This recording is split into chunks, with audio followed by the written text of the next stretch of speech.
I thought we had a bit more time with the B Cup today, but turns out it is not B Cup today. We have another surprise tournament. Warcraft Friendship Cup. I was looking at the schedule yesterday. Was this on the schedule yesterday already? Or was it just announced today? I feel like this might just be announced today. So I gotta get my bearings here. Gotta figure out what we are working with here.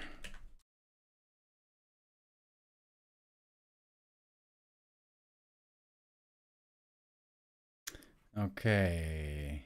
We are on War 3 champions. That is a good sign, boys. That is a very good sign. Don't have to deal with KK hopefully today. That would be good.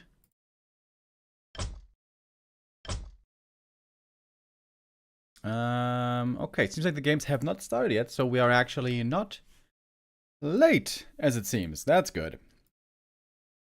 I guess.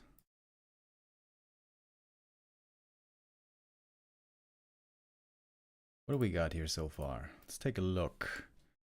Our dear friends on Wikipedia have already edited a lot of info in here. So it's going to be a 3-day tournament. Day 1 is going to be best of 3, 1v1, King of the Hill. This means both sides have 4 players, and then in a King of the Hill, they're going to seed their players, and the last one standing will win, I imagine. Day 2, we got 2v2 best of 5s. And 1 best of 5 4v4 match. Okay. And then day 3, the same thing again. Okay. We got some additional awards as well. $4,000 for first place, $2,000 for second place, or winner loser. First King of the Hill winner team MVP. Okay. First King of the Hill winner team member.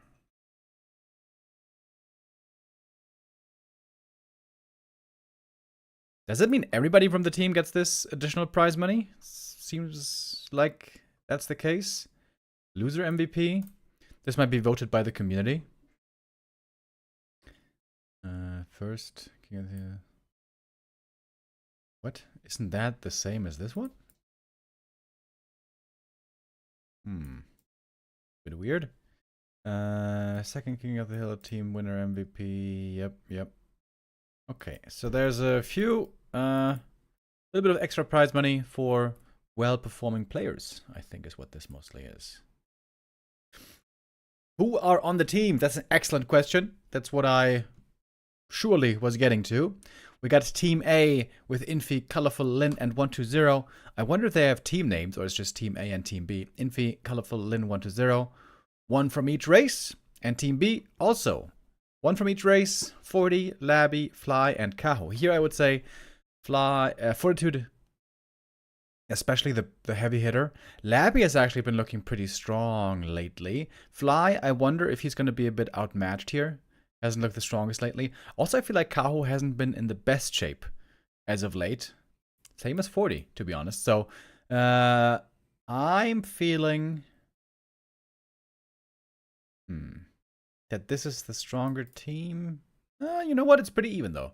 There's no Life in this, surprisingly. I would have said Life is going to be perhaps the strongest player out of anyone here. But Life is not participating.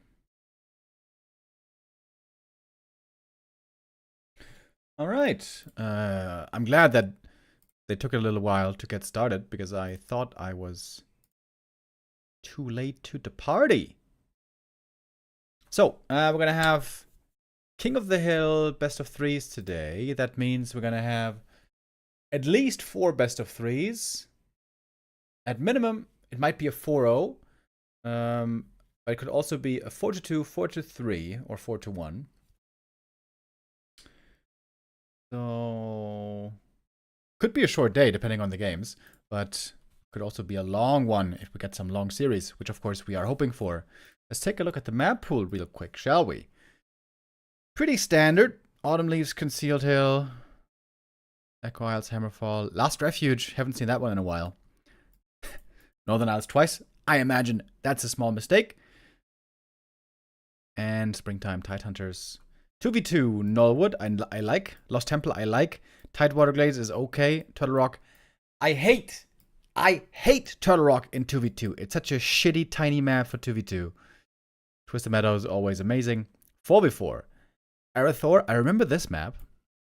Ferocity. I never played 4v4, so I only remember them from casting.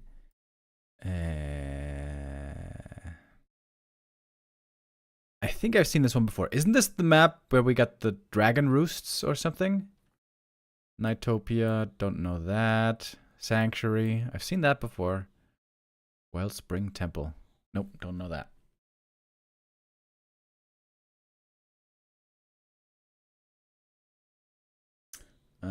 Players are doing the vetoes right now. It looks like our first match is going to be 40 versus 120. That is a Poggy's game. It's like what I view as the highlight, basically. Okay, wait, let me, King of the Hill.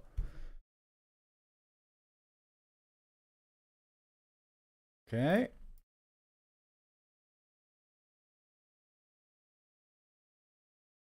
Of course, in the King of the Hill, the way it works is you play against your opponent, and then the winner stays on. So if 120 wins, he's going to face the next opponent from the enemy team. Same goes for Fortitude. 40 normally would go into this as being the big favorite. He looked insanely strong against Undead for a very long time. But recently, we saw some surprises with 40. Doesn't really look like his elo has dipped much, but especially in the matchup against Undead, I feel like he's been looking a lot less powerful, losing 2 matches recently to Labyrinth. But beating Happy in the Don't Force Me Cup, that was the show match that we were not allowed to cast because of King Kong's selfishness. Lots of Cryptoid. Sick comeback though by 40.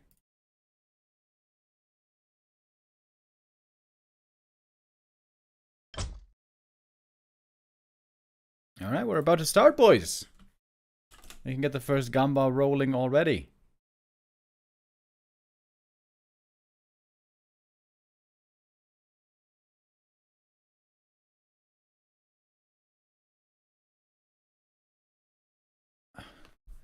My hair is looking weird today, boys. I know. Don't tell me. Oh, there is a sick win streak right now going on, by the way, for 40 versus 120. 40 has not lost to 120 since last year in October. That is a 1, 2, 3, 4, 5, 6, 7, 8, 9, 10 game running win streak. 40 is going to try to break today. But as I said, I think at the moment, 120 may have some of his best chances. We saw the vulnerability against Labby. Kind of crazy that 40 lost 2 series against Labby and then defeated Happy in a full-out best-of-7. Unexpected. Maybe 40 has found his mojo again. If he's got his mojo back, then I'm expecting 40. I have no water here. Expect him to do very well here. When both are on their peak form, I expect 40 to outclass 120, but who knows? Maybe I'm wrong. Maybe there's something special that one or both players can present to us here.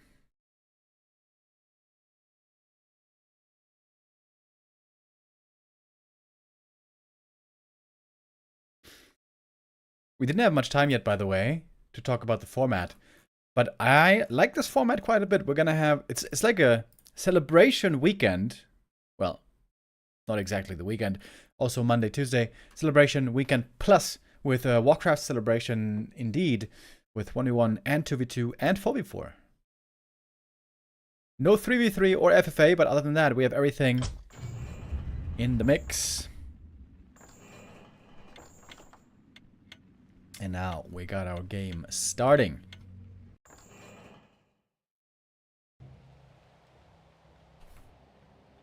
Okay, baby.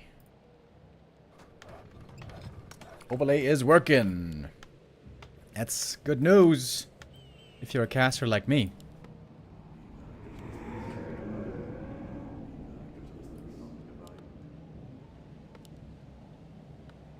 Northern Isles here for our first map. Classic encounter. I always feel like Northern Isles is kind of awkward for human creeping early on. If your goal is getting level 3 quickly, which normally it always is with Archmage, then it's a little weird on this map. It's not like 3 camps are enough. Very often 3 creep camps are enough for level 3. On this map that's not the case. It would have to be 4 camps in total with 3 greens and 1 orange. Well, I guess you could go orange, orange, this green?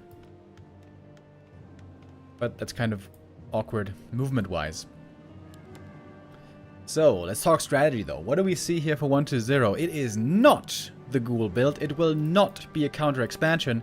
This is the old school Ted Fiend build, which is what 1-2-0 has loved to play for a long time. We see the undead mirror from him all the time, and we also see it a fair bit against undead and against human, I mean, and orc, where almost everyone else plays ghoul build almost all the time. 1-2-0 plays a lot more Ted Fiend build. This means he's going to have a very fast tech, very quick tier 3, a very strong timing once he reaches 50 supply, but it comes at the cost of being weak in the early game. You only make 3 ghouls, no more, and then you're gonna have only a DK and skellies to work with for the first couple of minutes. So, aggressive potential, very limited. Creeping potential, very limited in the early game.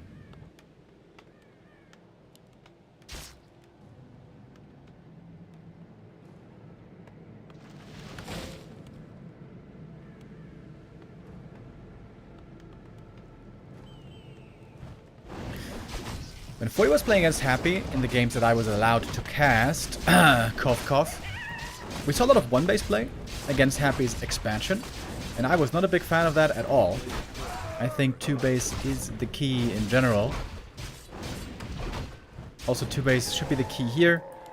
1-base human can work out pretty well in some cases, especially against ghoul builds, but against the Ted Fiend build, 1-base is not great generally, because the undead army will normally be stronger around 50 supply when the fights are forced and the game is often decided.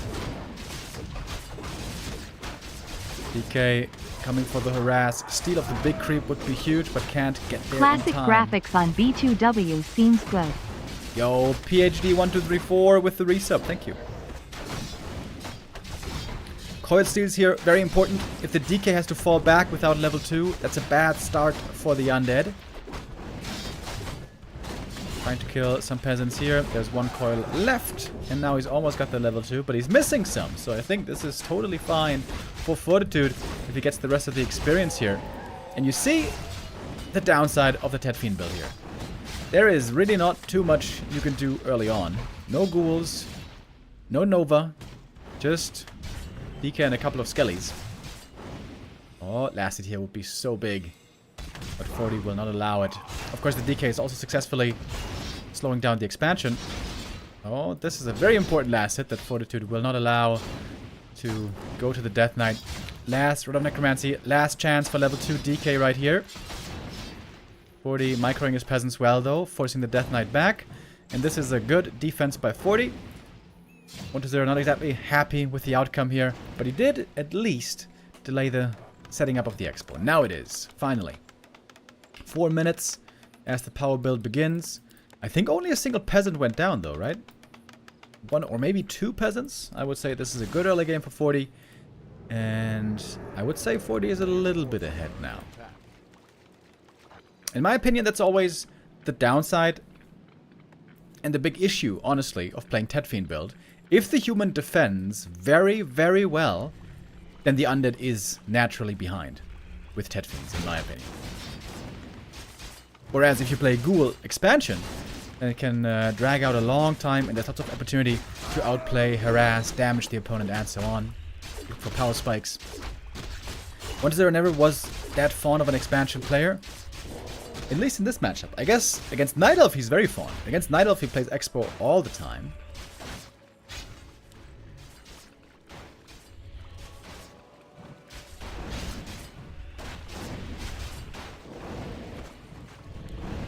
Archmage very close to level 3.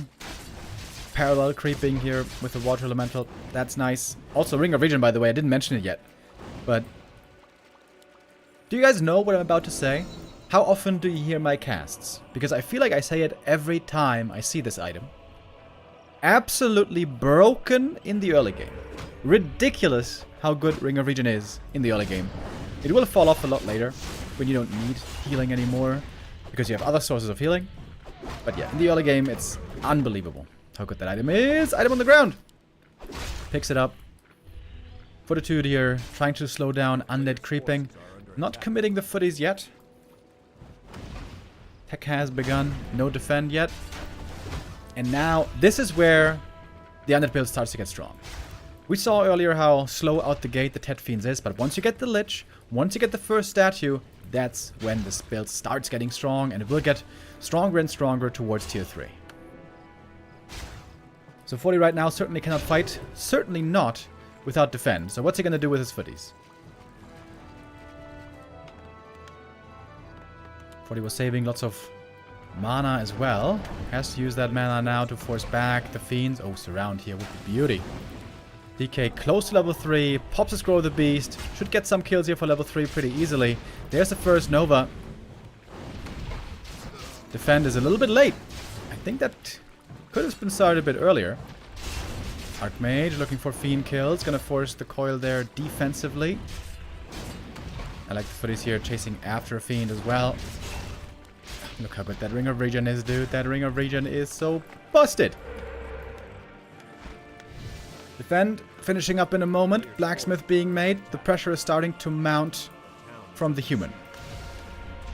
I wonder how familiar 40 is still with this style, playing against this Fiend pressure style in the early game towards the mid game. Because Happy never plays this. Happy never plays Tet Fiends. At least I haven't seen it in an eternity.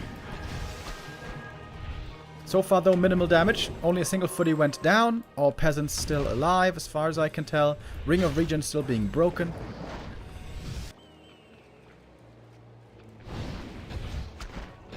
By the way, Blizzard, if you hear this, please don't nerf Ring of Regen. Yes, it's broken early game, but it is bad late game, so if it's nerfed, then it's just garbage everywhere. Anyways, Footies going for a counter attack. 40 trying to hold on back at home with Archmage and a handful of Footies. Statue region, of course, helping out the DK. But he's fighting against the ghouls. They didn't activate defend, which is a bit of a mistake. Towers are now up. 40 though. Good movement on the Archmage. He's pressuring statues, pressuring Fiends. Now the Deathnote is out of mana. Once the DK is out of mana, there might be a possibility for kills. Ooh, the rally on the statue. Not good. That's the first kill. Statue kills are always huge. Fortitude here with a good hold. Very, very bold play as well. Very courageous play. He's going for a footy counterattack and feels like he can defend at home just with 2 or 3 footmen plus Archmage. Not everyone would make that decision. Oh, he gets another kill. 1-0, overwhelmed with the multitask. He was defending back at home where he lost 2 ghouls as well. So, one statue. Oh my god, if that statue goes down, that would be a disaster. That's the last statue.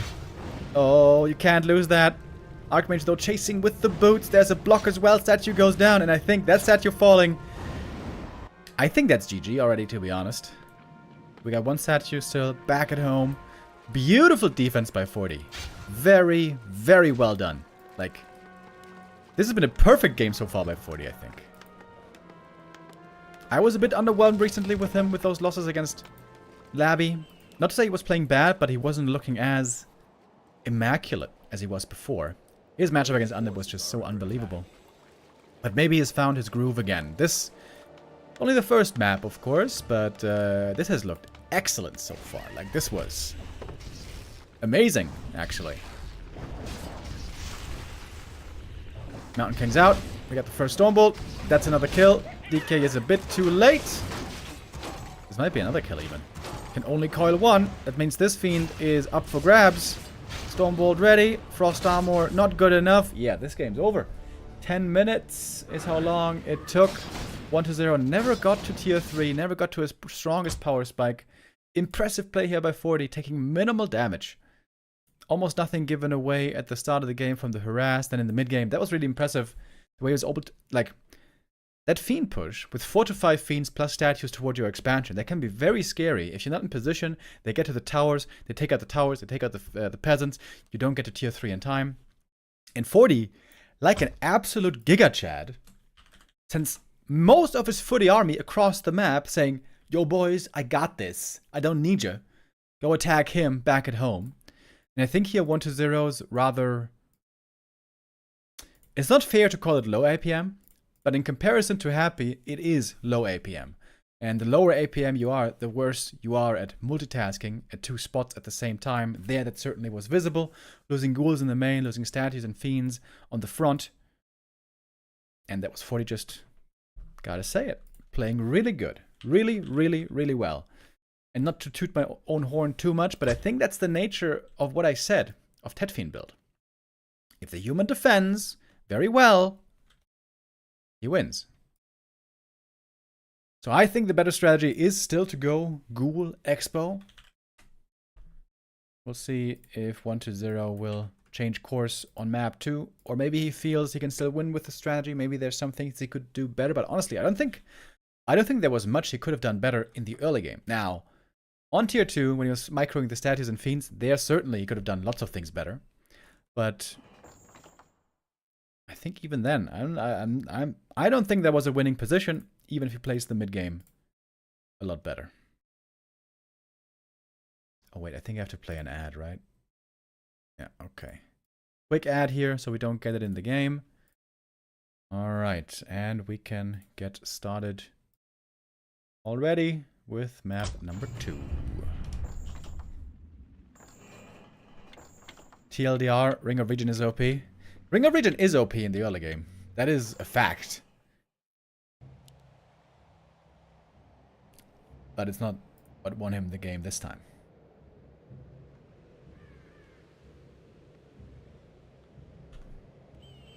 Oh wait, got to get the score right. 1-0 of course.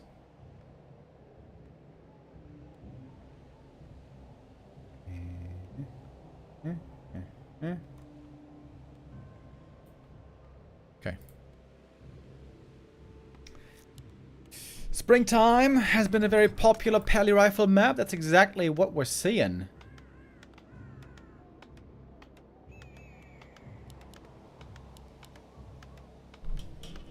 Pally Rifle, of course, looked very, very deadly for a long time. Oh, it's going to be a Tetfiend build again, by the way.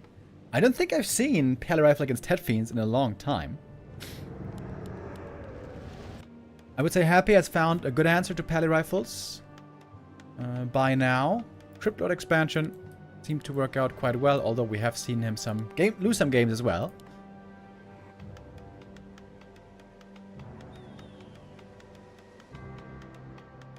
Is the whole thing going to be played today? No, today is just the first day. Today we have 1v1 King of the Hill. Tomorrow... Wait, tomorrow is the team games, right? I've already forgot. Yeah, tomorrow is the team games. Tomorrow we have 2v2s and 4v4. And then on day 3, we again have the same as today. 1v1 King of the Hill.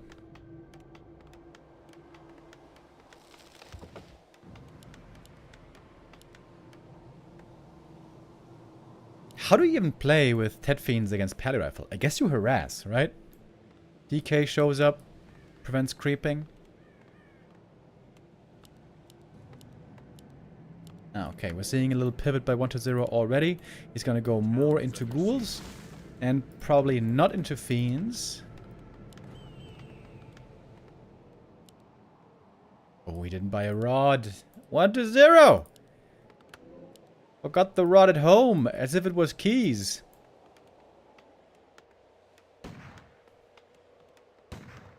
Wonder Zero a little bit shaky so far today. Some smaller mistakes. The player's forces are under attack.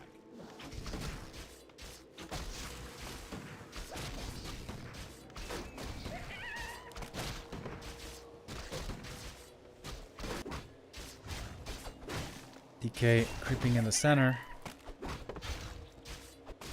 But I feel like creeping should still be easy for the Pally. Once he has like 3 rifles, There's not so much 1-0 can do just with skellies. Maybe a creep steal or two are possible with coil. A player's forces Oh, he's are not even under trying for it. 1-0 is just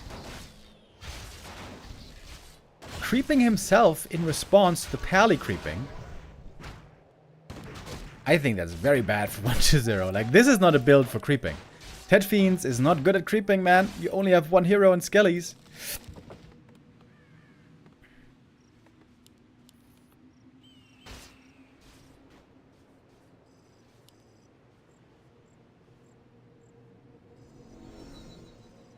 But he gets the level 2 at least, both now with the aura. DK. Whew. Close to getting surrounded here. A player's forces are under attack. Skellies can't really do anything in the main base. This game is looking wonderful so far for 40. Oh, the sentry ward is nice. Sentry ward and cloak. We can use coils. Don't show yourself, dude. You want to get the big boy, not the little wolves. Okay, never mind. I guess you do want to get the little wolf.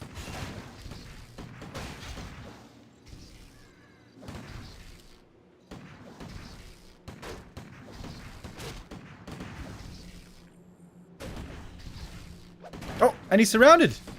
Well, cloak is there. I was looking at chat for a second. TK walks into the surround against the slow pally rifles. Oh, but he almost gets out. He could just send a rifle to the lab, use the scan.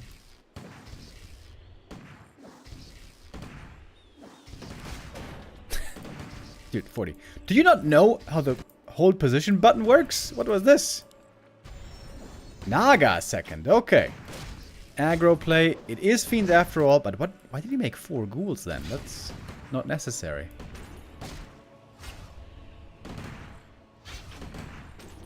Pally's the only viable target here. Rifles can be healed easily. The Pally gets away. Naga is a very aggressive hero. Good for mid-game pressure, normally not that good in the late game. And again 1-0 returns to creeping. Shouldn't he have been chasing here?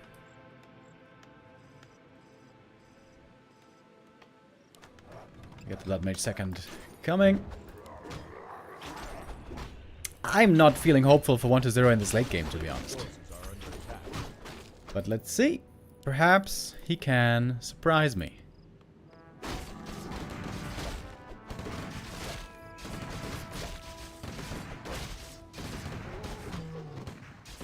Pally about to get level 3. Unfortunate items here for him. With Pally rifles, you want to have all defense on your heroes. It's the rifles that do the damage, and it's the job of the heroes to stay alive and keep the rifles alive. So, damage items are actually pretty bad.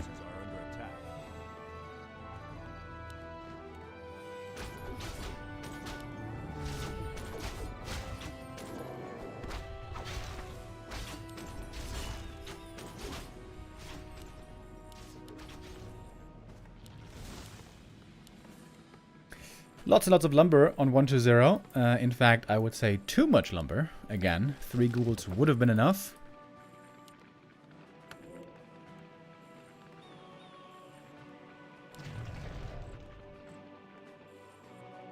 Sentry Ward sees the human army coming. This is a very aggressive mid-game by 40. And that's something you can get away with, because Pally only is level 3, couple of rifles, and we are officially online. Could easily kill some acolytes here. Yo, is this game over already? It seems kind of over, if you ask me. Yeah. You know, boys, Ted Fiend builds. I can't say I'm a big fan.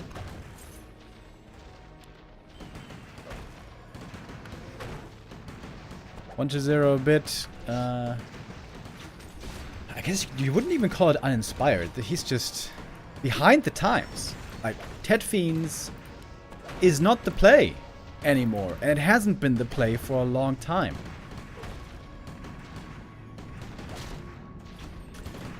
I think this matchup is by far 1-0's weakest matchup right now.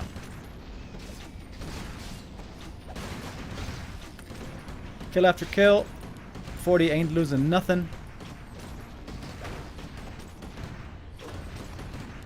1-0 is going to be eliminated pretty early. This was 2 quick maps.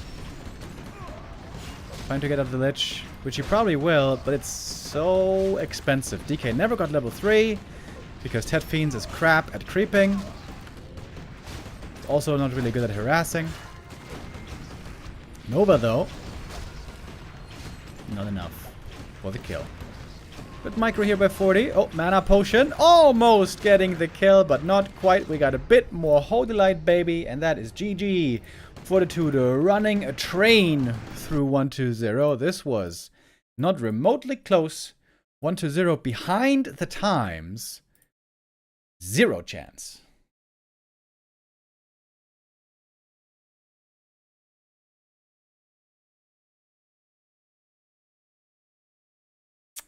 That was a bit disappointing, to be honest. That was not well strategized and not well executed. 1-0 needs to step it up, man. If he wants to get some points for his team, he needs to play better than this. Easy food for 40. Looking again strong against Undead. Maybe it was just a 2 to 3 week thing where he was having struggles, but this looked very strong. Honestly, map 2, he couldn't even show much of his skill. This was just a very simple game. Map 1, he was pressured a bit, and he dealt with the pressure extremely well.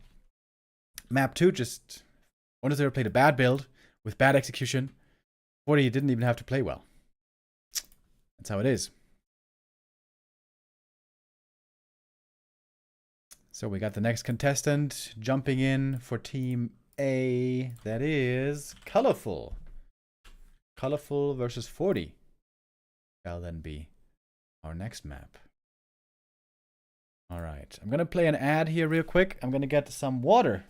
My water isn't here. Be right back.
Alrighty. How's your weekend going, boys? Have you been watching the Counter-Strike Major? I've been watching whenever I had the time. I couldn't watch on Friday because it was I was at a birthday. It was my girlfriend's birthday, in fact. We had a little barbecue with family in the garden. It was nice. It was the first barbecue I ever went to where the food was used up perfectly. The food consumption was planned perfectly. We had sausages and steaks and schnitzels and more sausages, lots of sausages, and skewers, a couple of lamb skewers, and everything except for one small lamb skewer and half a schnitzel, everything was eaten up. There was not for once mountains of food left over in the end. which was kind of cool, but also a little bit sad because the next day we didn't have lots of leftover food. We made some Greek salad as well, you know, with cucumbers and tomatoes and goat cheese, onions. So good, dude. Delicious.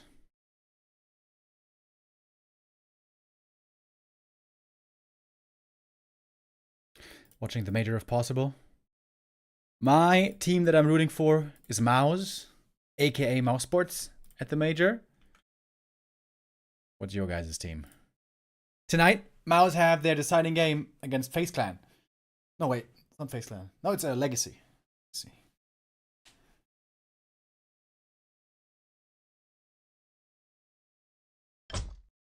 Alright, we got our next map coming up in just 1 minute.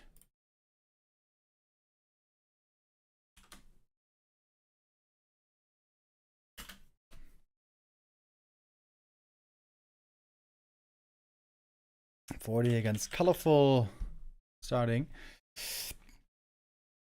And Fortitude with a chance here to run through the opposition. Dude, wait a minute. Wait a minute. If 40 just 4-0s now,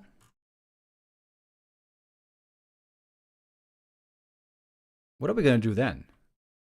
Like, this could be ridiculously quick. If 40 4-0s, he would have to beat Colorful and Infi and Lin, though. Oh, 40 versus Lin. Bro, I hope we get to see 40 versus Lin. Infi, probably the weakest player in Team A. Fly, probably the weakest player in Team B. Lin, the strongest Team A. 40, the strongest Team B.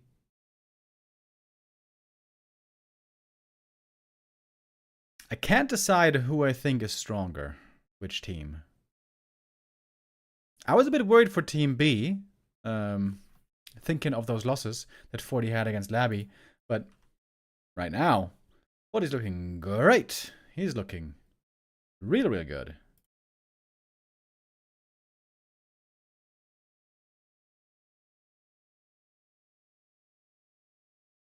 I like the Mongols as well. Dude, I heard that the Mongols, the Counter-Strike team, they're like celebrities in Mongolia. Like everywhere they go, they meet fans. Screaming fans, apparently. Kind of crazy.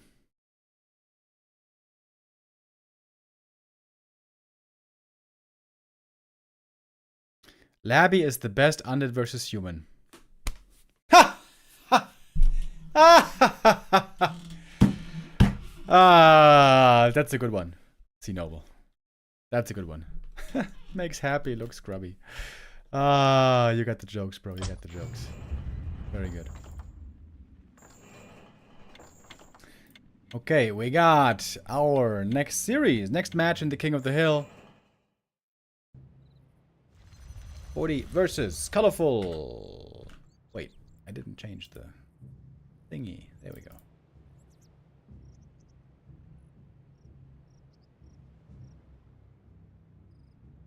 Neo will agree with me.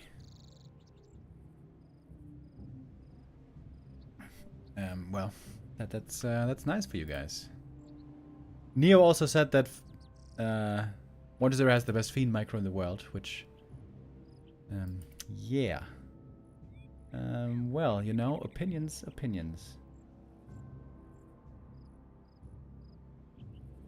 Wait, is something wrong with the overlay? Brother. Eh?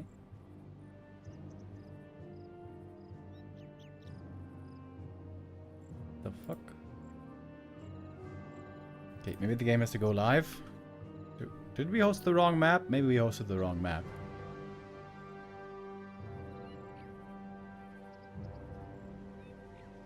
Ah, yes, indeed we did. Oh, wait, did we? Oh. No, never mind. We didn't host the wrong map. Alright, just a little bit of a pause. The classic 40 pause.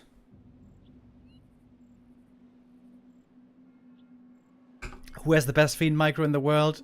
Bro, do you even have to ask? Do you have to ask? Of course it's Happy. Happy out micros Night Elves in Night Elf Mirror.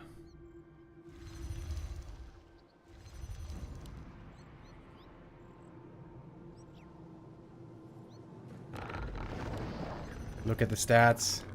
Stats are for pussies. Hell no.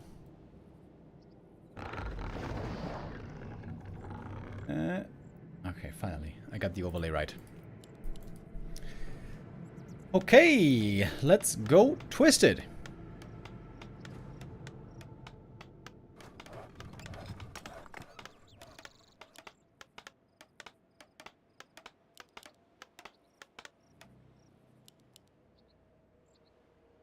Thank you, Calix, with the resub. Thank you, Reisbauer, with the resub.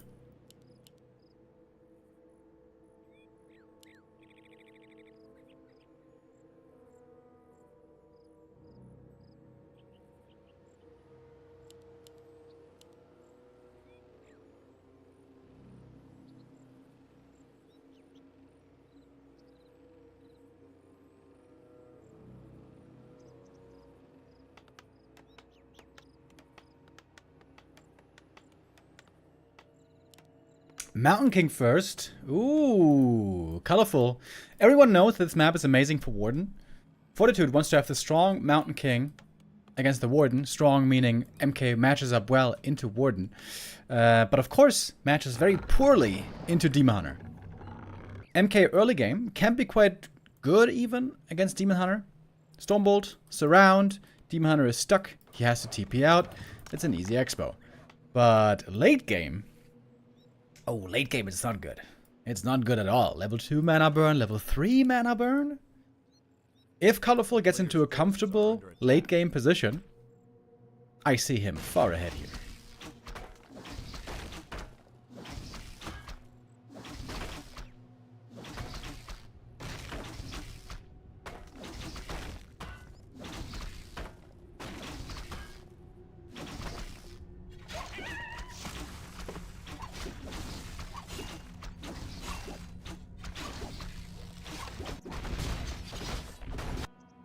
Footy Scout sent out now. Fortitude not figuring out yet what he's facing, but this seems to be a clean creep. Creeping with MK, especially bigger camps, always a bit scary. You're gonna take quite a bit of damage, as we see here. What's the item? Lionhorn. Alright, that's always good. Team Hunter starting off with Slippers. Hell yeah, that's exactly what you like to see.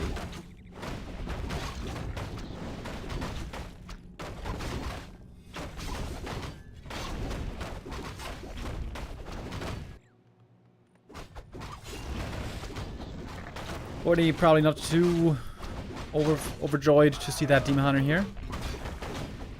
Clean creep by Colorful, by the way. Of course, it takes some Wisp repair, but it's a lot of experience right away for the Demon. He's going to be reaching level 3 quite quickly this game. Big mana potion. Also not his favorite find. But here we go. Fortitude expanding in the upper position. Maybe wants to be a bit further away from the Demon Hunter. And a very early counter expansion. This one, of course, also harder to cancel without water elementals. Pendant of Energy can be quite nice for the MK, but if you just get mana burned all the time, does it really matter? Perhaps not.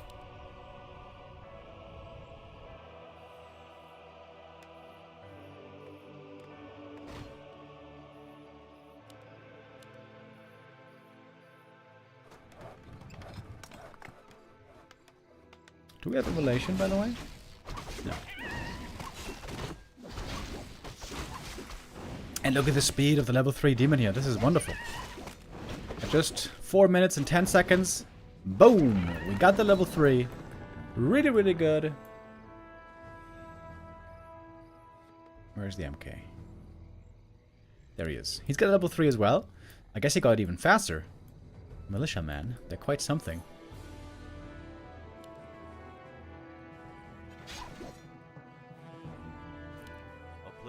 Tech about to finish. What's the second hero gonna be for Colorful? You probably should go Panda, right? Because if you have no Panda, then tanks are very dangerous. Like Stormbolt cooling down. Demon Hunter. Oh, he's asking for it. Ooh, this might be the TP if he gets bashed here. Ah! Oh my god!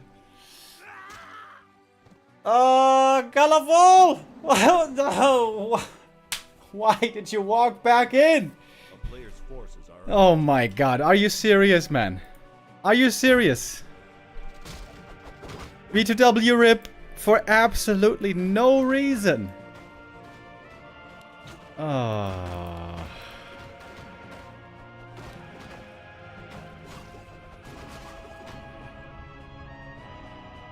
I mean, he was unlucky with the bash, but that's something you have to consider, bro. That's a spell that you know he has. Or an ability.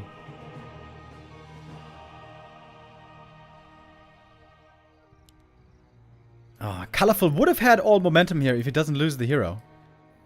It cost him a lot of resources getting that hero back. And Moon Juice. My Colorful. Okay.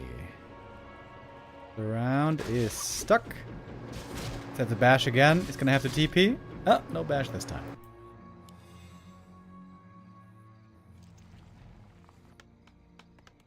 In the meantime, we got tier 2. Shop coming up. A little bit of towers for the human. Town is under siege. No shredder yet. I feel like on this map, though, you have to play tanks, right? No matter what. A player's forces are under attack. Let me see the panda second. That also makes sense. Ooh, uh-oh. If this trio life goes down, game's basically over. Colorful, you have to save the tree. Why is he not TPing? What? Wisps are also far away.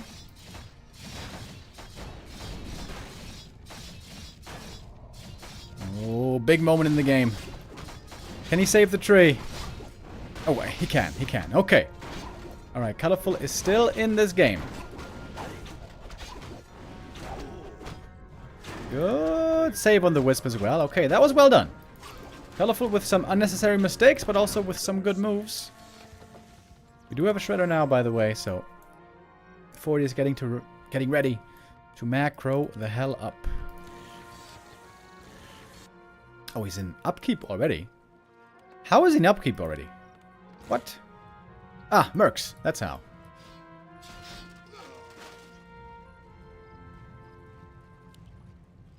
A player's forces are under attack. Got a Bursey. Got a Mud Golem. Oh, if there's no Dryad to spell, which he might not be researching because of no water elementals, Mud Golem slow actually really good here against the Demon Hunter. Can you TP to an uprooted tree? Yes, you can.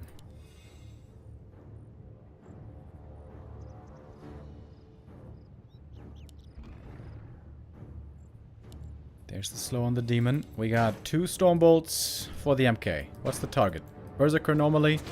The best target you can go for. Oh, staying out of mana burn range here still. Reapplying the slow. Well done by 40. But maybe the Berserker can be saved? No, it can't. And there's one more Stormbolt. Uses it right before the mana burn. Damn, 40 is looking good. Panda level 2. Can he get out with the TP? The answer is yes. It's going to cost more Moon Juice again, though. Of which we don't have that much left. Shop is coming up. Only 1 Ancient of Lore so far, by the way. There was not enough resources because of the hero kill earlier to go for double lore. Ooh, it's close. Very close here with the cancel. Wisp getting ready for the repair.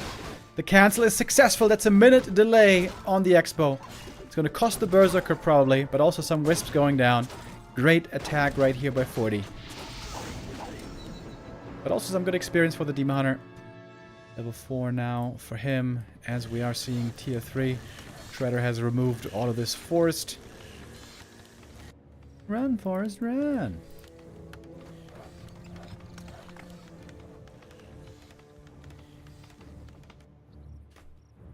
Did you guys ever hear that interview where Tarantino talked about Forrest Gump? I saw that a couple of years ago.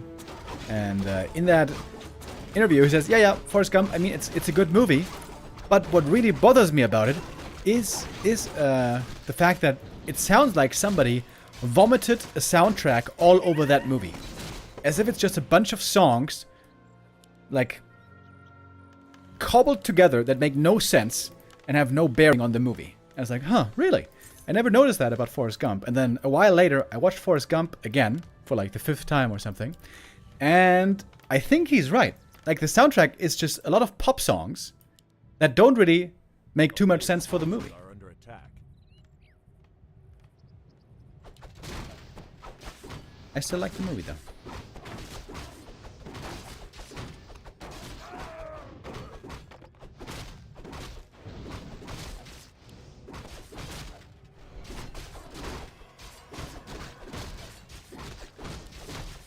MK level 4 as well. Lionhorn again.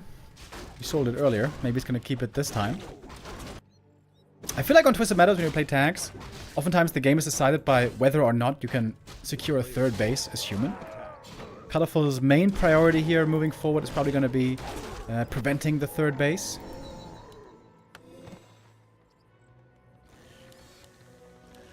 We're getting knights and tanks. No surprise. One Sanctum might be a bit surprising. We got 2 towers already in the Blood Mage's inventory. Pretty sure the Panda's gonna be coming over to say hello. By the way, Panda items, look at this, baby. Holy hell. 500 mana pool almost. Master Bear training is done. And this is gonna be the battlefield here. I imagine it's gonna be all about the 3rd base.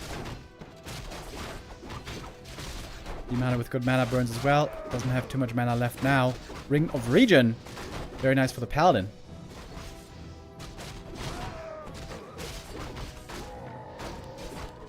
Double cannon towers to fortify the expansion right here. Canceling these towers would be so big. Can Colorful cancel those towers? With the strong heroes, he's got a very good chance. Yeah, easy cancel. Towers not coming up. Colorful knows what he has to look out for. Town is under siege. Everyone's out of mana here. Well, except for the Panda. He's got plenty of mana. Not sure if we got a staff yet. Oh yeah, there is one on the MK. Tanks are arriving. 1-1 upgrade so far. Not that scary yet. This might change later. Players' forces are under attack. Where's the staff, buddy? Where is the staff? Didn't use the staff there. Would love to see double staff, maybe even triple staff later on for 40. 76 supply. A town is under Tanks in the main base. Moonwells, of course, quickly go down. Oh, we got an Ancient of War over here. That's pretty neat. 40 now trying to expand here at the red camp. Hoping that the tanks delay for long enough for these towers to finish. But Colorful again, he is right on his heels. Gonna find the tower canceler once more. Big item was the Khadga's Gem of Health. That's okay.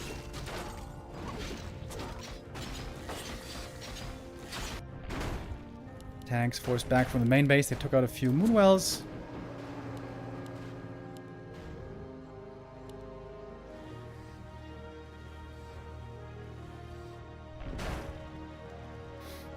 But Colorful defending pretty well so far. Again, towers are coming up here. Again, Colorful will need to make his way over there to stop the towers from finishing.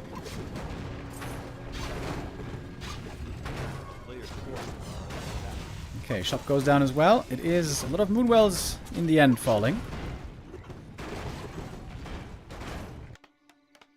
Once these towers are up, perhaps he can establish the 3rd base here. Lots of Ancients of War, by the way. Lots of gold also, so there are enough resources for Colorful to rebuild. Hunter's Hall going down means upgrades are halted for now. I think you can still make bears without Hunter's Hall. I always wonder this, I always forget. A player's forces are under attack. Staff from the Demon Hunter. Very important. Can he cancel all these towers by himself? What's he gonna go for? Gonna go for the peasants first. Rest of the army is on the way, by the way. Oh, there's an Orb of Venom on the ground! Oh my god, I wonder if he's gonna see this. Oh, is he looking? Oh, he's not looking. Oh, he is! Ah! He stole the Orb of Venom! Oh my god! Oh my god, Orb of Venom stolen. But, towers and peasants still here getting dealt with, I think. at the same time. We got tanks up here. We got tanks over here. But Colorful is defending pretty well. The Demon Hunter is definitely really working out here. Demon Hunter mana burn. So strong.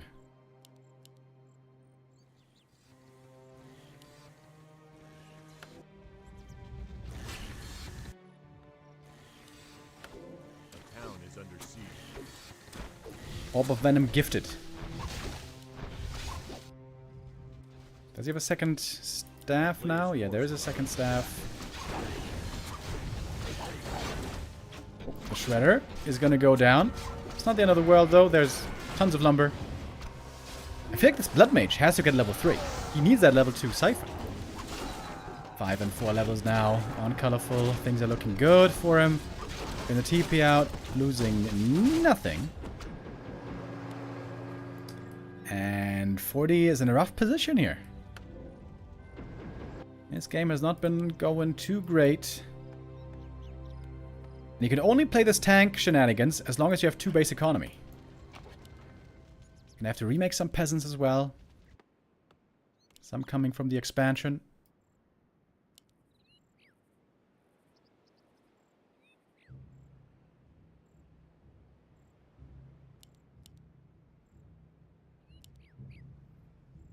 A player's forces are under attack. Tanks are spotted. Panda not too close to level 5 yet, but still a level he might be able to reach.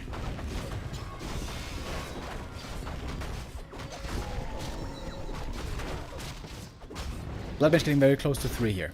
That's gonna be a big deal. Got some mortar teams now as well. These are not as vulnerable as they normally are against Warden. Oh, Colorful coming back for the next attack. These peasants are easy kills for him. So a TP back is necessary.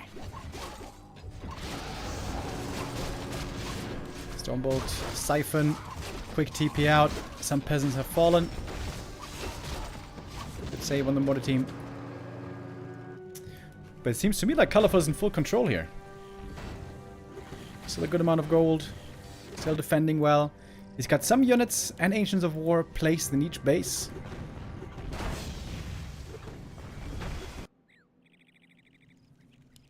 A player's forces are under Blood attack. Mage really needs that level 3, my dog.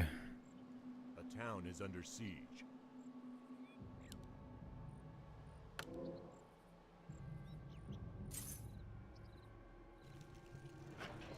Still a couple of minutes left of mining.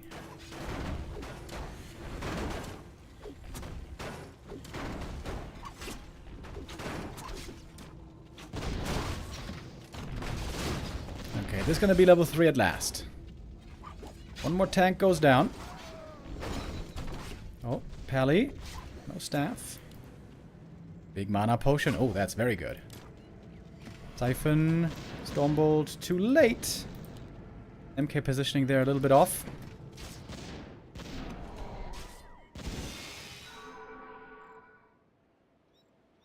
Are we gonna have a real fight here? Tanks could again move into the main base, but there's again bears defending. Are under attack. No third base coming up for 40. It seems like 40 is running out of time. Siphon mana coming through, broken with the Invo potion though. Mana is low everywhere except for the Panda. Drunken Haze, Breath of Fire, good damage from him. Mortar teams in the back, shelling away at the Ancients of War. Nice staff as well, saving the bear.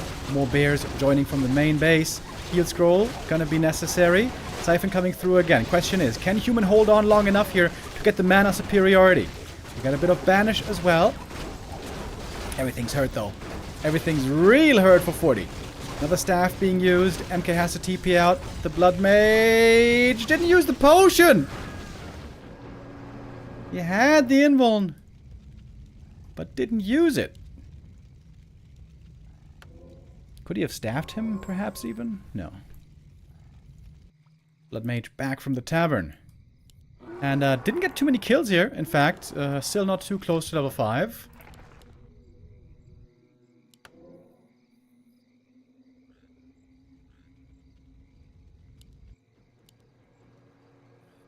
Regen Scrolls now necessary to heal everything up. That's going to take quite a while. Moonjuice healing is instant. Panda having so much mana as well. So good. Can go for mana pots. Anti-magic I like as well. Very good against the Siphon. Colorful's looking excellent on this first map. Maybe going MK is a mistake on this map. Maybe Archmage is the better choice.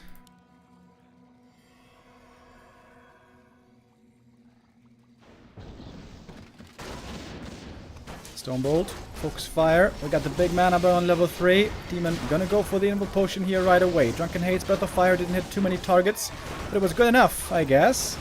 Mana burn, so there's no Siphon available at the moment.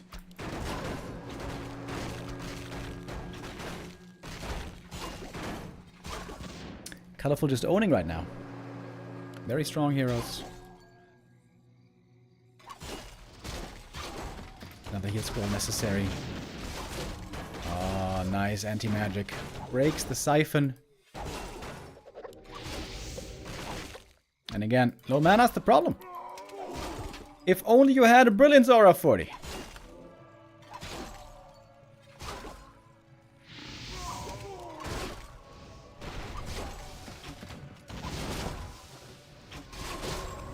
Mana potion again. Siphon this time doing a little bit, but honestly, not much was stolen. Is there a staff on the demon? Oh, there's no staff. No, there's a staff. Sorry, I'm blind. Even back in the fight. Has to TP behind the wall. Big mana burn. No Holy Light anymore. This is exactly the game that Colorful loves to play. You play Demon Hunter, you play Bears, and you fight.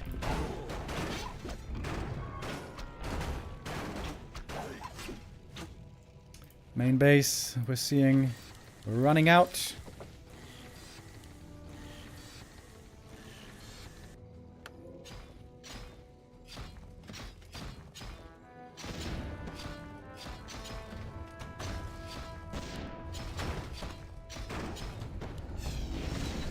Double level up. I mean, finally the levels are looking good. 5-3-3. Might just be a little bit too late. Home of Retraining to go into Clap. I think he needs an Invis Potion though, doesn't he?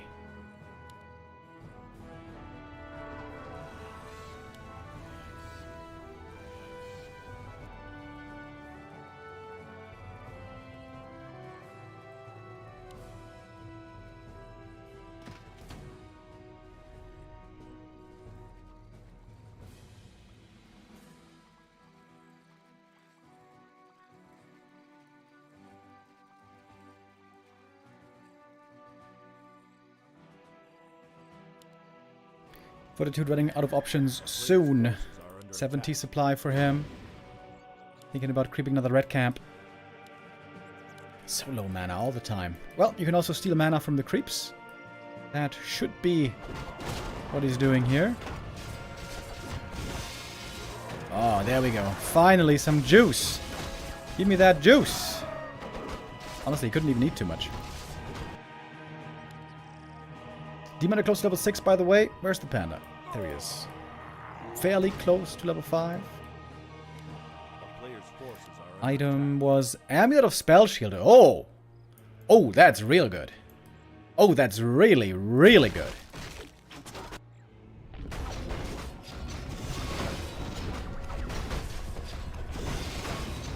A little bit of Siphon stolen again, but this Blood Mage never gets to full mana.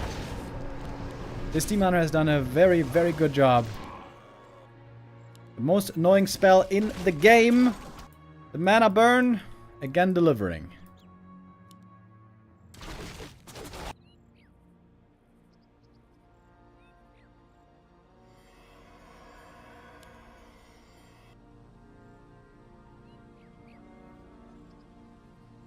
A player's forces are under attack. Siphon, please. Siphon. Siphon. Why isn't he using Siphon on the creep? Oh, 40. You need that mana. Blood Mage level 4. Should not be changing much. Panda did get level 5, by the way. Oh, I didn't think the creeps were going to be enough, but apparently they were.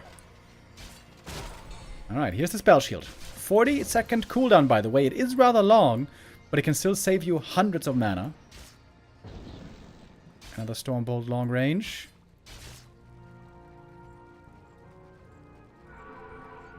Oh, but the Ring of not getting stolen.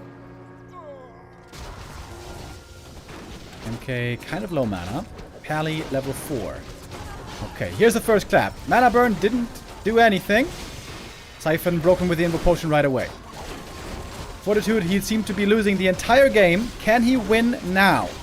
Used the Mana Potion, got burned right away. There was only a single clap that he was able to use.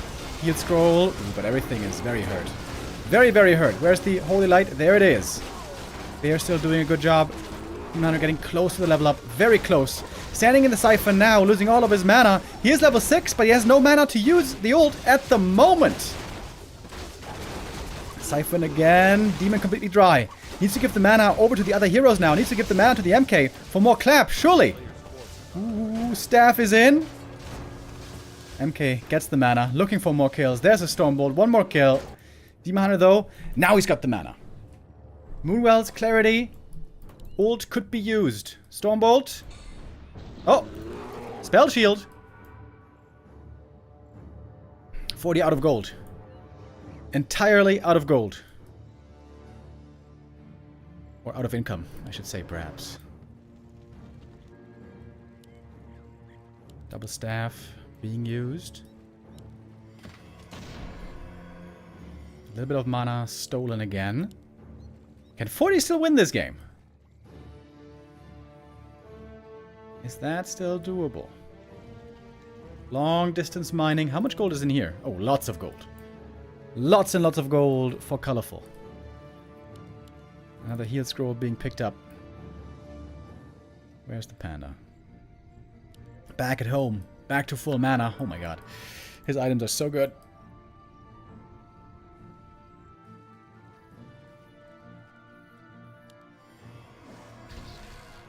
One of the last creep camps on the map.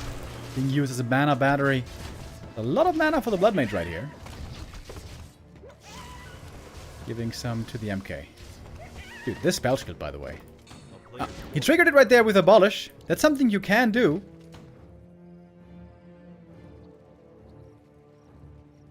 Oh, it's a lot about range here.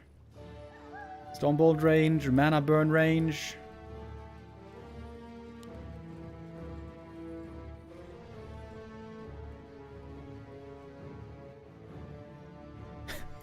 Another creep camp being used for mana.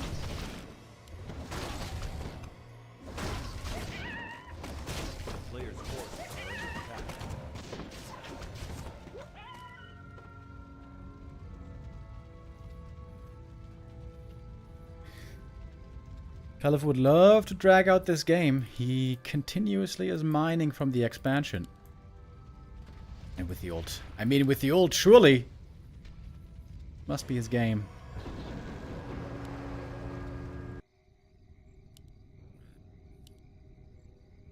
$64 supply against 72. Strong upgrades on the Breakers. I haven't noticed that yet.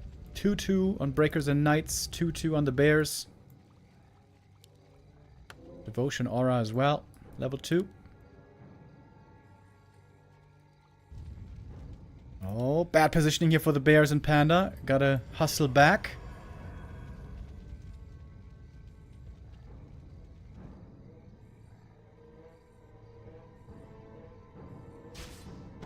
How does the MK have an Orb of Venom? One was left on the ground, surprisingly. Staff in from the Demon. Are we gonna see the ult?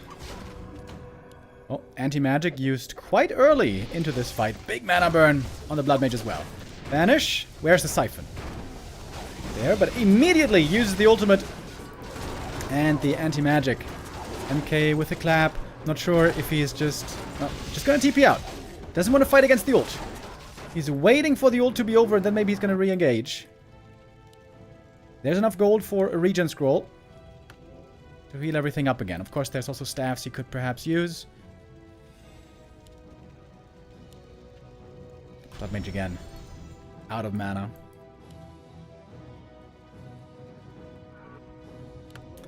Metamorphosis, not running too much longer. It's gonna have a bit of a cooldown then. Stormbolt, Siphon. Wait. He interrupted his own Siphon. Interrupted his own Siphon by accident.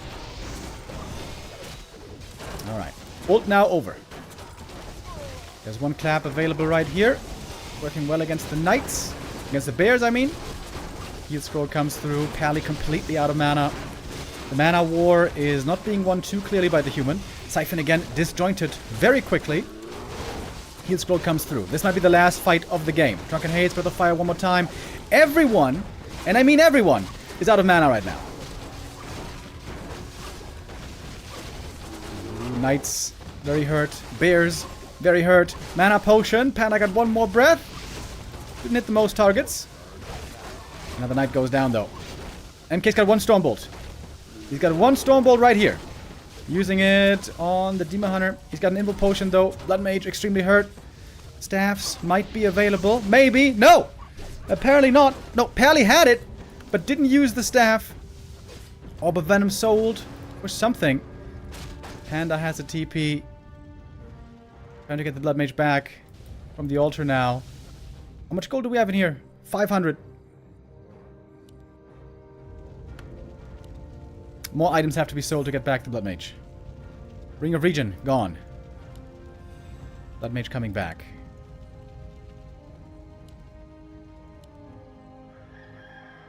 Staffs could again be used for free healing. Sick game here for the second series of the day. Our first series was a little one-sided, unfortunately. 1-0 didn't exactly show up. But here, this first map, of course, delivers. We are on Twisted Meadows. A fan favorite. Problem now for 40 is he is probably never again going to be able to afford a heal scroll. Alright, there we go. Gold mine, empty. Sally getting a bit more experience here. Close to level 5. Level 5 Blood Mage would be sick for the level 3 Siphon. He is pretty close, actually. 40 is close to triple level up. Oh, long distance mining being found. Panda. Gonna get closer to 6 from this. A player's forces are under attack.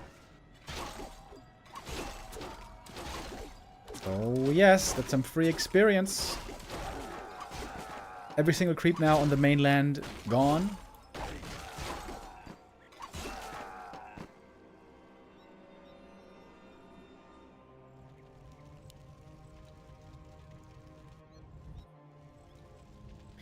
Blood Mage finally returns.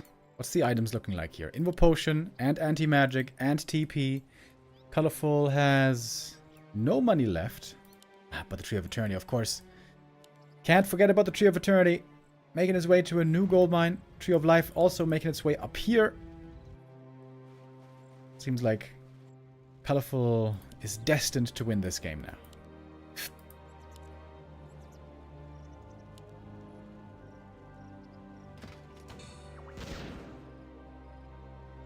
Proc the spell shield again with the Dryads.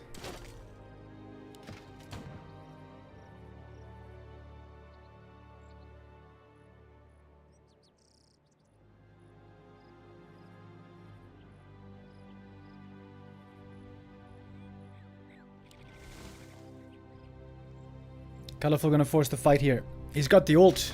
With the ult he should be able to push back the human pretty easily. Shouldn't he? Full mana everywhere right here. Oh, Blood Mage taking a lot of damage. Mana burn comes in. Why is he not using the ult? Holy Light once again. And Spell Shield activated. One more clap is ready on the MK. Oh, he didn't use it. I think he didn't use the clap, did he? Siphon needs to be used now, but there's Anti-Magic. Panda is pretty hurt as well, by the way. This fight is looking surprisingly okay. Ooh, Panda. Very, very hurt now. It's more knights going down. Panda TPing back to the main. Another knight falls. Lots of losses for Fortitude. He is going to get the expansion here, I guess. But he didn't get level 5 Blood Mage.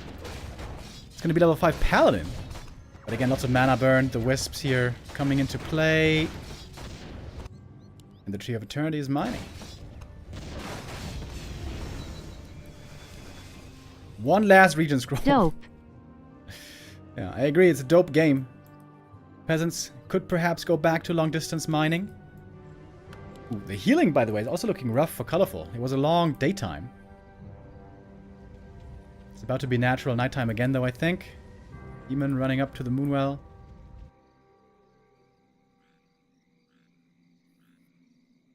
Somehow 40 is slightly ahead on supply. Waiting for knights to return, by the way. Staff on cooldown still for 40. For 20 seconds. Ooh, Demon Hunter. Ultra Vision. He has the vision advantage right now. Stormbolt, maybe? Oh, dodges it! And there's the mana burn. Anti-magic at the perfect time.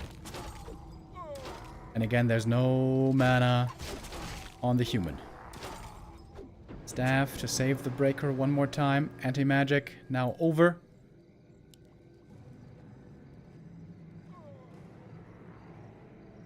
Okay, here come 3 knights from the main base.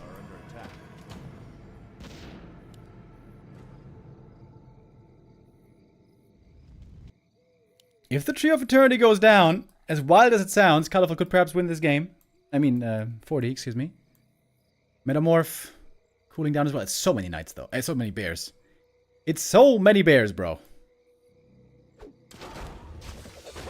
There's no anti-magic anymore. A little bit more mana being stolen. Ooh, but that's a big burn. That was a big burn. And excuse me, there's an anti-magic. Still an anti-magic on the Demon Hunter. Surely this must be enough, finally. Surely this must finally be enough for Colorful to win this. Level 5 Blood Mage. That's really good, actually. Did he skill it? He did skill the level 3 Siphon. But everything's falling apart. Everything is falling apart. Level 6 for the Panda as well. We must be finished here, surely.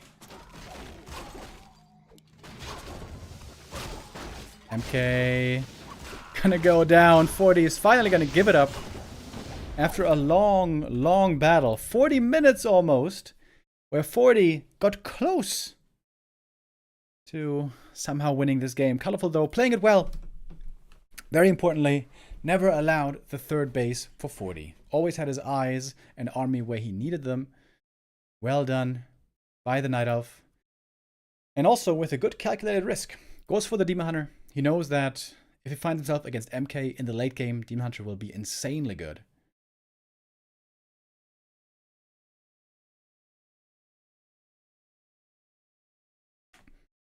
After a rough start, Colorful still delivers in the late game.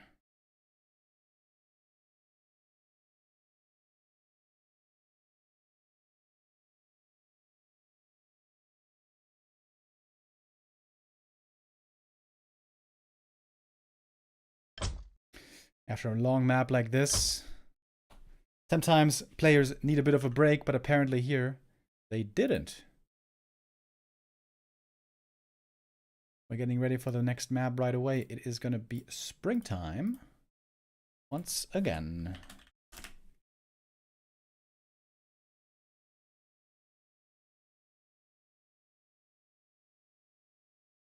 Alrighty.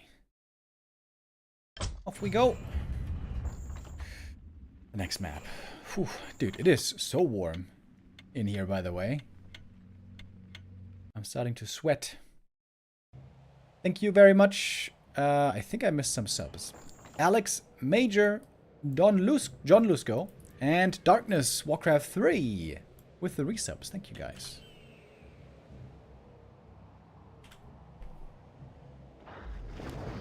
Alright, this is going to be a very different game, I'm sure of it. It's going to be no Mountain King first, Archmage instead. Maybe even one base play by 40, I could imagine.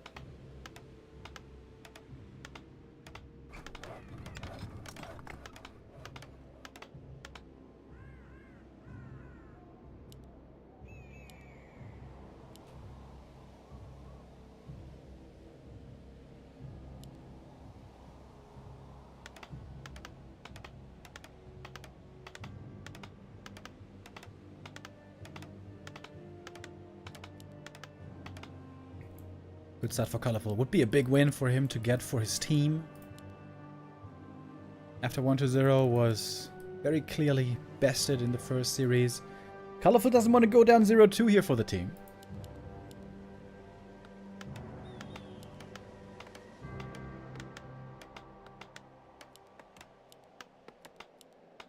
Fortitude also recently has been doing really well against Lin. So even there, he might be favored. That's a match I would love to see. Would be a shame if we don't get to see Lin versus 40. 40 versus Infi could also be interesting. They used to have very close human mirrors, highest level human mirrors in the world, really. Nowadays, though, with Infi being not really on the top level of competition anymore, one would imagine that 40 should be the favorite there. Oh, there's going to be a 2-farm tech? Yeah, right?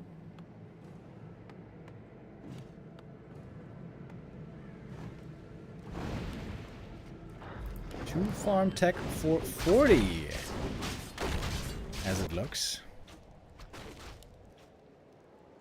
D-Man is starting off with Ring of Protection. That is precisely what he wants.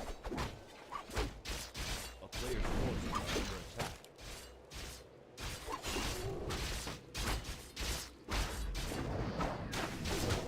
There's an item on the ground here. AM doesn't want to give that one away. Gonna pick it up. Both heroes on level 1. One wisp caught. And the tech has started.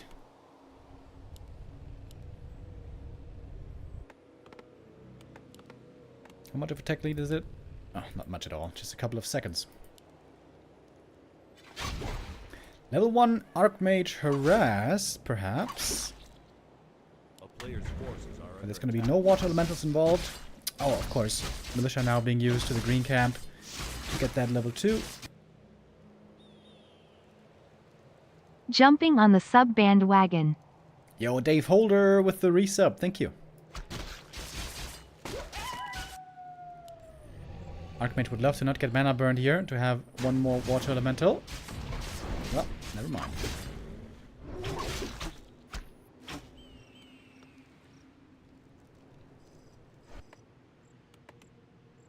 With the 2-farm tech, you only have 3 footmen for the entire game, so here also your early game potential is normally very limited. Blacksmith coming up. Could have been made a lot earlier, to be honest. I feel like humans don't do this well enough. When you go for the 2-farm tech, normally shortly after you can go for the blacksmith already. But here again, it's taking a little while. Gonna have to wait for the rifles a little. Very good items for the Demon Hunter. Ring. Or 2 rings, I guess. And a circlet. And boots.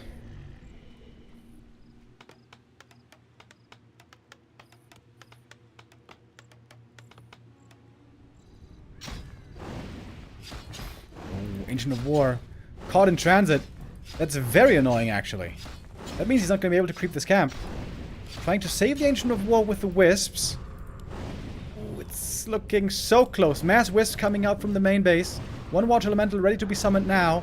There's also going to be some Wisps going down, of course. So if Ancient of War survives, it costs 4 Wisps, though. Colorful certainly will have to remake some of those. But Ancient of War is still here.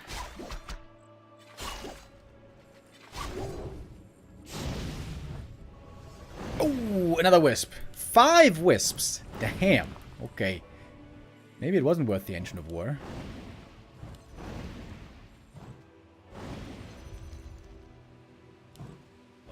Wisps have to be remade. Tech has to be delayed.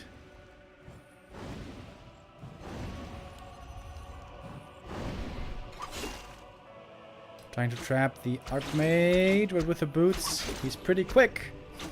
Naga, stutter stepping. Trying to lock him down. Ooh. Oh my god. This might be a TP. Ooh, very close. Very close. AM makes it back home. Gonna need some healing. Good thing is, priests are on the way. And we're getting the Blood Mage second. Naga cannot catch up anymore. AM too fast. Still no lures, by the way. Tech first, maybe? Yeah. And then lures.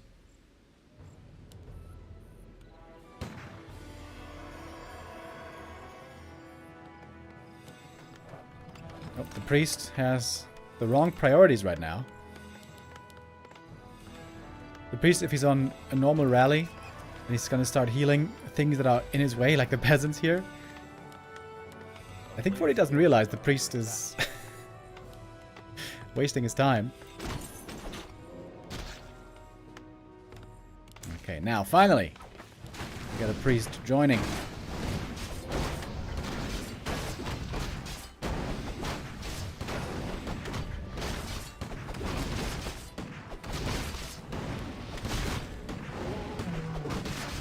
Claws of attack. Very good for the Archmage.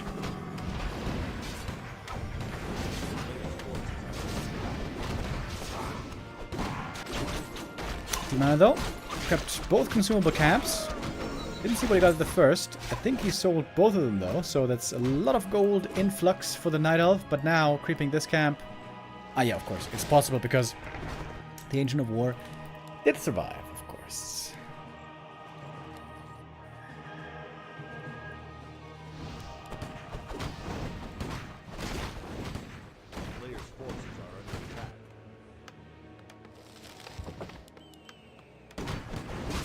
Already getting close to 50 supply. Gets the level 3.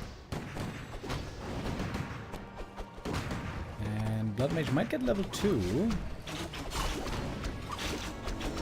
Did get it. A little bit of Siphon mana. Is that mana burn even worth it? Now you lost a lot more mana. And Blood Mage is still close to full mana. Maybe not.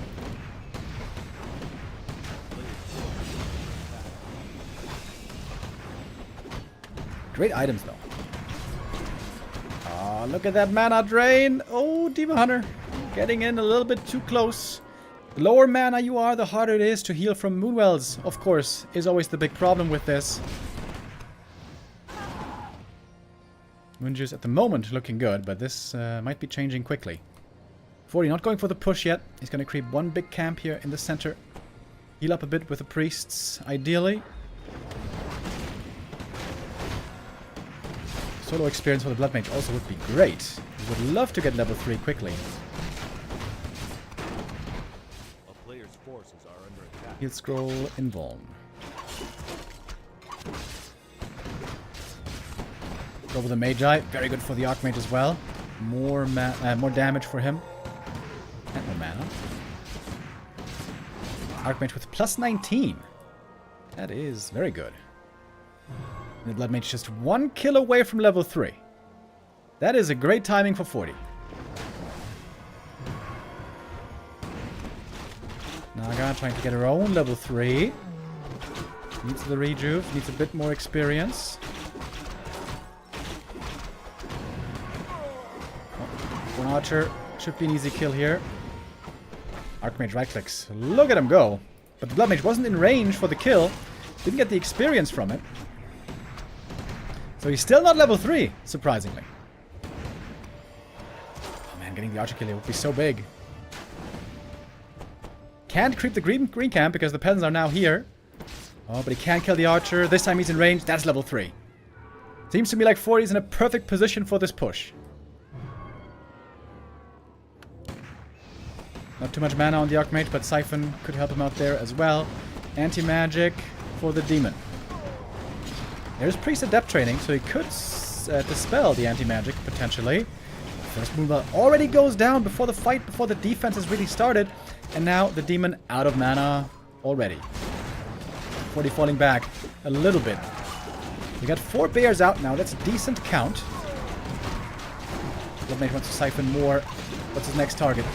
Siphon the bears, siphon the Naga. Both are viable. In this case, it's the Demon Hunter. Tower gonna be cancelled. But those can just be rebuilt pretty easily. Everything now slowed.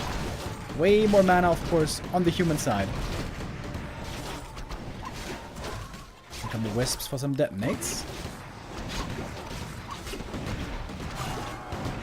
Demon Hunter struggling to find any kills. It's been quite a long daytime here. It's going to turn nighttime in a moment, but I think This is going to be the equalizer. Pretty easy.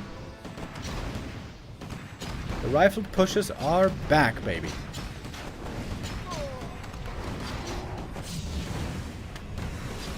Deathnote now never has any mana.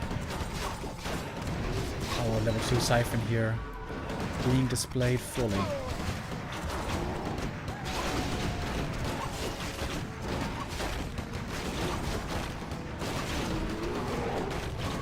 They're being gunned down one by one. Deathnote is still very tough to bring down, but everything else easy to kill. And that is going to be the GG. 40 still keeping his hopes alive of making the all-kill happen. We'll see if that will remain a possibility. Convincing game here, good showing. I wonder how much of this comes down to the 5 Wisp losses that Colorful suffered. If not for that, maybe the game looks different. Well, the game certainly looks different. How much? Hard to tell.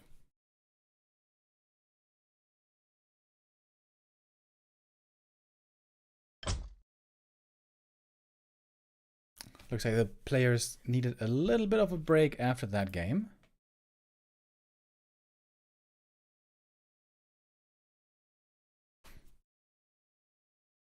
Trying to get their ducks in order. Dude, it is so warm right now. Whew. I'm not made for the summer heat, guys. I gotta tell you. And the thing is, it's not even that warm today, but it was very, very hot yesterday.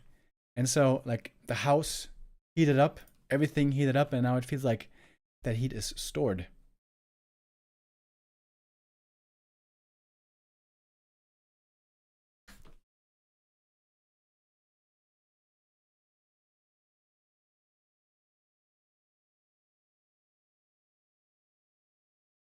Map number 3 is going to be Tidehunters, by the way. In the past, it was always considered a great expansion map for human. Also, quite a few Night Elves have been playing Warden on this map. A fair amount.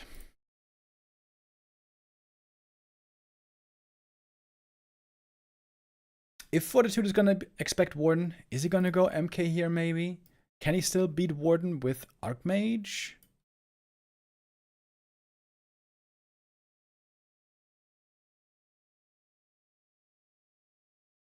We will find out momentarily.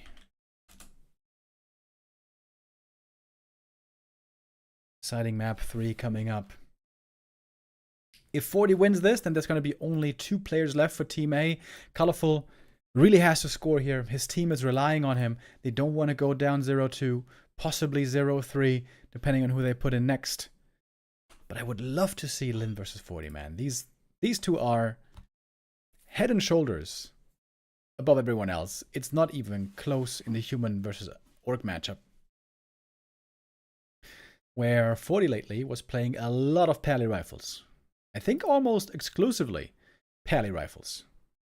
And Lin has not managed to find an answer. Lin was looking a bit frustrated again, understandably, after trying so many things and sometimes things working out, but seemingly never for long. So I'm sure especially Lin is hoping that Colorful wins this game now.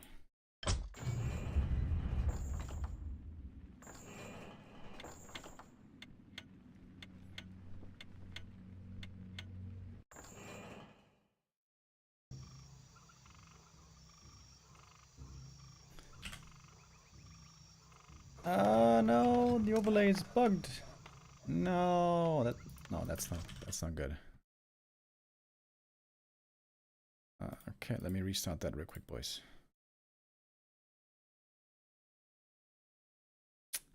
We don't want that.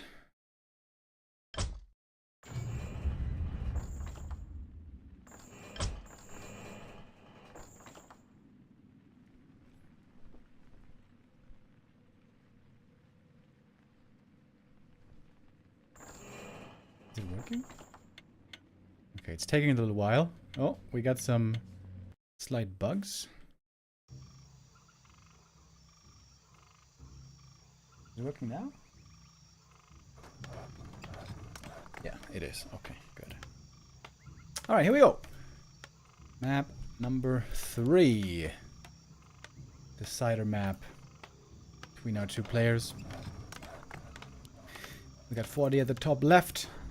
Colorful bottom right. Thank you, Banera3 with the resub. Thank you, Fezofas with the resub. Much appreciated. I hope you guys are having a good weekend.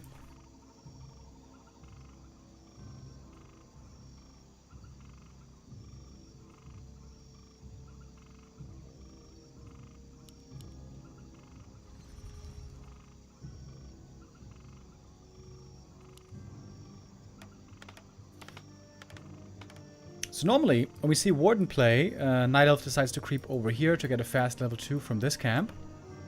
So Ancient of War positioning towards the standard camp might point more towards a demon. Ah no, it is the Warden.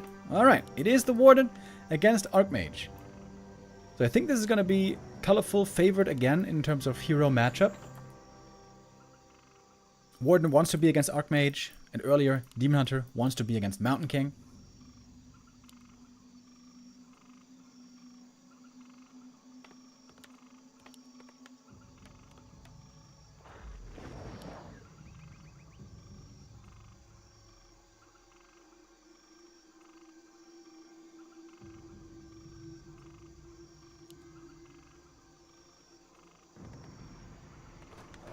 Players' forces are under attack.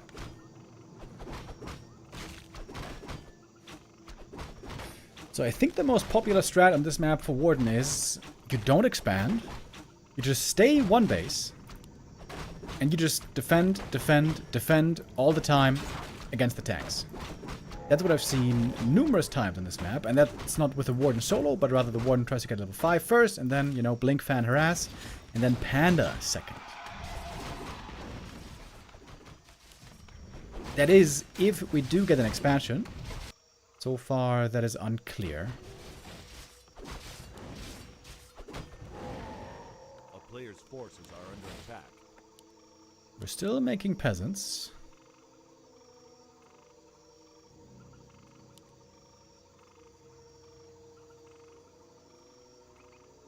Gonna creep another green camp, though. I don't think he's gonna expand, is he?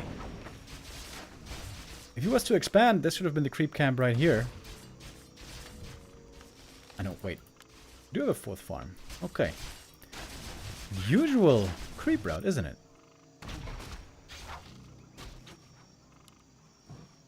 Archmage gonna creep a lot of small camps here. Leaving one item behind. Warden getting her level 2. From the center, items for her pretty bad. Oh, Cloak of Shadows can actually be quite nice for the Archmage.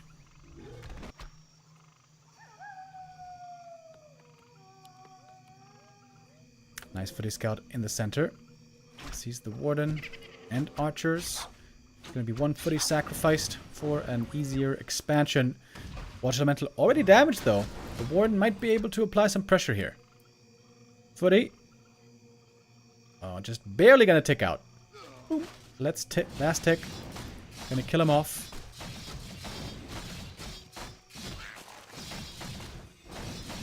Double claws for the AM. Very nice. Perfect. Level 3. And no peasants lost yet. Only a matter of time, of course, until that changes.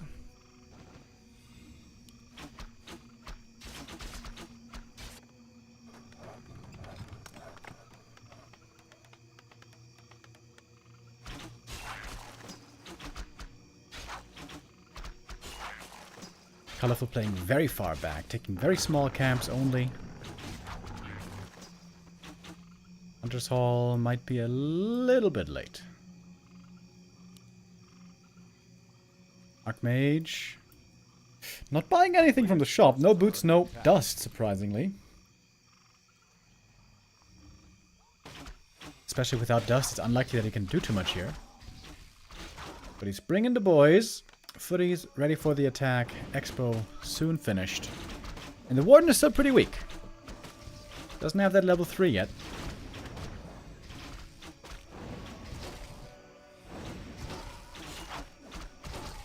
Water Elemental kill might be enough for that level 3, actually. defend now being researched. Before the tech even.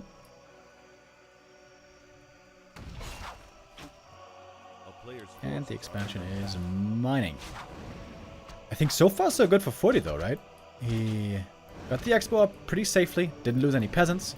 Did not allow Warden level 3. But now, is it enough? Oh, very close. Just needs one more kill.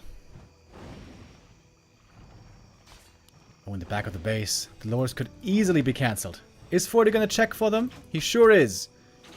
This should be a double cancel. This is a lot of footies in the back of the base. Annoying for sure for Colorful. And we got defend. Footies can stick around here for a long time, actually.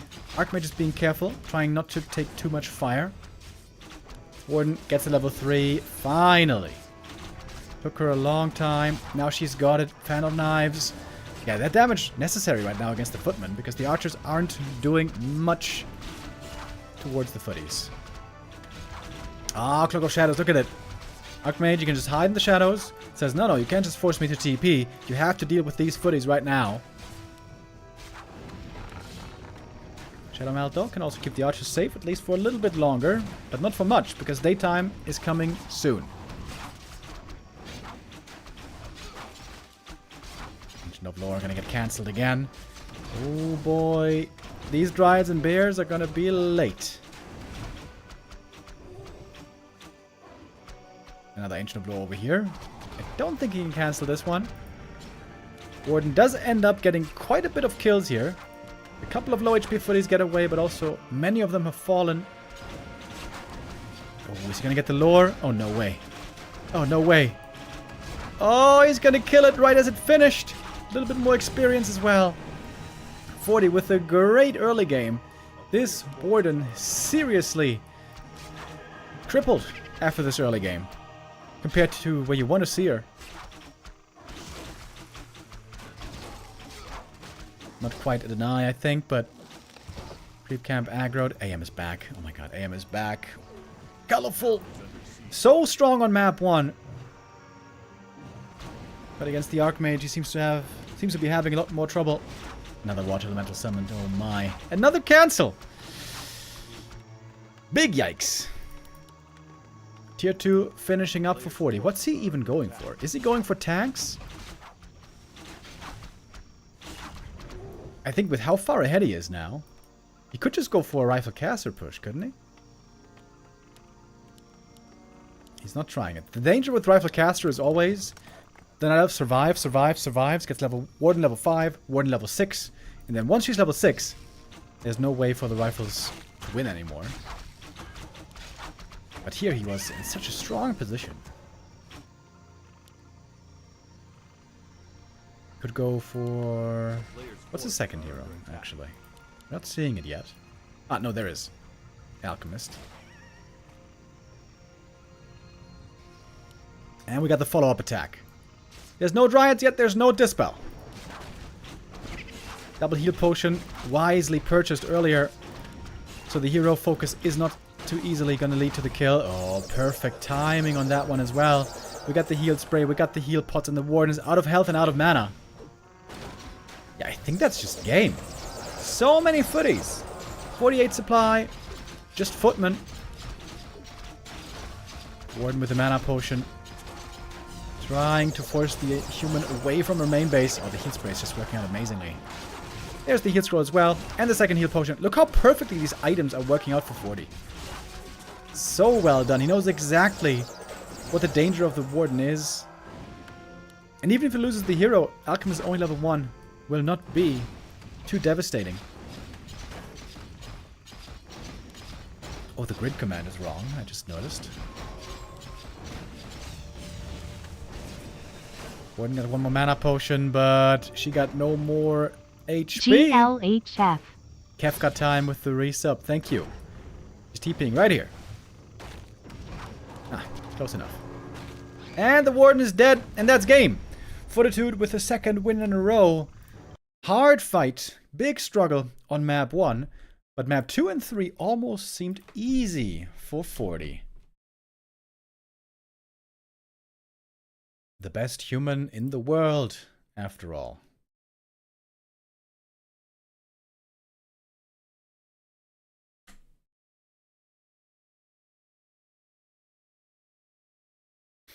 And there's still hope that we get to see in 40 versus Lin. Okay, the players are in the lobby right now. It looks like it's Infi playing though. Might be human, might be random. Man, I really want to see Lin versus 40. Okay. Alright, it's gonna take a couple of minutes to get the next game started. They also do have to do the vetoes and so on. I'm gonna get... What am I gonna get? Dude, I wanna... I'm gonna get some more water. Be right back. Oh wait, I also need to change the grid command. Hold on.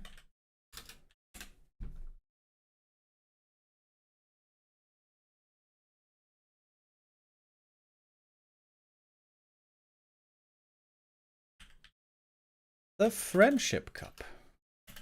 Love the name, by the way. Okay, now we got the right grid, I think. There.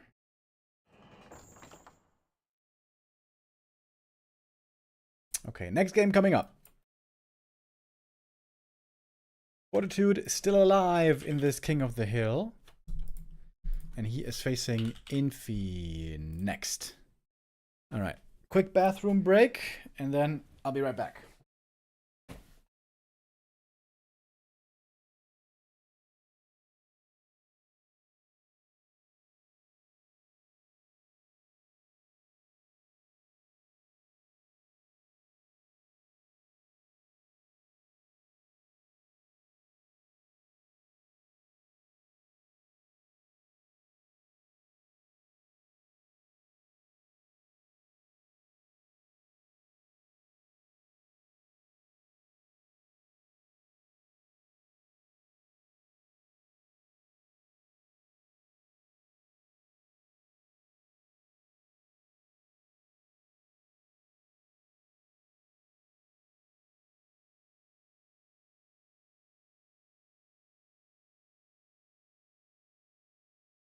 Auch nicht so.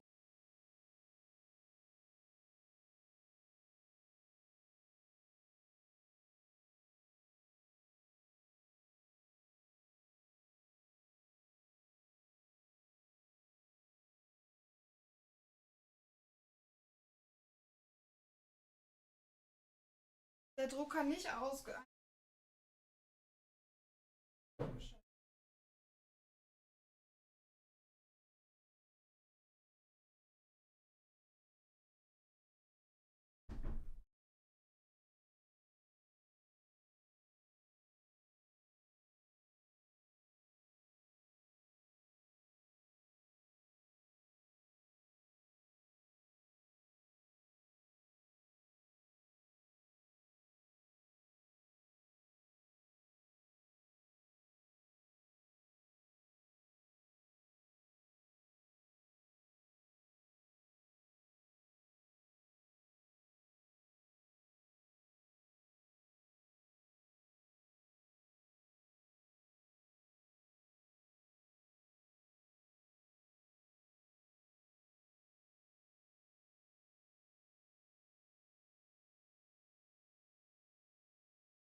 Alrighty.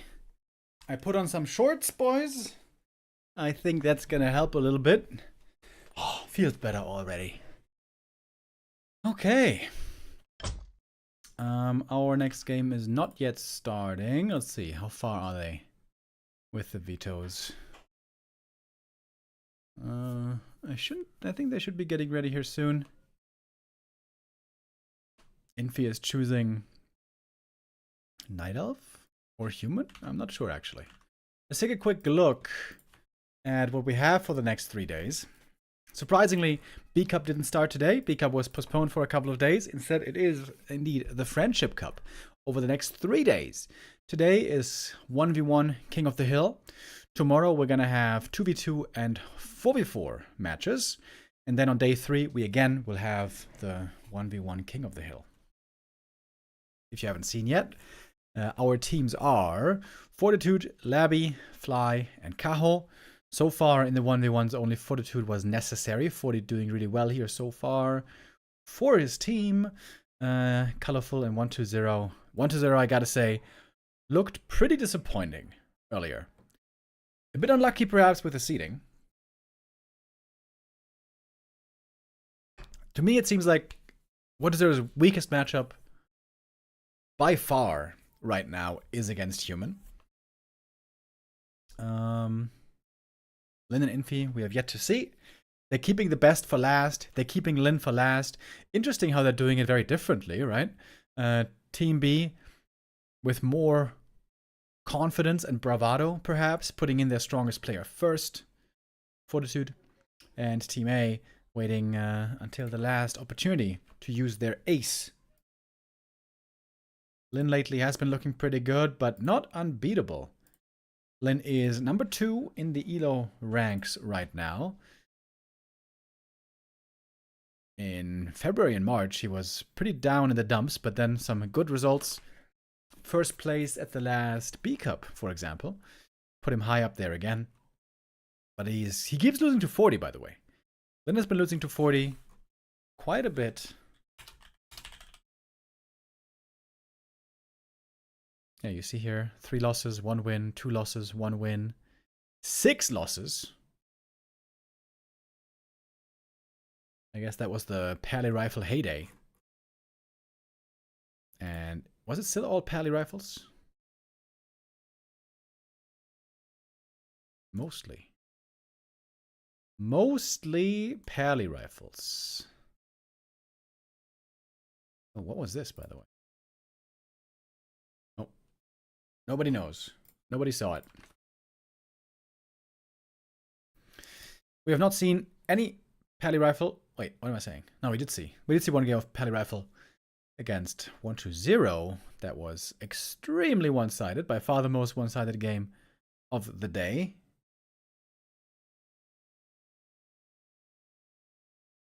Oh, well, they're taking forever to do the pick and bans right now.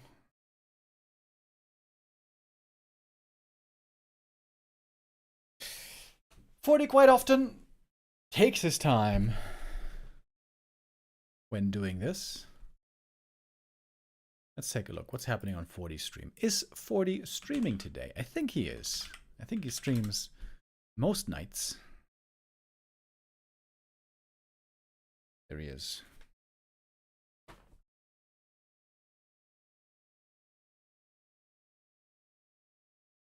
Alright, so 40 banned, Autumn Leaves, Echo Isles.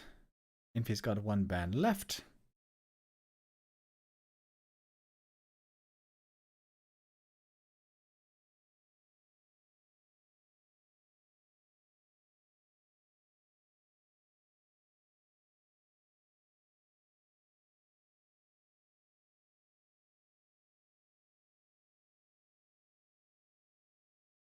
Tidehunters. Okay, so we got Twisted Meadows. Nice. Last Refuge. Also nice. Haven't seen that one in a while.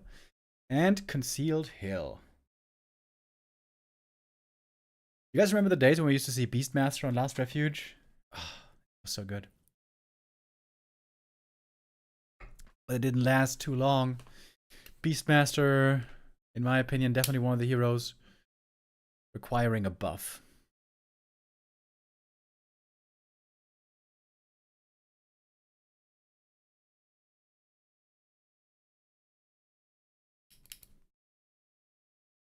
All right.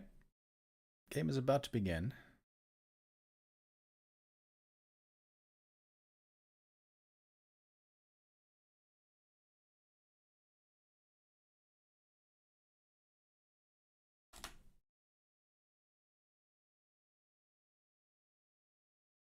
Can Infi now be the one to stop 40? So far, unbeaten today.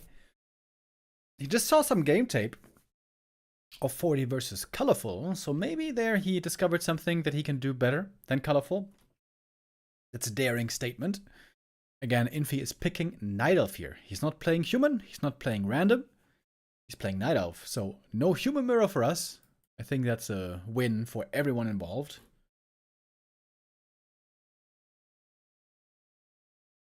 Concealed Hill. Our first map.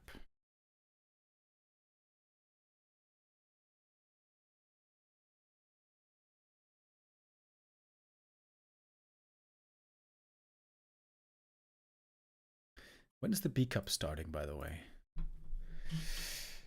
It is on Wednesday. Okay, Wednesday.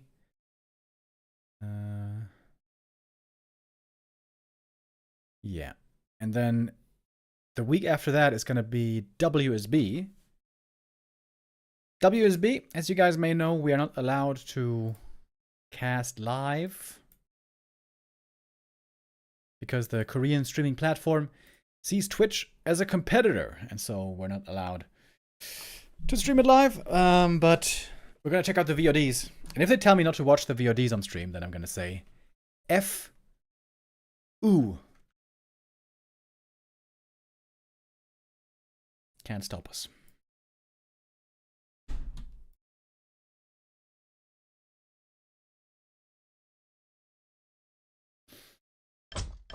Forty seem to be doing very well with one-base rifle pushes. Interestingly, back when Invi was doing really well in competition, and the last time he was doing really well in competition was around the DreamHack days. He played lots of one-base as well, one-base rifle pushes, and played Blood Mage, Archmage, Blood Mage. He kind of established that style back when we didn't really understand how good the Blood Mage could be.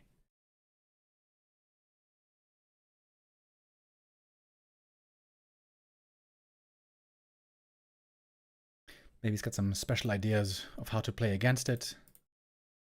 Back then, we still saw lots of Keeper play. But speaking of heroes who need buffs, Keeper certainly one of them. Looking very weak at the moment. Especially as a first hero. I was saying that already, like 5 months ago. People didn't want to believe me. What? No. Keeper is so dangerous against Orc. And now, 5 months later, we see 0 games with Keeper first.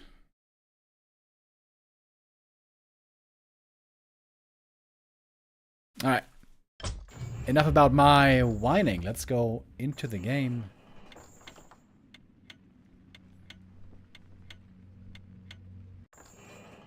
Yo. Long live Remo bro. Techo with the resub. Techo the legend. What's up, dude? I hope you're doing well. No! Why is the overlay bugged again, man?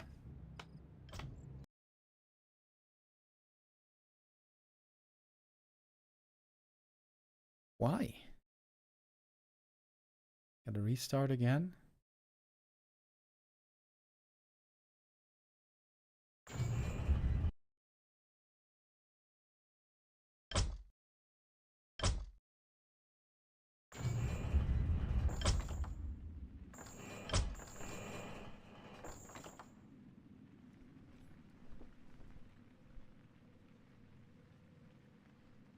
Okay.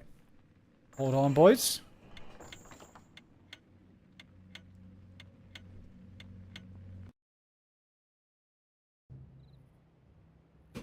Let's see if it works now. Ah, yes it does. Okay, all good.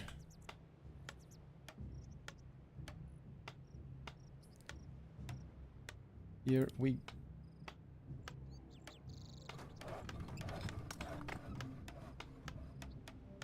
Wait. Ah, I didn't change this. Okay. Turns out I'm just an idiot, boys. All good. Nothing new. We knew that before. But now we got the game finally going. Infi, as mentioned, picked Night Elf. This is not random.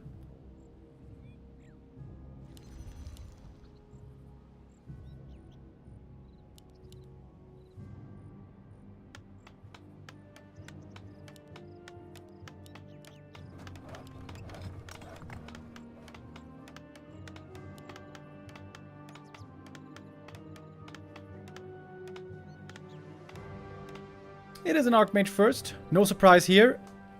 It is a Keeper. What?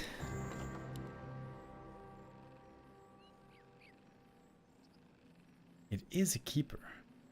I mean, Keeper is very good against one-base rifle pushes normally.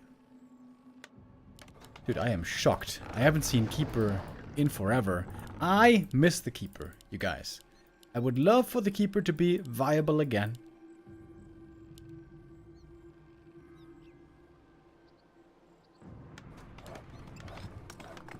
A player's forces are under attack. 42 setting up a tower early. This points towards expansion, right? If you play one base, don't really need that tower normally. Got a scout farm over here as well.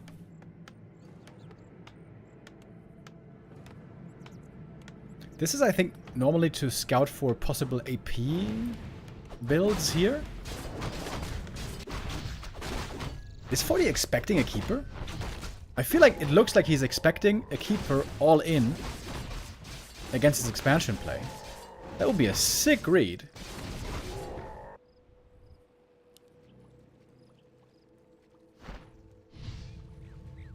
Teko says Keeper hunts Expo strong.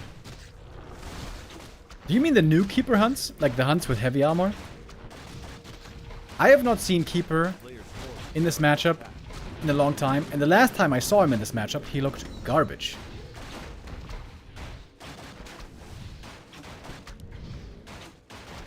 AMA Cred says you've been missed dearly. Thanks, AMA Cred. That's very nice of you to say. It's good to be back. Okay, he's not making hunts yet, though. It's just archers so far.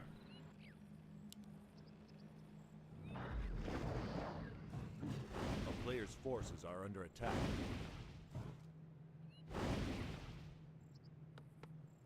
Okay, here come the boys. Nice wisp save. Oh, goes down in the end, though. 40 might be a bit surprised that he's not getting harassed at all, which normally is what always happens.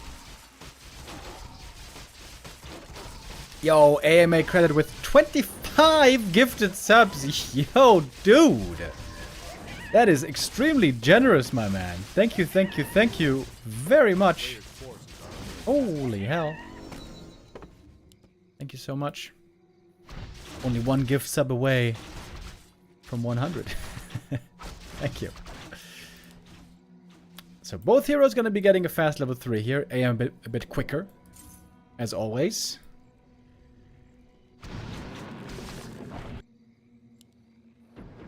Oh, Telestaff. Oh, Telestaff on the Wisp. He can harass the peasants now very well, and 40 is not in position to defend. Only archers back at home. Who's going to be taking more damage here?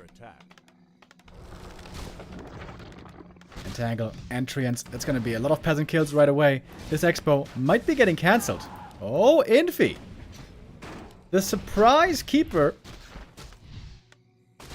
Yeah, this is a cancel, right? This is too many treants. Militia can't clean this up. There's new militia being sent over. Oh, sick play by Infi. The level 3 keeper with the staff. Yeah, that's a cancel for sure. There's more treants. There's a bunch more. Hunter's Hall cancelled as well. Moonwell's gonna be falling here unless the keeper TP's home. But yeah, Expo. Huge delay. Insane delay. TPing back now. Okay. One Moonwell only has gone down so far. This has been a fantastic start for Infi. Maybe could even go for a second hero in a moment. He's not supply blocked. Yeah, he's going to the tavern. Naga second. Not Panda.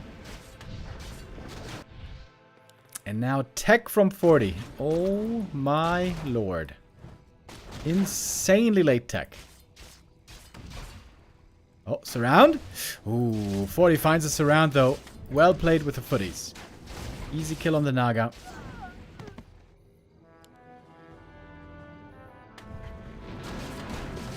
Some detonates here are necessary. Keeper healing for free at the fountain. I like that. Staff is ready again. And here he comes.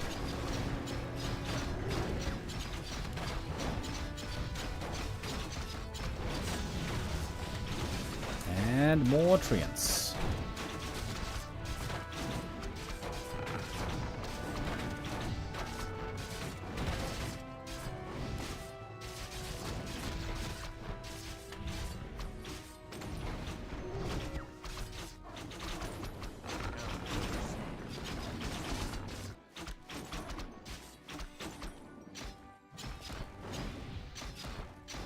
Fortitude, though, is certainly finding some real damage here on the Moonwells, on the buildings. Still no Ancients of Lore, no expansion either. Getting ready for rifle tech. Putting in the back of the base. And all this nighttime, by the way, the Moonwells are not regenerating.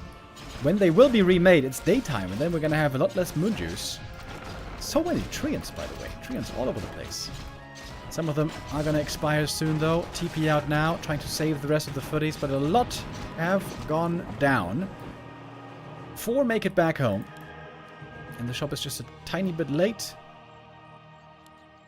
Keeper is close to level 4, but Fortitude did find a way back into this game. He delayed the tier 3 Night Elf a lot. Forces are under attack.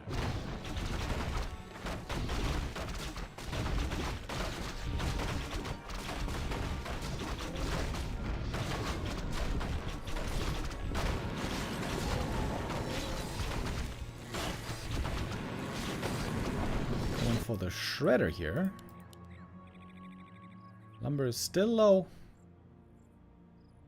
They're still on tier 3. I thought Infi was running away with his game, but that's not really the case. Infi needs tier 3. You need tier 3 Night Elf against rifles. Beastmaster! Oh, damn! Beastmaster! Here comes the follow-up attack with mass summons. We have no Dryads yet. The lore is up. The Moonjuice is looking bad. Real bad. Classic 40 Killer Instinct. It's something also that Infi used to play a lot in the past, against Orc especially. Beastmaster Archmage Pressure.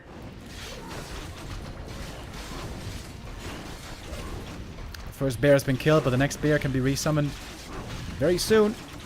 Trying to save the Shredder with the Whisper Pair staff from the Keeper. He was stuck. He's looking for the kill, maybe with the Entangle. He's got level 2 Entangle. Shredder is dead though. Where's the next bear? Bear's ready. Misha. There it is. Archmage Entangle, but he's got the heal potion. Just like earlier against the Warden, Forty knows exactly when he needs heal pots. First Riot is out, but no Abolish yet. Lumber is looking terrible again. Losing that Shredder is so painful. Keeper gets the invul and heal scroll.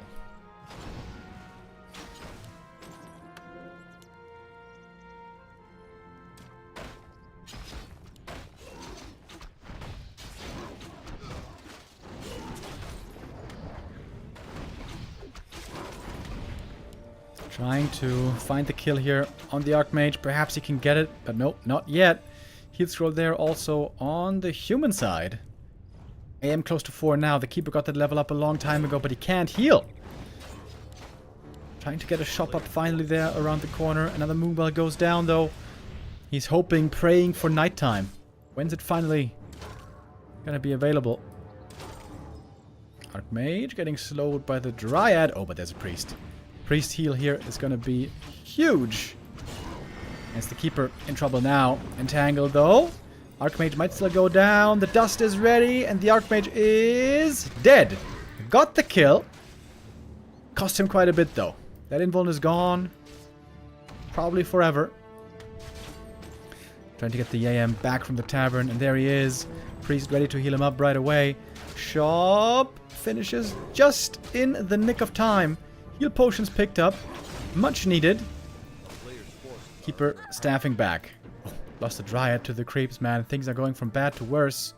One more Entangle. We don't have a depth training yet, do we? It's about to finish. I am very, very close to that level 4. Can Infi really somehow stabilize? Only 30 supply for him. 38 for 40.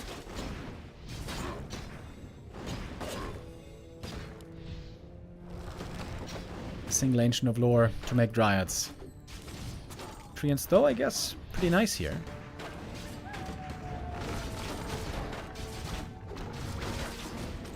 Oh, there was a Dispel against the Treants, but they're still mostly here. Dryad goes down. Micro there, not great. That's AM level 4. Almost getting that Huntress as well. Oh, did get it somehow. Level 2 Beastmaster, now we also can get Quill Beasts.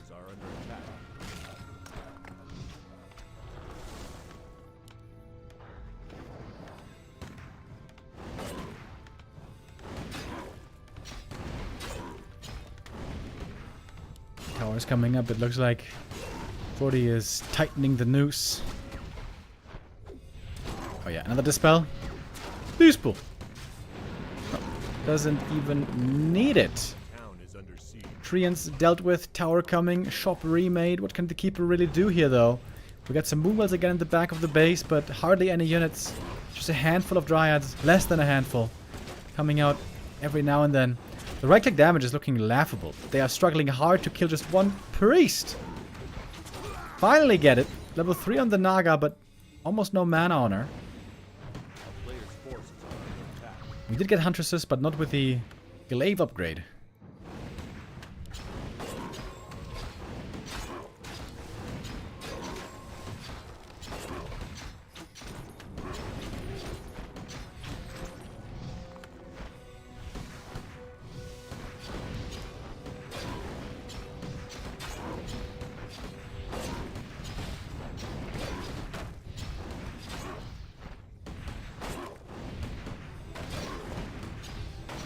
Ultra falling might not matter too much.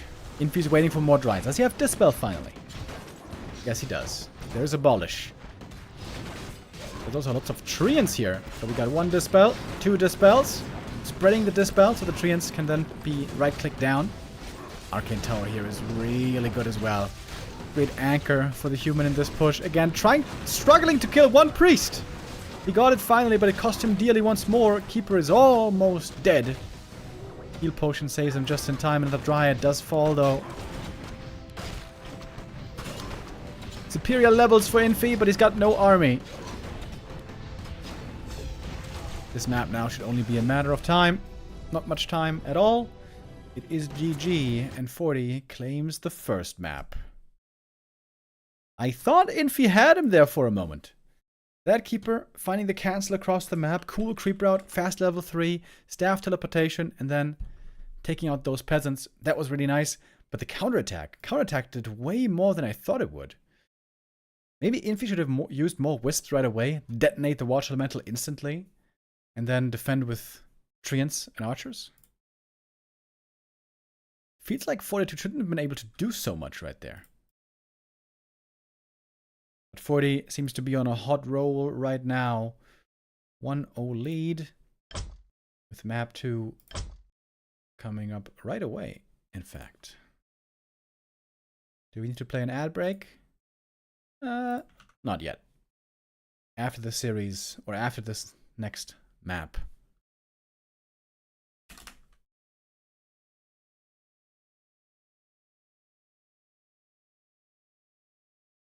Alright, map 2, here we go. Last Refuge. Haven't seen this map in quite a while. Infi came out with a surprise pick already. Keeper of the Grove is the first hero nobody picks at the moment on the pro level.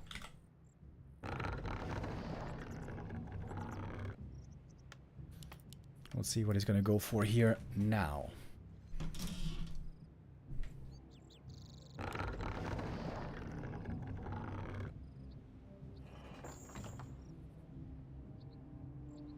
Are there special rules for this tournament? I don't think so. You mean like the M Cup with all the randoms mode? No, I don't think there's a special rule set for this.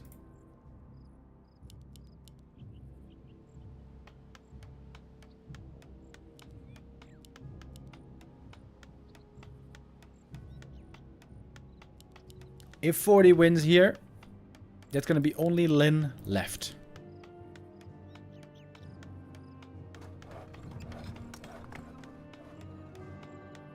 For Team A. For Team B, we still got Labby, Fly, and Kaho waiting in the wings. And honestly, if Lin has to play against 40 and he beats him, I think Lin could make the reverse sweep happen. I would say Lin's hardest opponent by far in this lineup is 40. It's a Warden by Infi.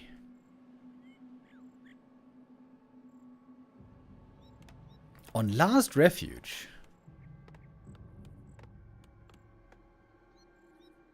I'm expecting 40 is going to play one base then here. Most likely.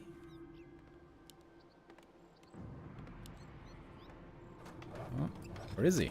A player's forces Perhaps are not. under attack. Footy getting ready for the Merc Camp pull.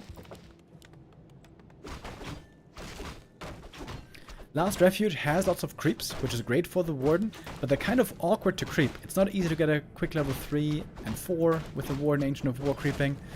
The creep layout just doesn't really lend itself to that. Oh, whoops. Footy ensnared from the creep camp. That was not perfectly done.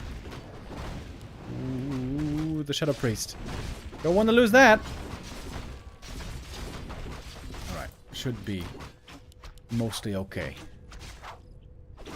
Gloves of Haste for the Warden is whatever. One peasant died to the creeps here. As the AM is about to pick up level 2. This camp was a bit harder than it should have been with that ensnare.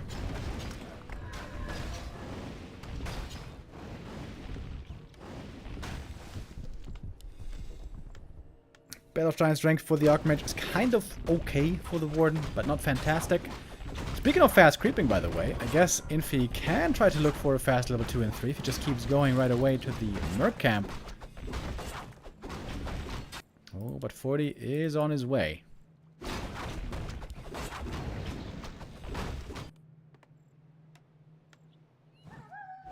Is he just going to try to creep with a militia only? And pressure with the Archmage, we'll see. Warden using another Fan of Knives here. Lots of mana used for this creep camp. Bit of accuracy is okay. I think he denied that troll by accident. Wisp now in the main base in danger. And it is just a tech. No expansion. As it seems. Creeping the green camp as well with the militia. I'm not sure if that's enough for level 3. Actually, I'm pretty sure it's not. Shouldn't be. Okay, I'm not sure. But I don't think it's enough.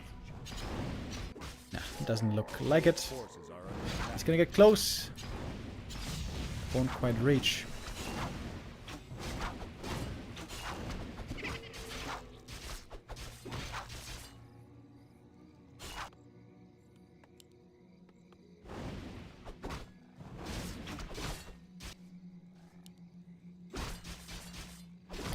But he's in the main base, pressuring the mercenaries, but the trolls are pretty good this early on.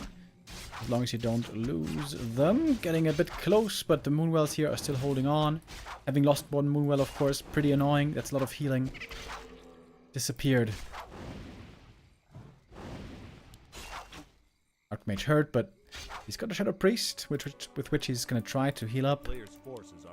No Blacksmith yet, by the way. Looks like 40 is kind of struggling a bit with macro.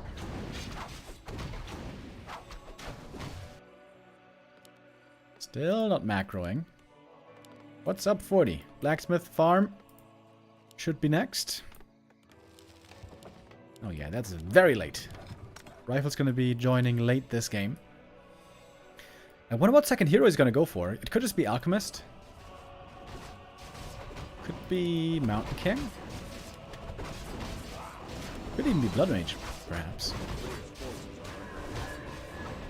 Oh, Crystal Ball right away, sees what's up.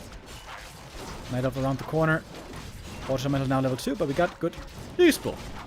Double Shadow Priest. I like that. And level 3 for the Warden. Finally. Oh, Archmage gonna have to TP here. Archmage very hurt. Ooh, not TPing. Is he still gonna tick down? Archmage! Ooh, he's taking so much damage here. He's not dead yet. We do have the Alchemist.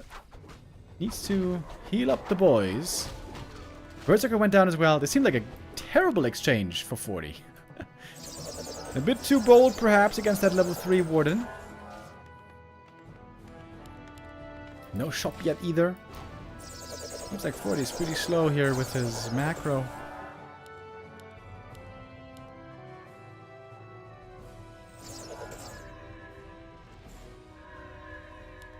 Game is looking fine for Infi, I think. Especially if you can keep leveling.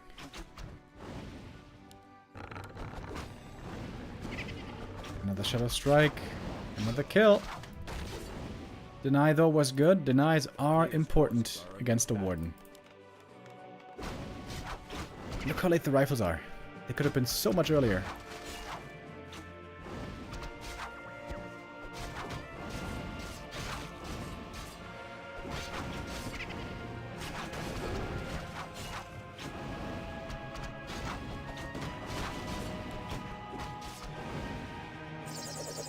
Minimal army here by 40. This got only... What is that? 2 rifles and 1 footy left. I would say Infi did a good job cleaning up the human early game army.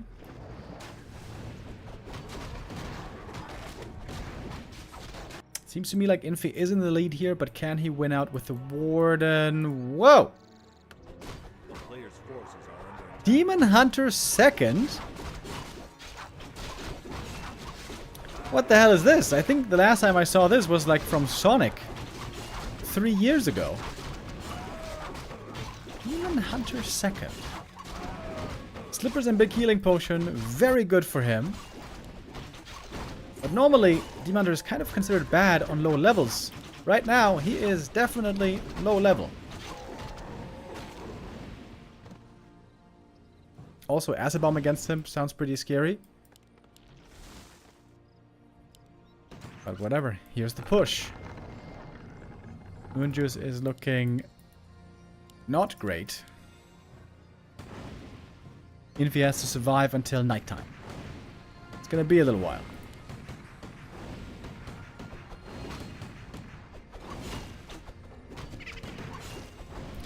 Little strike on the Berserker would be a big pick-off here. One Berserker already died earlier. Good healing to keep the Burzy alive, but not for long. There's no heal scroll here, by the way. Burzy is somehow still alive.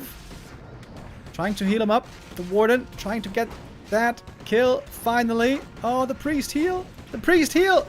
Big healing potion committed. The Warden still trying to get the kill. Still couldn't quite get it. At the same time, though, 40 has almost nothing here. The player's forces are under attack. Low mana across the board. Well, except for the Demon Hunter, I guess. Big heal potion helped a lot, but now it's gone.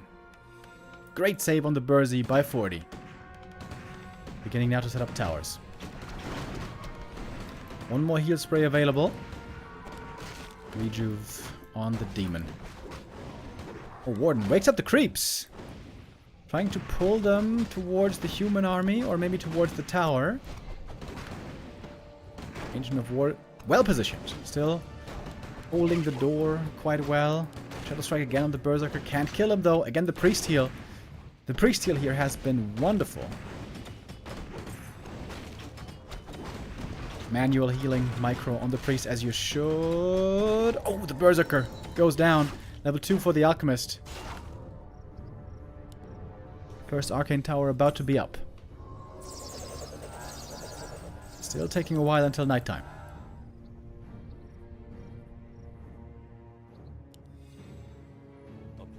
AM to the shop. Going for a heal scroll, I guess. Oh, tower! Aggroed the creeps. Not sure if that was intentional. Oh, big item, big item, big item. Big item. Both want to get it. Alchemist will claim it. Mana Stone. Oh, that's a really good find. Not sure that the Demon Hunter has done very much so far. Still only level 1, but he is very close to the level up.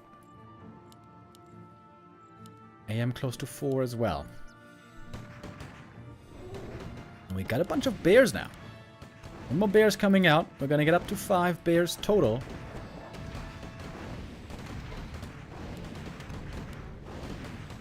One heal scroll, 2 invulns, and the Mana Stone.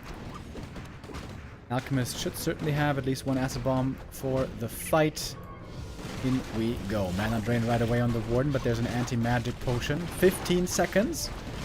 Where she's magic immune. Berserker, important unit as well. Might be going down now finally. Holding on to the heal scroll here for a while is 40.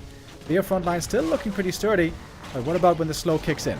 Finally the Berserker goes down. Warden wanted to get that one for a long time. Mana Stone still available on the Alchemist as well. Repair on the tower. You guys having a tough time bringing it down. Another archer falls. Another acid bomb is thrown. That was the mana stone being committed. AM now also level 4. Speaking of mana, more regen now for everyone on the human side. Alchemist all of a sudden almost level 3. Couple of bears go down and the impact is felt. Demon Hunter got level 2.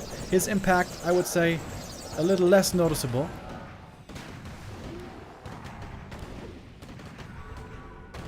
And the push keeps going.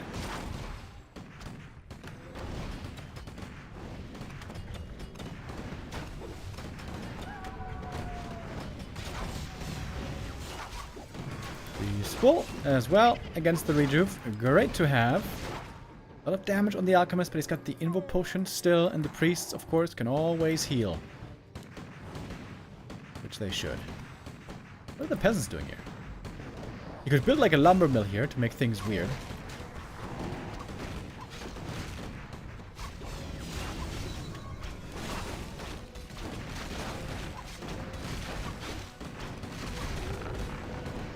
Got the level 3 on the Alchemist. Warden still looking for solo pickoffs with a Shadow Strike, but it's proving damn hard to actually find those kills. Alchemist is out healing everything. That is the purpose. That's why we see Alchemist being picked against Warden so often.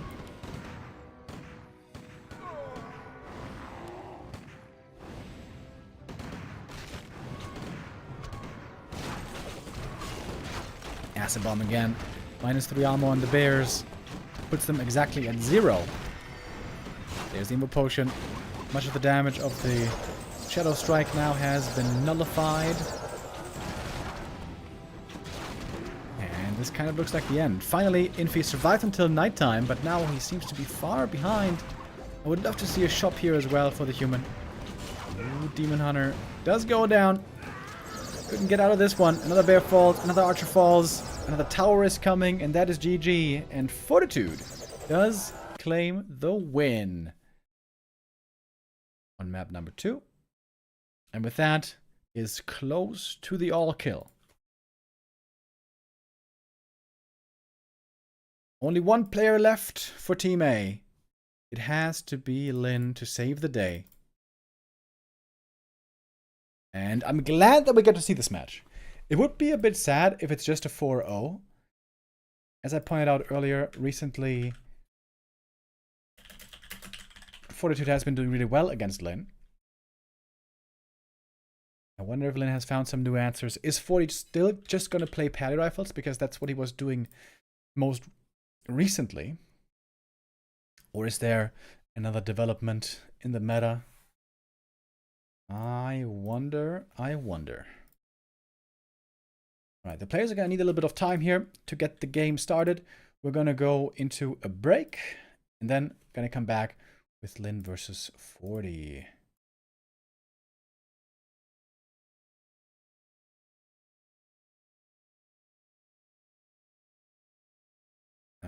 Yeah, exactly. See you in a bit.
Welcome back, everybody.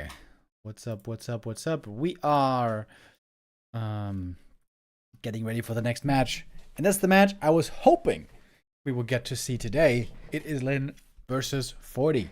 As mentioned, Fortitude has been doing really well against Lin lately. He's on a 3-game win streak, and before that also he was looking very successful, especially with the Pally rifles. Is that still the strategy that's to be expected here? If so, is there an answer found by Lin? Or will it be domination again from the Holy Man and the shooters? Let's go in and find out. 40 in the bottom left. In the top right. And, well, doesn't this look like a Pally rifle build or what?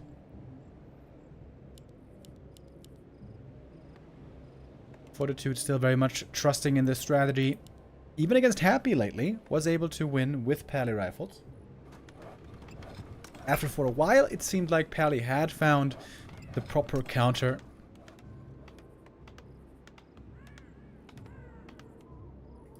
Orc is still clearly struggling the most against Pally rifles. Last series that the two played, 40 and Lin, it was Pally rifles every single map.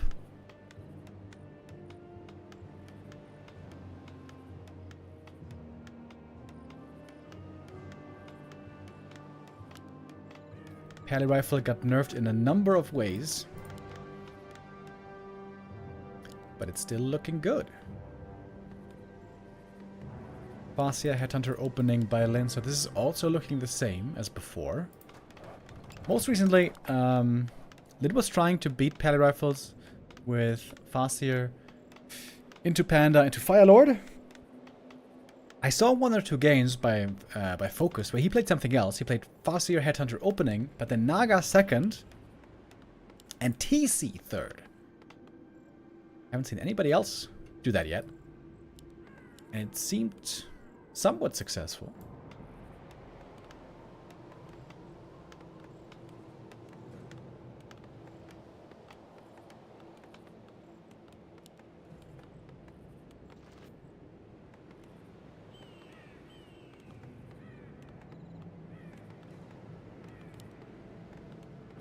Lin making burrows way in the back of the base. I like that. Against the Pally rifle push. Burrows very, very vulnerable. You could go for the cement upgrade, but that's hard to afford if you're going tier 3, if you're going Torrens, which is something that we have seen as well being incorporated.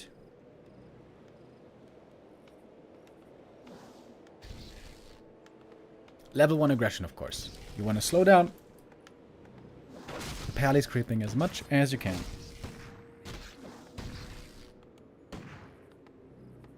Normally quite heavily at the start with headhunters. 4, 5, 6 headhunters with attack upgrade, perhaps even.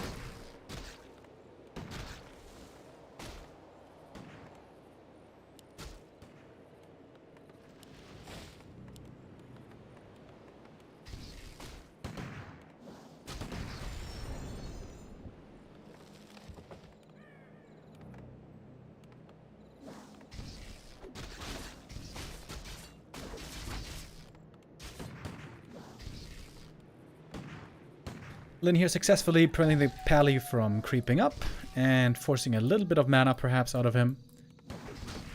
But Hoylite, very, very cheap. 65 mana only for a very strong heal. Strongest heal in the game, probably.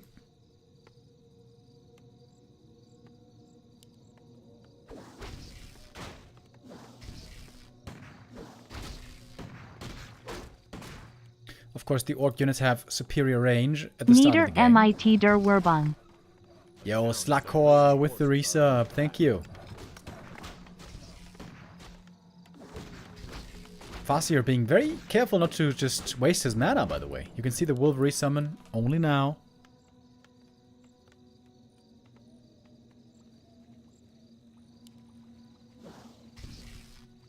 Absolutely no creeping so far for the human. Oh, whoops. One rifle. Taking a bunch of damage here, but of course, there is Holy Light. There's always Holy Light. Oh, here it's a little bit too late, though. One rifle goes down in the early game. That is... I am shocked to see that. That normally never happens. Good little W for Lin right here, but one rifle kill doesn't win you the game right away.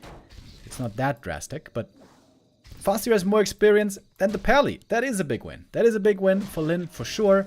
But we have learned over the years, or at least over the last couple of months, that you never want to underestimate Pally rifles. If at some point the Pally gets to level 3 with 50 supply rifles and a Blood Mage, it is still a strong strategy. It's just weak at the start. As we're shown here, as Lin is abusing very well so far. Tier 2 reached. Naga second. Oh, this might be the focus strat that I mentioned earlier. Naga second to keep up the pressure. Naga hidden for now. Is he going tier 3, I wonder? Yes, he is. Naga second, TC third, as I mentioned, was what Focus played the other day.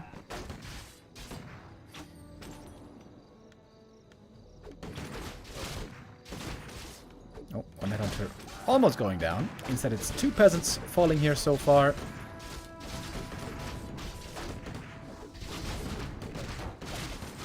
As the headhunters are taking damage, we're seeing the upgrade for Troll Regen. So it's going to be nice value here coming into play. Pally now a bit low mana, but the shop is coming up in the back. He's going to have clarities to use in a moment. And the Blood Mage arriving at last. Really good early game so far for Lin. I mean, you can't ask for anything better, really. There's almost no experience on the Pally. This must be from a couple of wolves, I think. Got some peasant kills. Got a rifle kill. A player's forces are under attack. Lin is still not quite backing off. Gonna do it soon, I imagine. And we got a Torrent Totem coming.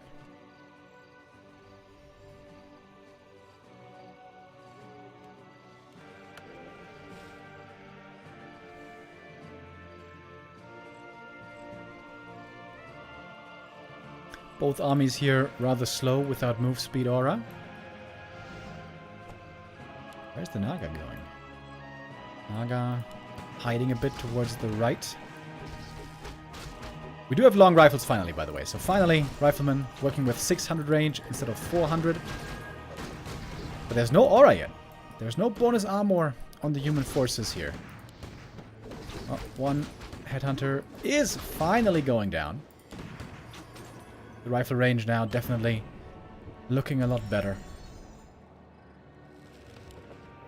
We are seeing a Spirit Walker. We do have reinforced defenses this time as well. And Lin still is trying to completely prevent human creeping.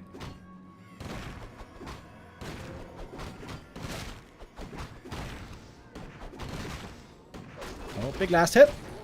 Oh, wait, goddammit, who got it? I think it was the Naga. But that's one more headhunter going down. Also, he's trying to put lots of damage on the Paladin, as he can't heal himself, but he has a heal potion. And the Farseer has no mana left. So it was 2 headhunter losses in the end. A slight blemish on this game so far. I gotta say, I'm not really a big fan of these walkers. I mean, sure, Spirit Link, whatever, but doesn't do much against rifles.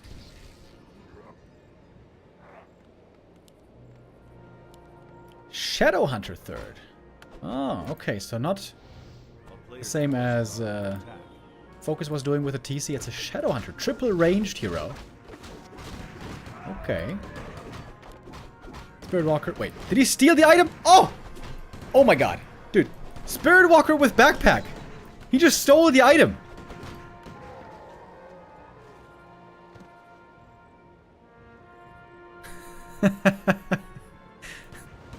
That's a cute play.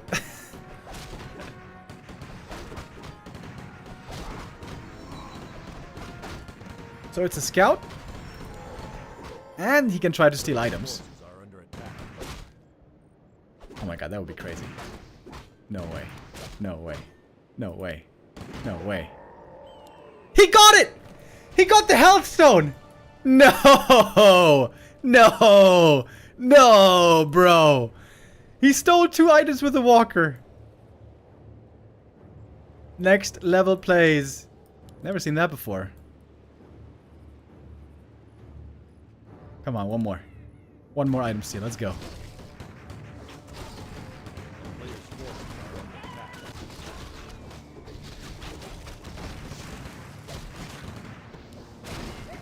40 doesn't quite have the necessary levels yet. But he's about to get him. Ah, Walker, a little bit too slow to get it here. Flute of Accuracy, very good. Level 3 Blood Mage, very good. Big mana potion over here, that can't be too bad either. We got Hex on the Shadow, by the way.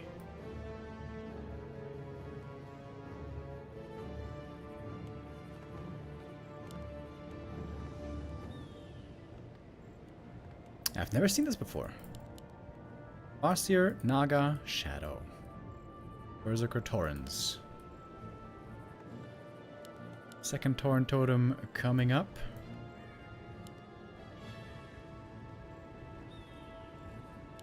So the most obvious use of Hex, of course, is against Siphon. A player's forces are under attack. Trying to get the Banish kill here on the Burzy. That should be pretty easy now. Oh, okay, maybe not. Then squeezing in one more camp. Gets the claws. Claws are pretty good. Oh, Shadowhunter. Banishing a Tauren, but that one has resistant skin, as you guys know. Nowadays. And Lin playing the Ring Around the Rosie game. That's also what Lin has been doing against Happy for a long time. Running around, avoiding fights. Creeping up, leveling up, powering up. And trying to get the best tech against the opponent. Dude, this Scouting Walker is wonderful. What did 40 get tier 3 for, by the way? So far we haven't seen what it is. Just more rifles. Okay, no way. No way. No way. Don't tell me he steals this again. He stole it again! Ah! Ah! Scroll of the Beast! He stole it again. Unbelievable. He sold the other items, by the way. He sold the Health Stone, he sold the Cloak. Still got the scroll. Okay, TP home. Has to be a TP out in response. Surely. A little bit late. Oh, the Tauren. Can I lose the Tauren? Oh my god. Last second save. Tauren. Alive on 20.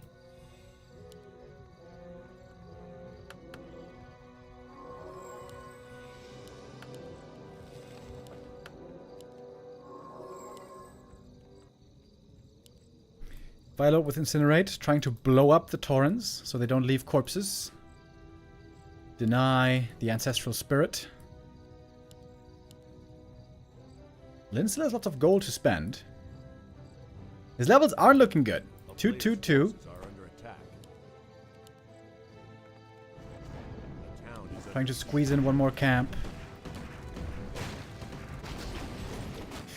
And here we go. This is the push. 2-2 upgrades. Big rifle army. It was a tough early game for the Pally, but now here we have the push. And it's unclear if Lin can hold. Got the level 3 fast here finally.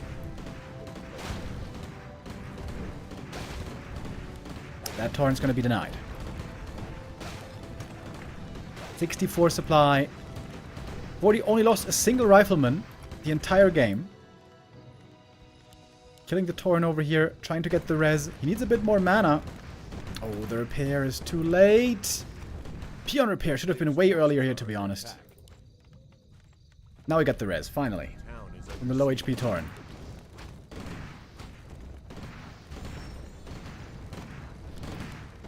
But the Pally Rifle rages on.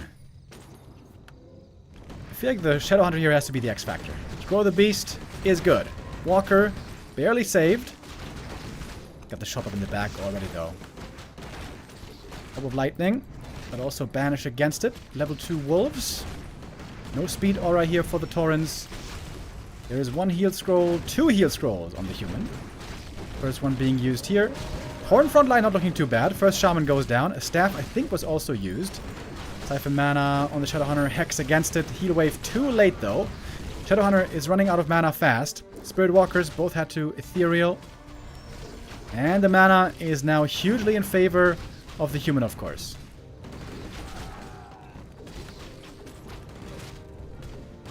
Oh, 1 Berserker. Didn't get the memo. Lin can't spend his money. The shop is gone. He's got only 1 Torrent Totem.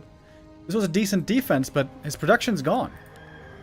And for the human, it's so easy here to heal with Regen Scroll. Get some clarities if necessary. The town is under siege.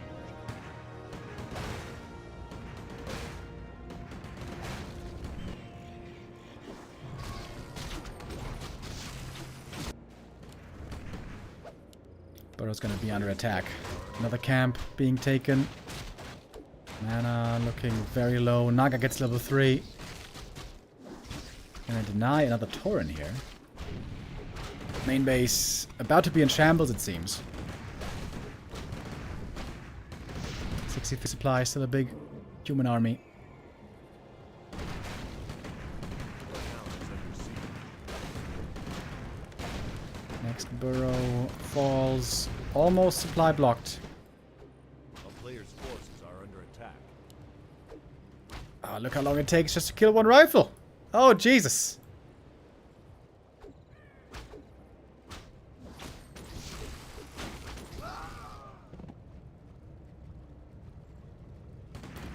Seems like 40's in a wonderful spot here back at home. He is not adding any different tech. Could even go for 3/3 upgrades on the rifles, in theory.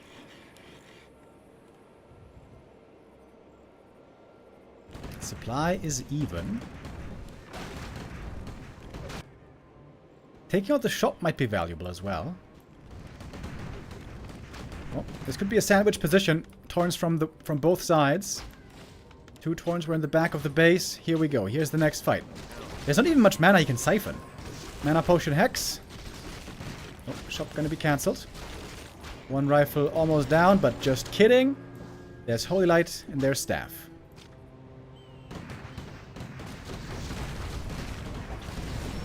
Hex again. 1 rifle. Oh, does actually die, believe it or not. Pulverize, doing some decent damage here. Hex again interrupts the Siphon, but now the mana is mostly gone. We have 1 more round of Wolf the Farseer could summon. There we go. Now, mana looking entirely gone on the human side. Lots of mana still. I mean, the Orc side, excuse me. Lin is pushing him back, though, for now. Slight supply lead on the Orc. Here we have the Heal Scroll coming in as well. Thorin still mostly healthy. Another rifle goes down. Okay, hold on. Oh, Pally! Surrounded! Wait, is he dead? Pally behind enemy lines, trying to save him somehow, but he can't! Pally gets caught in the middle of the big Orc army. Pally dead, and it's a disaster for 40. Has to go for the Tavern Res. Now he's out of mana. Now 40 starts to notice what it feels like to be out of mana for once. Can't use any spells. Never mind, a little bit of Siphon mana he can use. Heal Scroll as well, coming in from Lin. Trying to get the kill. Purge and the Pally's dead. Blood Mage, I mean. Purge and he's dead. Never mind. There's the staff. He's getting a bit too excited. Orb of Lightning. The Purge for the chase. Really, really good here. 1 Torn now very hurt. There's a lot of mana on this Walker, by the way. He could go for the Ancestral Spirit. Oh, Lenny might have just done it. Is that enough? Is that finally enough to beat Pally Rifles?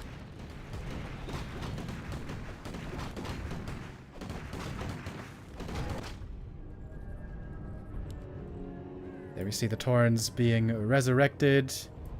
Don't have to spend 1,000,000 heal cells to heal him up again.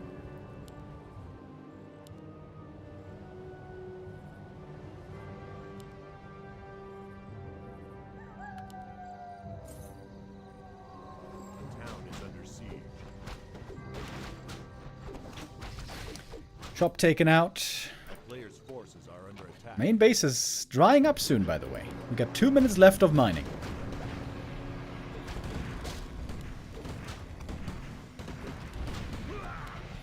Firelord finally level 2. He can go for Soul Burn now. Pally never made it to level 4, by the way. That's crazy.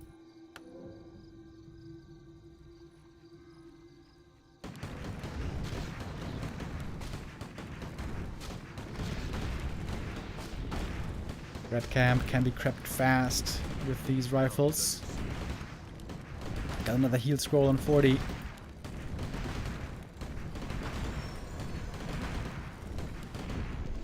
Level 4 Blood Mage, level 3 Pally still. Helm of Valor I would give to the Firelord. Using the TP to get back home behind the wall. Third attack upgrade finishing up for the rifles. Are they gonna get +3 damage then from the aura? Maybe. 1 armor upgrade on the Torrents. Love that armor upgrade. There we go. 3-2 upgrades on the rifles. It's just still pure mass rifles. Still only +2 damage though from the aura. Ooh, double level up. Pally 4, Firelord 3. In we go. Banish, staff, easy save. Blood Mage, out of position. Ooh, he might be in trouble here. Speed scroll used. Feels like the first speed scroll in the game, perhaps. Blood Mage surrounded, isn't he? Against the trees. Fork Lightning comes in. Banish can't save him. The Fork Lightning for the kill. And this looks like GG indeed. Lin beats the Pally Rifles. At least on one map. Finally. Is that the answer that Lin was looking for? Naga second. Shadow third. Torrens. Of course, the Pally kill here went a long way in winning this game. It was an excellent early game as well, where the Paladin was allowed to creep absolutely nothing. But it was only the first map.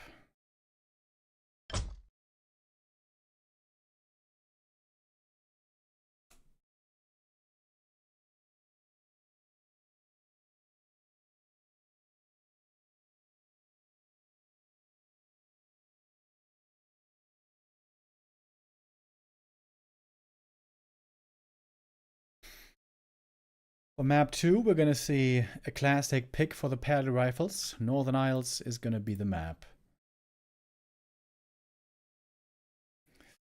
Lin can still win the day, by the way, for his team.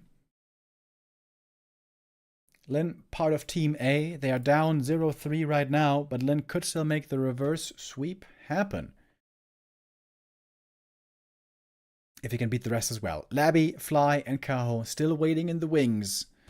Fortitude with an opportunity here to close things out right now.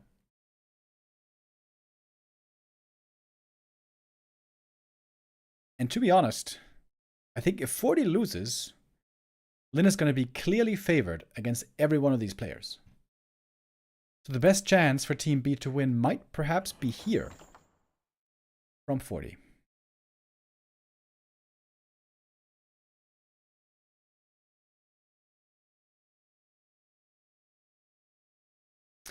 The Spirit Walker as well, by the way. He stole 3 items. Hellstone, and, well, the Cloak wasn't that big, but also Scroll of the Beast. The Scroll of the Beast in the push, imagine if that Scroll of the Beast had been on the other side. Dude, this might have been the game-winning Walker. Unironically.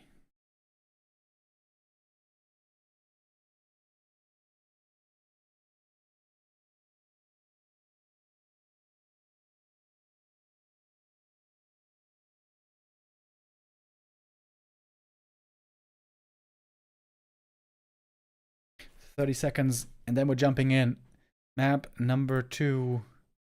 Are we going to see something else than Pally Rifles, or is that still the dominant style? It seems like 40 was doing very, very well with the Pally Rifles before.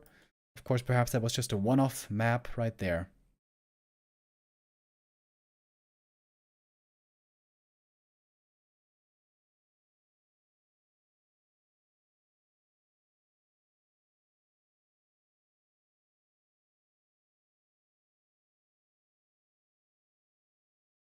Alright. Is the game ready? Ah, almost.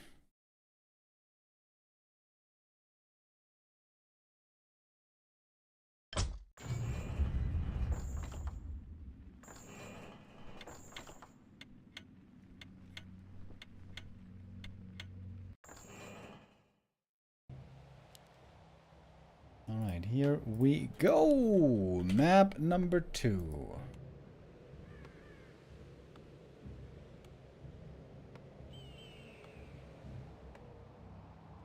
Fortitude bottom left is again going for the Pally rifles. Lin tasting some sweet victory against the oppressive Pally rifle style after a long time of suffering, long time of experimentation.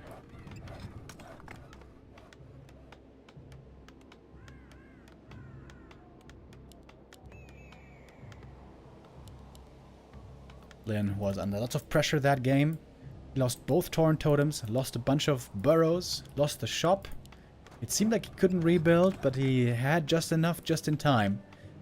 The 4 Torrent frontline, once we got a couple of good pulverizers out, seemed to be doing a good job. The great thing also about the triple ranged hero that he played is that when the Pally Rifles is walking away, kiting away, then you can always get in a few shots from your ranged heroes. And of course, against Torrents, you have to kite away. You can't just stand there.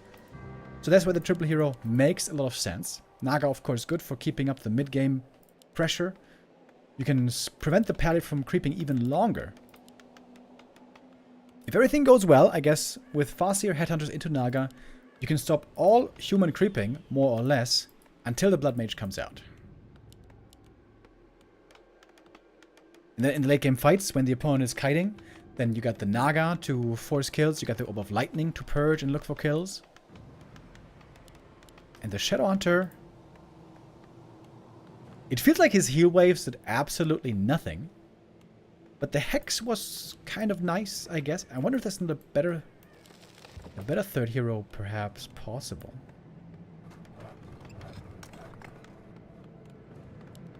I can't really think of one either, though. I mean, TC with Aura, would that be better? Would TC with Aura be better than the Shadowhunter? The thing is, that's going to be lots more Siphon then.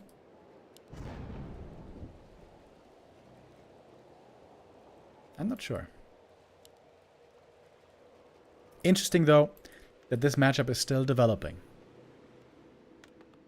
Out comes the Pally, and of course the Farseer is there right away to greet him. He says, "Hello, old friend," or as the Paladin would say, "Well met."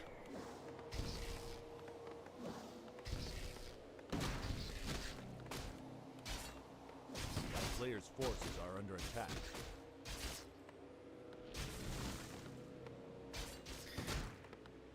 Then it's going to skip the shop for a long time until roughly he reaches tier 3. So he also wants to make sure not to take too much damage here.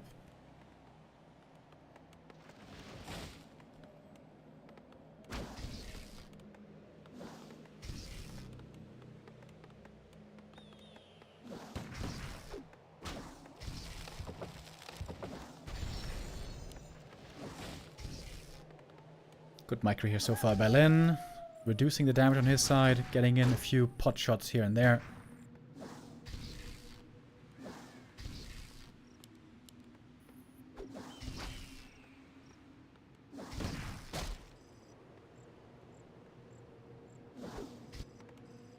We got one rifle kill on map 1, surprisingly, at the start of the game, which is normally never supposed to happen. That was a small mistake that 40 showed there. Holy light. I was about to say.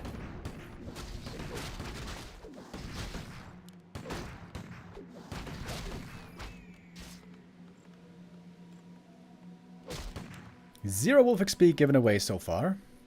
Well done there by Lin again. Thinking about if he wants to steal this Murloc camp, maybe, but the opponent is right there around the tree line, so you don't want to expose yourself in a bad position. Farseer this time seems to be running out of mana quite a bit faster. Not going to have too many rounds of wolves left as we are nearing tier 2. A player's forces are under attack. It's a lot of headhunters. We're getting up to 7. That seems to be the magic number. Who does the stalemate benefit more? Definitely the orc. If Lin could play this game with all heroes only level 1, he would do it in a heartbeat. It's the human heroes who need the levels much, much more than the orc heroes.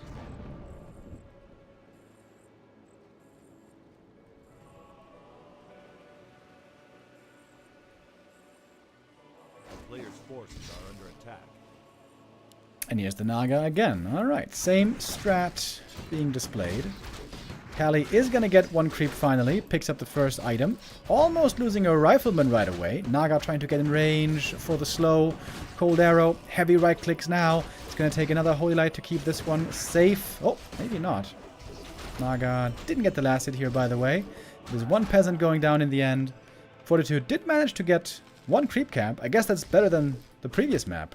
Didn't lose a rifle either, but the pressure's not over yet. We got 7 headhunters here with an attack upgrade. This blood mage needs to come out now.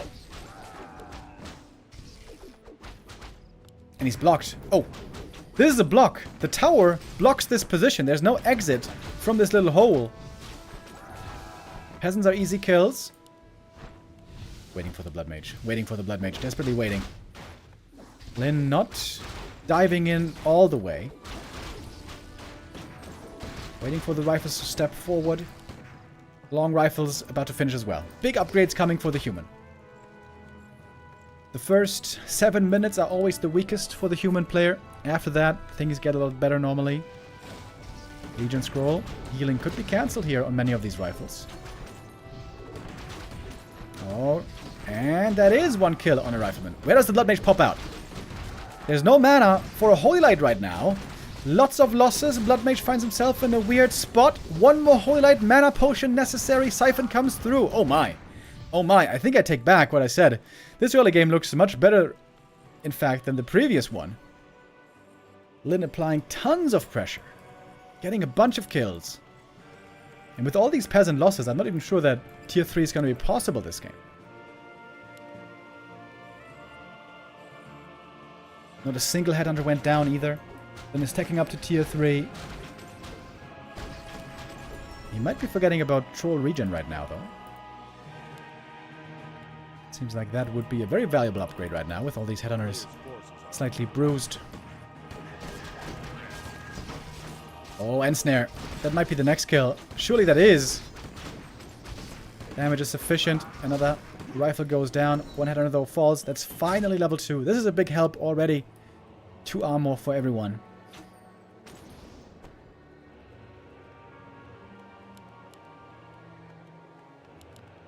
Reinforced defenses again, quite early.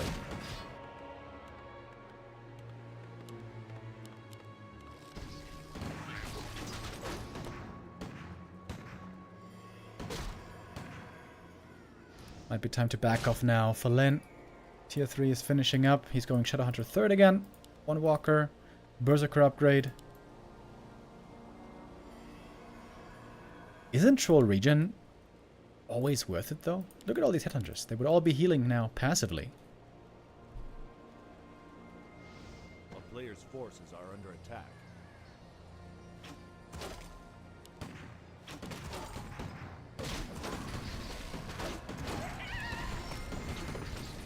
We get the Walker again. Do we have Backpack? Yes, we do. We got Backpack again. One Spirit Link. Another Walker is ready to steal again. But, I mean, this time, surely, it must be working out better for 40.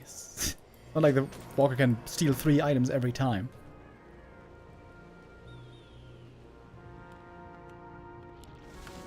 Shadowhunter is out. Tier 3 is reached. Got the first Tauren already.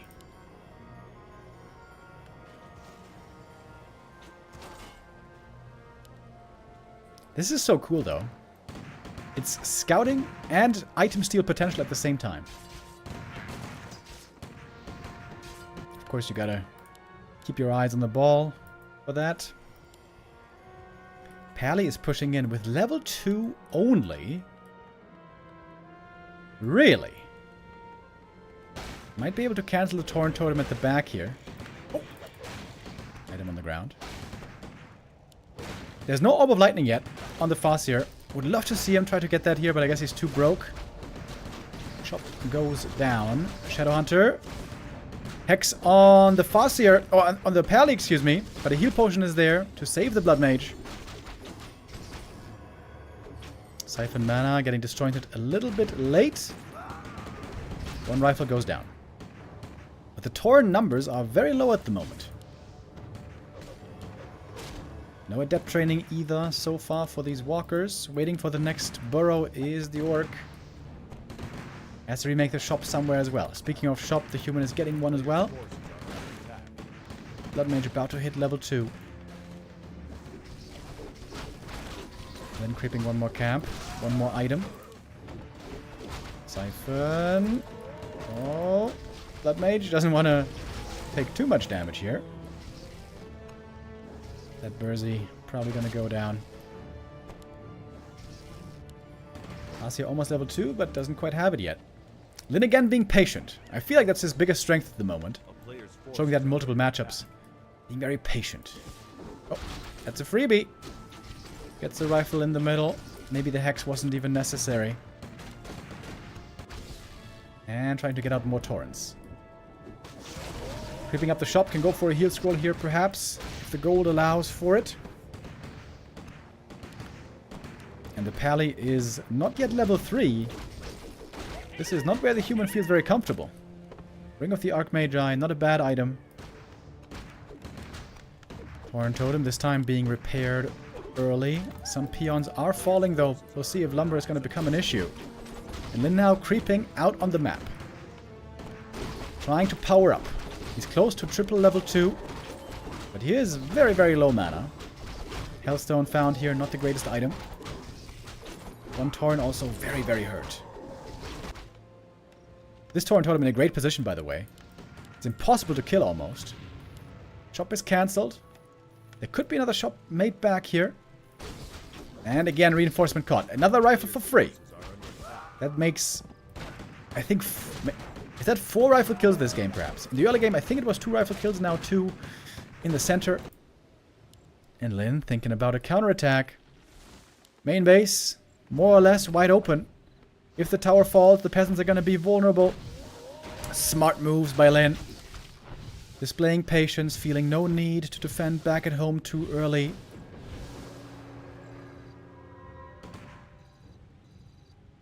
And his army is fast enough to get away.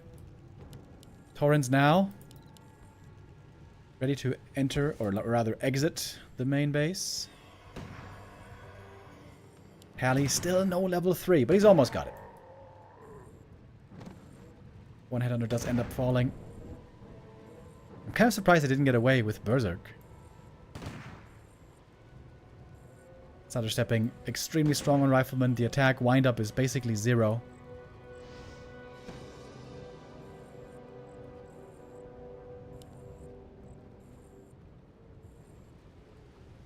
Might be another Berserker dying here. He didn't get an armor upgrade yet, by the way. That is another kill. And Pally will finally get level 3 from this camp. Wolf Lightning picked up on the Farseer at last.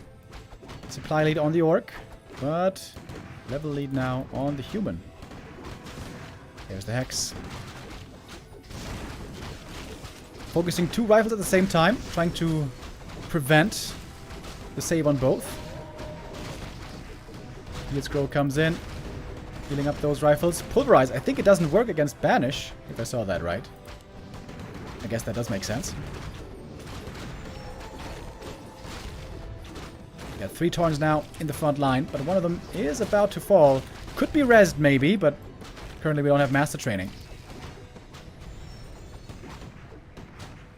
Then trying to reposition.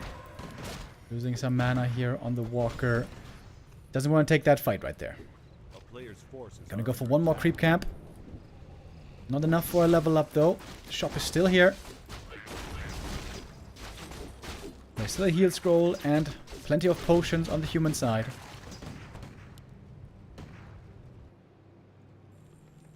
And we got more Taurens coming and master training.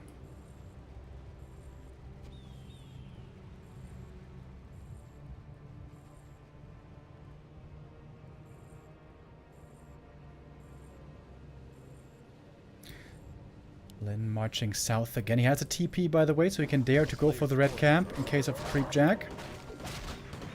We got a Fire Lord third for 40. Again, to prevent the Tauren corpses. Deny the Ancestral Spirit. Big experience here, big item. What is it? Helm of Valor. That's one of the weaker items here. This might be the worst item from this camp, actually. Nah, Cloak of Flames. Cloak of Flames would have been the worst, but this one, not that great. Double level 3, though. Lin might be going for the counter-attack again. 67 supply, big army for the Orc. Looks like he's going to creep this camp, though, trying to get level 3 Shadow. The main base is not walled off. I think there's a bit of an entrance here. Shadow Honor got to level 3. Lots of bonus damage on him, by the way. Rifle damage, of course, also very, very good. Taking out the burrows one by one. Okay. Who's going to come out ahead on the space race? Both have a TP. Lin wants to force the TP from the human and then TP home himself. That's what he's doing. Fog Lightning to get a couple of kills. TP out. Ethereal on the walkers, by the way, so that they don't instantly die to the rifles. That was a nice touch as well. And supply-wise, Lin is still ahead.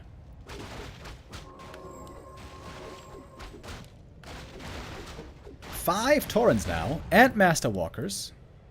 I would love to see one armor upgrade for this Orc army. Lin again did a great job delaying the fights for as long as he can. But can he win a fight once we finally get there? Is it time now to have our first true engagement? Oh, illusions.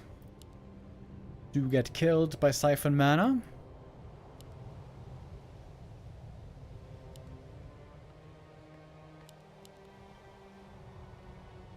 Both players quite broke here. A town is under siege.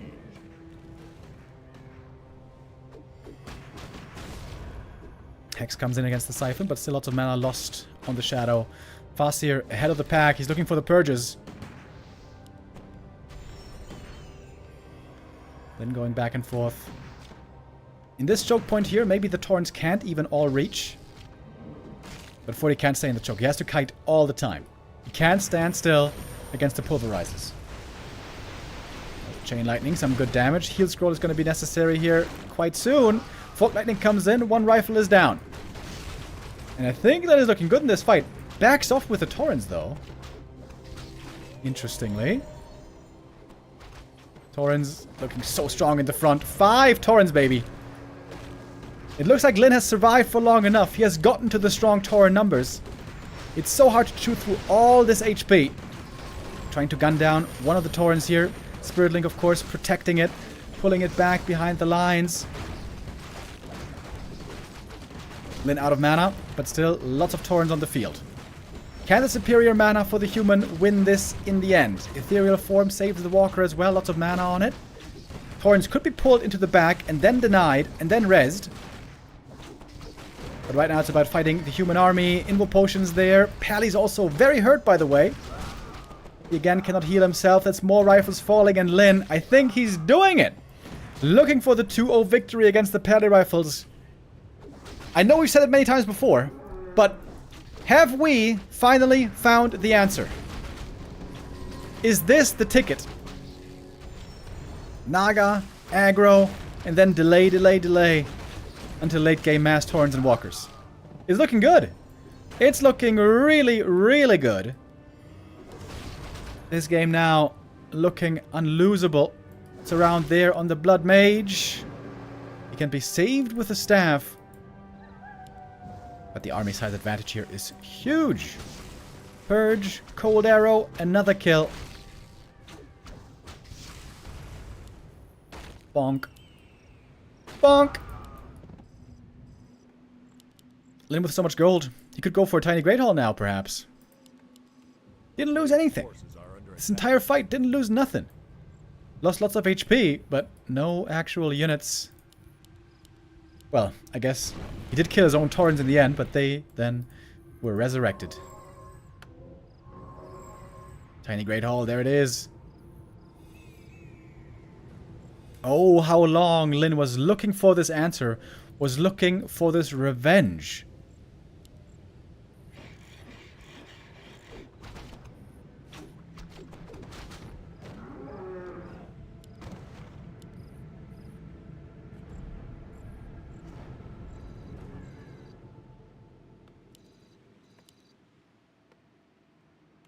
No lumber peons anymore, it's kind of awkward.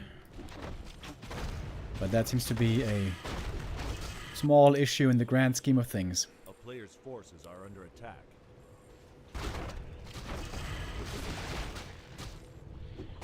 Yeah, Toxie makes a good point.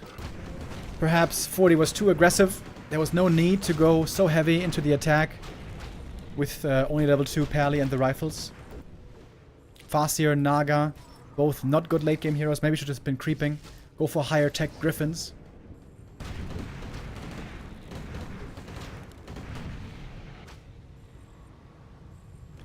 A player's forces are under attack.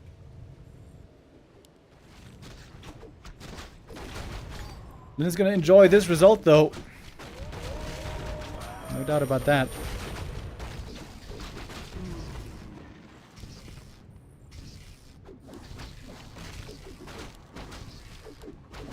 Very strong levels now as well. Close to double level 4 on the orc side. Pally finally got a level 4 as well. Took him forever to reach. Oh, he's going Griffins now. True. A player's forces are under attack. But we are damn late into the game. 21.5 minutes. He's about to run out of mining here. Only about 1.5 minutes left of mining in the main. Oh, and a surround! Catches the Blood Mage. He could just disenchant. Invo Potion. Hold position though. Not gonna get out as it seems.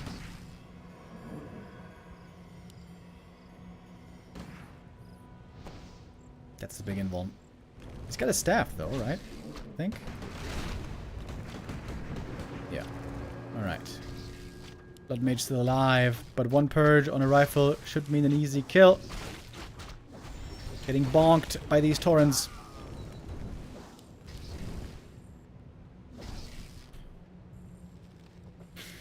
Griffins are coming. The last bit of gold being invested into Griffins, but they're not really ready yet. Chain Lightning as well. And the Taurens doing excellent work. 5 Taurens. That seems to be too much for the rifles to handle.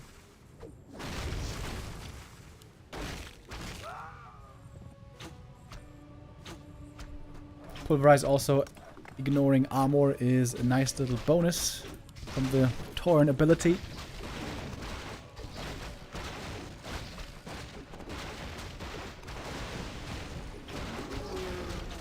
And there's the res again. Lots and lots of mana on these walkers.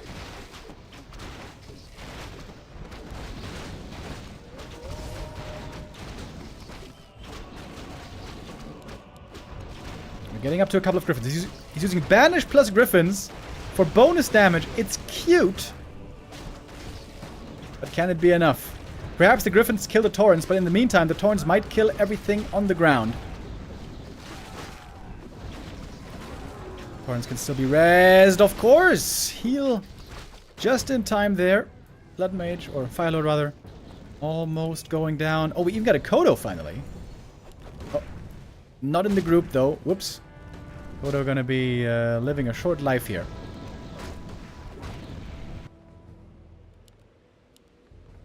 Raiders coming with Ensnare. And double barracks now. Mass Berserker production kicks in with Raiders. Man, Lin had so much gold. He just wasn't losing anything, pretty much, for the longest time.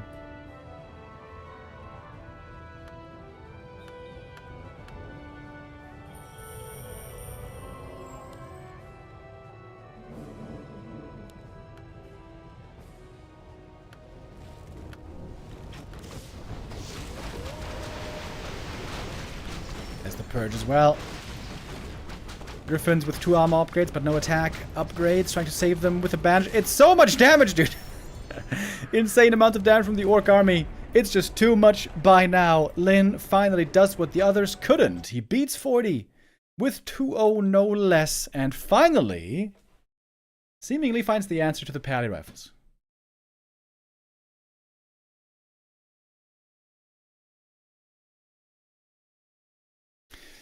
And that means we're not done yet. It is not the all-kill that 40 was hoping for.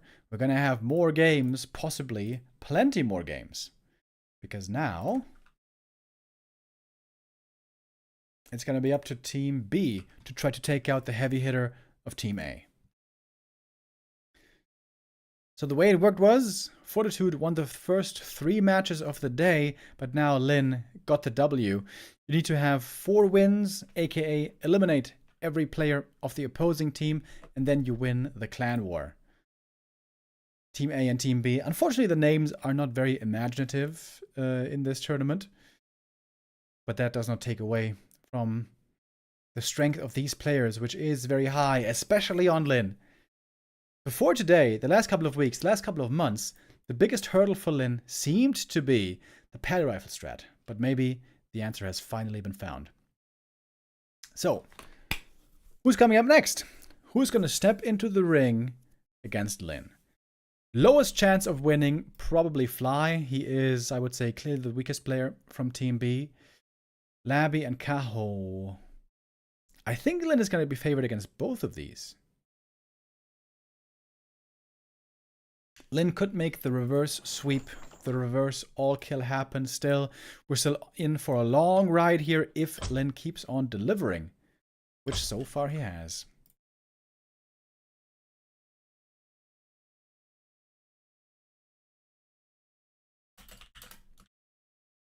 We don't know yet who the next opponent is going to be. That is going to be for them to determine. And then also the vetoes will be made. It's going to take a couple of minutes. So we're going to go into a quick break here and then come back with Lin against his next opponent.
Welcome back, everybody. How are we doing? We are, we are definitely beyond the halfway point right now. We have had 4 matches so far. 40 won the first 3 matches, and now it's going to be all down to Lin to save his team and bring them back from the brink. Lin, if he fails here once, if he loses 1 game, then his team loses, and Team B is the winner of day 1. In this tournament, the Friendship Cup, we have 3 days of competition. Today, the first day is for King of the Hill 1v1. Day 2, we're going to have team games. So tomorrow, we're going to see 2v2 and 4v4. And on day 3, again, we're going to have 1v1 King of the Hill. And the remaining players, of course, for Team A, all players were already seeded. Now Lin is the only one left. For Team B, we had 3 players still, Labby, Fly, and Kaho. And Kaho has been selected as the next opponent. And we can join in to see if Lin can best him as well. If Lin can make the all-kill happen, that would be pretty epic. Reverse sweep all-kill. Or if Kaho can bring an end to this parade. Starting things off on Northern Isles again. Oh wait, didn't. Didn't yet enter Kaho. Here we go.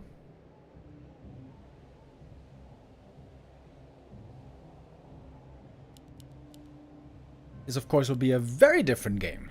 No Farseer, no Headhunters, no Taurens, but rather Blade Master Grunts. And Kaho. Demon Bears, Demon Bears, Demon Bears all the time. Every Night Elf right now is playing Demon Hunter Bears in every matchup. It is a little boring, but with how weak the Keeper is looking right now, it seems like that's the only option.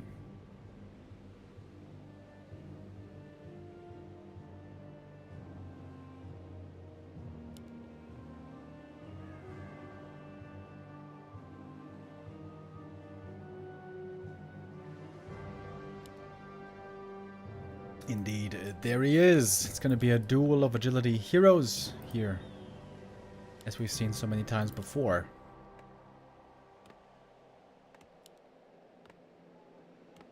The biggest question will be, is Kaho going to go tier 3 for Bears or not? There's been a bit of a schism in the Night Elves, the top Night Elves lately, with that decision. Some really love Bears, they rush Bears all the time. I think that is Kaho, actually. And some others playing more aggressively with Dryads. That's especially been Life. Staying tier 2, going heavy Dryads, investing heavily on items and perhaps even upgrades.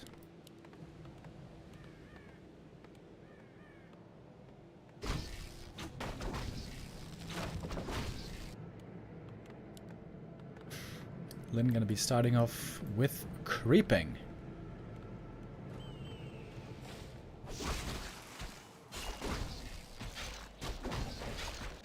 Crit first, no less.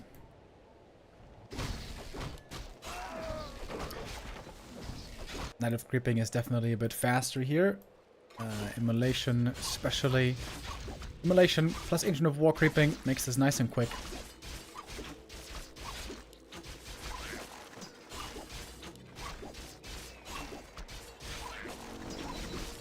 Replenishment Potion also really good for the Demoner. Love to see that. Blade Master so far not too happy with the items. He would love to get some more damage. Ring of Protection, that is what the demon loves to find. His items here, not the greatest.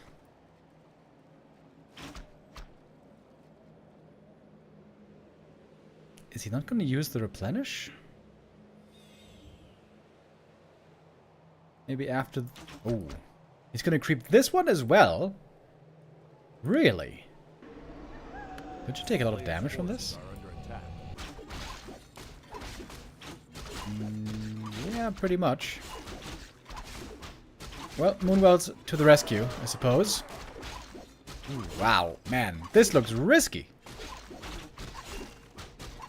Team Runner here very hurt. But it is going to be a successful, quick level 3. And the replenish now is wonderful.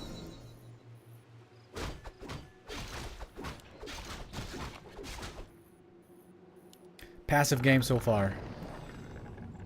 Only creeping. Blade with double ring. That would be sick for the demon, but for the blade, again, not really the one you want. Oh. Run. Caught with the end snare. A player's forces are under attack. Oh, there's an entrance into the main base. Ooh, was that intentional?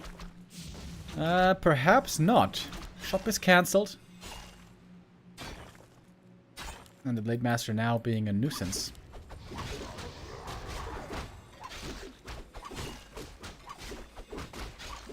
Team Hunter, he bought the clause of attack from the market. A player's forces are under attack.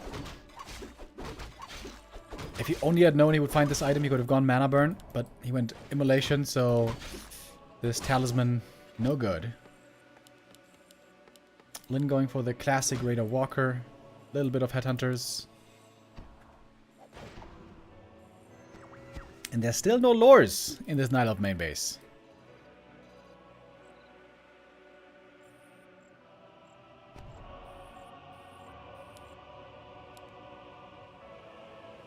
Very annoying for Kao. Weak army, late tier 2 buildings, but it comes in exchange for a very strong Demon Hunter.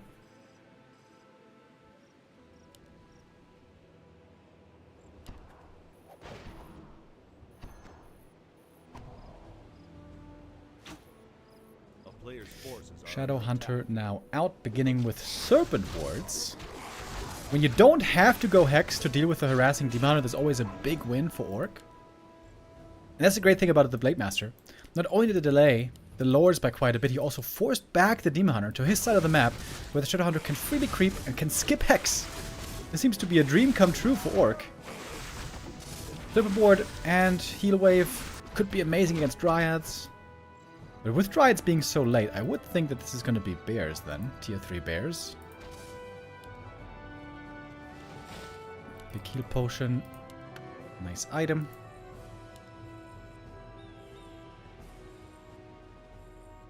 A player's forces are under attack.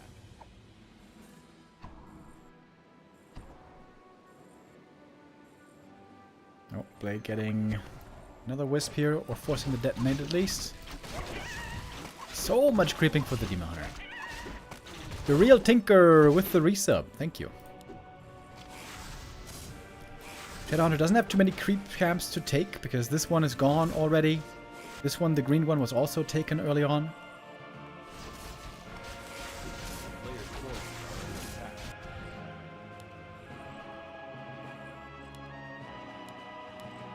Still not tier 3 though. It might just be Mass Dryads in the end. Crystal Ball, Scout. Big Master with the Speed Scroll.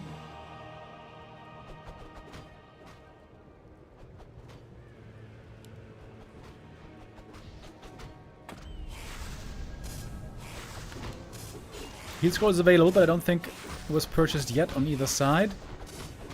Demon Hunter back from the main. Full HP. Good items. They're both trying to get the Heal Scroll, but the Keeper gets it first. Heal Scroll and Invul, that's a big advantage. Staff was sold on the Blade Master, but he gets away, doesn't take too much damage.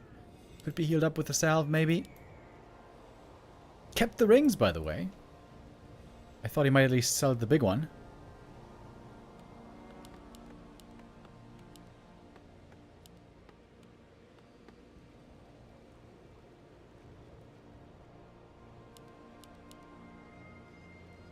Kaho only on Dryads this entire time. Got the first armor upgrade. A player's forces are under attack. Now deciding to go tier 3. Oh, Blade! Trying to steal, can't get it. He noticed that there's no mana burn, so he can be pretty daring here with his Windwalks. Mana Stone, amazing for the demon. Health Stone, I mean. And level 4. This Demon Hunter now looking very, very sturdy. I'm sure Kaho would love to take a fight right here. He's got the consumable advantage as well. Oh, Lin doesn't have a speed scroll anymore to get away here. Awkward position for him. Forces are under attack. Part of his army is hurt. We got level 2 Serpent Wards, by the way. Easy kill on the Raider. Disenchant too late. But what about the Serpent Wards? If the Snake Pit is set up here, this could be a lot of damage. You have to micro those as well. And Tangle getting the next Raider kill. The target fire on the Serpent Wards is not good. It's on the Demon Hunter. Doing minimal damage on the Serpent Wards right now. Lin struggling with the micro here. Tried to get the Devour as well on the Kodo. Didn't get that. Serpent Ward still completely attacking the wrong targets. Only now beginning to hurt the Dryads. Keeper level 3 already. Amazing exchange for Kaho. And pretty bad micro by Lin, to be honest. That was a bit surprising.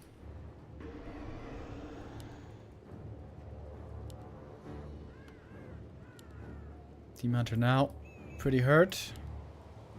They can get 1 kill, but it's only an archer. Not that important of a unit anymore.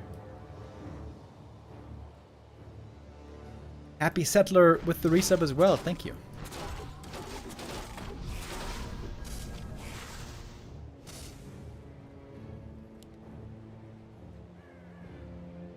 Trying to set up the Great Hall expansion here, but the Ancient of War is immediately in position. A town is under siege. A player's forces are under attack.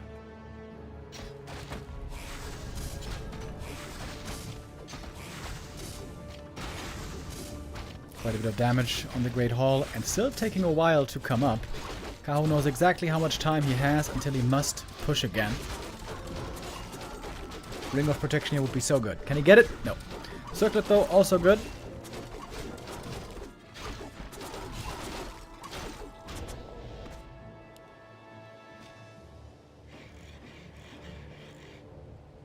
The late bear addition means that we don't have that many bears. It's only 3 of them at the moment.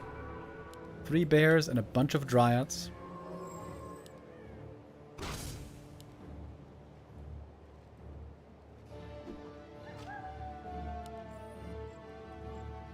Late Master's damage items still not that impressive. Shadow solo creeping. Would love to get level 4 for that level 2 heal wave. Did make a shot at the expansion. Blade Master in the middle, seeing the Night Elf approaching. This is looking pretty scary for Lin here, isn't it? Trying to focus the Dryads this time faster. Shadowhunter took a lot of damage right away. A ton of damage. Is he just dead? Kodo B is trying to block. Oh! He just killed him! Shadowhunter dead already. Lin didn't see that coming. None of us did, I think. And that should make for an easy fight for Kaho. Demon Hunter in the middle of the fray, doing tons and tons of damage. Fighting the Blade now 1v1. He might not have invulns, but he has a strong inventory regardless. Blade hoping for the crits. There is one, but it's such a low crit. Not sure if he shouldn't have gone level 2 crit, by the way. Blade goes down, and that's GG. And Kaho takes the first map. 15,000 damage from the Demon Hunter. That's not bad. Not bad. Immolation here working out very well. Skipping mana burn, and did not seem to miss it too much. Yeah, that first fight was disastrous though, Wellen. That was so bad. There was a full minute of Serpent Wards not attacking Dryads. That was unusually weak micro by Lin. Normally we're used to seeing better.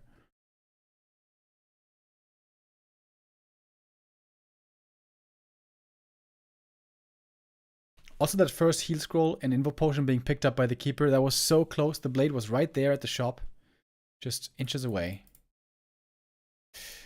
So Kaho now has the chance to close out this series for his team. Close out the day for his team. If he wins this series, then day 1 is over.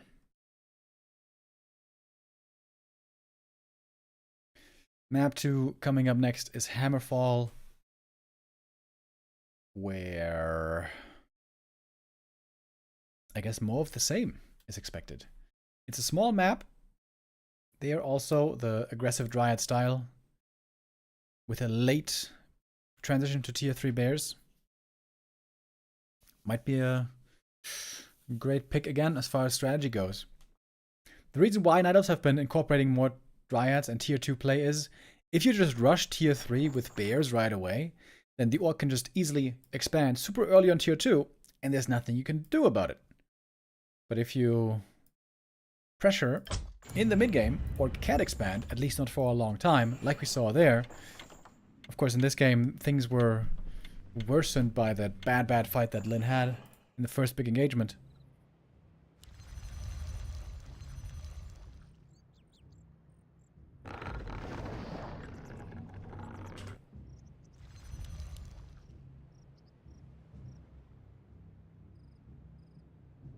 I want to say also, Kaho probably has the best chance of beating Lin out of the remaining players.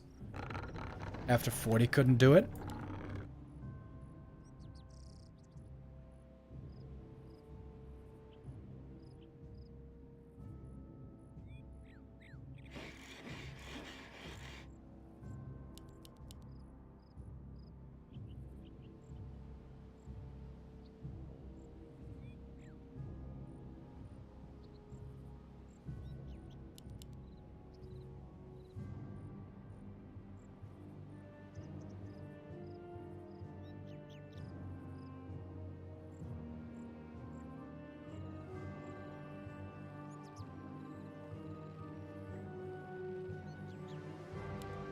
And Demon Hunter is again the hero of choice. Will not expect anything else from Kaho for all of today.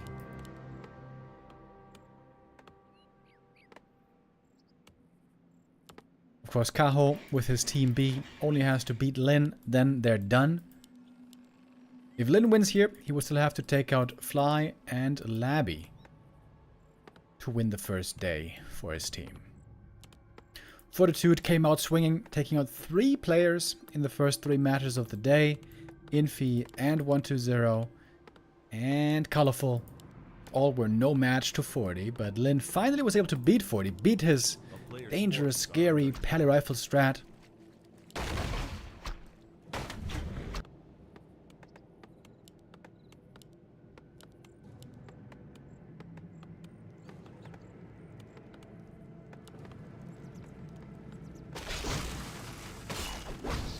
Then again, starting things off with a little bit of creeping. Didn't get any claws of attack on the previous map. He could have tried to purchase some, though, at the marketplace. It was kind of surprising to see him not do that. He had such a good start with that, with those lore cancel as well, with the Shadowhunter not having to go Hex.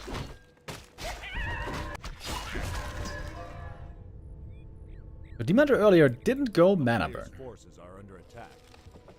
It always seems like it makes the game for the Orc much easier when you don't have to be worried about Mana Burn from Demon. Oh, is he gonna creep this camp? Really? This early? Yo, thank you, Big Nottle, with the resub. Wow. I've never seen this kind of a creep route before. Late Master also with very good items. Slippers absolutely amazing, and gloves also good. If now he gets claws, this blade is gonna be chunkin'. Oh, double circuit for the Demon Hunter, also very nice. Demon only needs a ring of protection, and then he's gonna be looking very, very strong as well. Again, heavy creeping with lots of HP lost. Again, a lot of moon juice is gonna be necessary. Ooh, the blade got the claws though. Here we go. This Blade Master is going to be doing a lot more damage this game. I can pretty much guarantee it.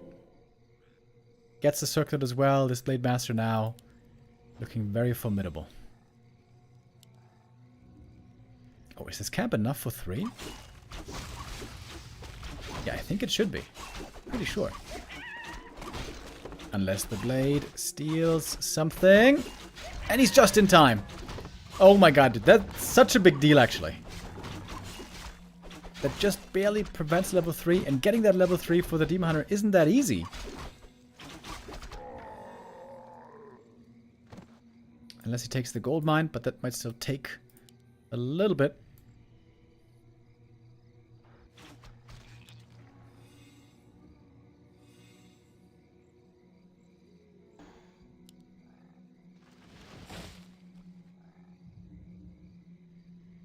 A player's forces are under attack.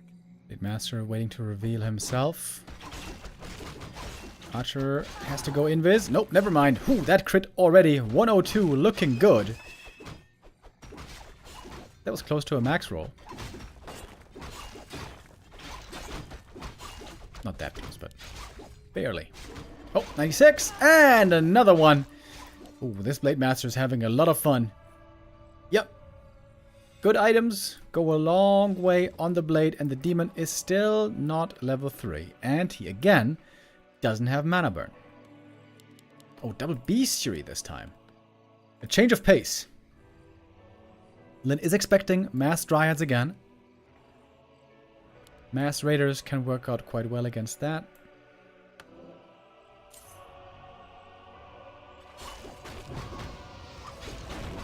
Town player's forces are under attack.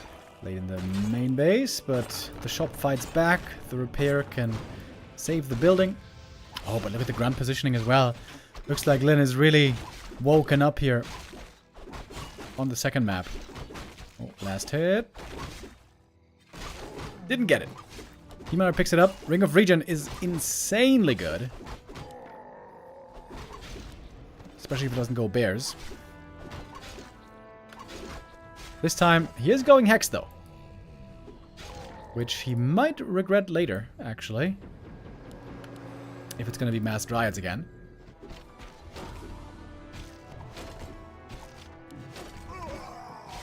Blade Master also close to 3. Demon Hunter has very good items.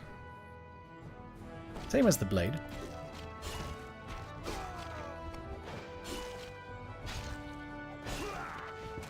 A player's forces are under attack.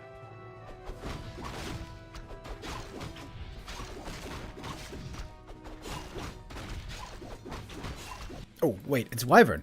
Oh, it's Wyvern? What? Who the hell plays Wyvern against Orc? Lin, apparently, is who?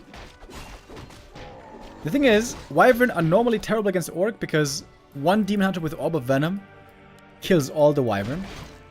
But if there's no tier 3 and no Orb, then it's a different story.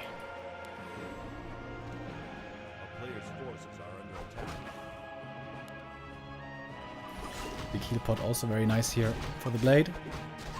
And that is a creep jack waiting to happen. Hex on the Keeper. He might just be dead. Dryad's coming out. Has no dispel at the moment. Keeper is dead. Waiting for more hexes. The Abolish isn't ready yet. He's hunting down the archers as well. He killed 2 archers in the early game already. Maybe that influenced his decision here. Killing 2 archers early. Maybe that's part of the reason why he is going for the air here. The Mass Wyvern. And of course, Immolation don't do nothing against Wyvern. A player's forces are under attack.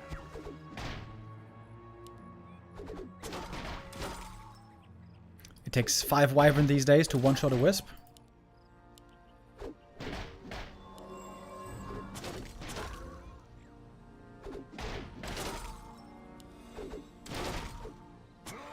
Oh, 1 Wyvern goes down though. Painful loss. Next consumable for Lin. Big Invo Potion, also very good.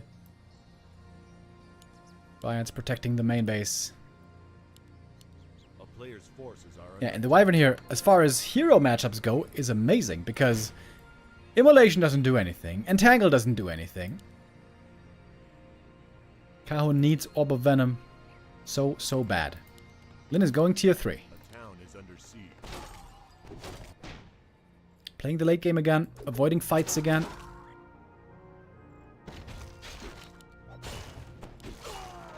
Proving to be patient.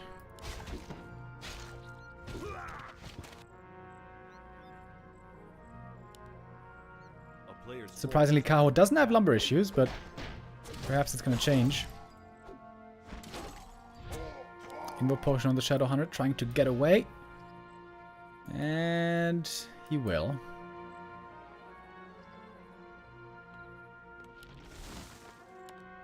Five Wyvern in total so far.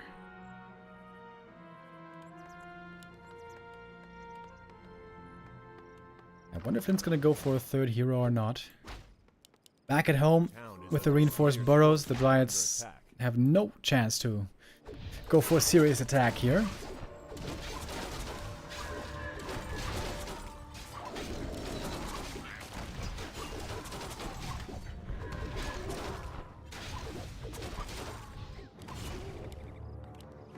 $50 supply, mass Wyvern. Pure Wyvern by Lynn. Something we normally never see against Night Elf. I wonder if he just thought this up on the fly, or if he has practiced this somewhat before.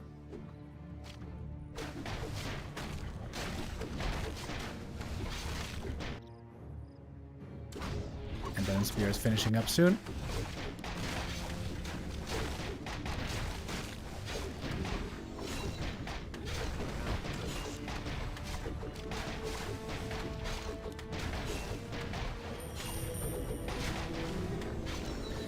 I played level 4. Now we got the level 2 crit.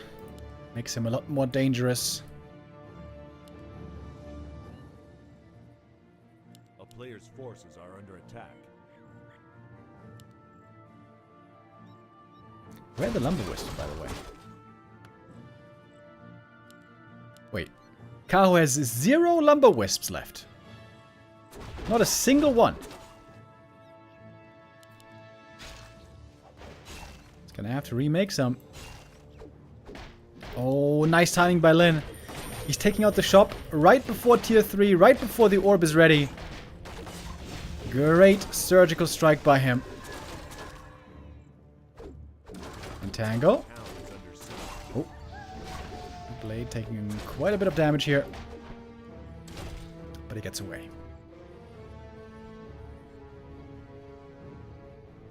Cow has a lot of gold.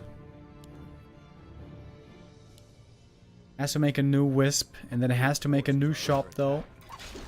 Going for a Shredder. Oh, if that Shredder is sniped, which it easily could be, that might be problematic. Oh, and now the Dryads caught in the main base. The Orc heroes are arriving with the Wyvern. There's going to be possibly every single one going down. Oh, my lord. It's a complete slaughter. There's a TP as well to get away. But Lynn doesn't have to get out yet. He's got a heal pot still. He's got one more heal wave in a moment. Trying to take out the Entangled as well. Oh my god, the Dryads is getting absolutely eviscerated. Shadowhunter with one more heal wave, still sticking in this for a little bit longer. TPing out now. A great attack by Lynn. So many units killed. And we got only a handful of Dryads left, 4 of them.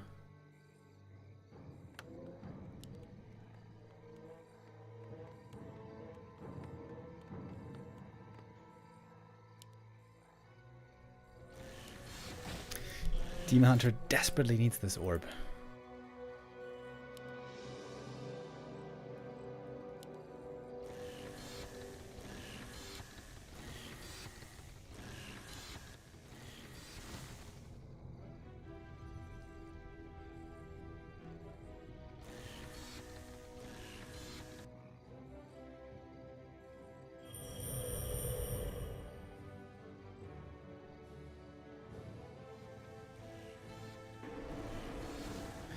Lynn coming in again. Is he going to snipe the shop or what? No, he's going for the Dryads first. Speed scroll getting partly dispelled, but that's when the Dryads cannot shoot back. Shop is not done yet. And it's another cancel. Damn, Lynn is doing this so well. 2 more Dryads about to fall. Trying to go for an Ancient of Wind. It's taking way too long, though. It's taking way too long. Entangle here is kind of scary. There's no dispel against it. So many Dryad kills, dude. Blade is close to level 5.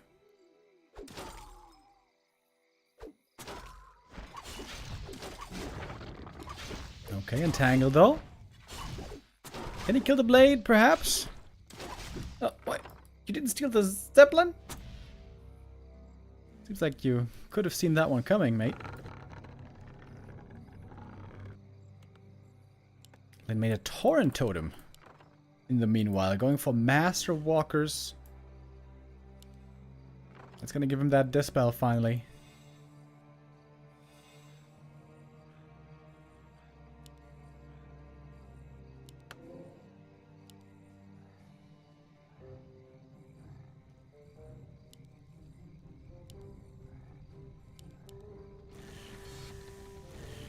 Bears for Kaho is, of course, not exactly going to be the great answer to the Wyvern, but that's what the Hippogriffs are supposed to do. Hippogriffs can do well against Wyvern, but against Bad Riders, it's a different story. Lin could make them at any time, of course.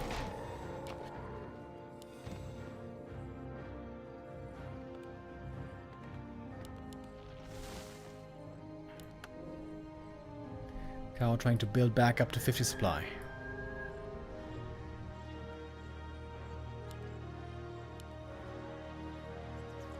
Great hole for Lin, why not? He's in a strong position. He's got the gold. There we go. 2 base income. Are under attack. Any moment.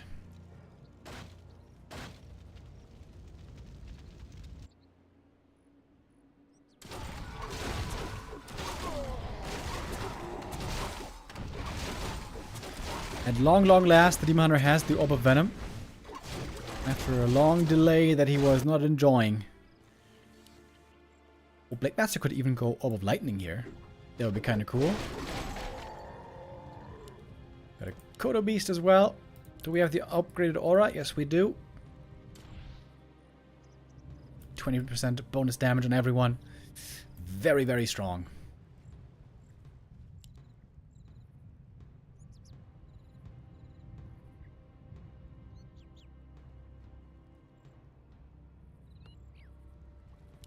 We got the first walker. We got the first bat. And even a Tauren being made.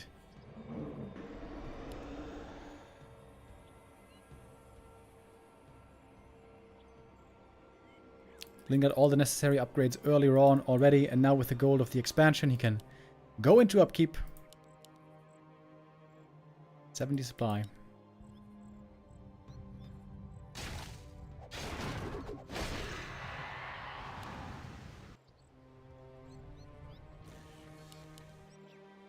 Yeah. I think even double level 6 wouldn't save Kaho here, so I'm not feeling too optimistic about his chances right now. There's the Orb of Lightning with the Blade Master almost on level 5. Plus 24 damage with the Kodo in range.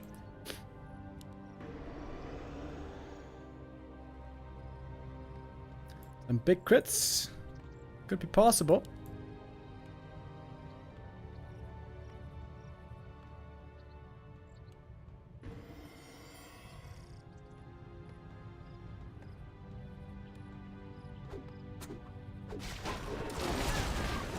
There's the level 5. Nice split actually against the Bad Riders.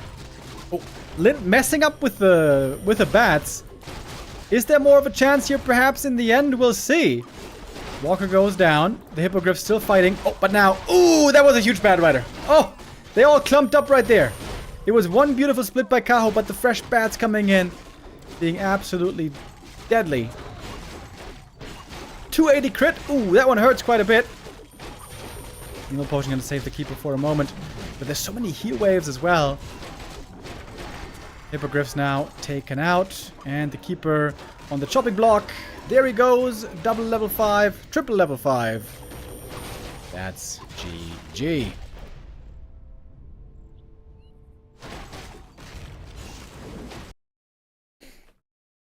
Kaho ties things up.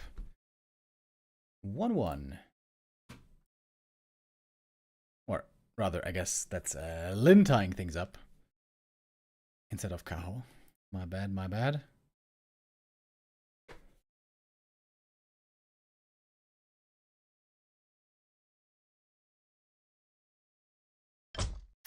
And so we're gonna have a decider map 3 on Concealed Hill.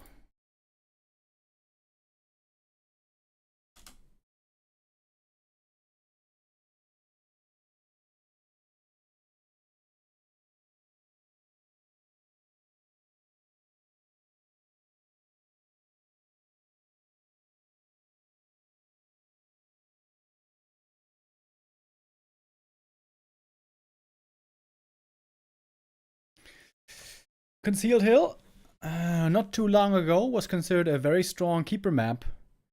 But as we've all noticed over the last couple of months, nobody's playing keeper anymore. Not as a first hero anyways. Not in this matchup, not in any matchup. It's all about the D-Miner, and Dryads and Bears. And it's about figuring out what your opponent is up to, having the right tech transition. Lin here with a very, very unusual Wyvern game. Yeah, I wonder how much this came down to those archer kills at the start. Killed 2 archers at the start of the game, and then another archer with a Shadow Hunter on tier 2. And all of a sudden, the anti-air was minimal, and the Wyvern could be very annoying, buy a lot of time for Lin to go tier 3, go expansion, get everything he wanted. Yang Feng with the resub. Thank you very much.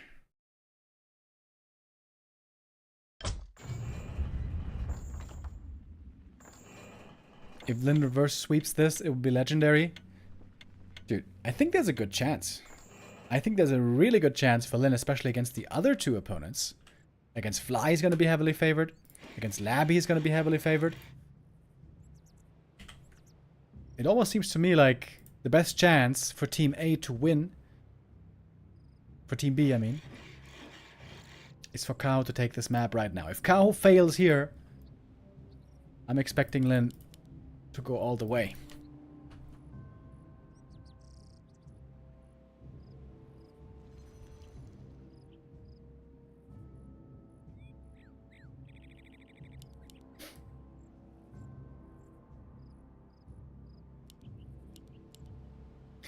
We had a very strong Blade Master on the last map. Early on already, he had fantastic items. Slippers, circlet, claws, and gloves. This boosted him up so hard early on. On this map, it is notoriously hard to pimp the Blade Master. If you get lucky, of course, it's always possible. If you get claws plus 5 here, claws plus 12 here, Quel'Thalas boots here, then all of a sudden, hey, you got a sick Blade Master, but it's always unreliable, rather unlikely. Very often, when you start off with the Ring of Protection here, it's going to be a weak Blade Master game, at least as far as damage goes.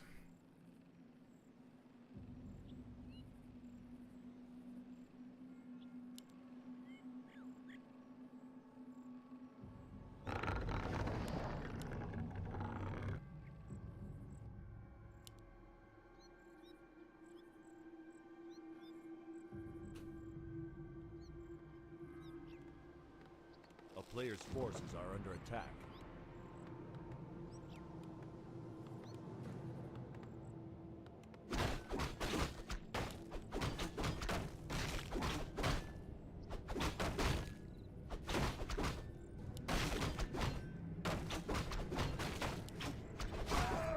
D-Miner picks up the first item right away. He, of course, loves finding rings of protection. Bonus armor, always great on the demon, being the big frontliner for the Night Elf army, and also makes Moonwell healing very effective, very efficient. Played with the gloves, alright. That's not great, but it ain't bad.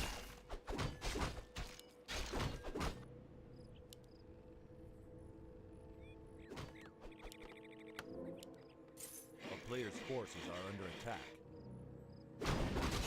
Again, heavy early creeping on the D-Miner. We've seen this every single map so far. Doesn't seem to mind if he drops low HP, but what happens when the blade shows up?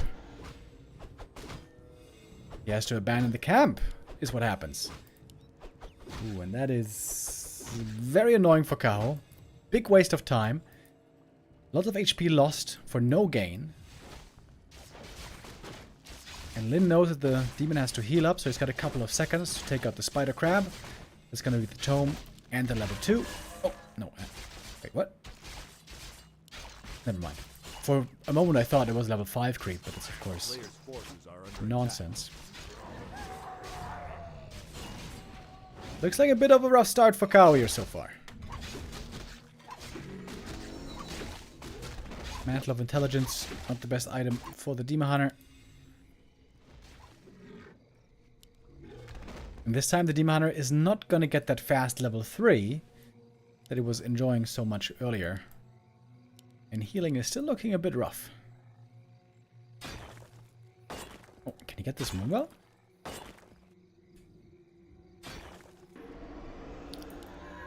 No, not really.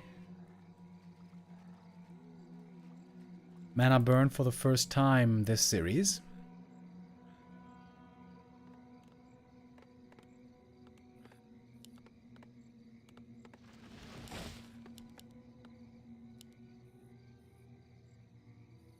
A player's forces are under attack.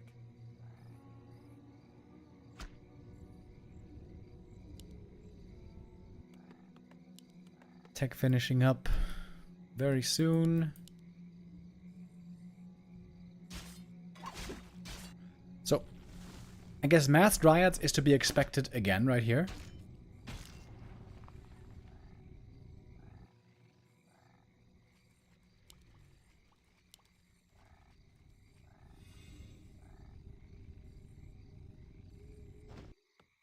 What's Lin gonna do this time? We got the Shadow, of course. And one Bestiary. And nothing else so far. No, there we go. Torn Totem this time. Not Mass Wyvern anymore. Oh, wait. The Blade could die here. Detonate. Blade trapped behind the wall. Ah, but he's got the dust. Okay, never mind. Got the dust. He can fight out against the archers. That's a nasty surround. Naga second this time, by the way. Is the archer actually going to survive? Lin wants to get that kill at least.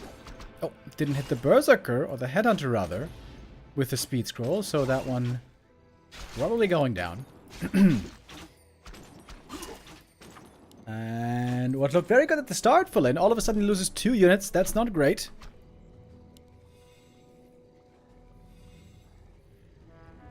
Naga for Kaho. This will mean no Entangle, no Aura. I would say the Naga later on is weaker than the Keeper.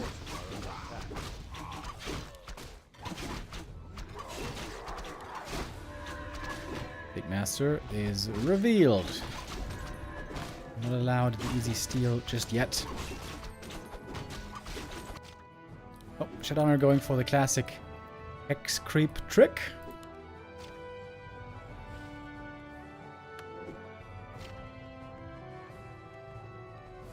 Oh, is he gonna surround this Ogre Lord? Oh, dude! That is the intent purpose of the base build, right? The 2 units around here next to the burrow. Really cool. Burrow took a bunch of damage from the shockwave, by the way. Is he gonna deny? No. No deny. Big item picked up. Medallion of Courage is okay for the Shadow. It's kind of nice, but it's not amazing.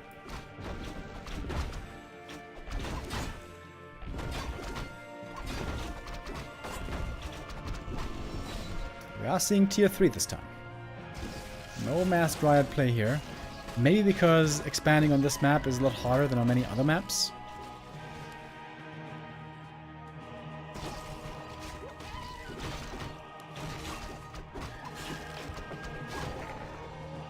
Big mana potion here. Not a great find for the demon, really.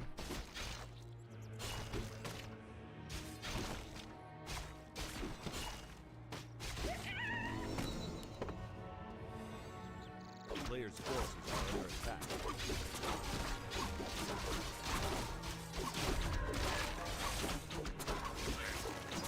Can Kaho try to go for the Expo cancel, or is he gonna get punished with Ensnare?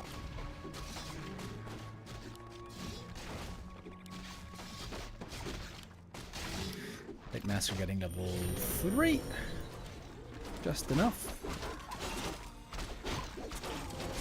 And Kaho might be getting caught with his pants down at this camp. Doesn't have the tier 3 tech anywhere near ready.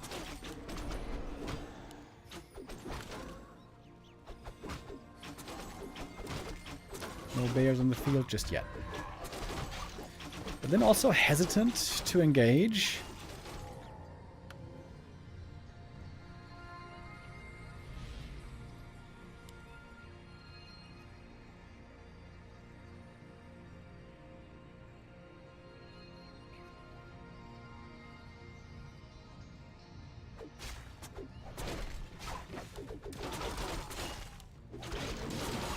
Alright, we got the first big fight towards the expansion. But I think Link can hold this pretty easy, can't he? Got one Dryad Devour already. Maybe I'm speaking too soon. The mana is gone on the Shadow Hunter right now. The heal scroll is still on the Demon Hunter. Excuse me. I must take back what I just said. This fight is looking better for the Knight than I initially thought. Big Master taking a bunch of damage here as well. Naga, low HP also, but there is the heal scroll to heal her up. We got a fresh Kodo Beast coming in from the main. The Blade Master now very hurt. Kodo gets another Devour. That's certainly mistakes by Kaho. Not perfectly microing his Dryads here, far from it. And the Kodos are fighting on. The heroes are off to the side at the moment, healing with the heal salves. And it's just enough for Lin to hold as it seems. Where are the reinforcements? Dryads coming from the main base, no bears still. Tier 3 is finished, but it never paid off. Maybe the fast Tier 3 was the wrong choice. First game here that Kaho is rushing Tier 3. And Lin seems to be able to hold on just ever so barely. There's the heal scroll. Oh, for huge amounts of healing. Kaho could taste victory there already. Got very close to powering through, but now the expo's up. Now Lin is going to be mining. Getting all those resources, clarities, heal salves. Gonna be enjoying those a lot.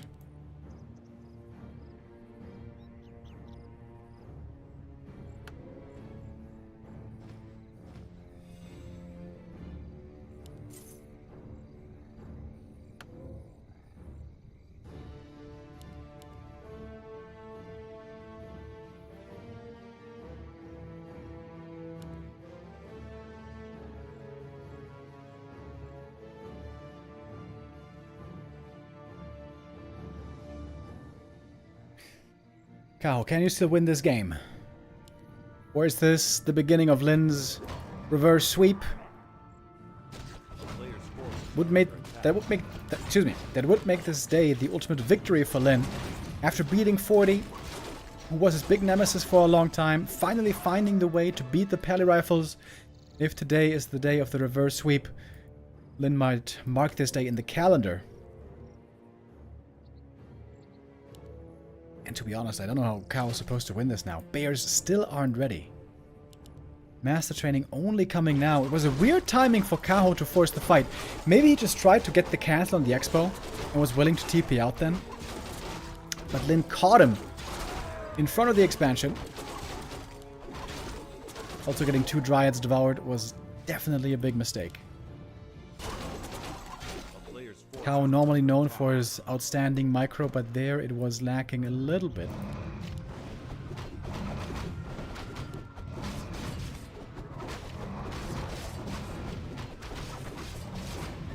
Big level here for the Shadow as well. Gets the level 3, gets the Scourge Bone Chimes as well. That is wonderful. And I'm pretty sure we're gonna have at least one more game here.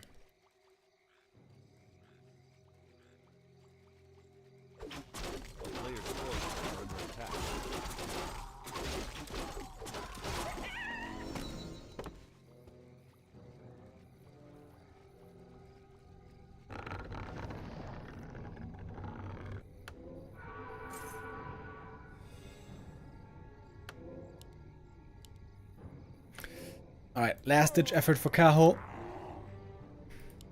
How much does he have? 50 supply only. 2 bears only. 2 armor upgrades. Lin's army is going to be so gigantic. 65 supply already. If Kaho waits a little bit longer, Lin's going to be at 80. A player's forces are under attack. Even making some grunts in this late game. A town is under siege.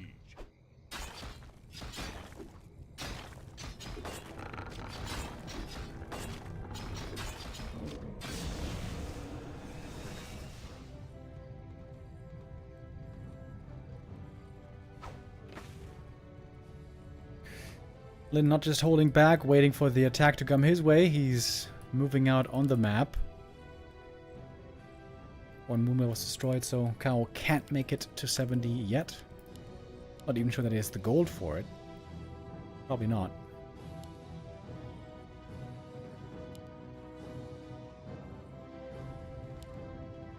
Heal scroll count also very important in these kinds of fights. A player's forces are We got 2 on the orc already.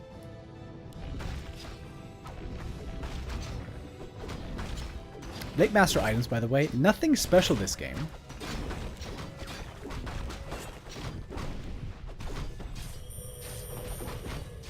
But the way Lin played it all throughout the map here has been really good.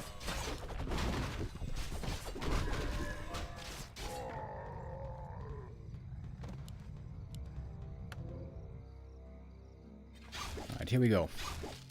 This is it. Kaho's last try. He's bringing the Wisp, he's bringing everything. He's got 2 bears reinforcing from the main base. In the fight itself, we got 4 bears only. If 2 of those get devoured, Kaho's frontline is going to be minimal. Having the shop here is also amazing for the shadow. Behind himself, Kao has the fountain. Maybe he can make use of that. Goes for another Invo Potion. Doesn't have a heal scroll though. Against 2 heal scrolls on the orc and a scroll of the beast, which now is really good with this huge of an army. There it is. 3rd heal scroll for Lin. I mean, I've never seen a more unbeatable tier 2 army than this one. 80 supply. He's only missing a couple of upgrades maybe. Working on the 1-1 right now. 4 Kodos, 4 Walkers, 5 Raiders, 3 Grunts, and 1 single Headhunter.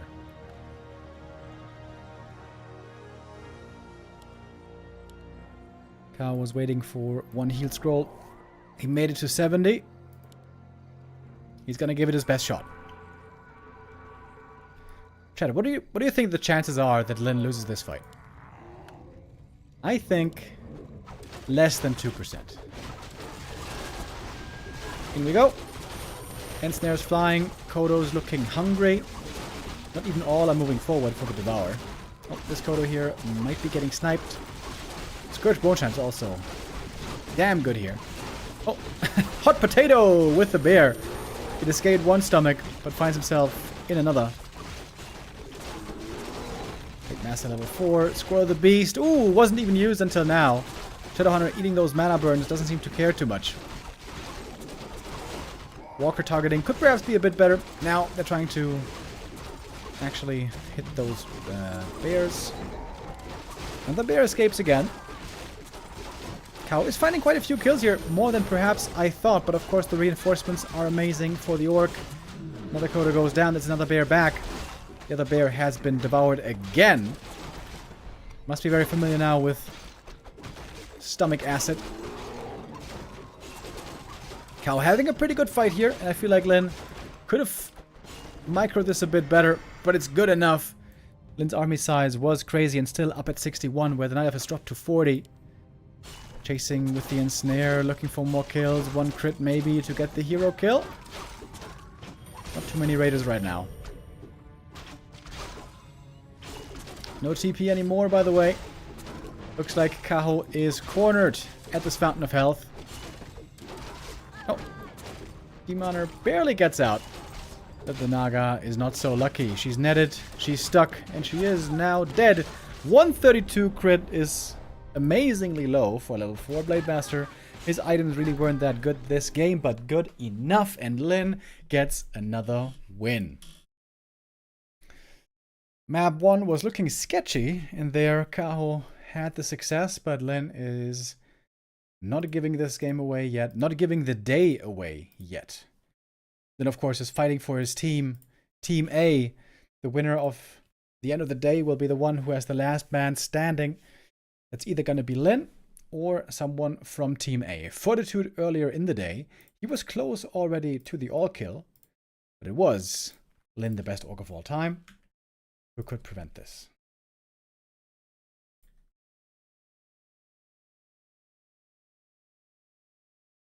All right.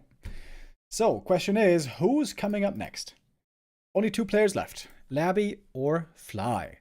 I would say Labby has the better chances of winning a series, perhaps with some unconventional play as well, maybe with some expansion. I gotta be honest, I don't put much faith in Fly. We haven't seen him do too well in recent memory. The team now has to decide who they're going to send in next, and then we're going to have to do some vetoes as well. It's going to take a couple of minutes, so we're going to go into a quick break and then come back with the next match. Lin waiting for his next opponent.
Welcome back, everybody. We're getting ready for match number 6, right? Yeah, match number 6. Lin is trying to make the all kill happen against Team B. Fortitude started off with a bang earlier. He came out swinging 3 wins in a row, but then Lin stood in his way and prevented the all kill. Now Lin is looking for the reverse all kill. He got 2 notches on his belt already, beating 40, beating Kaho. Oh, and we have 10 gifted subs coming in from Hi Toon Toon, who is one of the sponsors of this tournament, by the way. Thank you very much, Hi Toon Toon, for the gift subs and for this tournament and many others. And we are ready now for map number 1 between Lin and Labby. Indeed, Labby was chosen to be the next one into the ring. Hopefully not the next one to the slaughter.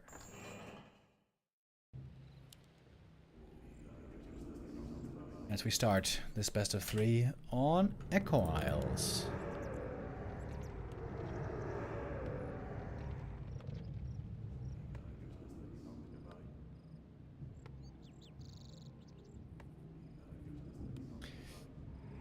Labby, I always feel like, struggles a bit against Orc. Labby is normally very much an expansion player. Plays against human, plays it against undead at times. And plays it against Night Elf. But against Orc, undead expansion is by far the most difficult. Against Orc in general, expansion is the most difficult. Because of how effective they can be on tier 1 already, but I think more importantly, how strong they become on tier 2 if they do decide to play aggressively.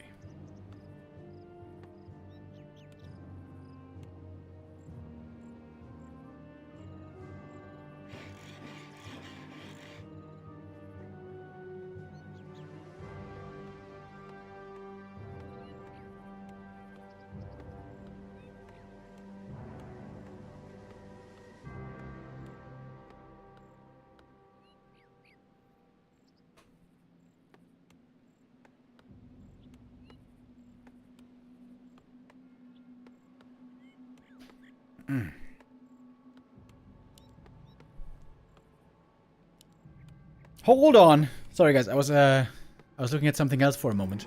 It is the Dreadlord. It is a bit of a Labby special indeed. Dreadlord, which must mean fast expansion.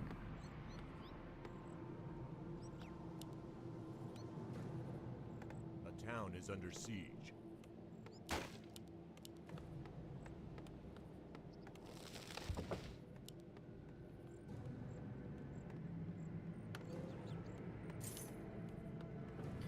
So far, Lin has no idea about this. But it's Labby, so the likelihood that Labby's gonna do something wonky is not low.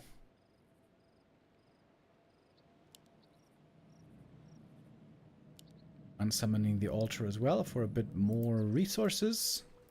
Creeping with 4 ghouls, by the way, so playing it very safe.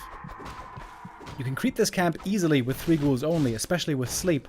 But he wants to have something to fight against a possible Blade Master. Needs to use the dust here. Needs to sleep the blade. Good sleep.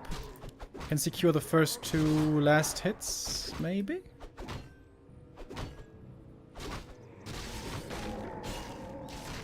Experience here, very important.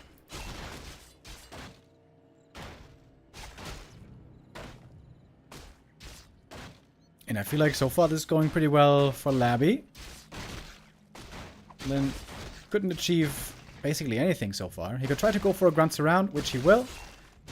Blade Master might try to pop him out. A lot of damage on this Dreadlord, by the way. Acolyte. Oh, Acolyte actually went down. And all of a sudden, the Dreadlord is the one in trouble. Ooh, the Windwalk. Hold on. Oh, can he get the kill? Perhaps he can. Ooh, Dreadlord completely out of mana. Does survive. Dude, should he deny himself here? Item stolen. Picks up the claws of attack with a blade. He's got a lot of opportunities to heal. With those heal cells. Okay, successful delay on the expo. I thought for a moment It was an easy creep, but apparently not really.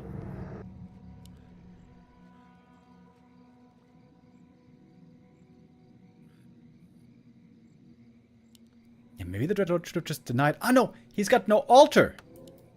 He's got no altar, so he can't deny himself and then res. Of course. A player's forces are under attack. And now it's going to take a long time for the Dreadlord to heal. Oh, Blade says hello again. And that should be a pretty easy kill. He's got 2 Windwalks here.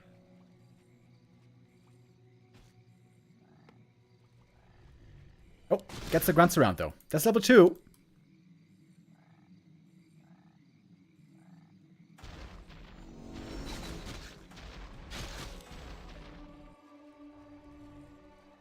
In the meantime, we have Radar Walker TC coming.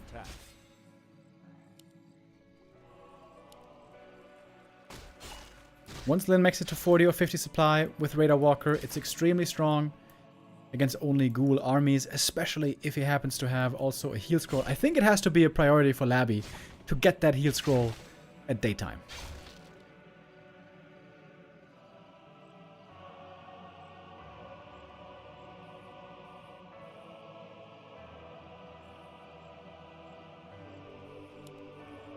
Big Master Slip with a lot of mana here, by the way. A player's forces are under attack. Expansion is finally finished. Took quite a while. We're almost 6 minutes in. Town is under siege.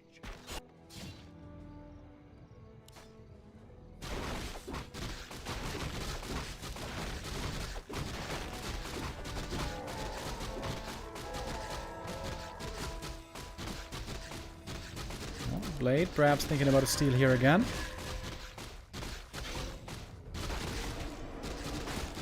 Oh, where's the sleep? He didn't sleep in time. If there's a stomp here. Oh, stomp. Last hit. Dreadlord in trouble. Dreadlord is dead. Oh, loses the hero finally. He got out of the early game, but the TZ shows up with a stomp and he's going to look for some kills here right away. Dreadlord has to be tavern rezzed. That is pretty expensive.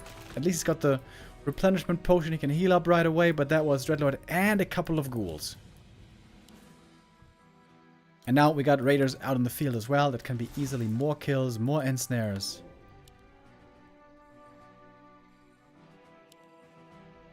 A player's forces are under attack. And a pretty easy counter expo as well, I guess.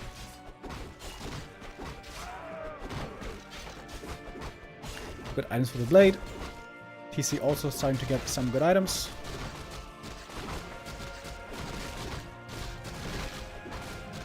Wouldn't Cannibalize be good here, by the way? It's so cheap. 50 gold only.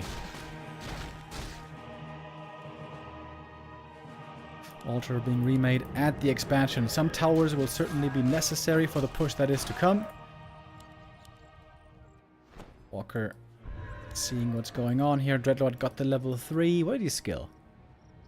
Level 2, sleep.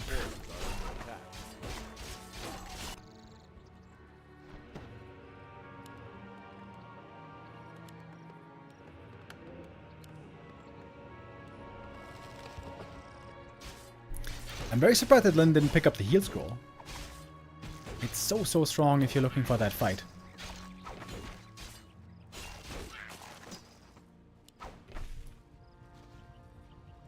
It's not that many units yet for Lin. He's got one walker up here. Oh, got a kill. And another kill. And that is the beauty of Ensnare. You can pick your targets and pick them off one by one. A player's forces are under attack. No Death Knight yet.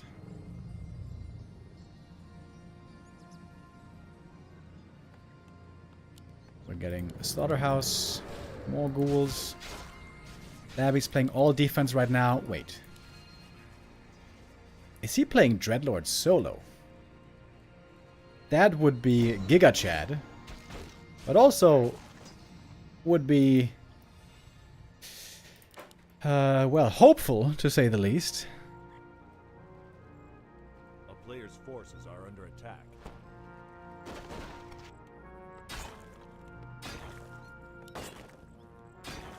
Blade Master cannot quite get the cancel.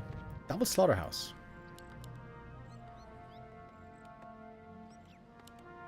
What is Labby going to? Oh, there's the Orc army. Labby has to fall back. He has to defend, defend, defend right now. Wait, now he's making Fiend armor upgrade. Is he going Gargs maybe? I'm not sure. Oh, he cancelled it. If you've got Vamp Aura already, Frenzy Ghouls are pretty good. I mean, Frenzy Ghouls are always pretty good. Lots of rings here for Lin, by the way. Not that much damage being found. Lin playing aggressively on the enemy side of the map. Lin knows he's much stronger right now. He's got full map control. Undead army at the moment, rather laughable. Oh, lightning shield here as well. That's making things real awkward. Ooh, those ghouls, they're all so hurt. Sleep on the blade. He's trying to get the item, which he did. Has to TP. Wait, item is on the ground. He did pick it up, I think. Periapt. Ooh, it's a lot of ghouls getting killed off. More losses. So many losses for Labby. Again and again and again. DK chilling in the south.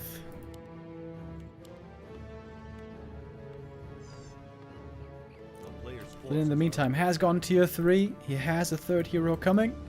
It has not lost any units in forever. He lost one grunt in the early game, but that was it.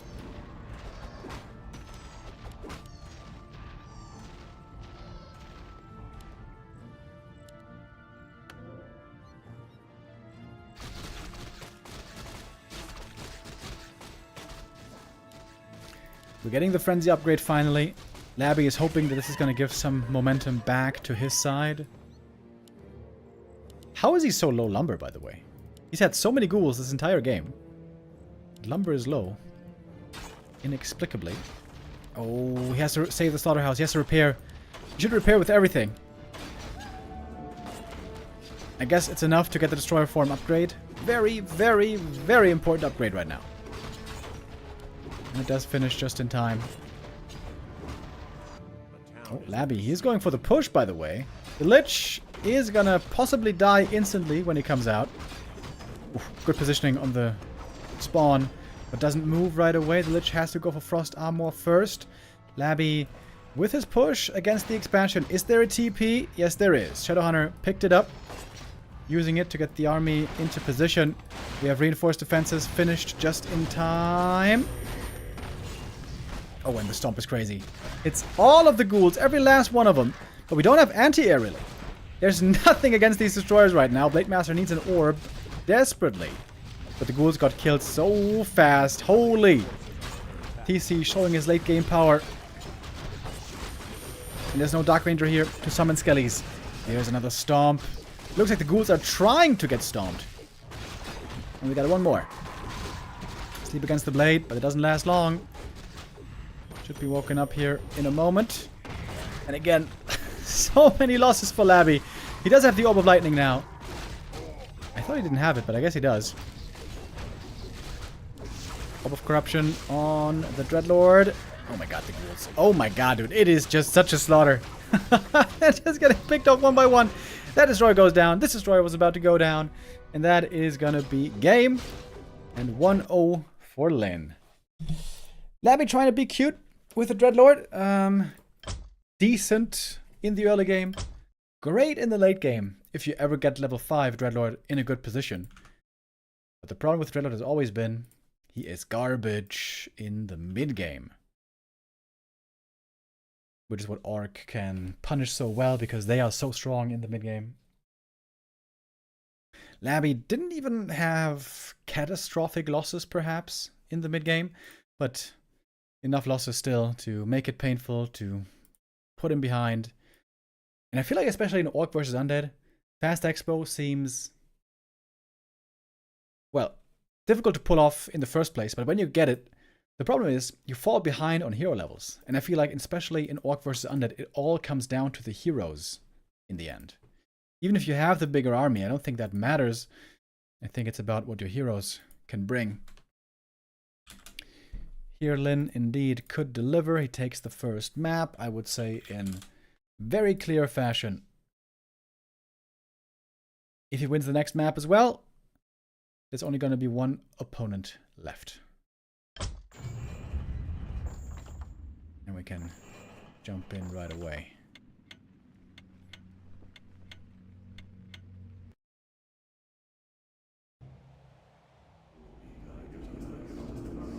Springtime for our second map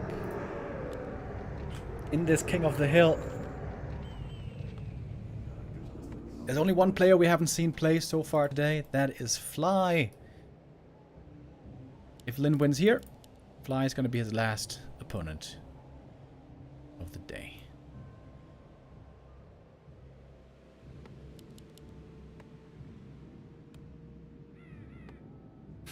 Ghoul opening again by Labby. Is he gonna dare to expand Every day again? is better with B2W. Get your daily dose of B2W now. Yo, Stork Streams with the resub. Thank you very much. Yeah, daily dose is the proper statement. We've been on a consecutive streaming streak for almost 500 days. I think next month we're gonna crack the 500 days. Why did War 3 Champions ban Remo? Ah, that's a good question. I'm not 100% sure yet, but I got banned from Direct Strike Ladder for 2 days, and I think it's because I used a Tinker bug unknowingly. On Direct Strike, there's a bug with Tinker where once he has the ult, when you buy Rings of Regen for him, Rings of Regen will keep increasing in value, meaning, or in effect, every time you respawn, you get all the rings added again. So it goes from 4 HP regen to 8 to 12, 16, 20, 24, and so on. Yeah. Took me a long time to figure out that that bug exists, but now we are good boys and we don't do that anymore.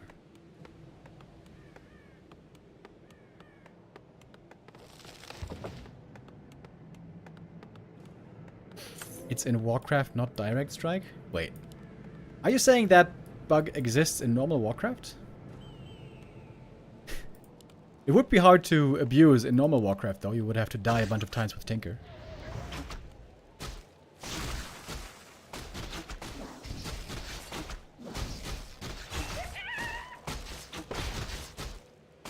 Can a hero's silence work on spell immune units like Breakers and Dryads? No. Magic immune units cannot get silenced. DK. Opportunity for a creep steal here. Got it. Didn't get the item. That one goes to the blade. Gloves of haste. But still, well played here. Getting the experience. Blade Master then still on 0.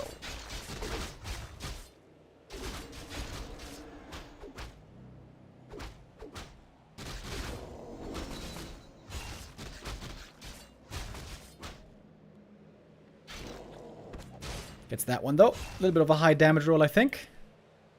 So, Labby's going to try to play one base against what is likely to be a fast tech into Wyvern. That's what we've seen many times from Lin and other orcs. Seems to be the best strat at the moment. Fast tech into Wyvern when we're playing one base.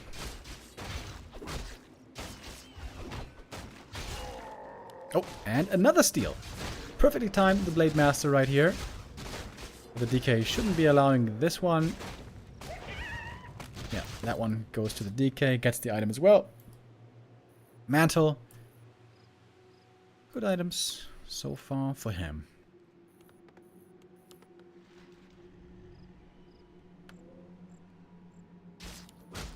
Player's forces are under attack.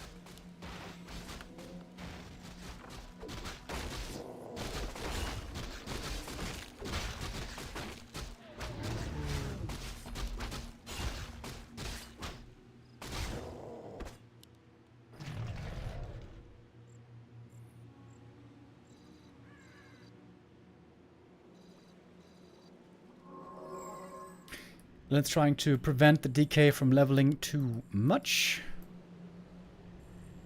This camp right here would be enough for level 3.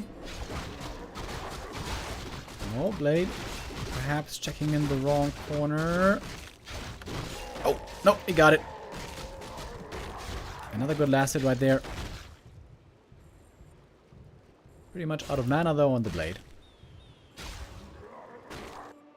Got tier 2. We got the Shadowhunter coming out and the double bestiary. This is no surprise to us.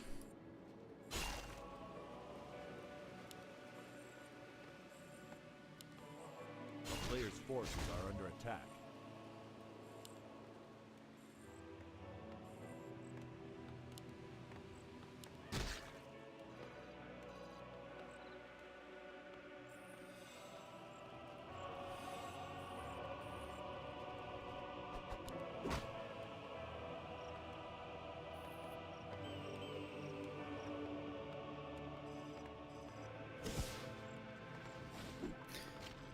And we're seeing a little bit of Hex creeping again. Another classic for the Shadowhunter. The High Priest can make this a little bit more difficult than necessary.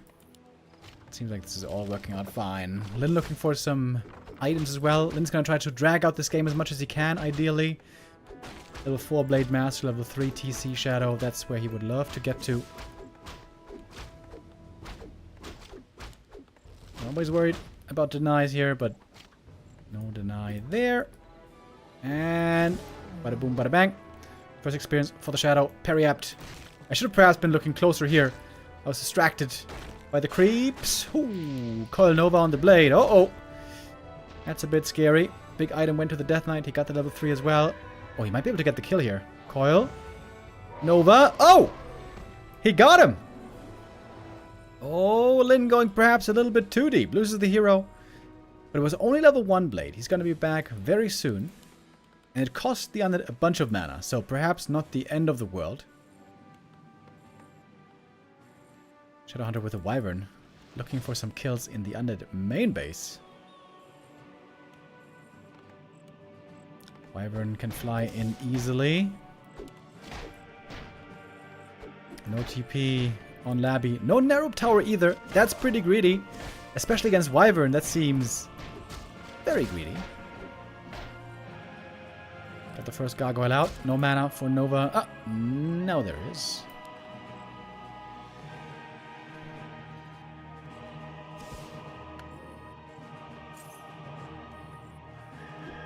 Blade Master now back. Lin certainly has to work on his levels a little bit. Now we got the Marin Spears. That's another kill. That's quite a bit of gold lost. I would say that certainly makes up for the Blade Master kill.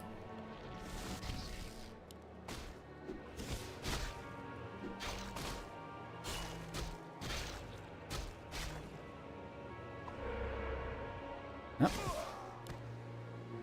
Scouting Acolyte. I want to rejoin the workforce, but that was not allowed.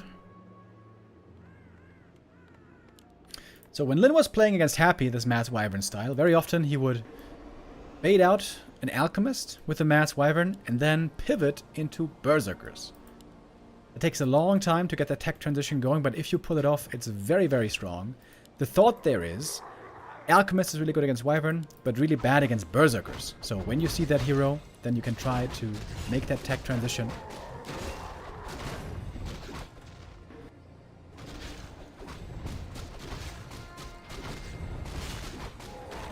Here is the Alchemist. As expected, pretty much. As a bomb, flying in. No dodge, no split.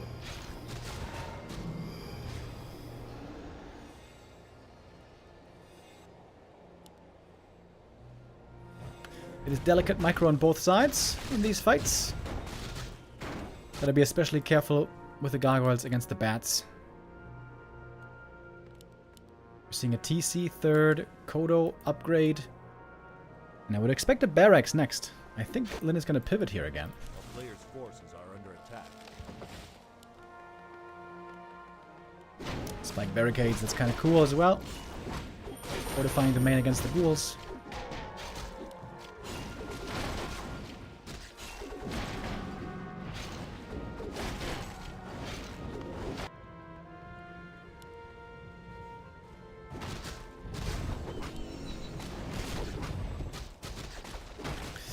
They've got some strong items here. Bonus int. Attack speed. Forces are under attack.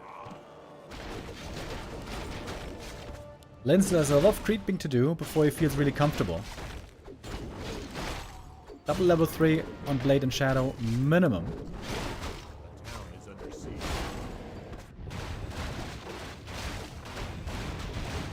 Alright, push to the main base. But we have reinforced defenses, we have spike barricades. This push isn't that scary yet, I would say. Oh, that is a statue caught in the middle. It's another easy kill. Lin says thank you. Also, earlier in the day, when he was playing against 40, we saw this a lot, where Lin doesn't want to fight yet. He's catching reinforcements. He's creeping a few more creep camps, maybe. And all he has to do in exchange is remake a few buildings later on. Level 2 spike barricades. You don't see that every day. In fact, you don't see that every year. TC2, Blade 3. Only level missing is the Shadowhunter 3 now. I gotta say, Labby is... I think he's playing the wrong style. It's not about killing buildings. It's about getting creeps, getting experience, getting levels. You have to use your superior strength early on tier 3 to bully the orc away from creep camps and get camps in exchange yourself. I think Labby is not playing this style very well. And Lin now getting level 3. Has a big lead, I think. And he made the barracks. Yeah, he doesn't even have to remake the bestiary because he knows now that there's alchemists on the other side, he is gonna go berserkers.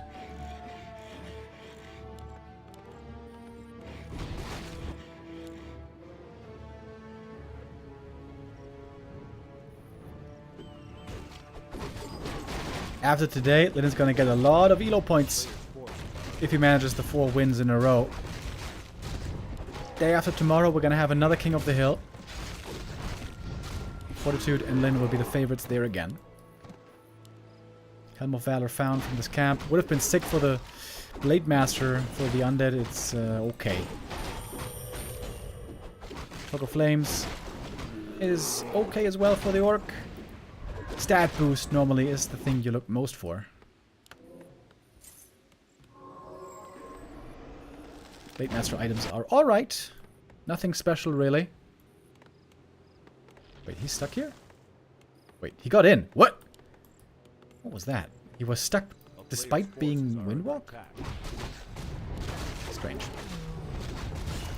Labby's just going through the motions. He's just thinking, well, I guess I'm gonna creep camp after camp. What else am I supposed to do? But this is the wrong way to play against Orc. You have to be the aggressor early on tier 3. You have to be ahead on levels, ahead on items, ahead on supply ideally, because the Orc heroes will outscale the Undead heroes with this setup. The town is under siege. Oh, TC though might be in trouble here. There is no speed scroll. You're gonna use the Invo Potion? One would think so. Yeah. Oh, Bad Rider.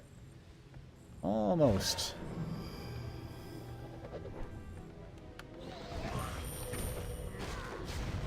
So we have level 2 spikes now, right? How much damage is this? On the heroes it's not so visible, but against ghouls I think it would be quite the pain. The town is under siege. Necromancers. Really? What? Okay. Over the last year, I've seen Necros attempted a bunch of times. And I've seen it fail almost every single one of those times. One burrow. One peon, rather, in the burrow dies. At least he was able to die at home. Labby trying to expand. Gonna take a long time until that's ready, though. Right now, the Undead army is pretty laughable. Purge is coming in. Coronova on the Gargs. Bad Rider. Boom! With a big connection. Almost all the Gargs are gone. Now they're all dead. And I think Labby is pretty much done here. No units left. Only the 3 heroes. Lin's gonna keep fighting. Big stomp on the DK. Hex maybe. Yep, there it is. Right click's coming through. Death Knight is dead, and this game is over. Really good play once again by Lin. Impressing all throughout the day. And yeah, Labby just didn't play the style right. Labby, you gotta check out the replay of Happy versus Lin in the DFMC. That was one of the best games I've ever seen an undead play against an orc. It was on this map exactly. He played the same style, but just much, much better. Much more aggressive. With urgency.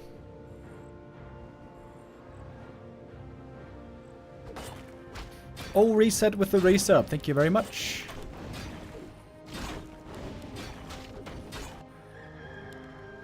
Seems like now Lin has all that he needs. It's not even a big army that he's working with, but strong heroes, sort of. Levels and items aren't even insane, but good enough. Here's the Stomp. Oh my god. Labby, also, you need to start splitting your ghouls, my dog. Trying to go for the Shadow Hunter, that's not gonna work. Mana now low though on the orc side as well. This is perhaps where Labby can find a bunch of kills, but also ghouls and statues are dying in the meantime. It is an open brawl. Units dying on both sides. It also means orc hero levels getting higher. Shadow Hunter. He's in trouble now, for real. He kept the speed scroll this entire time to try to use it to save himself, and he's running away with the heal self. Nice save. X on the DK as well to buy that distance. Blade Master here, putting on some damage on the Lich. Didn't skill level 2 crit yet. He kind of forgot about it. We got the Necro with Master Training. Mana Potion. Coil. Master Training Necro. What do you got? Cripple? Maybe? Cripple on the blade. Hold on. Cripple on the blade. And he gets the kill. Yo! Master Necro. He's summoning the Skellies. We're not done yet. Lin keeps on fighting like a madman. Shadowhunter is back. Decent amount of mana. Restored. Hex on the Lich. Trying to get the kill. Shadow also taking a lot of damage himself, but the Stomp is good and the Lich is dead. Shadow still alive. Expansion coming up in the meantime, by the way. Pretty close to done already. Blade Master. Gonna have to be Tavern Res. That's gonna be pretty expensive. But Lin has just enough money. Supply is low. Both below 40. And summoning some buildings back at home. The towers. Trying to expand again, I think. Oh, hunting for the Kodo kill. Alchemist can die really easily here. With low armor, but with the Chemical Rage is getting away. Actually has more armor thanks to the item. Lich back from the tavern as well. He's got strong items.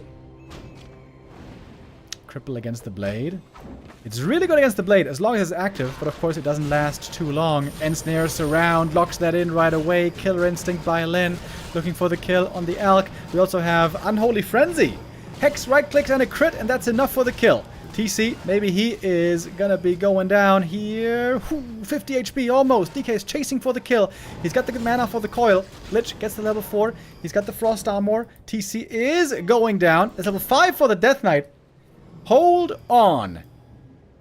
Hold on. Wait. Lin down to 34 supply. DK level 5 super strong now.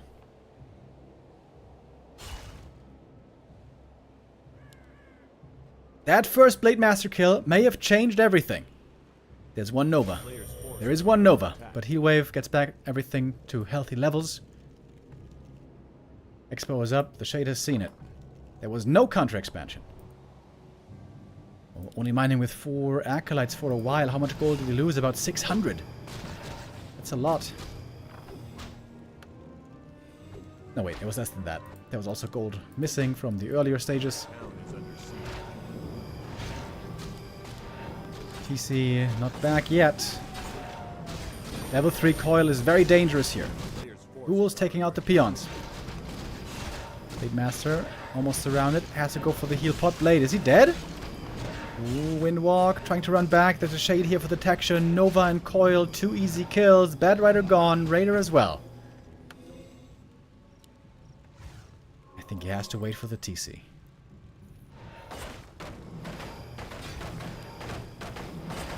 You can see the ghouls are taking quite a bit of damage. Unholy Frenzy on the Lich again. Crazy attack speed.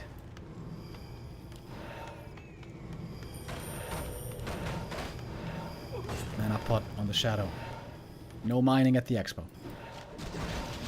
Coda Beast gets over Devour. Blade Master back in the fight. He is not too close to level 5. Heal Wave trying to save the Coda Beast. We have Skellies being raised. Is that a problem? I'm not even sure. Who the hell plays Necros? One Necro goes down. They are rather frail, of course. TC is back. That's a big upgrade. Level 2 aura now for the entire Orc army. It's not a big army, but it's got some very strong pieces. The heroes on high levels. Blade 5, Shadow 5 would be huge. And of course, Lin's got the Expo standing.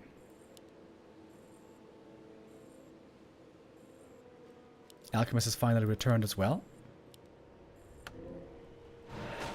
Alright, I'm glad that Labby here in the late game is able to show his worth. The beginning of the game was not very close at all. This Blade Master crit also very weak. Lin, not too lucky with the items here. Not a single claws of attack that he was able to find, or slippers or anything like that. Blade. Ooh, if he gets crippled there, man. Could have been scary. No Invul Potion for him. Invul is on the DK. Lin is taking his time. The main base now expired. It's mining a bit longer for Labby. He's getting back to 50. Lin is only at 37. There are a few more creeps here. PC walking away from the camp, wants to get level 5 for his other 2 heroes. Shadowhunter is almost there, but he needs a bit more still. Labby's in a winning position now. Dude, he went for exhumed corpses. That might have been a misclick.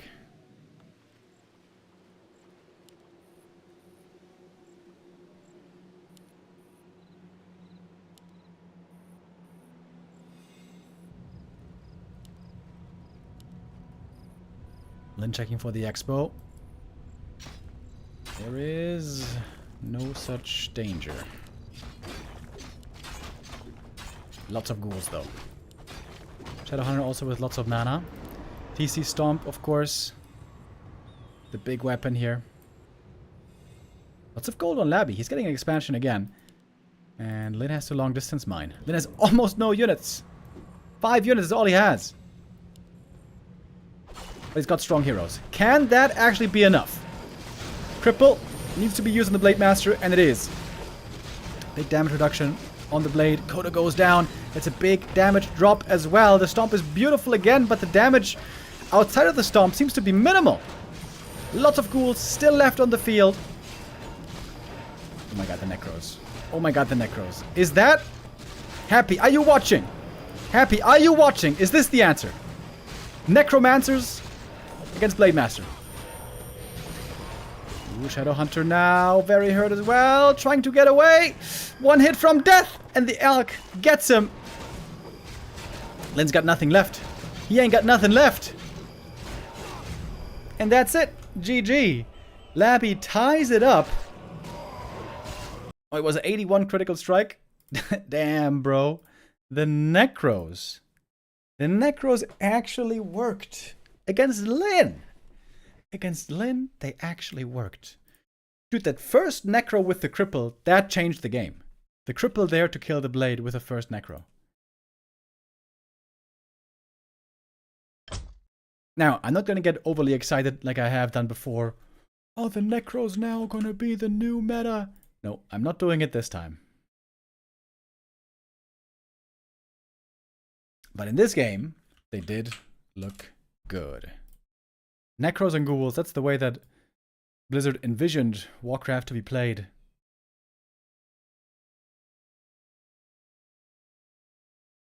In this game, it was how Labby was able to win. Alright, one last map for this series. Hammerfall for the decider. Signed to become a long day for Lin as well. Lin notoriously gets weaker the longer the day goes.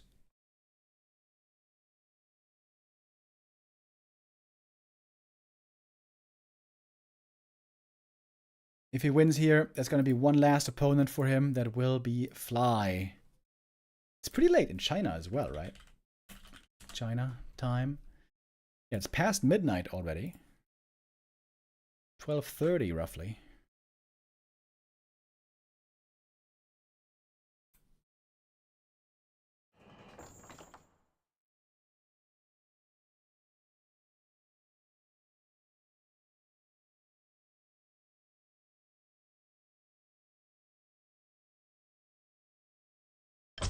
All right, let's go. Map 3, decider. Hammerfall.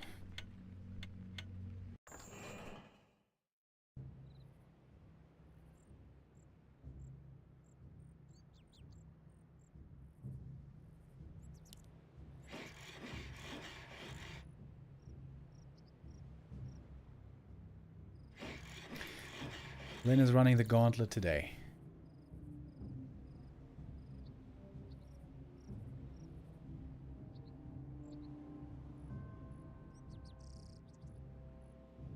(2-0) against 40.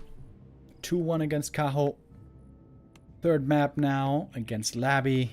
If he wins, then Fly will be next.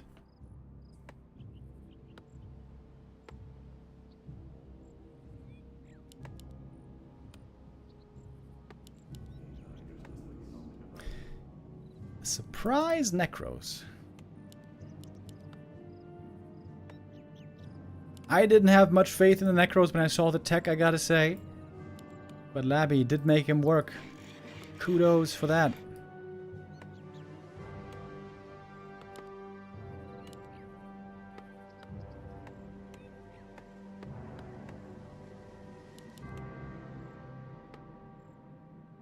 It's gonna be a blade fast tech. Once again.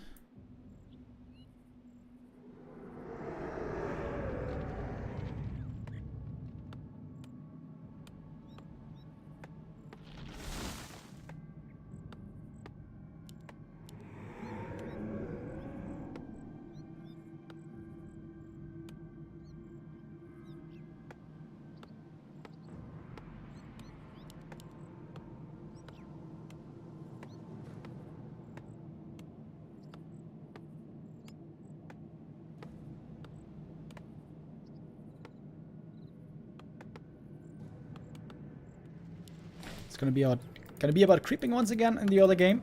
Lin is hoping to find a strong Blade Master inventory this time.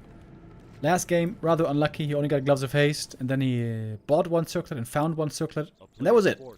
Along with the orb. No claws, no slippers, no Quel'Thalas. And I think that came into play for him to lose that game. Of course, attack items wouldn't have helped him survive with the Blade Master with the cripple, but he might have smashed the fight harder before that, before the Necros showed up, if he had had some better items.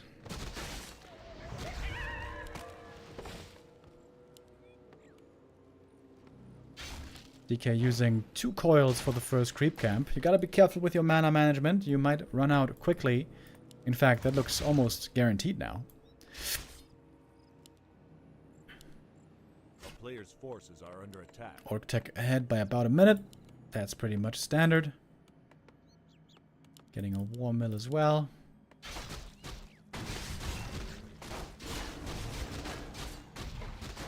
Oh, Blade. Looking for the ghoul kill.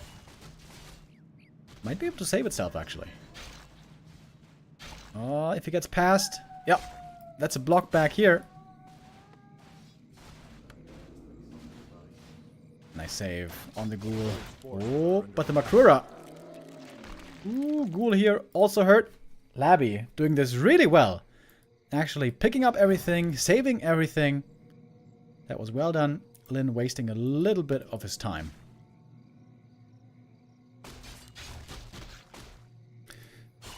Labby picks up the first clause of attack.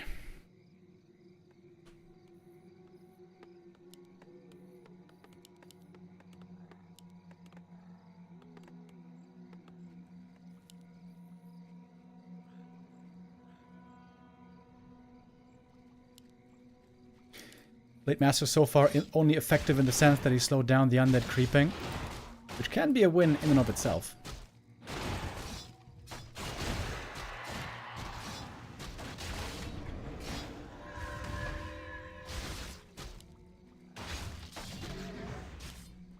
Ooh, another clause of attack.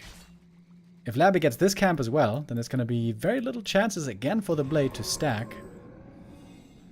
Buying a second circlet might be necessary. We got the double B series again.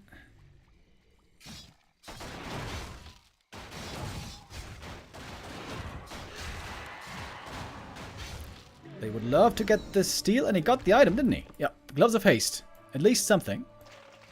Still no claws of attack, but more attack speed is still good. But level 3 for the DK very early on. This is not a great start for Lin. He only stole one item, didn't kill ghouls, didn't prevent level 3.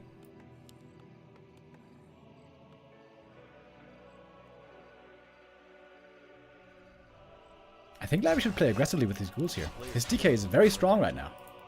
He shouldn't be too afraid just of a hex. Labby's teching up.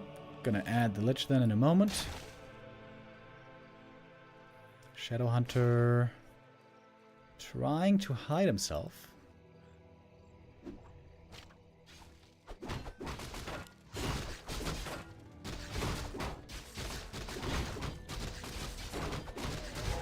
Big item here for the Death Knight. Big Invo Potion is okay. I would say that's one of the weaker items though from this camp.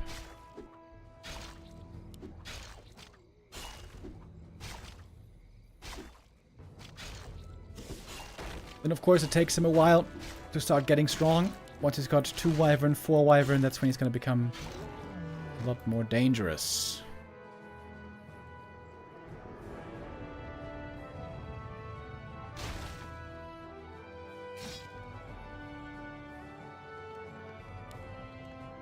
We're getting Gargoyles, we're getting Lich. This is all looking pretty standard. Oh, Labby looking for the next consumable, and he's going to get it probably. He's got the Acolyte scouting up here as well. He knows he's safe to take this camp.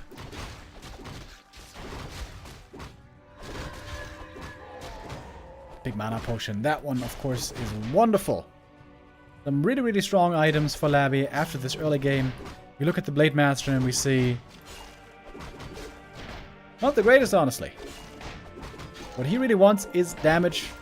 This is not that.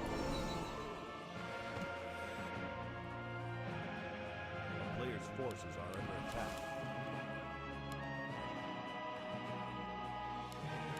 Tier 3 is done. We get Envenom Spears.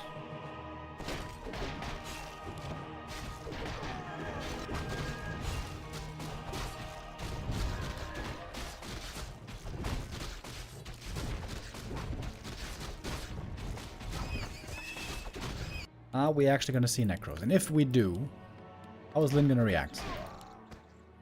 Maybe he's going to try to do a better job scouting the undead main base. If he sees Necros, then perhaps he could go for a Tiny Great Hall, because of course that tech takes a while to get to. Still no damage. Double Talisman of Evasion.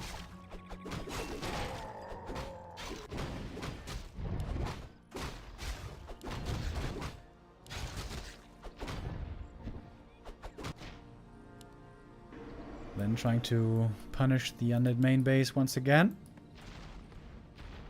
Acolytes are walled off, so the blade cannot get in. The Wyvern, of course, can shoot at will. 2 ghouls picked off right away. Should be a third. Honestly, though, ghouls don't matter that much anymore at this point in the game.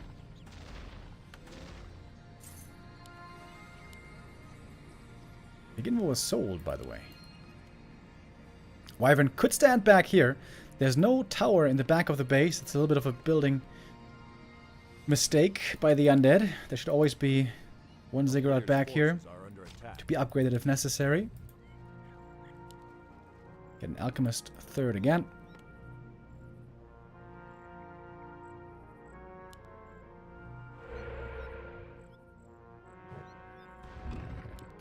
And we're still creeping up as much as we can.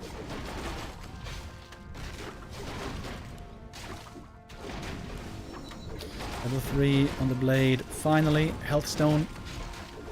That's a good one. And we get a TC third again. We got a tower in the main. We got reinforced defenses. We get spike barricades. So Lin again is trying to delay the game, trying to play defense. And soon he might again pivot into berserkers. That would also again give the time to the undead to go for necros. I'm trying to keep an eye on the main base, but so far there's no temple.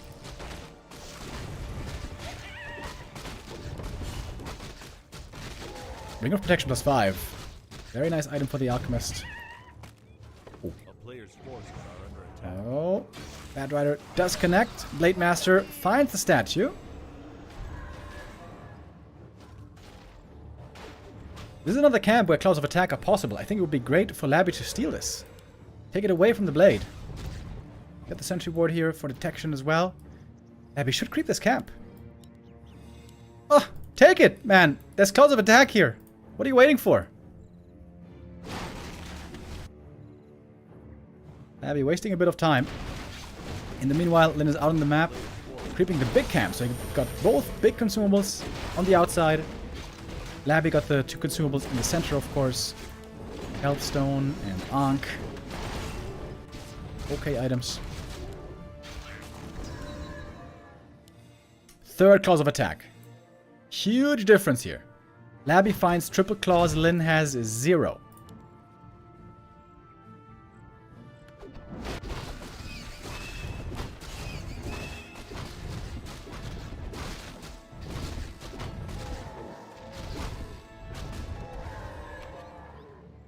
And that's pretty much it for the creeps. This little troll here is the last guy on the map.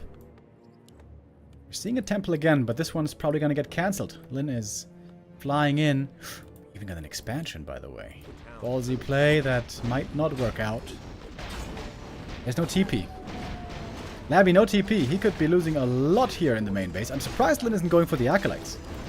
He's got a speed scroll as well. Acolyte kills would be easy to get. Blade Master, though, he is gonna see the expansion. There's no detection here, or no shade at least. DK Illusion. Scouting.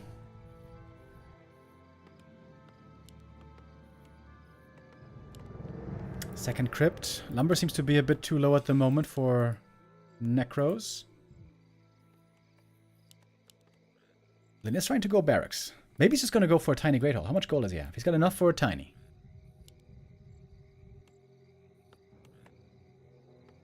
Enough for a tiny.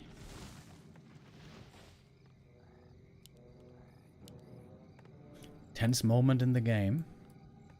Feels like the calm before the storm.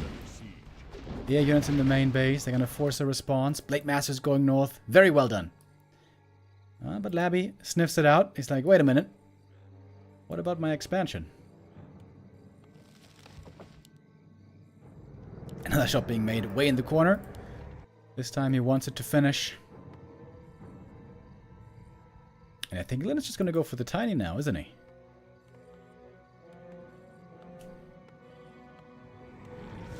What's Labby making? More Gargs. Berserkers might be very effective here. But at the moment we have 0.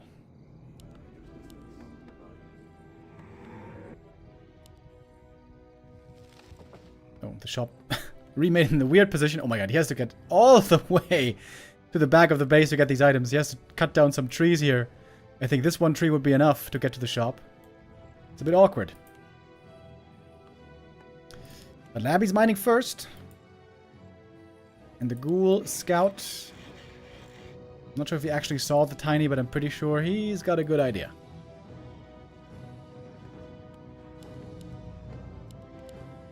Gargs and Ghouls. No temple, no casters. I still think Labby should make it now. Whether it's Banshees or Necros, Banshees would require less tech. Just Initiate for Curse is good.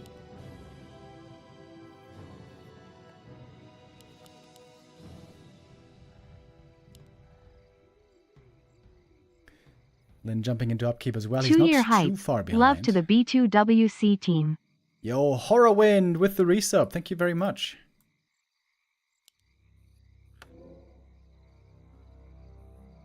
Another invuln for Labby. It's kind of weird that he sold the big invuln and then bought a small invuln.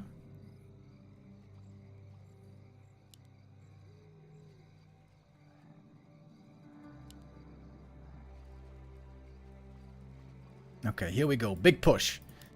But Labby's got so much lumber. I think he really should go for tech. If he doesn't finish the game right here, he should try to go Necros. Perhaps I have become a fanboy. Quickly. Berserkers being pumped out fast. Raiders as well. Lin's army all of a sudden quite big. Here come the bats. 1, 2, 3. And the Gargs are taking a lot of damage.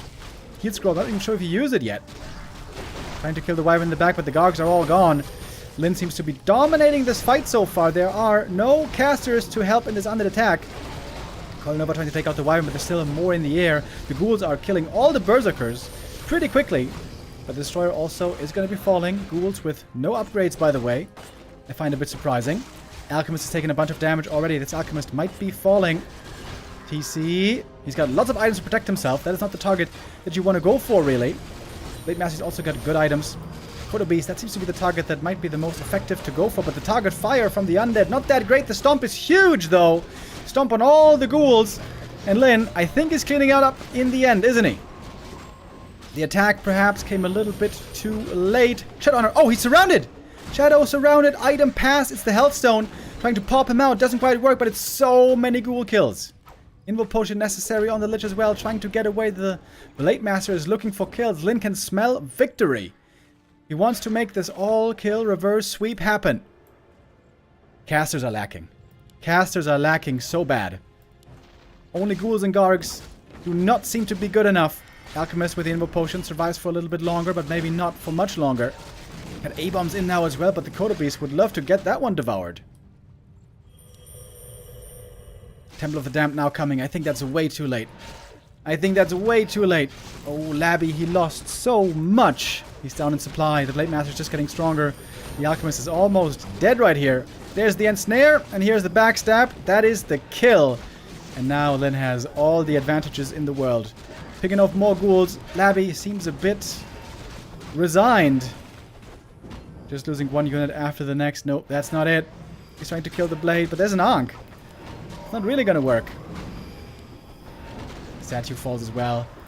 And Labby has basically nothing left. This is looking frustrated at this point. Mana Potion. Coil, though. Labby can still get a few kills, but he lost so much. He needs Necros. I'm on the Necro bandwagon right now. Ultimate Viking with the resub. Thank you. Blade Master back in the mix, but the Kodo Beast is not going to go down. The heal wave didn't jump over. Oh, the rally point. The rally point is right here. Lin not seeing his reinforcing units at the moment. Labby is getting a couple of kills here. But there's two ensnares. Coil for another kill. Okay, we're not done just yet. But Lin still has way more. Clarity running. Hunting for kills.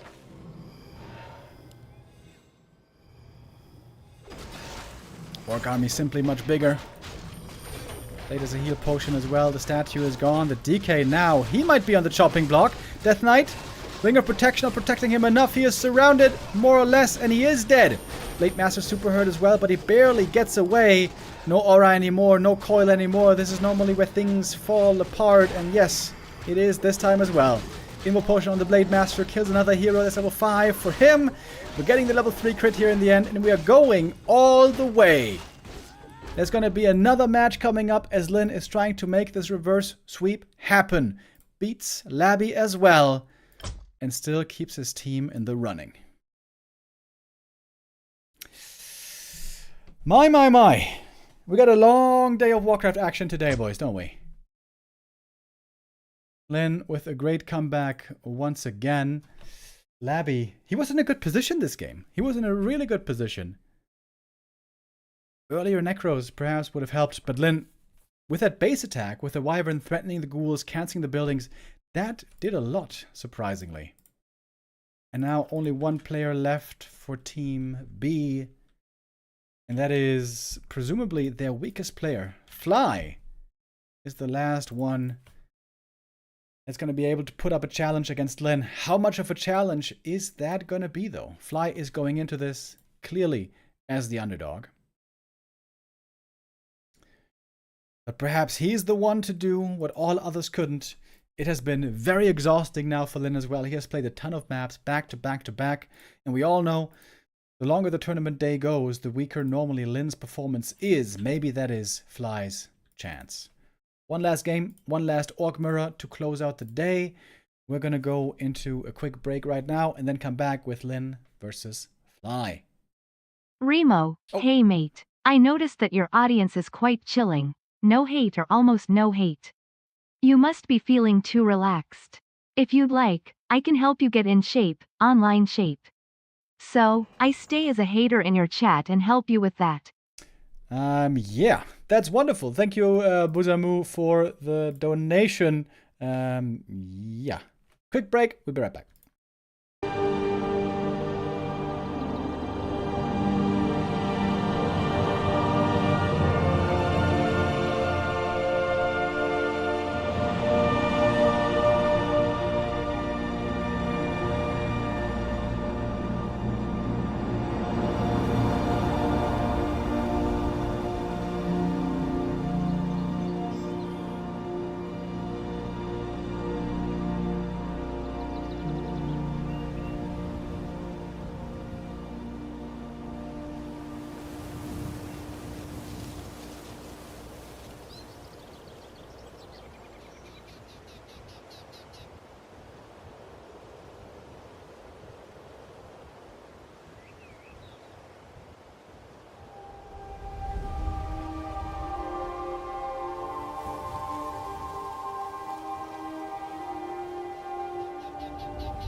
Yo, yo, yo, boys, welcome back. We got one last match for the day. Fortitude started off the King of the Hill with a 3-0. He was close to the all-kill already.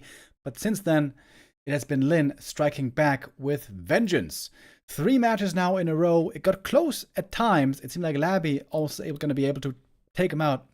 But that did not work in the end. Lin with 3-0. And now Lin's last opponent is Fly. On paper, Fly is the big underdog here, but maybe we're gonna have one more surprise today.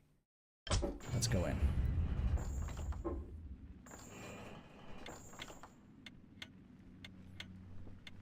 Orc Mirror to close out the day.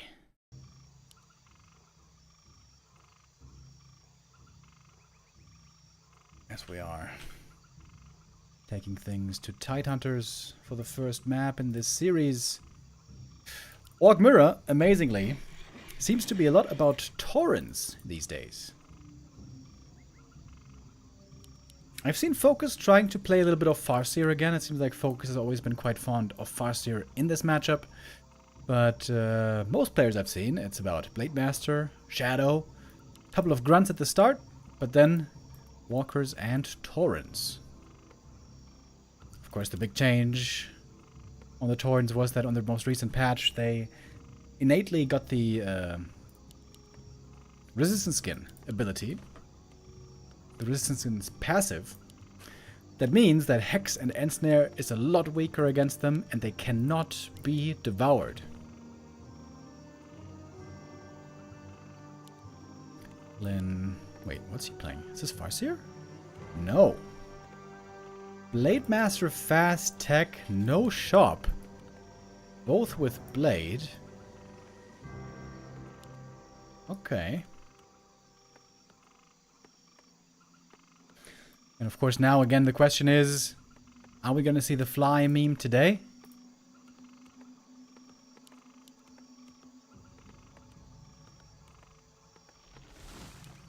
Or is the Blade Master gonna survive?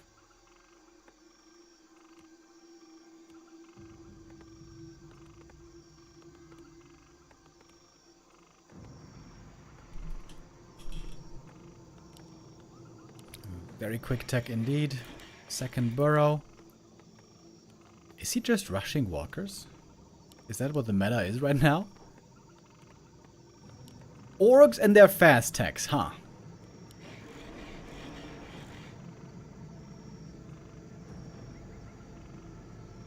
A player's forces are under attack. Fly starting off with a little bit of creeping.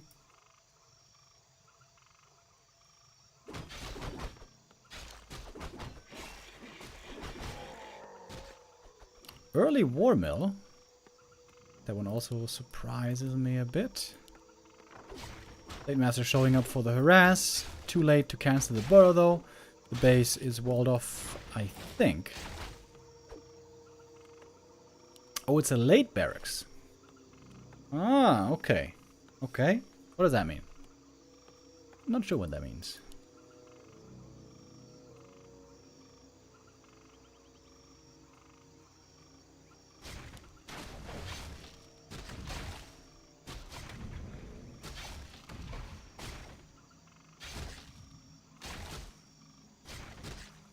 Next item though for Fly, double claws and mantle. That's looking pretty good so far. Lin got the dust, getting his own shop, getting a war mill, and getting some grunts. But Fly is entirely skipping grunts. No barracks for him.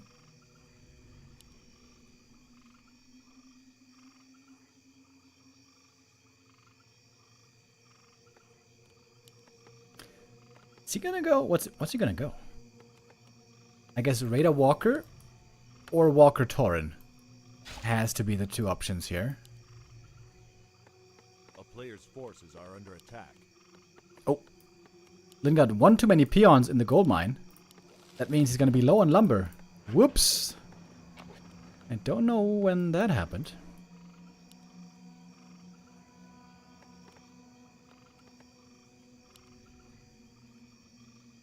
It is a rather uneventful early game. Oh. First tense moment coming now. Blade reveals himself. He's got the dust. He buys the claws.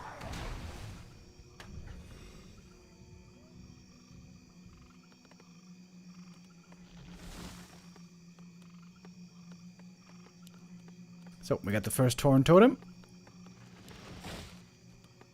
Still 6 out of 5 peons in the gold mine. Oh, Lin, this is a little bit painful, isn't it?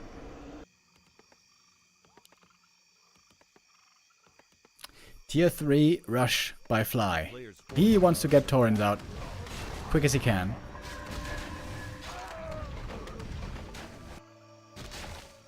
And stack up the Blade Master in the meantime. Looks like he's about to get level 2. Unless Lin can stop it. No, couldn't stop it. Stole the item though. Oh, and he's looking for the kill. Oh, he's got the dust, doesn't he? Oh, gets a big kill on the blade. Gauntlets also the item taken. Perfect timing on the shadow, a little bit unlucky. 6 out of 5 peons still in the gold mine. I guess that's something that you don't really check for normally. This Tauren Totem could be cancelled, by the way. Oh, then he found the opening and now he's looking for the punish.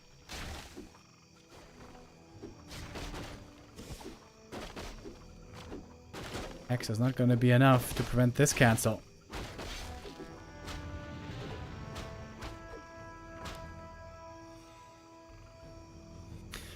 This is Fly 100%. Yep. True, I guess. Then only now with a second Tauren Totem. Ah, he fixed the peons. Finally. He finally fixed the peons. Okay. He's gonna have more lumber now.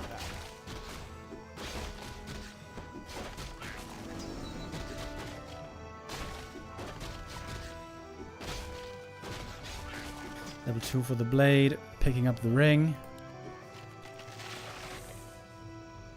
Fly's Blade Master was inactive for a long time. It was a level 2 blade, so it took a bit longer to res.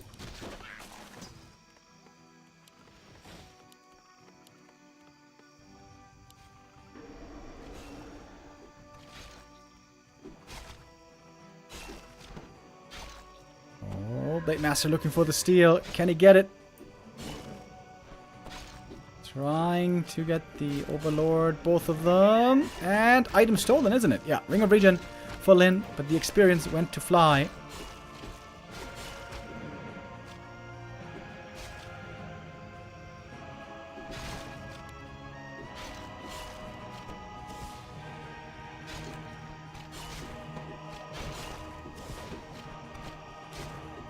Master doesn't want to die a second time. There's quite a bit of mana still for Hex over on the Shadow. But we should also have quite a bit of disenchant now. We got some walkers out. A player's forces are under attack. And the first Taurens are coming.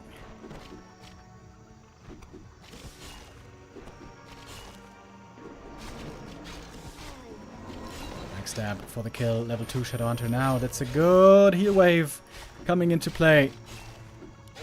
Big advantage now with that healing for Lin. Speed scroll forced. Fly pulling back. He's got the 2 Taurens though coming out. Beefy. Big boys. Joining in the fight.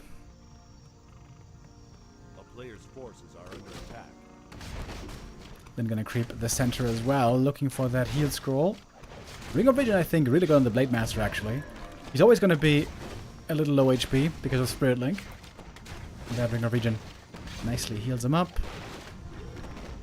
all the time.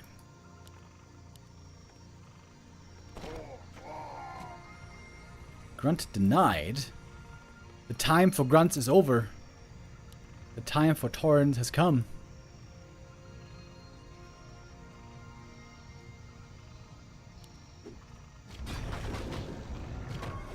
Player's forces are under attack.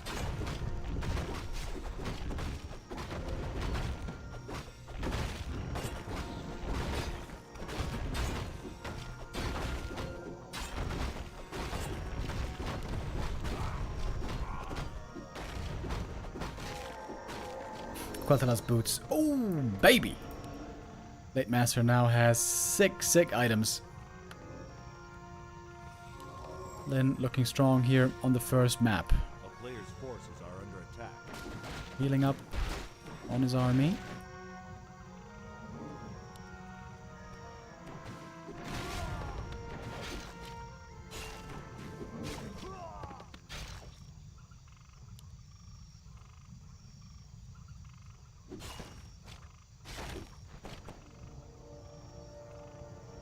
Level 2 Blade Master only there on Fly. It is level 1 crit though on Lin's blade, so the damage advantage Player's forces not are that under big yet.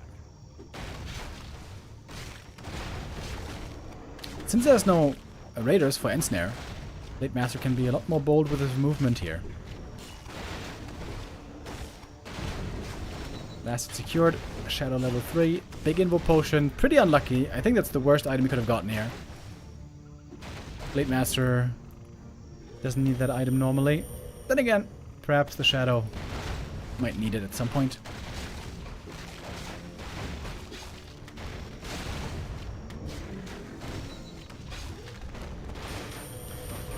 Final level 3 also for Fly. And a big mana potion. He's got some really good items.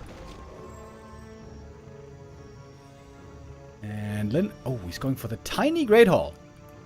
Ooh, that looks ballsy. Player's forces are under Expansion placed. Blade Master keeping an eye on things. Again, Lin doesn't have much lumber.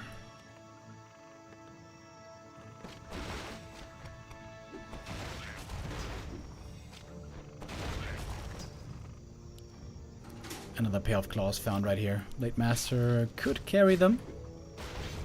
Look for even more damage. Big consumable here. Heal wards. Oh, damn. A player's Oh, damn. forces are under attack. Heal wards are magic immune. You can't dispel them anymore. And the walkers can't even attack them.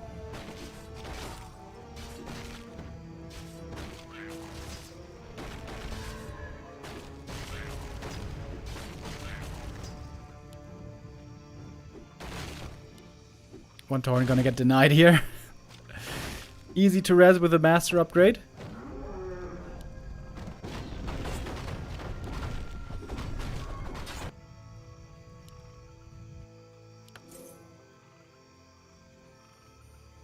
I'm not sure if Fly has any idea about the expansion, to be honest.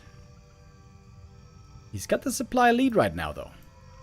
If it comes to a fight right here, perhaps Fly is gonna be ahead. It is 5 Taurens for him versus only 4 on Lin. No upgrades yet, by the way. The walkers are fighting the walkers, the Taurens are fighting the Taurens. Interesting. Blade Master also trying to hunt down the walkers at the same time. Here's the heal ward. But quickly instantly attacked it. That one didn't stay for long at all. Okay. One Tauren rezzed. Walkers out of mana for Fly, actually. And now we have a Fire Lord joining. 3rd hero Fire Lord for Incinerate to try to prevent the corpses. Fire Lord on both sides. Oh, Shadowhunter almost dead. Shadowhunter, Invo Potion passed last second. But the walkers are going down. There's no res here anymore. What is even going on, man? I don't know what's happening. Supply-wise, fairly even, but I think Fly is coming out ahead here by a little bit. Maybe by more than just a little. Getting another Tauren kill. And here's a Hex. That's another Tauren kill. Supply-wise, Fly up by 8. But does he know about the expansion? Does he know or not? Get an Orb of Lightning now. Could still give him the Claws of Attack for even more damage. I think Fly doesn't know. If he knew, he would be attacking here, surely. A player's forces are under attack. Oh, perhaps Fly could have won this game. Perhaps he still can. He wins the fight, but he cannot find the punish. Sorry, Mask, by the way, for the Shadow. I didn't notice this until now. Very, very, very good item.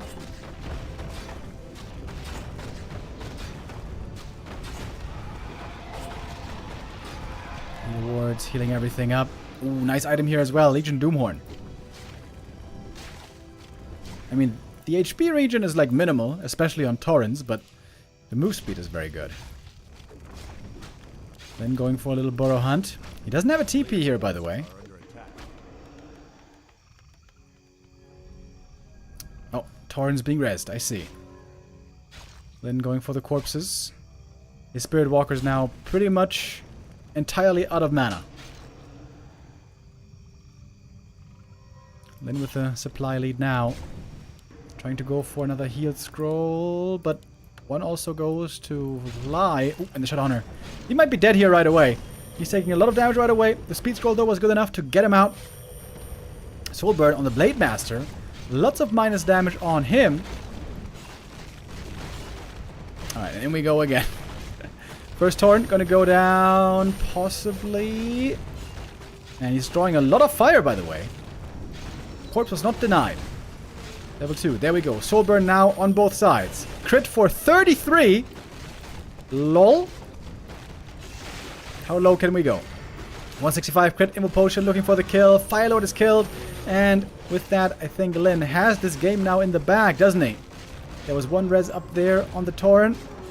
Still lots of Torrent corpses on the ground. Every corpse is a Torrent. It is the only units that we have.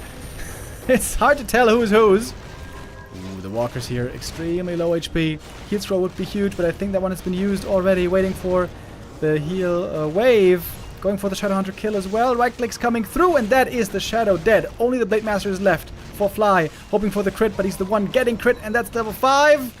Pulverization all over the place. And that is Lin. GG. Dude, Orkmara is looking so weird these days. The Torrens. The Mass Bulls. And Lin gets the win. Still so unusual to see. The Mass Torrent play. It is the thing that most people seem to be in agreement on at the moment. Torrents is the way.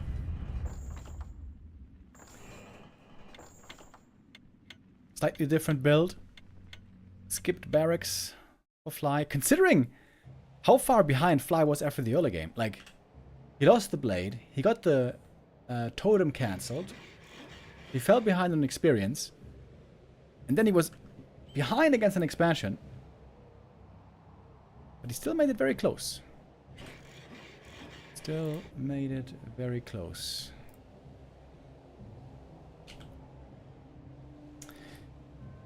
Alright, we got the next map coming. This could be the last map of the day. If Lin wins here, the reverse sweep all kill will be complete.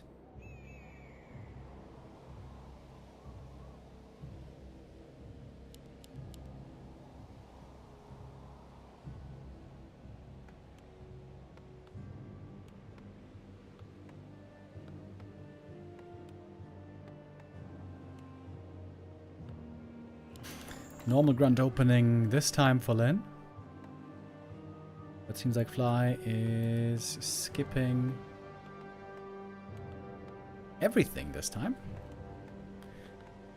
Last time he went for an early shot. Not so now. Fly could cancel the burrow. Of course, he doesn't know what we know. Very early War Mill as well.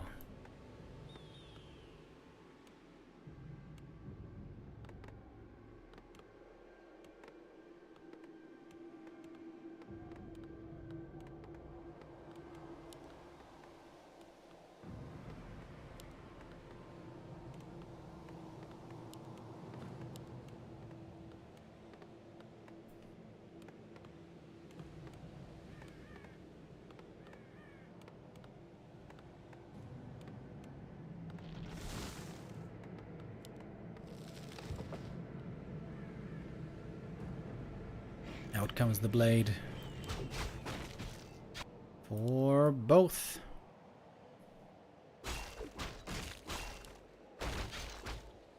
Lin had outstanding items on the previous map.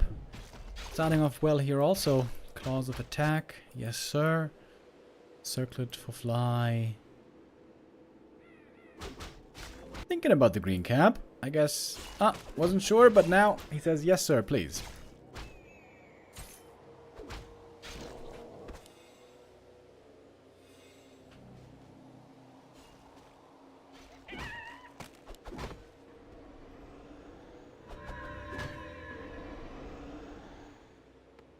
Nobody's expecting Fly to win this, to be honest. Would be a big upset, big surprise. After Lin having such a crazy run, if Fly was to win this series, he would be the hero of the day, the hero of the team. But he is considered the weakest of the 4 players, to be honest.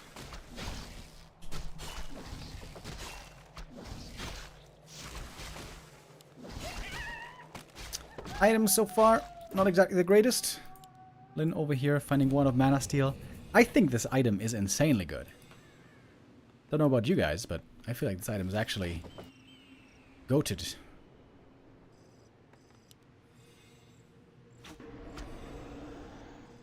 Oh, he got his healing cancelled from a creep. It's a bit annoying. How much faster is the tech? Maybe like 25 seconds or so. Not too bad. Oh, then gonna get another item here. Is it some more damage? Sure is. Claws +5. Now we have a +12 on the blade already. Seems like Fly is behind early on. Double Torn Totem. Here we go. It's tier 3. Torn Rush again.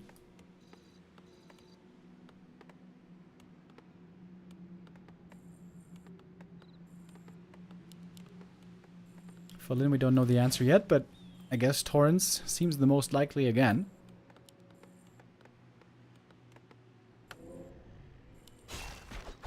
Oh, good scouting though by Fly. He sees this creep being attempted. Can he trap the blade, maybe? It's one of Mana Steel though. If you use the wand, he can get out. Item taken by Lin. Has to go for the Windwalk. He needed that mana, otherwise he was stuck back there. One of Mana Steel here. Saving his behind. And gets to scroll the beast. It's of course very bad against walkers, so that should be a sell. A player's forces are under attack. He got the experience also, right? Yeah, he got the experience. Fly struggling just to get level 2. That's of course the downside when you only have one Blade Master in the early game. Lin also only made a single grunt. No more. That grunt seemed to be quite helpful. Ooh, slippers for the blade. Lin again has a very strong inventory, unlike his opponent. Fly needs something to catch up here. Quel'Thalas boots, Scourge Bone Chimes, and Sobi Mask. Also, Ring of the Archmagi is really good. That's what he's hoping for from this camp here. Oh man, he's... Dude, this creep hurts. Ouchie. Gets more strength, +9 strength now on the blade. It's okay. Not really what you want, though.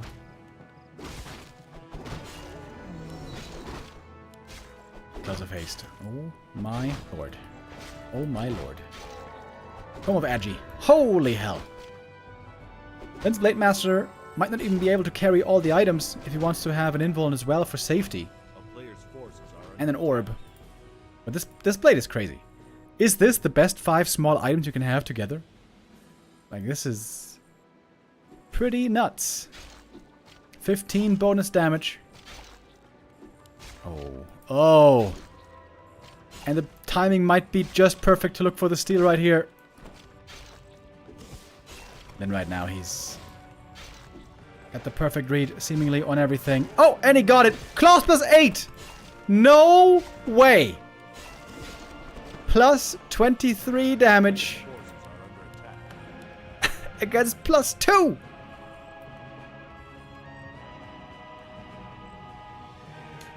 Big yikes. Big time yikes. Doesn't seem very fair, does it?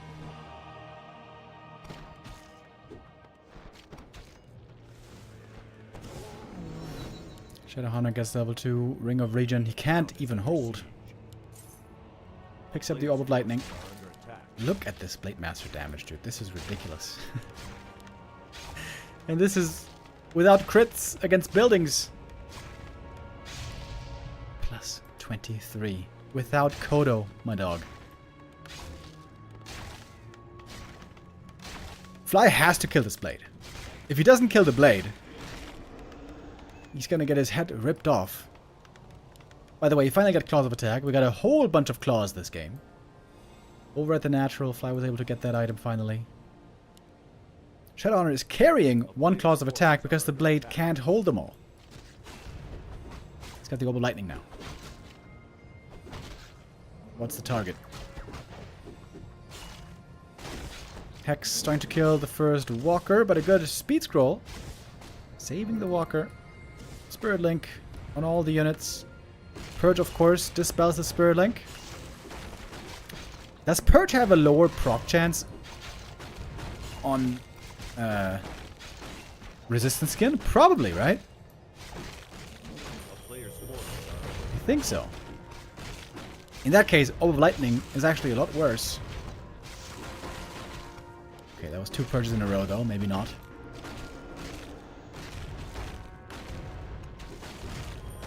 Pulverize. Blade Master, pretty hurt now.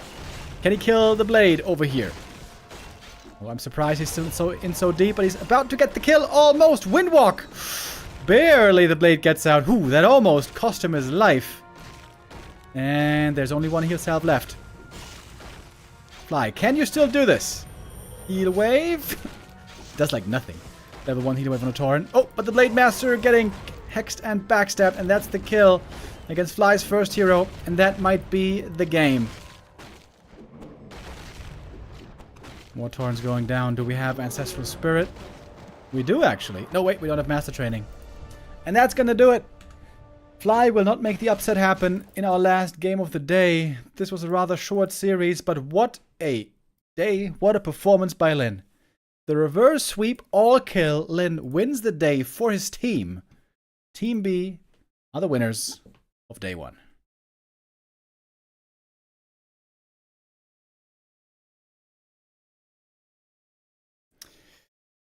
All right. That's it for our first day of the Friendship Cup. We're going to be back tomorrow, where we're going to have a different format. Tomorrow we're going to have 2v2 best of 5s. So, best of 5. Is Grubby in this? 2v2 twice, and then also a best of 5 4v4 match, which is going to be pretty exciting. Then on day 3, on Tuesday, we're going to be back with 1v1 King of the Hill, same as today. Thank you, Hinterreudig, with the resub. Grubby is not in this tournament. No, I'm afraid not. Thank you, Mick Noise, as well, for the resub. All right, that's it from me. I'm gonna get some dinner now, boys, and I'll see you again Tuesday. Tomorrow I can't make it because we got contractors coming over to hopefully, finally, fix our water damage in the apartment. But Neo should be there tomorrow. All right. Have a wonderful rest of the weekend, folks. I'll see you Tuesday. Take care. Say bye, but back to the lobby with you. I've got 20 more games to do. Staying hype, getting sniped, and I'm like, easy fight, you're free. MMR, do you want some more? Wait, am I online yet? I think so. Hello, hello, hello. From Mr. Remo Demo to Mr. Neo. We do. Or something. I don't know. Hello, hello, hello. This is the Back to Warcraft Weekly Cup, everybody. And we are live already. And the games have started. The bracket is pretty damn cool, I gotta say. Shout out to everybody who signed up. 16 players. Including Sonik, Laparette, Godfather versus Sharky. That is our first game that's already running. LiiLDC has signed up. Shout out to the Swede. Against Godrian, he should be the favorite there. Lucifer in the mix against Smog. Deathnote versus Jay Rodriguez. Soima versus Mr. Winner. Chaemiko has signed up once again, up against BFR. And Ido versus Shosh in the bottom part of the bracket. So this is what we are dealing with. Hopefully, I gotta go. Please get back to Shosh. Otherwise, gotta give him lift. And I really don't want that. Hopefully, Ido and Shosh are getting their game underway. We have a cool undead versus human game. It is Godfather, the organizer of our FFA Nights, versus Sharky, Germany's biggest talent. Let's go, let's go, let's go. We're 7 minutes in, so we missed the early game, but it's an Archmage rifle, and oh, that Mountain King not looking good. There's gonna be a lot of damage. Can he save him somehow? Maybe? No, he can't. And with that, supply is even, but it's 1 base versus 2 base, and this push is designed to kill Godfather here. But I don't know if that's gonna be possible. Not good, not good, not good, not good. Poor little Sharky, even though... Oh, no, impale! And another surround, and there's no TP anymore. The boots won't help you here. Oh, slithers out of that surround. Not bad, not bad, not bad. Godfather losing a couple of units left and right.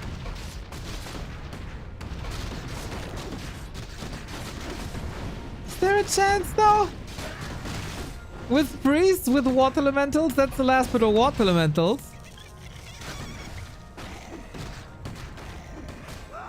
More rifles falling, and that's level 3. Level 2 beetles now. Very, very powerful. Of course, not as powerful as the water elementals. Because nothing is as powerful as water elementals, let's be honest. Mountain King comes back.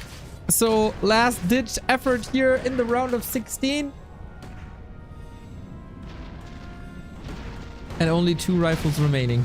Godfather in the meantime. Tekken forgot about the graveyard and the crypt a little bit. Nice little match between the two though. The priests are here, but unfortunately Sharky didn't have the time to go for the Dispel upgrade yet. Stormbolt on a beetle. Now that's interesting. And with only 44 food. Out of 44. We'll see, we'll see, we'll see. Ah. Alright, Ido Boy has arrived. We could go into Ido versus Shosh right away, or the winner against Sonik. Up to you guys. Look at the bracket and tell me what you want to see. I'll follow your lead, especially the ones who are subs on this channel. Let's see, let's see, let's see. Priests, have a fine time. Mr. Godfather, what's up, dude? Thanks for signing up.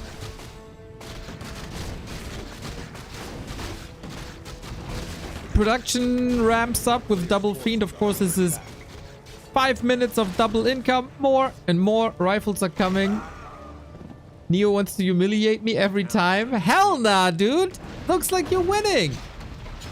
I mean, you're down in supply for now, but it looks like you're winning. For now. And it can only get better from here, no? Except water elementals. What a beast of a unit.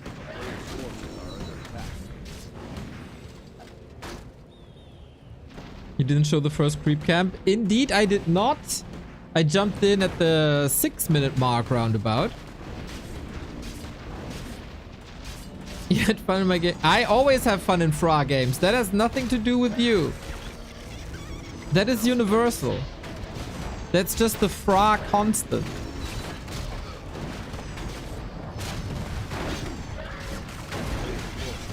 Alright, Fiends are coming in and the Priests are not in a good spot to fight against the Fiends at all. Mountain King blocking himself a little bit. Even the tower gets a kill in. Now that's a rare sight.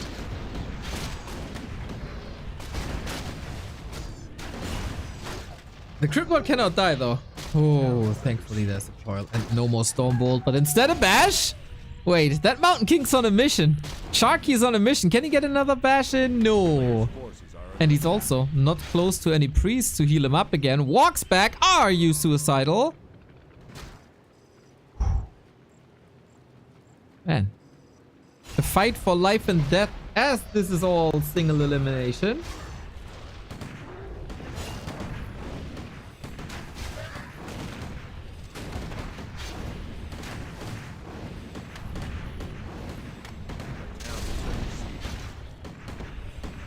One last hurrah, one hope for a bash, but then there's a potion. And so many fiends. 500 gold as well, tier 3 on the way. And Sharky doesn't scale from here on out. The push came at a nice time, did some damage, but getting that Mountain King surrounded right in front of the marketplace, that crippled Sharky quite a bit. And Godfather moves on. GG. Town is under siege. So, that... Oh my, we got a couple of good matches as we're in quarterfinal territory already. Let's jump right in. Shout out Godfather, shout out Sharky. Thank you for playing. And double shout out to Godfather since he won. Sonik versus Godfather is one game. LiiLDC versus Lucifer is another game. Chaemiko is still waiting for his opponent. Ido versus Source just started. So we can either go with Sonik and Godfather. We could go with LiiLDC, who we rarely see in these weekly cups. Deathnote, J. Rodriguez, Soima, and Mr. Winner all alt playing. Or we go for Ido and Shosh and follow the bracket versus Chaemiko. To be honest, tough call to make. All series potential bangers.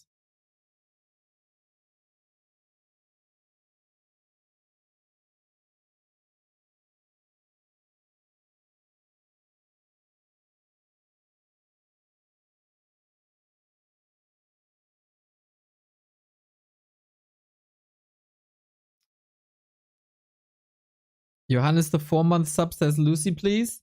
Crank the 9-month sub says DC. Mr. Reza owns. The 23-month sub says LiiLDC Lucy. Action mark 7-month sub Sonic or DC. Well, that's very universal then, I guess. And the subs have spoken. LiiLDC and Lucy it is. Hopefully, they get their game together. Hype to see DC, man, in competitive Warcraft after the Swedish LAN, where I think he was a bit occupied with like father duties. Sonic, oh, Mr. Buttcrumbs, I would love to follow your lead, but the people have spoken already. The people have spoken already. Thank you. Thank you. Thank you. Thank you. Oh, today is, of course, not consecutive streaming day number 469. That was yesterday. It is consecutive streaming day number 470. We're 30 days away from the big 500. Unreal, man. Unreal.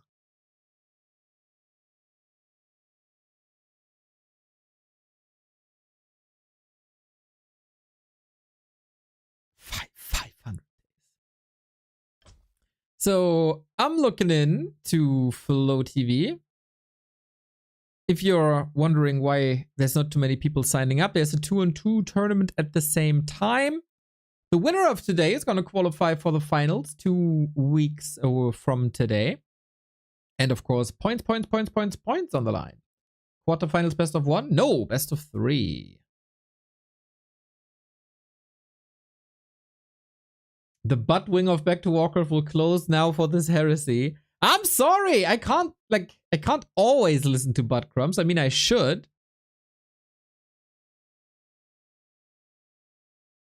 But no, not always. Not always. I gotta switch this up. There we go.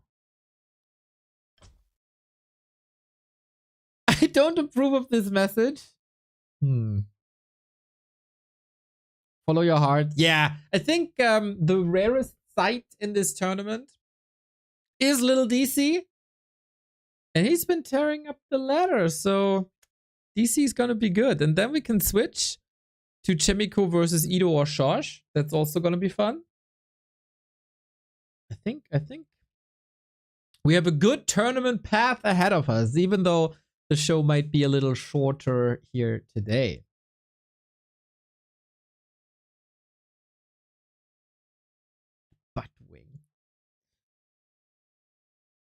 I saw someone saying, in the morning I watched Soul 8 Man, then from noon on I watched Remo, and now Neo, my life is effed. Johannes, your life isn't effed. Your life is filled with awesome, awesome Warcraft and awesome, awesome people. Because we all know more Warcraft is always more good.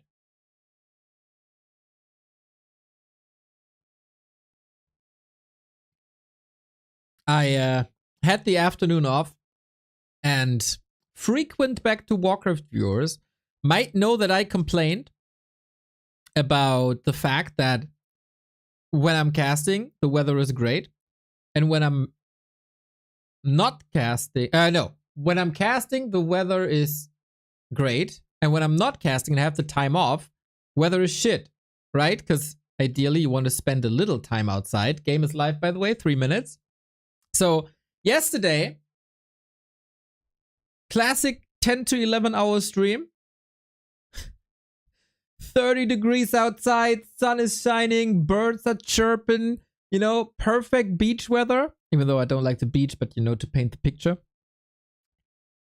Today, Neo knows, afternoon off. Expecting 30 degrees outside again. Making plans, trying to go outside, chill at a lake with like grass, better than beach, by the way. Planning it all out. Got the picnic case packed, basically. Wake up, look outside.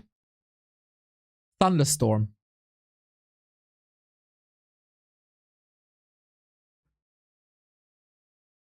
Why? Why? What? Just why? What? What? How? This is so unfair. Life is so unfair. Yeah, so couple of chores, huh? Can't even touch grass. That's right. That's right. Even if for once in our lives we want to touch grass, can't.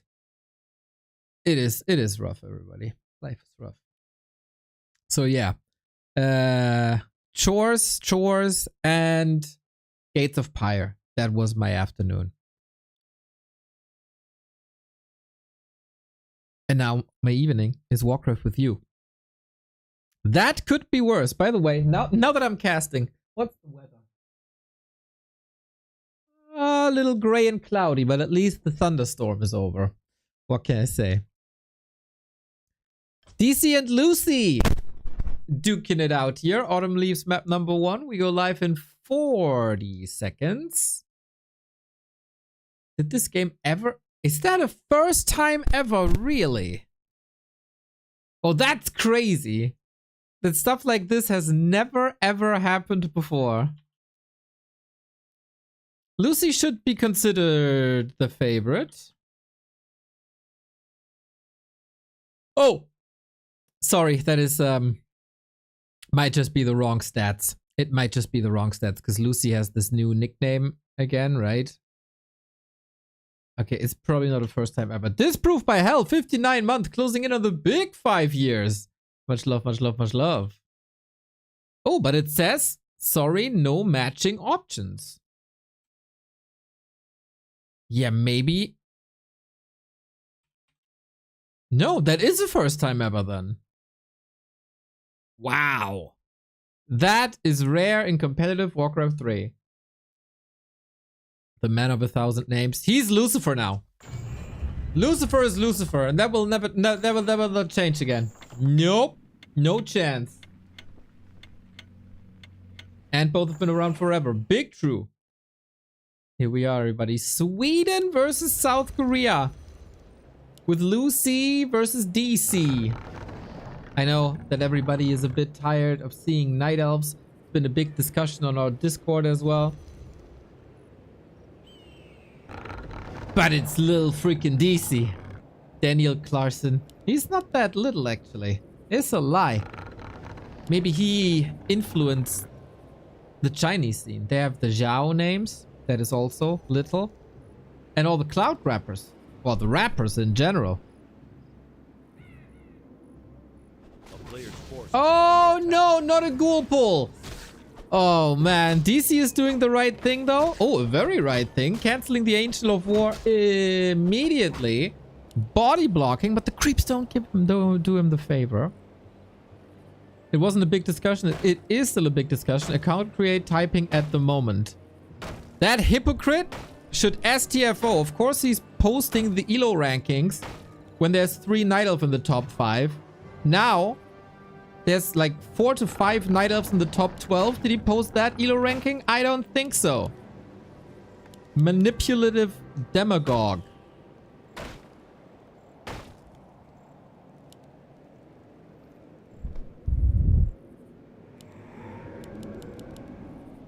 Anyway, that ghoul pull canceled the Ancient of War, but that's about it.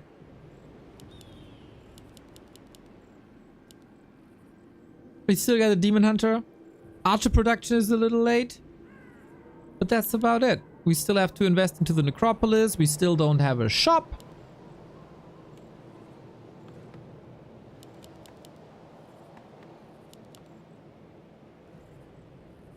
And we'll see about that.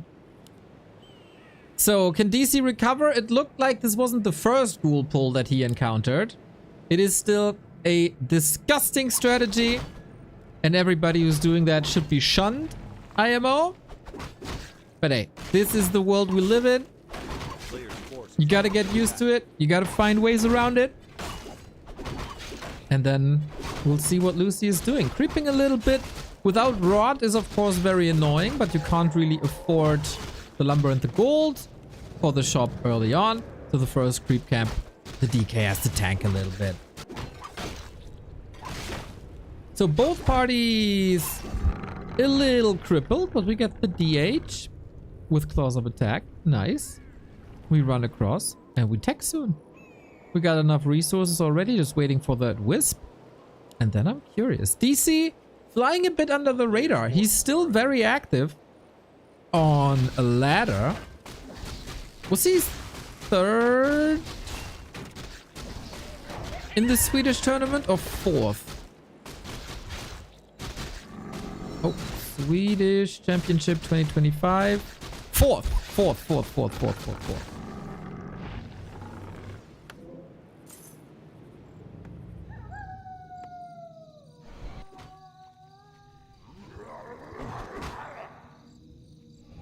Behind Knopf and Thorzain and Star-Shaped. So Lucy, oh my god, from one disgusting strategy to another. From ghoul pull to tower push, and that Ancient of War is not home. We do have archers at home though, but very little to work with. Boots of speed on the demon, but very much out of position. This is possibly gonna be gnarly. Detonate is fine. Lumber is also very fine. Tech is at 40%. How much can the Demon Hunter do? It's only burn. And there's no coil anyway. Or maybe immolation now. That doesn't cost too much. Nah, I think you want to be resource effective. And that means take as little hits as possible. And if that is your goal, evasion is solid. Could have used immolation though to do damage to pretty much everything. Detonate number 2. Lumber still good. But the demon, what about that demon? He has a town portal to reposition. Archers might still get a kill here. That is like 40% already. Demon Hunter surrounded, and there's one Moonwell left. Oh, he's portaling pretty offensive right next to that Moonwell. I like it. Archer down, reinforcements kicking in. Tower couldn't... he was able to kill both, so... Pretty impressive hold so far by LiiLDC. Problem is, though, I don't see a Huntress Hall anywhere. Maybe he doesn't need it. We'll see about that. Maybe there's no time for it either. Tier 1 for Lucy. Oh, we got dust though. And archers really don't like dust. Nylop should just buy a vacuum cleaner. And that's about it. Any chance to go for the middle? Naga or Panda would do wonders here. For more pickups and more damage. He has the resources. He is tier 2. Panda already. hurt archer was not going to the hospital, but supporting the sentinel even further. Repair works. Panda, where are they? Okay, Breath of Fire number 1 out of hopefully many. Gotta say, a little bit biased towards DC here. He just has to survive. He just has to survive. I don't think there's a graveyard actually, but I don't want to go into the base when DK and DH are both so hurt. So many ghouls slaughtered, man. Almost level 3. Panda could turn around for the breath. Sneeze right in his back, and that is the DK kill. DC, the god. Not preventing, but dealing with that ghoul pull like a boss. Dealing with the tower push like a boss. And yeah, there is no graveyard. There is no second crypt. This is not scaling at all.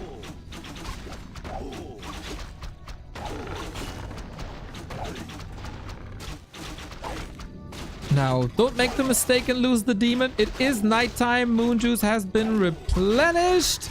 Panda. Careful, buddy. He's not willing to open up that surround. Wait, are they both surrounded? I think they are. Oh, level up. No way. No way. The DK survives.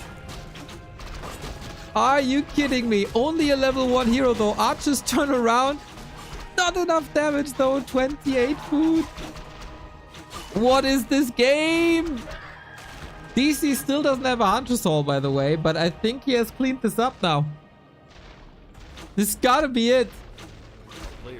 Panda's gonna be back in no time as he was only a level 1 hero. DK can't engage anymore. Lucy can't believe it. DC holds this. One last push. 3, 6 schools. 7. Holy moly, what a game. That is IMO, a very fine way to open up the coverage for the Back to Warcraft Weekly Cup.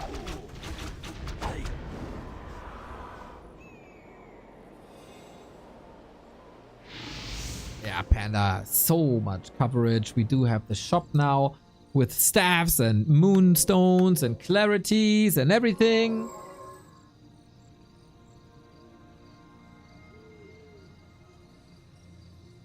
A player's forces are under attack.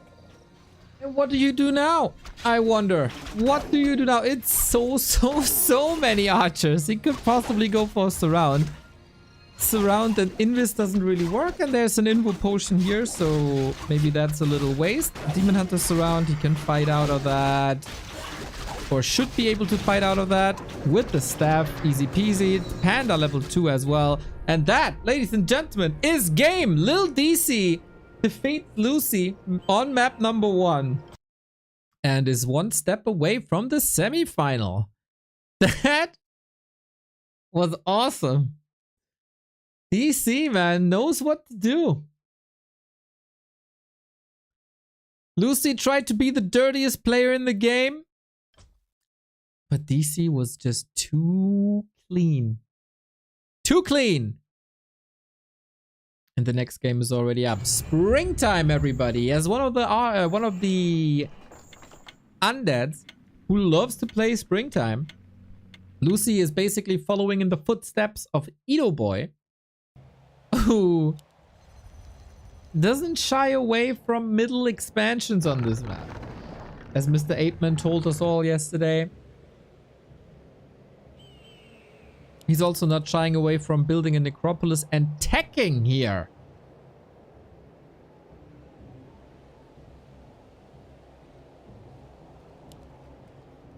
We'll see, we'll see, we'll see. Are we progressing in the cup? Yes, Deathnote and Soima, the 2 favorites, have prevailed. So no upsets in round 1. All seeds 1 to 8. Oh, it's a ghoul pull again. All seeds 1 to 8 have made it into the quarters. Block, block, block. Oh, almost, almost. So far, only the ghoul has taken damage though. That is a almost unsuccessful ghoul pull. Does this still work? DC this time didn't cancel. Oh no! And now, no! Cancel! Those resources are all gone. And this is why ghoul pulls are just effing disgusting. It was so close, man. 1-2 more hits from the creeps and this ghoul falls. Ah, rip. Demon Hunter only at 50%. Okay, uphill battle for DC. From here on out, and Lucy with his signature play. Necropolis in the middle. Thanks, Baron, for this disgusting strat. Exactly, Buttcrumbs. Tell him. Tell him.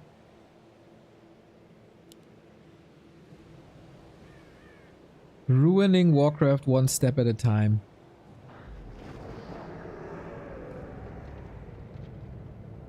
You know, I understand playing Night Elves is not pretty. I do support tower pushes, I do support gargoyle play, I do support 5 worms. I do not, under any circumstances, support the ghoul pull.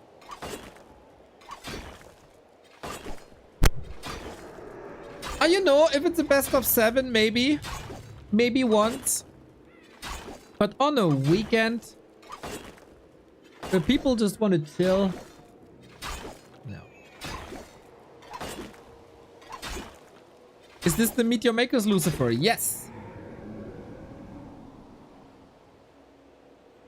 I support Acolyte Rush. Absolutely we support Acolyte Rushes. We support Necros versus Night Elf. We support everything.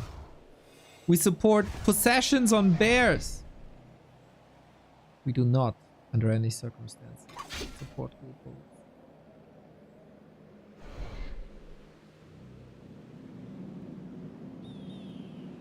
And yeah, this is the Lucy special with the tech in the middle. This is not clowning on the opponent. This has worked before.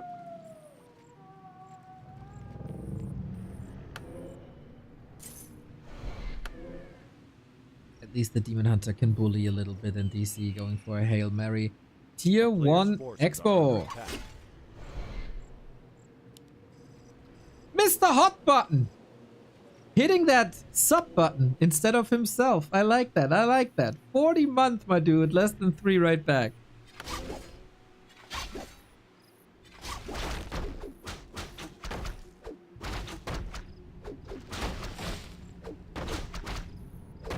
Okay, DC. Show me how to get out of it.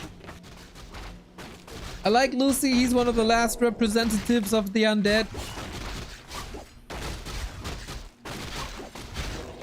But not this way.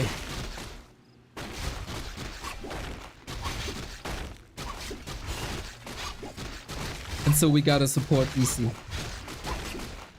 You know, apart from that ghoul pull, I would be cheering for Lucy. He got that stylish tech in the middle. He got that cannibalize.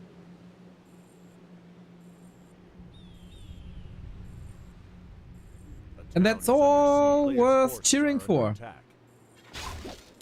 Oh. Cancel! No cancel! Just destroying him. Nice, DC. That's a way to get back. Oh, man.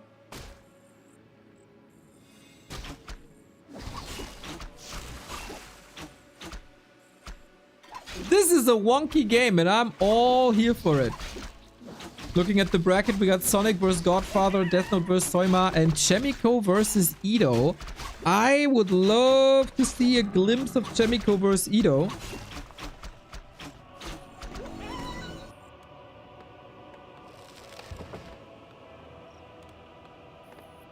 Good to see that Ido boy survived the crazy packed Rock im Park Festival, one of Germany's biggest festivals. Ido doesn't strike one as a rock fan, but every year in June he's going to a rock festival. I got to know him as a fan of German rap. Pretty bad German rap, actually. But all of a sudden he sends me a DM with a baby metal concert where he's at. Okay, Ito. That is quite something.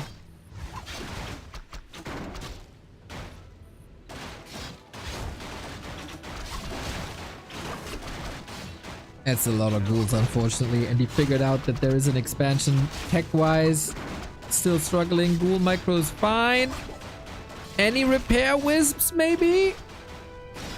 Wait a second. No, right? Oh, man. If only he was closer to the trees. If only there were wisps here.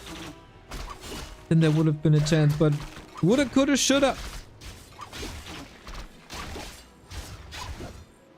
A player's forces are under attack. A little wisp fumbly bumbly. In remembrance of Carson, who is still A town is under siege. on European tour.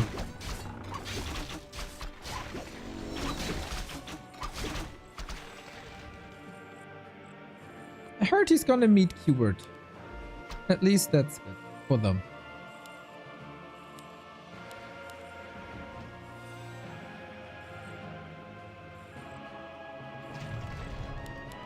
So, tier 2 tech. Does this mean gargoyles? I don't see a second crypt, do I? Nope. A player's forces are under attack. So rather normal then. I like the Naga follow-up. Demon Hunter level 3. So he got his Ancient of War kick. He got his Trio Life kick. And DC is still in this game. Tech-wise, he's even ahead one production building. It's not a foregone conclusion. The Demon Hunter is a beast.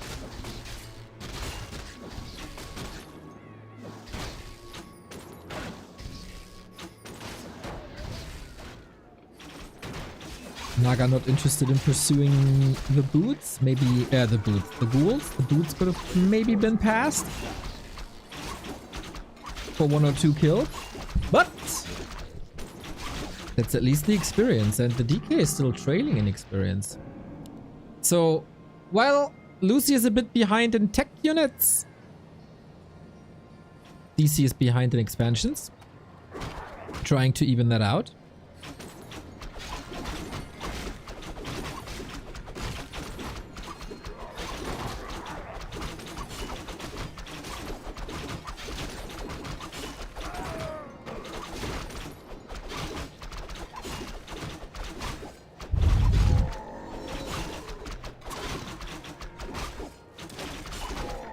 A player's forces are under attack.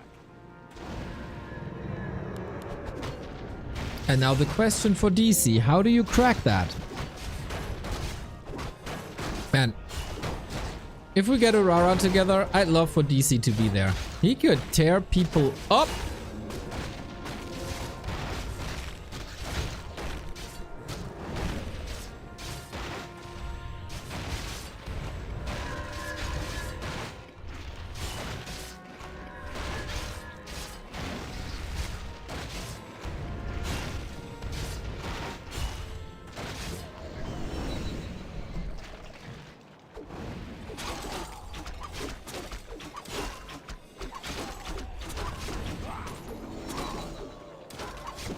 And 2 heroes, but you shouldn't walk into the towers. They are very, very powerful.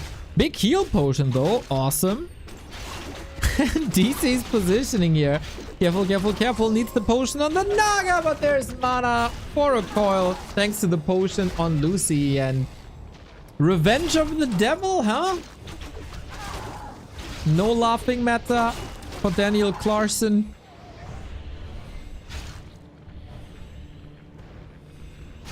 Maybe that was a little too aggressive, but he bought time for that expo at least. Now, how do you defend? This tier 3 is there. Is it still only 1 crypt? Yeah. 1 crypt, 1 slaughterhouse. Lucy floating in resources. Quick response with that potion into coil. That was well done.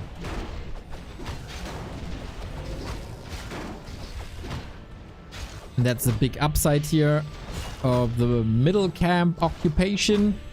You can just creep 2 of these big camps on the map. With ease, with support. Players' forces are under attack. Hello, Mr. 8-Man.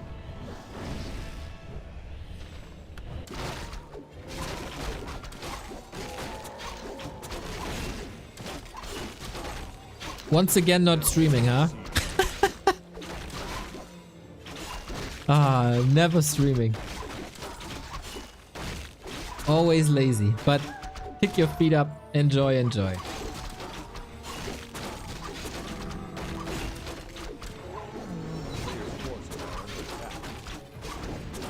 Just 8 hours today. Yeah, that's basically nothing.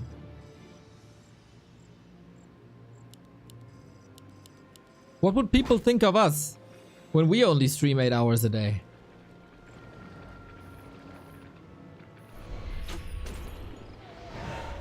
Demon level 4.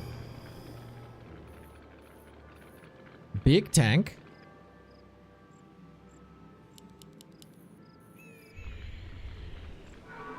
And lots of production coming in. DC is not rich though. He's trailing in supply. Big time. Players' forces are under attack.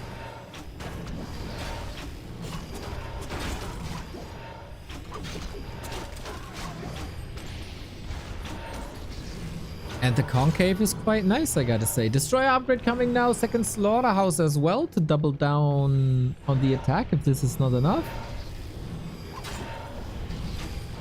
Yeah, this is almost Mission Impossible. Anonymous. LiiLDC vs Lucy. What century is this? Well, the 21st. Otherwise, we would have no Warcraft. But this is, according to our data and Warcraft 3 info data, allegedly the first time ever. It's at least the first time ever in 10 years. Because Warcraft 3 info data only starts at 2015. Only, quote unquote.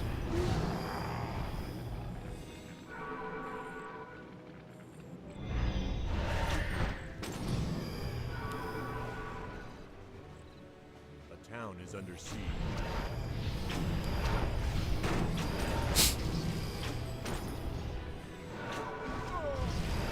Players' forces are under attack. And Lucy's trying to finish that game. But no crows, only dryads, no third hero, which is normal with this army comp. Yeah, these wisps, man. If these wisps would have been there 7 minutes ago, world would be a whole lot different. DC, how good are your fighting skills? Fiends are already getting kinda low, but destroyers reign supreme even without mana. Looks like a rather one-sided affair, but 2 to 3 kills surely possible with the right clicks. Especially that Demon Hunter is laying in happily, but this is the Lucy show on springtime, isn't it? Demon Hunter still has that potion. Frost armor, nice, and I really, really like. Bam! Frost armor too against the Demon Hunter. Feels like a necessity. But yeah, still so many fiends, still destroyers, still a statue. The important heroes are still up. DC, unfortunately, on the back of this fight, wasn't able to macro too much. Still had 1,000 gold, so might be able to rebuild a little bit. Forces are under attack.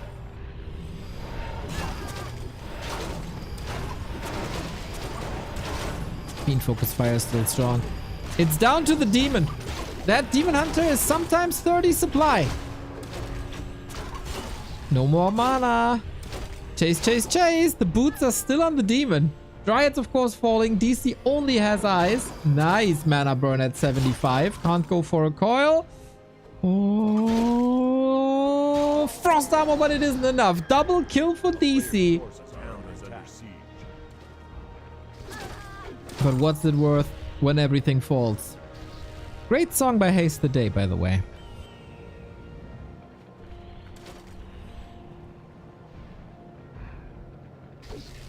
Can recommend. Lich back, backbone of this army with the Orb of Corruption. And Lucy was which? Oh, he didn't even go Fork Lightning. Lol, he had Mana Shield. Didn't even see that. A player's forces are under attack.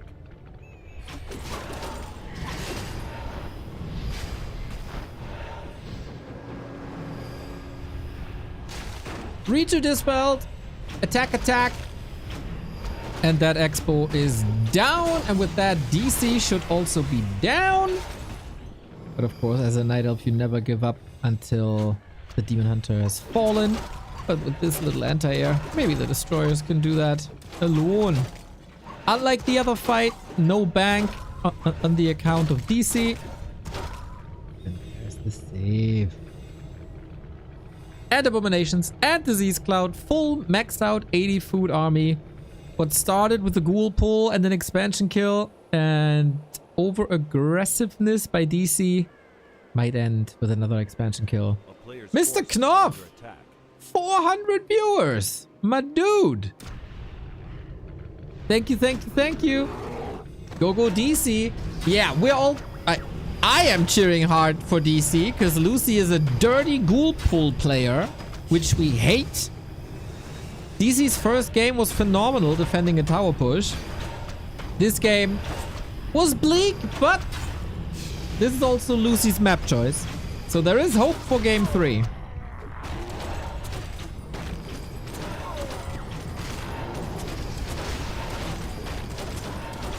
And Mr. Knopf, you know, if you ever want to co-cast, hit me up. GG! 1-1, so we get an encore. And hopefully a map where ghoul pulling is not allowed. I mean, not possible. It is unfortunately. Maybe we should make that part of the rules. It is Northern Isles. Do you ghoul pull on Northern Isles? I am no ghoul pull expert, to be honest. But in 3 seconds, we'll figure it out.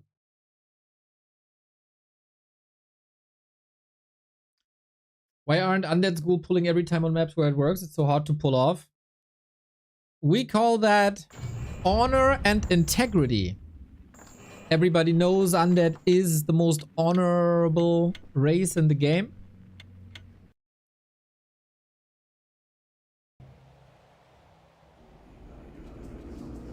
I can tell you, that ghoul stays at home. Okay. 1-1 between one of the best Swedish Night Elves. Starshape put that into contention. And the second best Korean undead. The Wall Street guy, thank you for the 29 month. What does ghoul pull mean? We can send the ghoul across the map and attack the Ancient of War. That's what you can do. And that is stressful. Then you have to cancel the Ancient of War immediately.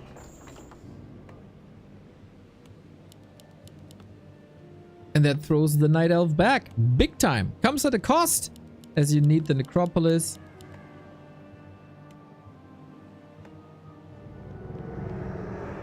Second Necropolis instead of a second Ziggurat. And you can't build a shop because the resources are missing. Basically, you're playing an early game without any lumber. I always thought human was the most honorable. With tanks and pally rifle. No effort.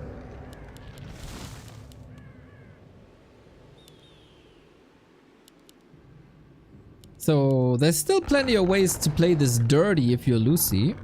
Tower pushes come to mind. Expo come to mind. Gargoyles come to mind. But at least it's no ghoul pull.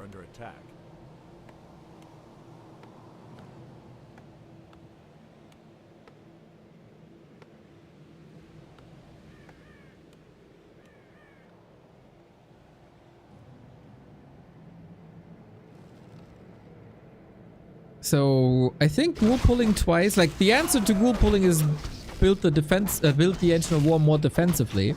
That of course costs a bit of time for creeping. And if your opponent ghoul pulls twice, maybe you should just do that by default. Wisp spreading out. Ready to detonate. But yeah, Lucy, a big fan of early expansions.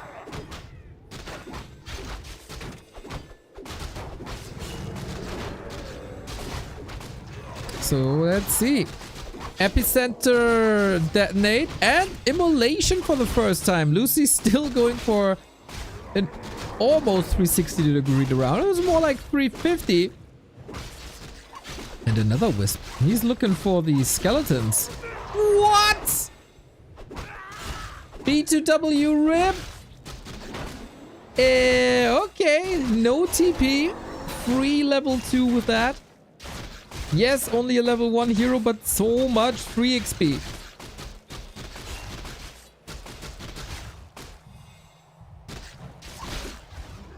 Now he's back from the tavern. At least level 2. A little bit of immolation whenever he can. Man, that's an aggressive suite here. Now we go for the town portal. Expo a bit delayed. Knopf, can we check DC on rabies? Wait, he got ogre? Oh, he did get the ogre. Heck. Players' forces are under attack. Well, okay, I guess it's even now.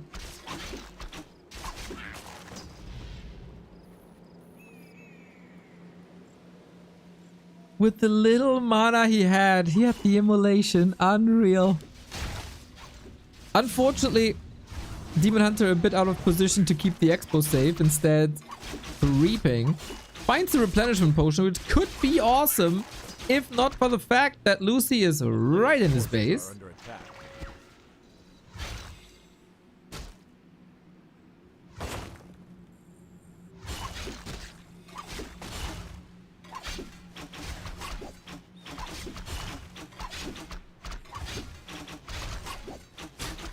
Okay. Little bit of passive HP regen, but there's still active healing. Oh, wait. Demon Hunter, you don't have a portal anymore, buddy.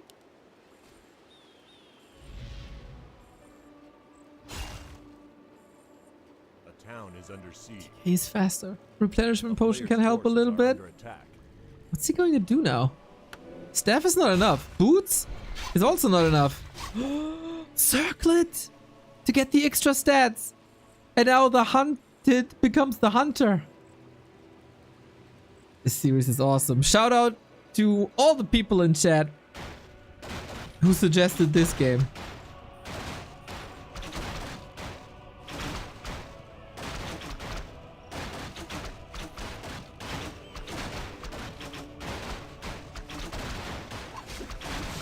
Another cancel, unfortunately.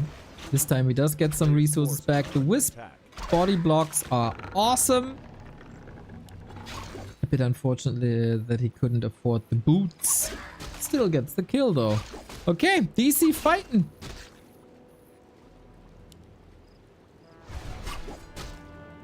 Mana burns on point again. Oh man, with boots he would have gotten 2 kills. Expansion third try. Lucy on the other side started mining from his second base. It's a bit ambitious with 150 HP. Checking if we get results from the other playgrounds. Chaemiko has defeated Edo 2-0. GG Che. He might be up in the Human Mirrorverse Deathnote then. Yeah, who's currently fighting Soima?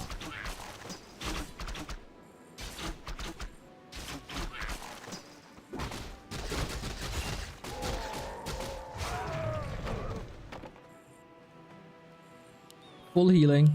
Easy as that. Naga?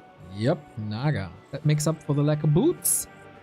Doesn't make up for all that lost HP though. Tech is done, of course, otherwise no second hero. Expo still needs some work. For Lucy, it's the opposite.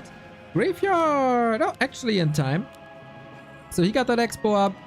Second crypt Wonder if there's a third. Especially if he sees the Naga. Staying aggressive. Might jump onto that creep here, but a little too late for creep jack and the ogre revenge. Another claw. Okay, plus 16.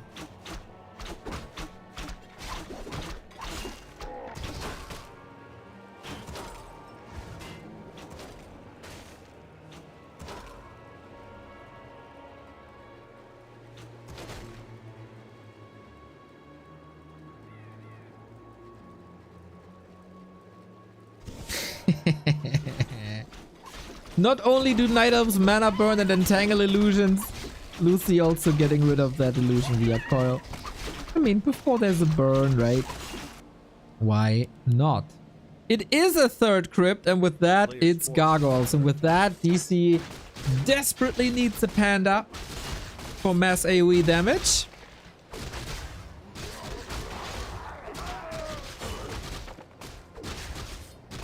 And or hippos.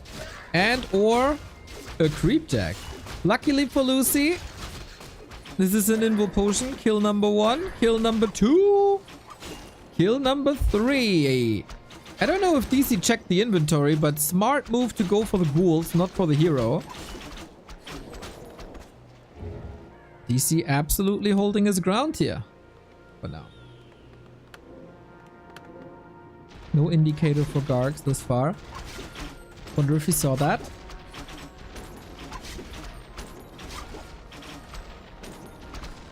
Don't dive too deep. Level 4 Demon Hunter with this inventory. That's quite crazy. A player's forces are under attack. But does it help against Gargs? It is out now. Answering classic The town is under with more lores and APs. So will we get a critical number of Gargs out? Not like this.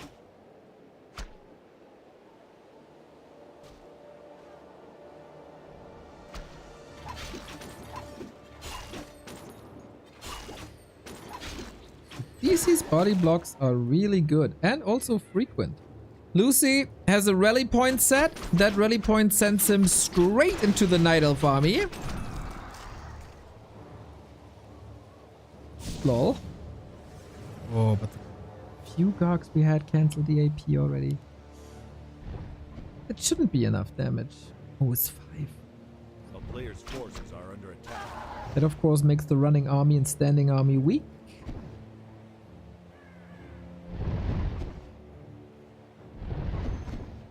Man, you really don't want to play Lucy, huh? If you're a Night Elf.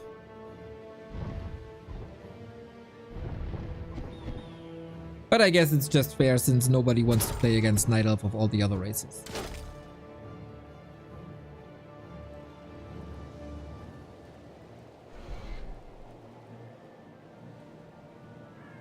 A player's forces are under attack.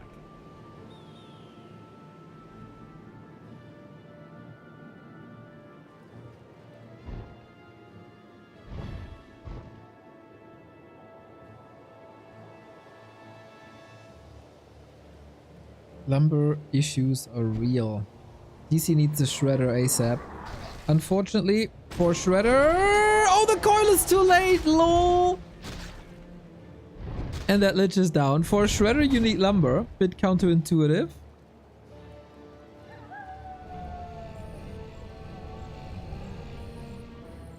But now that the time was spent on that second hero kill, he couldn't open up the lab.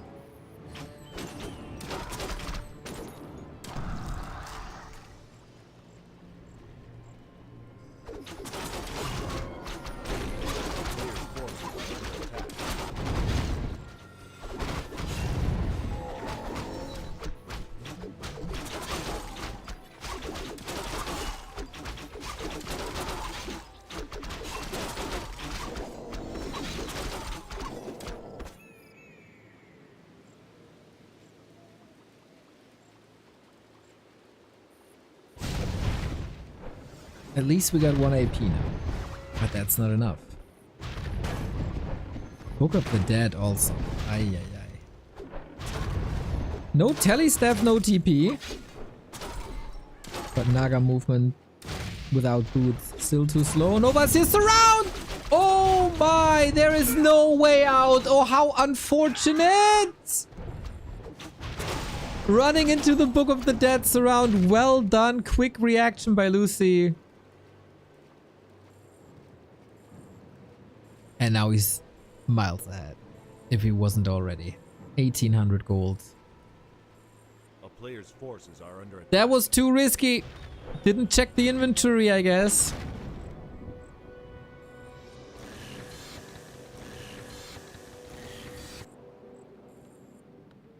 And now it's time for worms. Exactly. Classic, old school gargoyle play.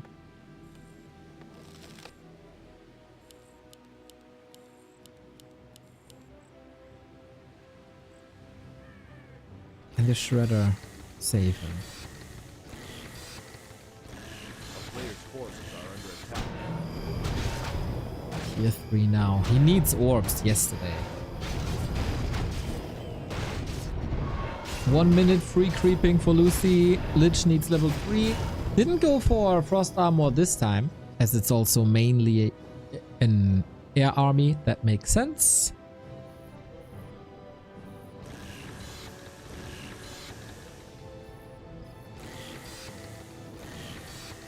A player's forces are under attack.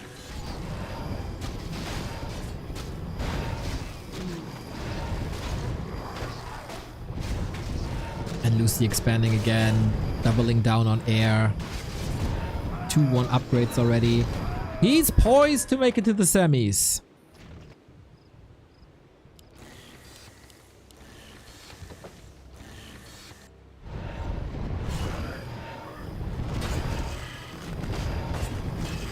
And eventually it comes down to lumber, and that's always been the backbone of the gargoyle army. Kill the wisps as fast as possible. And he did that.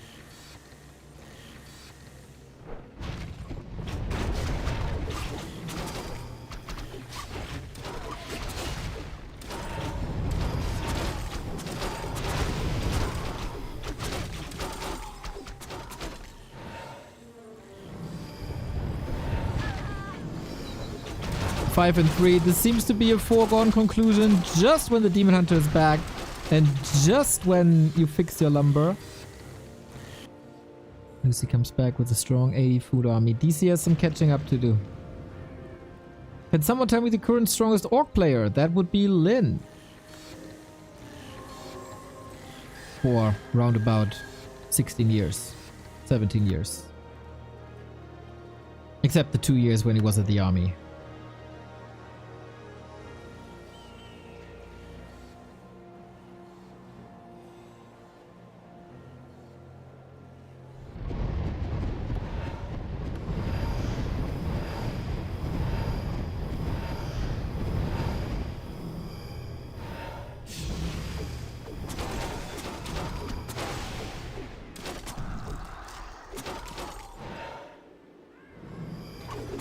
DC needs some magnificent micro, but there's also an ancient Django of endurance. There's a worm. There's way too much piercing damage against the poor dryads.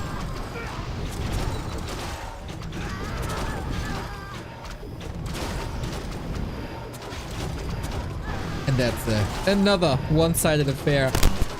The tower push defense was really nice, but Lucy goes through the old Meteor Makers player in the semi-final versus Sonik or Godfather, if I'm not mistaken.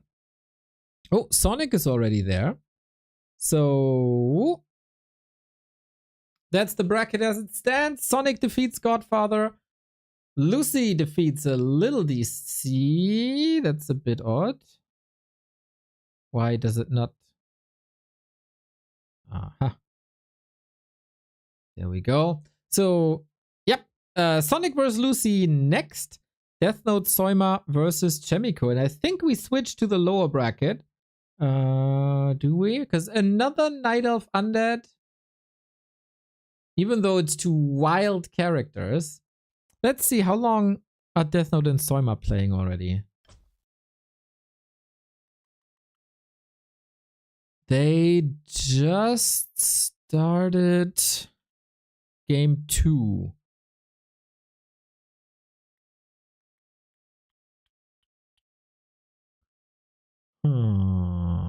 What do we do, Chad?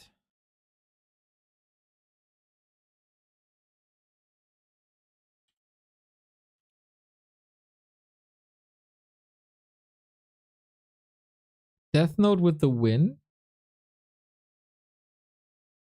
on map 1. That is, of course, a chance for a human mirror. I mean, in 2025, it's obvious every game will have an elf in it. Well, Chaemiko versus Ido was no night elf.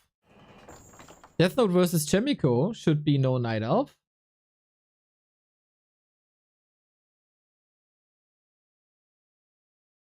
Go Soima Deathnote, if you ask me so nicely.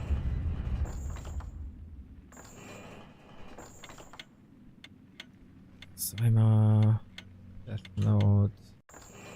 Yeah, I'm not too interested in more ghoul pulls. Very unfortunate that DC made an exit here. You missed how I won against Sonik with solo Dreadlord without expansion against 2 bases. What the hell?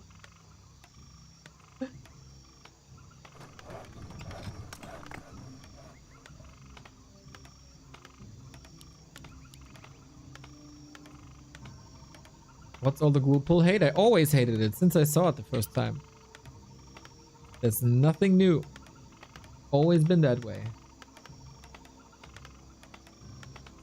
No ghoul pulls here. Deathnote 1 on Boulder Vale. Oh, we missed the Boulder Vale match. That's unfortunate. So let's see if Soima can strike back, and then we'll see what we do. But yeah, to complete the bracket, let's take a look. Seems like the Chaemiko Ido series was unfortunately rather fast. Don't know what Ido Boy was doing. Probably some crazy Crypt Lord stuff.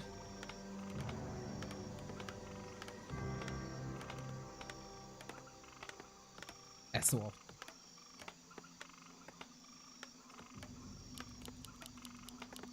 So, it's an Archmage.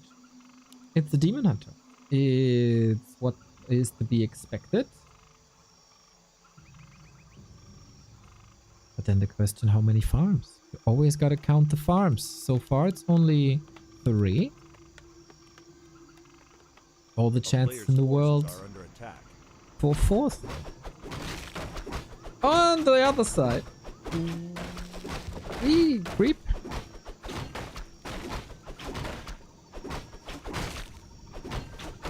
Games with Deathnote usually very fun.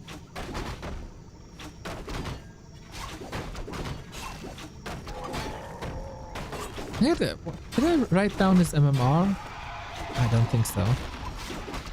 Pretty high up on the ladder, actually.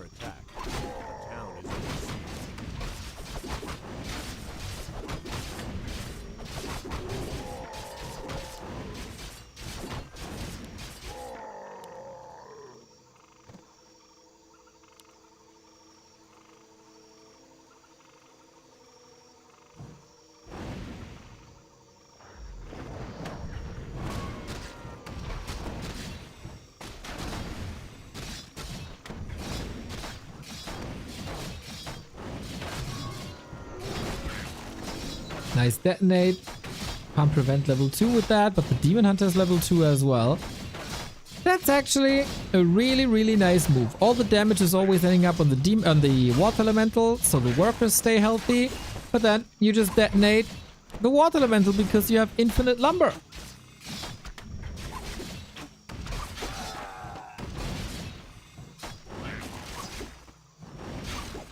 Oh, Archer block? He's trying to. Getting hurt now. Nice interaction. Demon Hunter did a lot of damage, but barely any kills. And Archmage at some point will get boots and then should be safe as he wants to distract the Demon Hunter anyway from his second base. No early tower, though. That might bite him. On the other side, Tech instead of Expo has to make a decision if he wants to push in all in it and if he wants to go Dryads or not. Or if Bear's archers are all the rage now.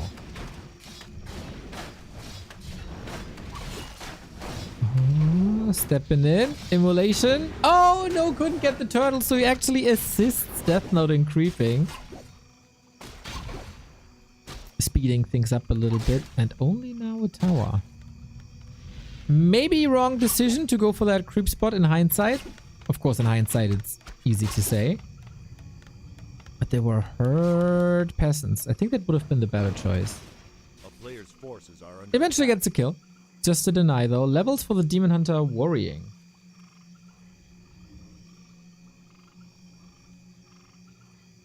Night Elf assisting human to creep is just to balance the game. It's called fair play. We all know that Night Elves don't play fair. Otherwise, they would be playing with 4 Lumber Wisps only. And wouldn't play Demon Hunter.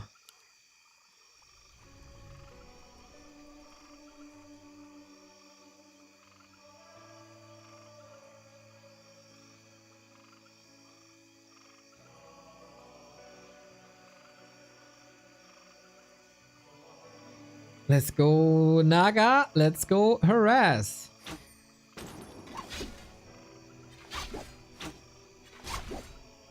Let's go lag. Let's go fast forward through, or not lag, but pause. Let's go fast forward through it.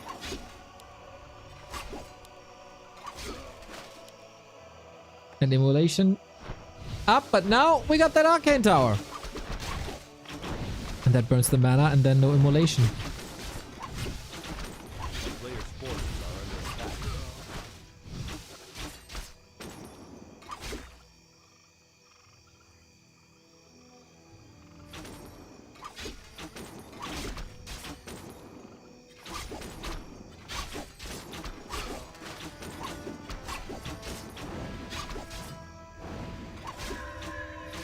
Naga Demon can control the mid game quite a bit, of course.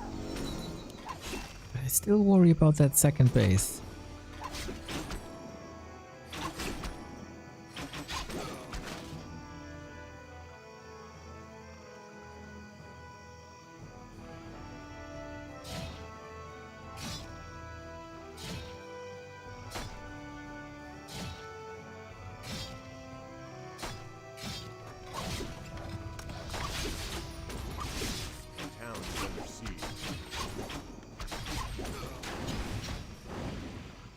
Wait, where's that AP?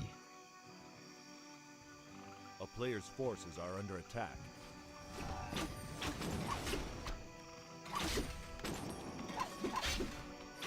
Hi. Wasn't there an AP in production just now?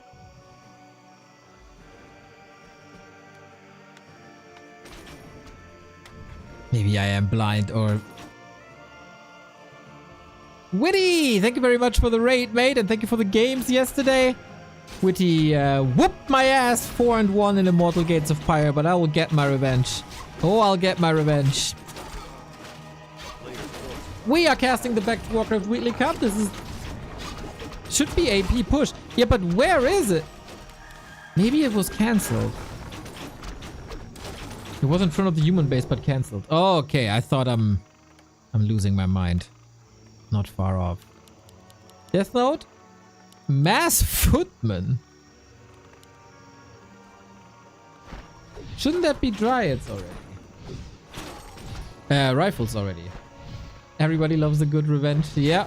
But people also like, you know, the Michael Jordans that just keep on winning. There's lots of happy fans.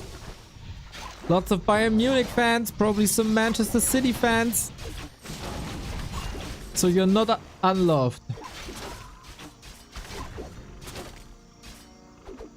So we'll see how it goes. I'm gonna practice. No pulling back next time. Player's forces are under attack. Oh, body block, body block, body block, body block, body block. Let's go. Oh, we got him. All right, now we're talking. Tier 3, Bear's gonna be unlocked. Archmage benched. And that is behind the Blood Mage. That ain't me, especially by today's efforts. I see. Well, against me, maybe. Against me. So Soima... Barely any army, but bears are coming. And that, of course, propels the Demon Hunter to another level. Archmage back from Tavern. He had to. Blood Mage was occupying, or is occupying Altar.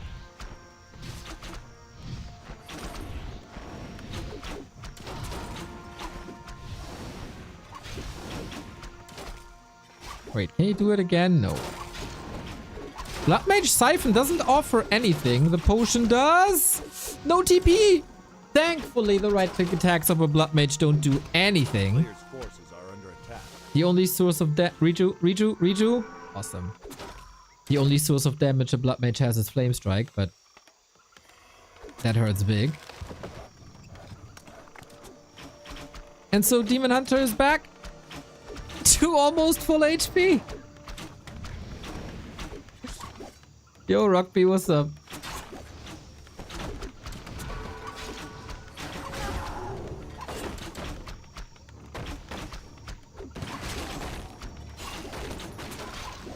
$850 gold in the bank. Nice snipes by Soima, man. Really appreciate that pressure.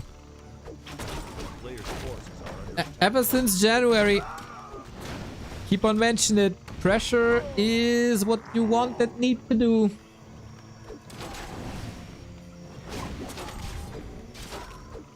As Night Elf Roast Human.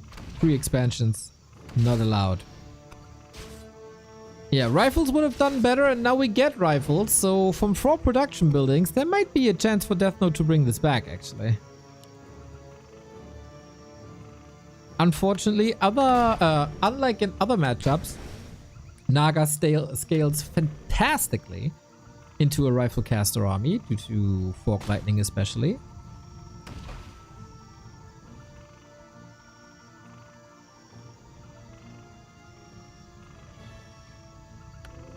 So Soima gotta decide 50 food or Expo. Looks like 50 food, but that's the problem. If you leave the human alone for just a minute, all of a sudden you got 70 food and 8 clicks in your base.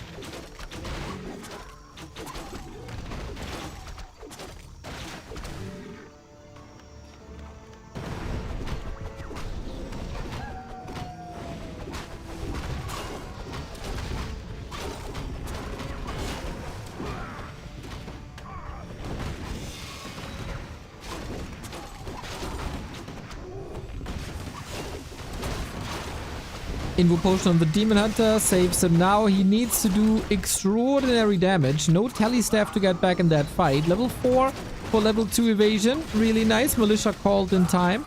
No Flame Strike, no Blizzard just yet. So Bears are having a good time.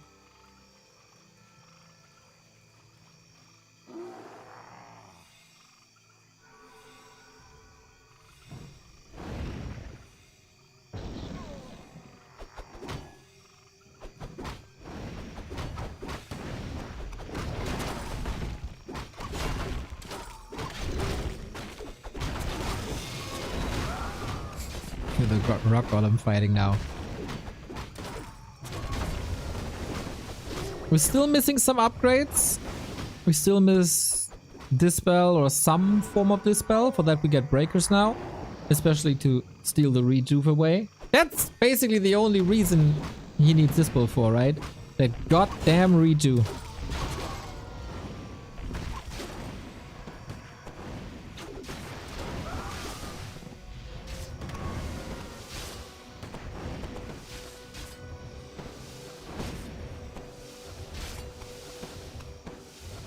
And now we A-click. That's where we're at. 4-3 heroes versus 3-3. Soima did a good job in reducing rifle numbers. There's only one remaining, despite heavy production up to like 70 food.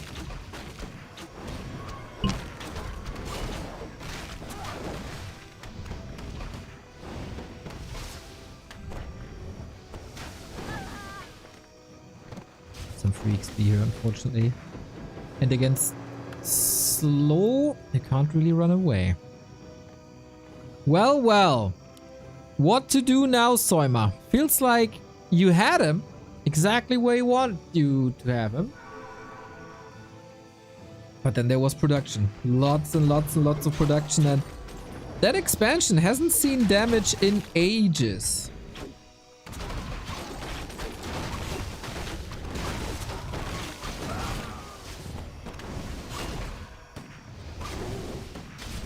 So it's all down to the Demon Hunter.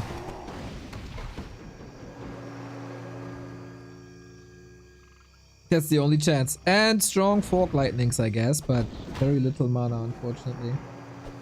Deathnote oozing confidence. And he should. He got a good army. Missing some AoE, as I said. But that's about it. This mine is running for 10 minutes straight.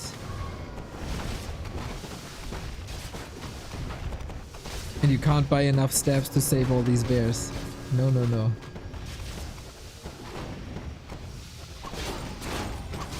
I feel like Deathnote could end it now.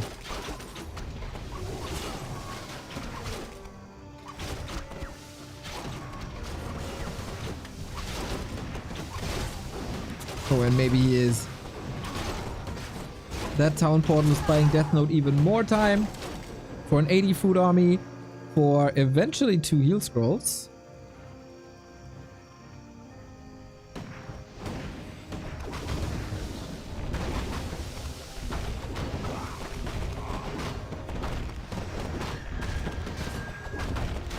And invisibility. And the spell. Phew. Soima facing elimination here.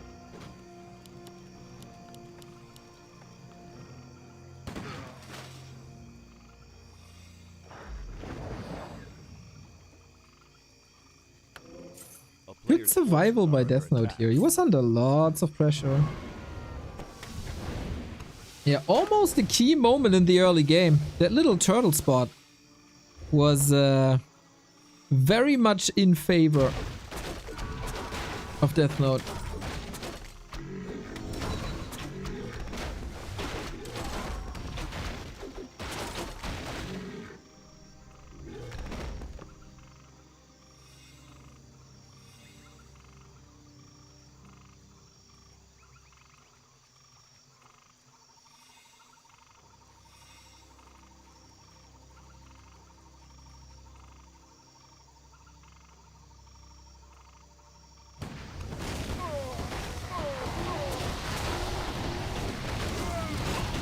Oh, the Blizzard, man! Hitting 3 to 4 bears and no silence, no disable. That's the knockout punch. Damage is ramping up. Blood Mage is fine with the little reposition at level 3. No more mana for you.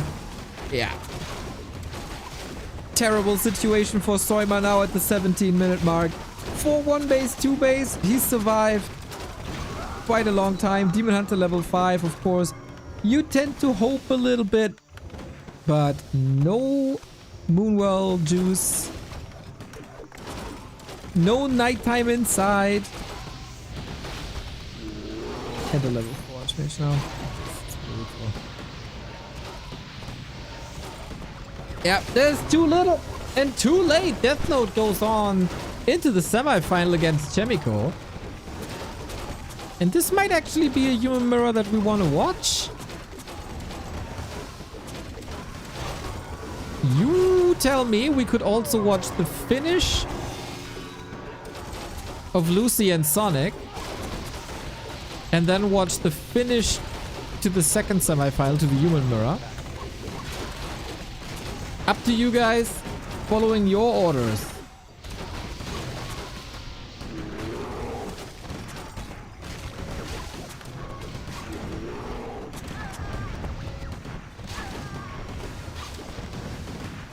I think by any metric, this game's over. Deathnote Chaemiko sounds great. Yeah, Nagata Nice. GG.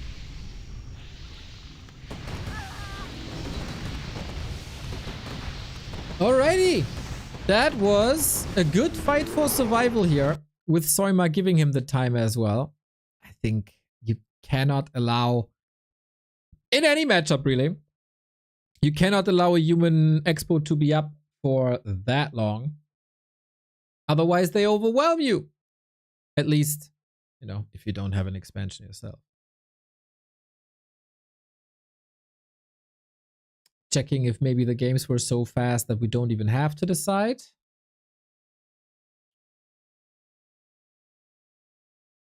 Sonic Lucy, is that game?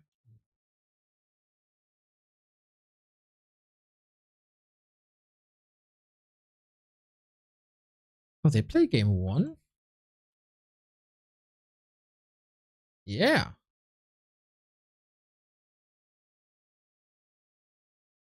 Okay, that surprises me. Oh, only started 9 minutes ago.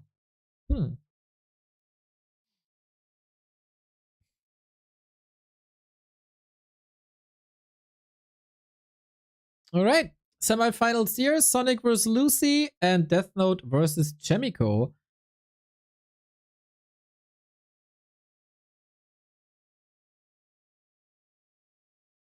It seems like you guys are in favor of the human mirror. So if there's no objections, we go for the human mirror. Everybody loves Chaemiko, I guess.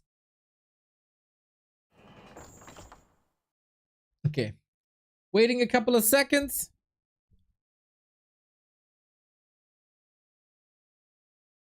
Otherwise, the vote is unanimous.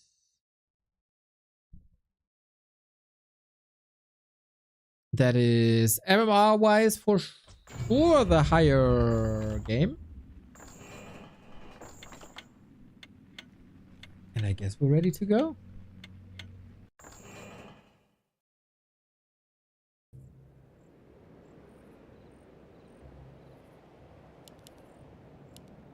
Deathnote in the yellow, Chaemiko in the blue. Still a best of 3. Too late. I mean, you got enough time, didn't you?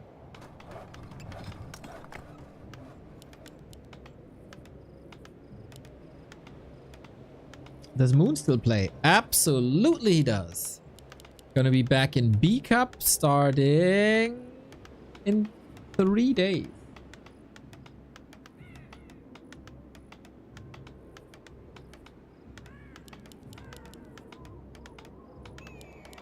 Right, human mirror everybody. Quite a quick cup today. With semifinals starting here already. Regardless, some fun games. Everybody is getting points though, but the top 2 get a payment. And the winner, of course, qualifies for the monthly finals.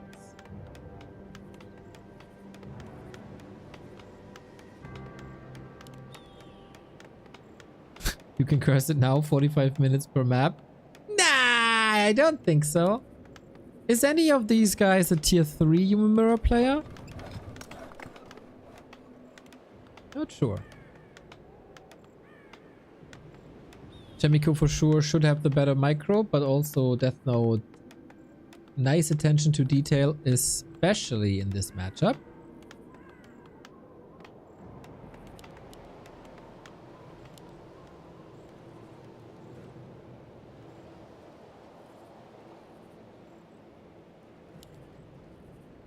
So let's see. I'd say Chaemiko is the favorite. But in Human Mirror, man, what do you know? What do I know? Probably less than you do.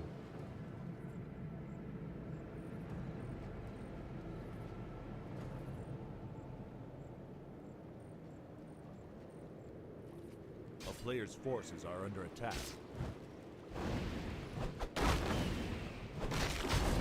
We start with the shops and pretty much both are aware that this is happening. Chaemiko split one footman to the side, confirming this. So He's basically making sure that Deathnote is not running across, because you can intercept the used militia. If you run in, you kind of intercept them here and can go on a hunt. Not the case. We're gonna get the circlet. We're gonna get level 2. That's what you do. A player's forces are under attack. Back when Chaemiko was active, he was not known for a great human mirror. But that was also the competition against Infi, the king of this matchup for many years. Against Fortitude, the king of this matchup for many years. And something just didn't click. Maybe he couldn't play his creativity and surround advantage too much in this matchup. Or surround skill advantage, I guess. A player's forces are under attack. We call militia again. The second guard ready.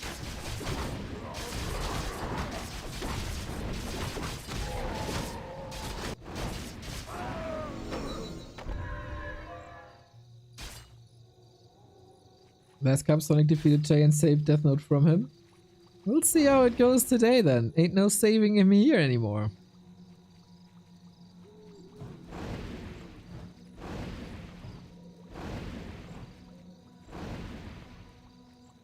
Mr. The Pants, how do you like your B-Cup group?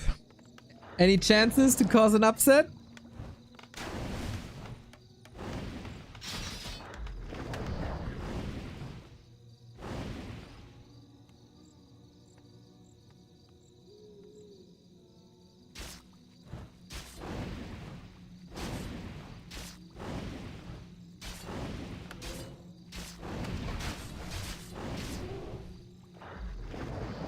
I hope Shao Kai will play Orc. He mostly does, right? I think he mostly does.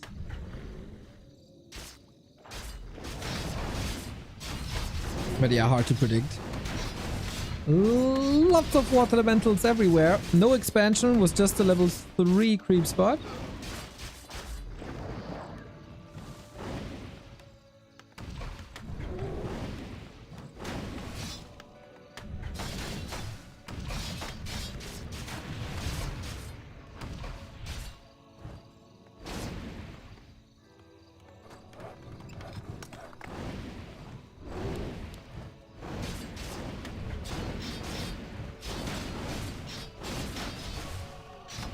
No advantages on either side, really.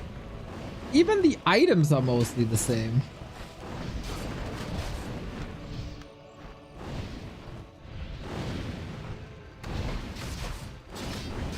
Tech-wise, Chaemiko is a little bit ahead. With that, he could get some map control with that early Mountain King. Because it will be Mountain King, let's be honest. No indicator for tier 3 tech on any side. No early lumber mills. Oh, there is a lumber mill actually. Oh, that might be Deathnote with the tier 3. But rather not, right? You give so much map control to your opponent.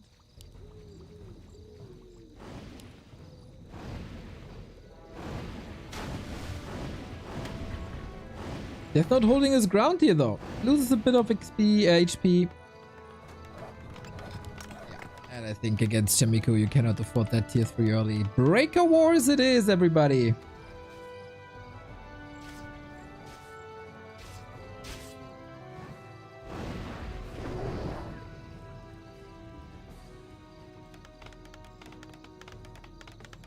Human base ASMR. So chill.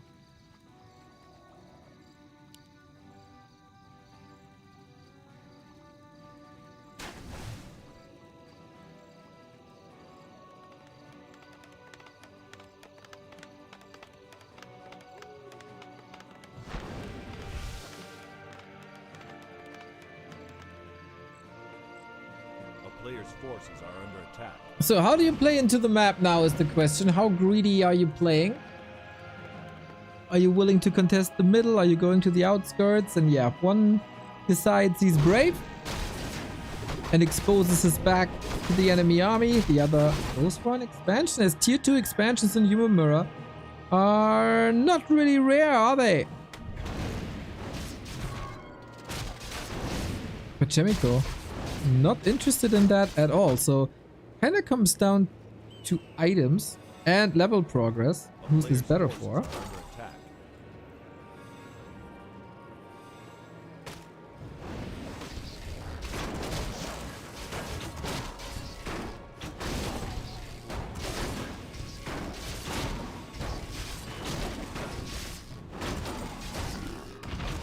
And so we got the Wand of the Wind, which in this matchup, it's not that great, is it? You might be able to prevent the Stormbolt or something, or line up a surround. Okay, in the right hands, Wand of the Wind can be amazing. But on the other side, Deathnote is working on an Expo. Didn't even fall too far behind in levels. Half a level on an Archmage, which is, you know, okay. But not a game winning alone.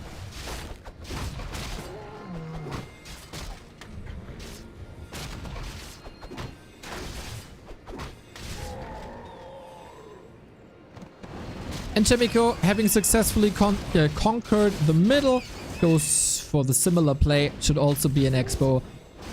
As Deathnote expansion hasn't paid off yet, it's still similar supply, with big damage numbers on Chaemiko's Archmage, with big mana regen numbers on Chaemiko's Archmage. Oh no, oh, that's some free interceptions here though. On both sides actually. Stormwolves are flying, priests are falling. That's how we like our human mirror. So a bit of a question if Chaemiko can hold here without too many losses, but definitely looks like it for now. Footmen are of course disposable, doesn't really matter, they just fuel the enemy XP bar. A player's forces are And then at some point we're gonna transition into breakers if Deathnote is not losing too much here. And at the moment it looks like he's losing a bit too much here. Double level 3 at the very same time. God damn it. It's DMF. Thank you for the 33 months.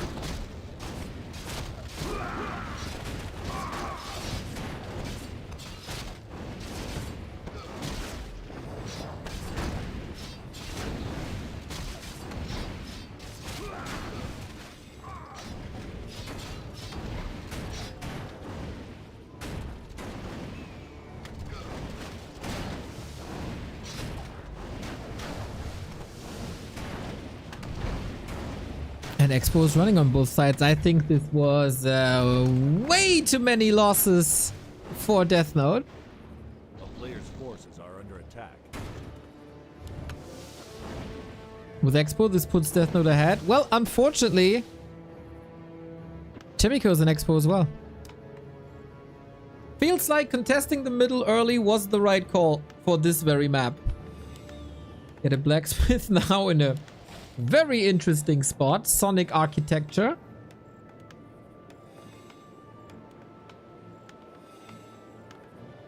Speaking of Sonic, his game is over. The first one.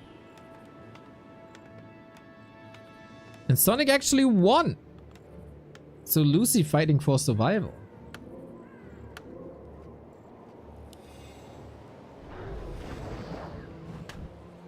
How much do the claws add? Well, one is +5, the other is +8. That is significant. And Chaemiko can basically just play into his advantage. Blacksmith as well, so upgrades can be kicking in. That is a frivolous shop position.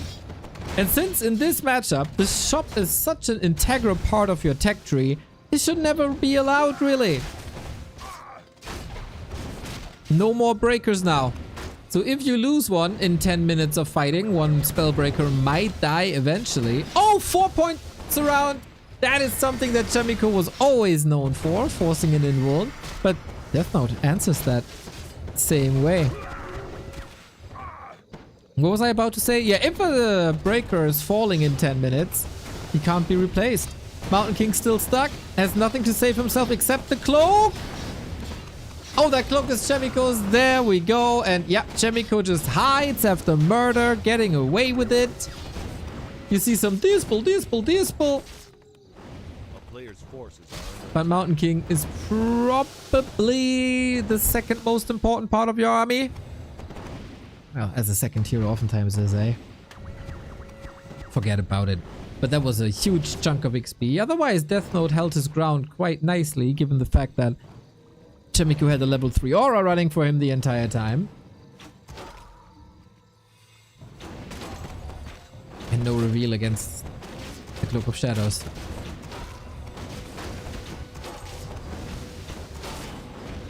Deathnote trying a desperate attempt to go to tier 3. That will take some time to pay off. That's also his last bit of lumber, but if you can't build breakers anyway, then what else are you supposed to do?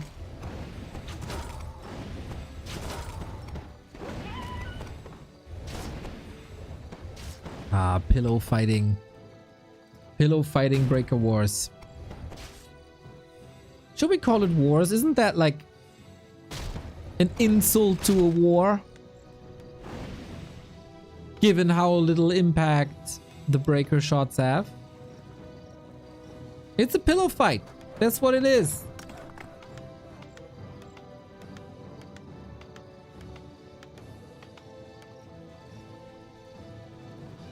a player's forces are under attack.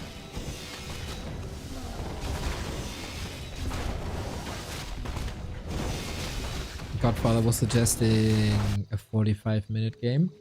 Don't really see that yet. Chaemiko should be at 80 in no time, and then with a couple of levels, and he got that level 5 Archmage already. The big push is imminent, and I like look at the levels. Look at the supply.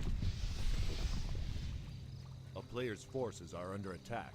Calling it a pillow fight is an insult to pillows.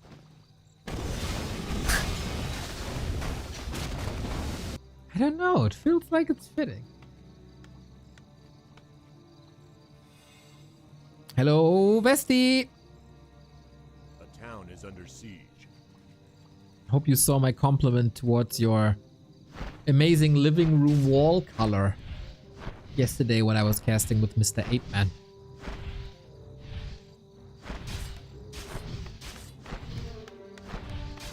Footman spread to the side. 1,000 gold on Deathnote, waiting for tier 3 to finish. Maybe the knights can help? Maybe the knights can help.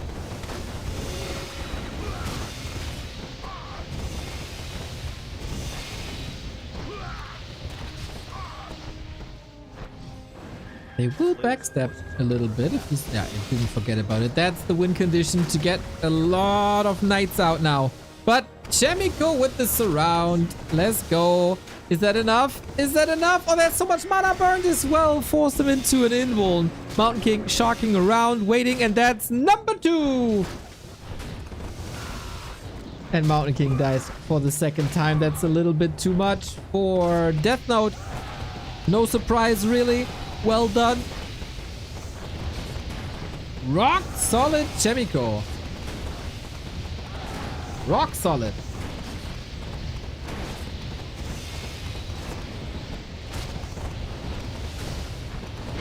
And the expo's been broken with a very timely Blizzard transition.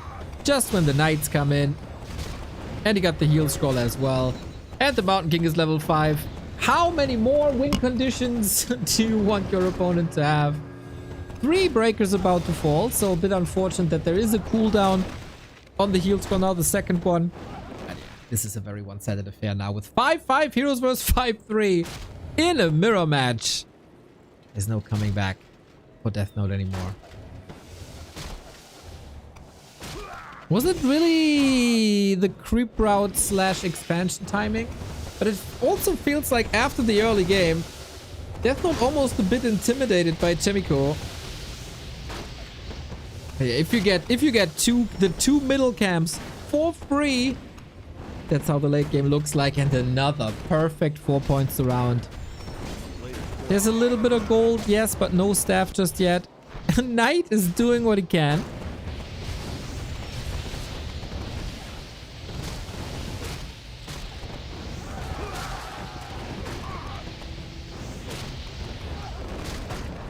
And Chaemiko.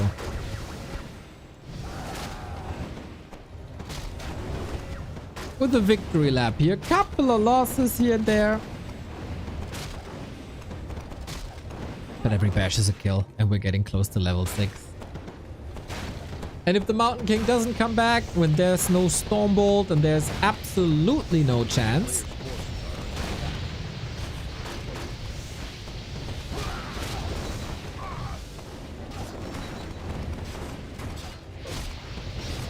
even though Knights are better, they're not that much better. Blizzard Price or Frost bites the Paladin. Basically, one-sided affair here. Chaemiko flexing a little bit. Good body blocks, good surrounds, good timings, good decisions. He's doing a lot of things correctly, so GG. Well played, man. Chaemiko still got it. He needs more, though, for the final, where maybe Sonik is going to be waiting for him. If we go according to map 1, let's see if there's a result for map 2 already. Oh no, they just started 15 minutes ago. And if that's a gargoyle game again, and you know that might take some time, right? Shout out to everybody who used their Prime sub this month on us. If you have Amazon Prime and connected it to your Twitch, you got 1 sub for free every month. And we gladly take them. Helps the channel. Drains money off of Amazon. Gets rid of ads. Win-win-win situation. Now the semifinal is obviously not a win-win situation. Otherwise we would have a 3-way in the final. And that would be very awkward. Then we had to play on Nomad Isles, I guess, is the only 3-player map. So let's see if Chaemiko can close it out, or if we go full distance.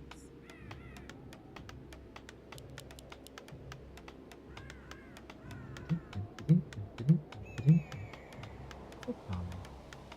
So soothing. Tomorrow, we have quite a special day, by the way. The Warcraft Friendship Cup continues with 2 best of 5 2-on-2s and even a best of 5 4-on-4. That means that I have to cast a 4-on-4, which I don't really like, to be honest, but maybe I fall in love tomorrow. We'll see.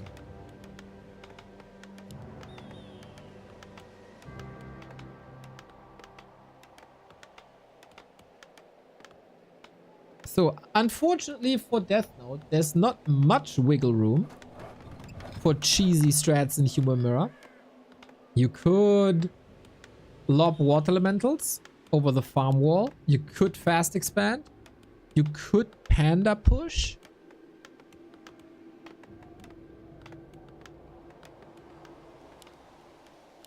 But that's not really a plate of cheese, right? It's like cheesy poof flavor. I've never watched a 4-on-4 game where it looked like someone was having fun. Butt crumbs. Brother from another mother.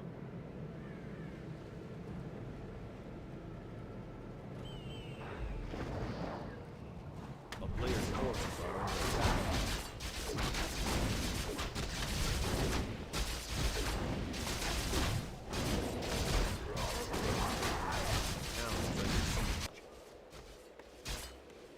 This is what I meant, by the way, at the start of the series.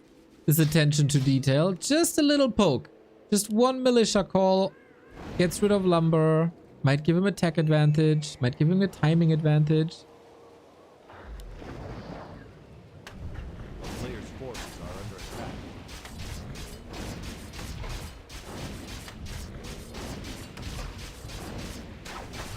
attack. You actually went into the VOD?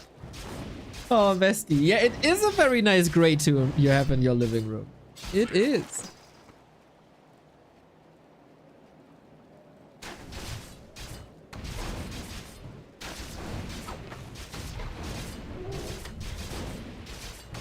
Well, during a Human Mirror, sometimes you have time to check out a VOD of yesterday. I casted with Soul 8 Man. It was a very weird cast. where I at least had a lot of fun. I don't know.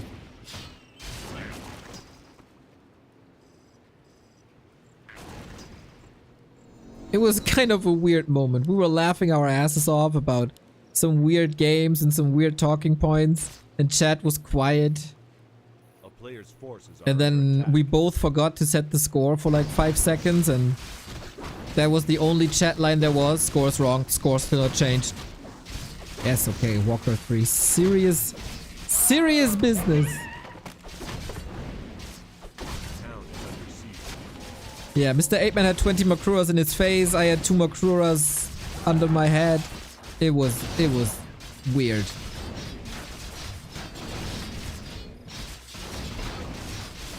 Chaemiko losing a footy here, as he's the one playing a bit more aggressively, but... sorry, Deathnote is the one playing wait. Yeah, Deathnote is the one playing aggressively. Chaemiko with the better inventory with Mantle and HP. Potion, I like that. No wild off-meta journeys for now. Oh, Scroll of the Beast actually, really?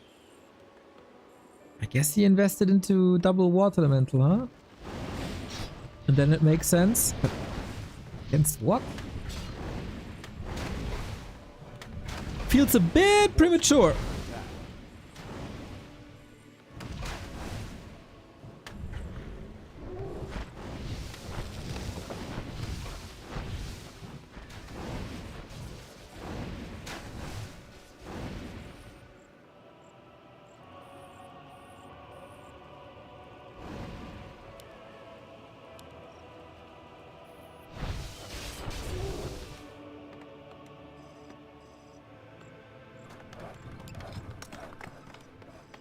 This time though, oh, this is Chaemiko's base.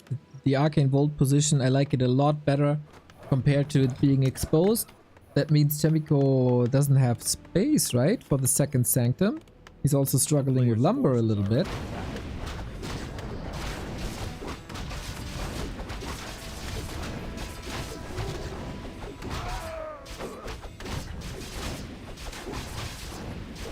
And that makes it so that Chaemiko this game can't expand. But Deathnote probably could. Once the Sanctums are up. I never really understood when you expand in Human Mirror and when not. Usually I'm like, okay, finding pattern.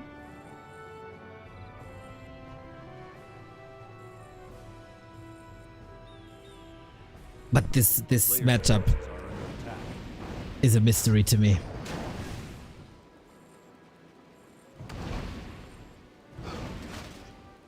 Oh, no. Mountain King, long range, Storm Bolt. Could be a Hawk Bolt though. When there's an... Oh, the counter block. Yeah, when you just throw the bolt and it doesn't end up in a kill. Can't afford two, really. Okay, so he gets that one. 1-for-1 trade. More or less even supply as priests are trickling in. Deathnote going for an early priest upgrade as he has 3 of them already. But not close to the army. They're only coming in now.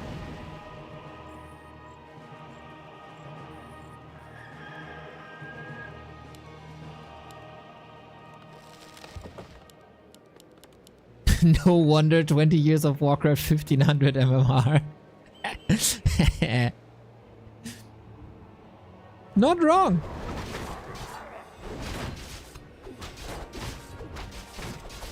You made it sound malicious though.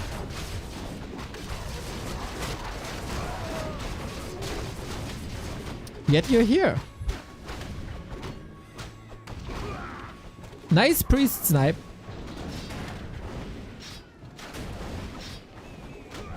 A lot about it. This is now leveling MK. That's a nasty, nasty, nasty creep jack.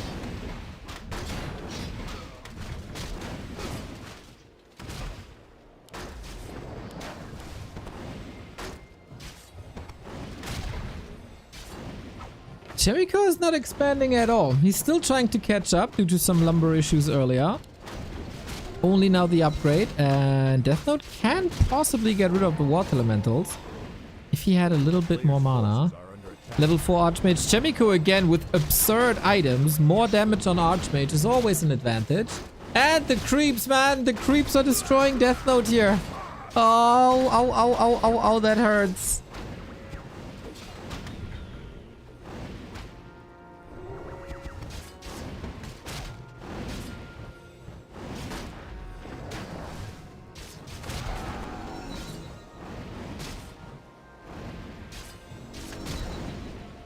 Forces are and you can't lose that Mountain King. No way. Can he keep this close? He's trying to counter block somehow. Pass something. We don't have the potion. Ah, the cloak though. Similar to game 1, just the other way around. Any chance for reveal? Town port. Okay. Oh, that was expensive for Deathnote though. Supply is even, but on the back of this, Chaemiko was expanding. a player's forces are under attack.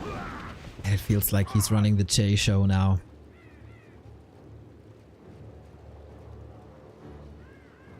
Expo advantage, level advantage.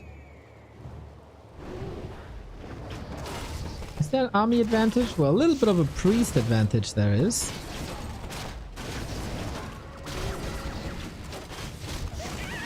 And he's getting further ahead. Item Ruined Bracers, which is probably a sell in this matchup. If you focus the Mountain King, it's oftentimes a waste of damage.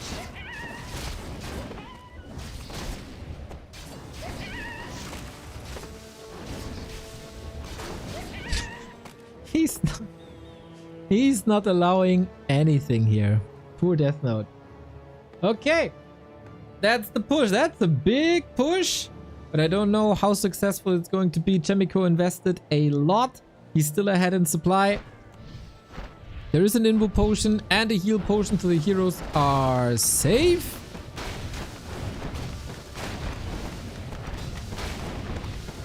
And there's very little mana courtesy of that Arcane Tower. Arcane Tower dies now, but I think it did the job. No mana on Archmage, no mana on Mountain King. On Chaemiko, the opposite is the case. We get Dispel, Dispel, Dispel, Dispel. Both are donating XP to their opponent, basically, to drain mana from priests. So home turf advantage, bigger army advantage, level advantage. There is usually not the way where Deathnote should be winning this.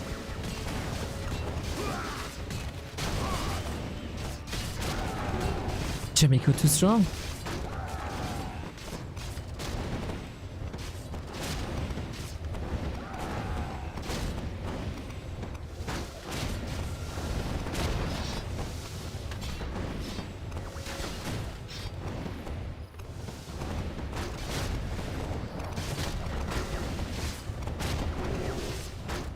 Yeah, Deathnote needs a little bit of a miracle. This time he doesn't even have the tier 3 to save him.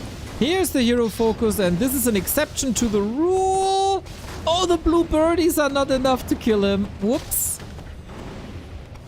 But yeah, Mountain King surely out of the fight. The pillow fight ensues once again. There's so many hits you can take if you're the MK.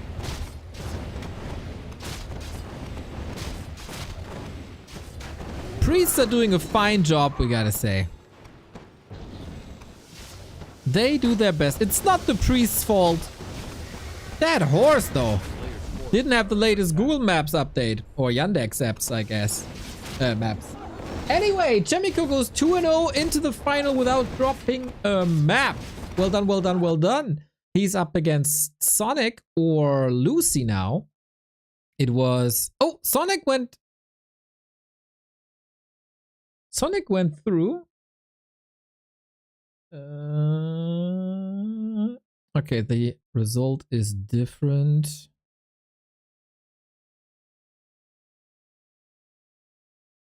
Yeah, they entered the wrong result on the page. And so it's Sonik versus Chaemiko coming up. Was a bit confused there for a second.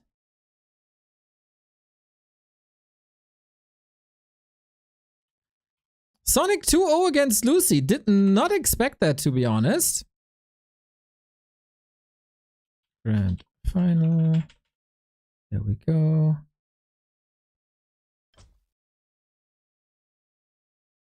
And it's all lined up.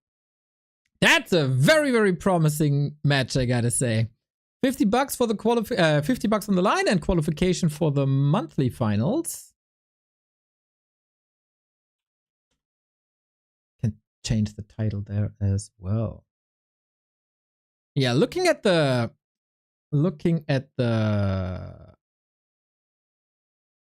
bracket at the beginning of the day, this is pretty much the dream final to me personally. I like that. Chaemiko, except maybe LiiLDC. Chaemiko versus Sonic Grand Final. Boom, boom, boom.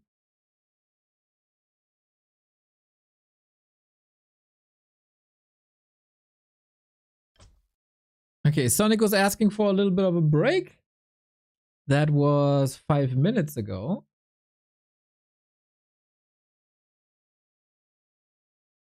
He was asking for 6 minutes, so we should have the final without any big delay, to be honest.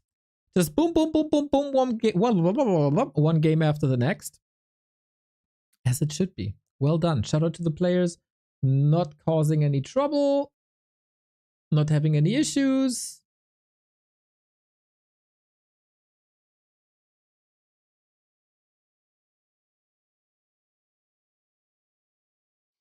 Is it going to be Warden? Hard to say. Hard to say.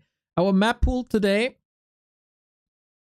Autumn Leaves, Boulder Vale, Northern Isles, Springtime, and Tidehunters. There's no standout Warden map, but a couple of maps where it's surely possible.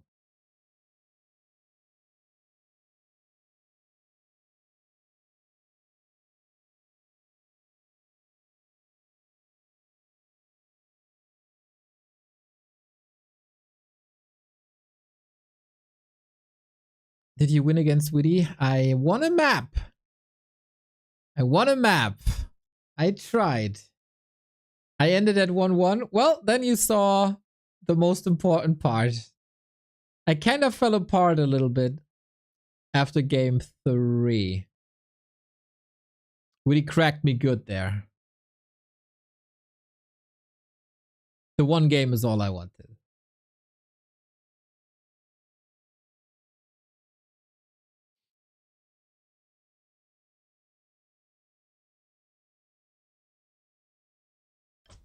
Game has started. In 2.5 minutes, we'll be live.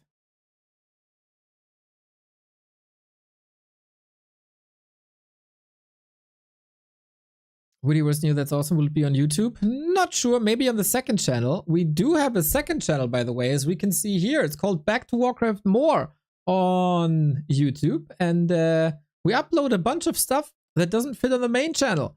Extra content, extra matches, extra shorts, extra everything. Mr. Blackmire, when is our training arc beginning? Bro, if you hire me as a coach, rather just quit. I can tell you the basics maybe about some matchups, but for practice, you want actual players, I think. I can tell you like unit compositions. But for details, rather go for other people. Remo is a way better coach than I am. That is for sure.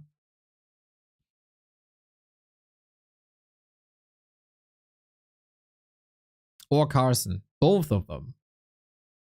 Subscribed? Nice. Jens said Sonic is sometimes the best player in the world. Sonic is an absolute loose cannon. That is for sure. Everything about this is weird. Carson in prison now. Carson is on a European tour. Bunkis brothers. Where are they right now? Let's play that old game of where is Carson? There he is. J-Doors, thank you for the 9-month. Where is Carson?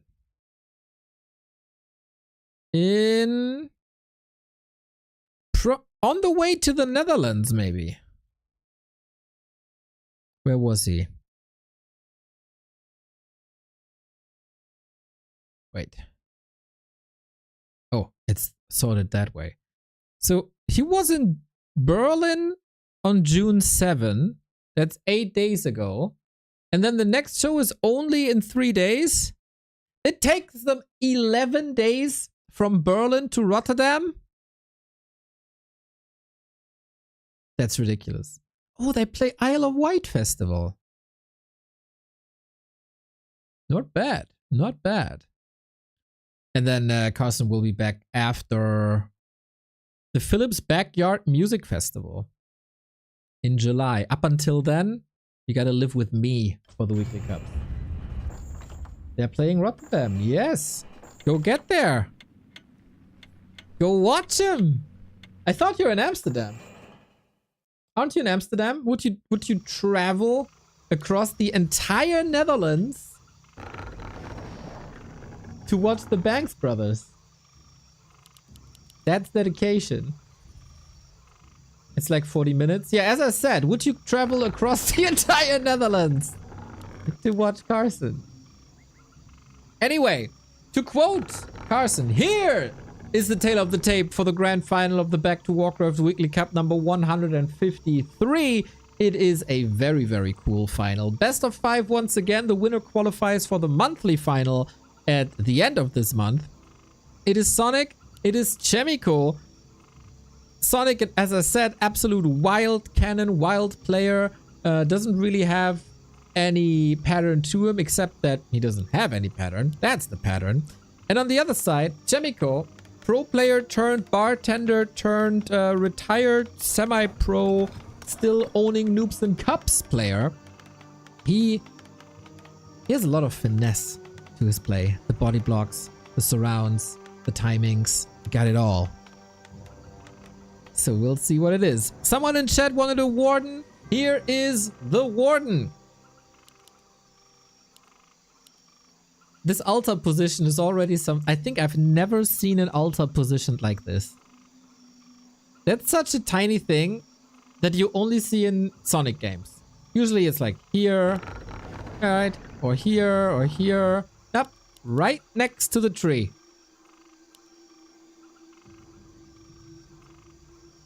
I don't think it will actually change something, but we'll see. More and more players are building the farm here. Maybe in anticipation of some harass and some AP pushes. If Sonic goes for hunts, we'll see about that. Wisp already on the high ground to see if there's a creep. But no, against Night Elf I think it's too dangerous. So we start on the Sea Giant. Easy as that. And the Warden, of course, needs levels. With that looked like a deny. Did you feel like that's a deny too? Well, usually the play is to feed the Warden level 3 and then do something with her. Chinese Warden, or synonymous as Sonic Warden, can just run across the map and Shadow Strike away. That totally fits his playstyle. On the left-hand side, the Footman is anticipating a shop creep, dealt some damage during construction, and killed the archer. That is the best outcome there could possibly be for Chaemiko if he keeps that Footman alive. But at the moment, his multitasking is a little busy, as he has to defend at home. But did I tell you something about surrounds from Chaemiko? There it is, 4 point. Sonic going into Fan of Knives. That means he doesn't have Blink, so he can't get out. And that is not a single worker down. One worker down. 3 saved. Chaemiko is so elegant.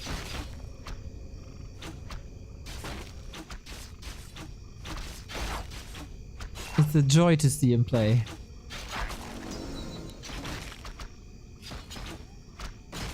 And now, knowing that the creep will take some time and some repair, use your time and get an expansion up. Chaemiko crazy. Always love it when chat compliments the players.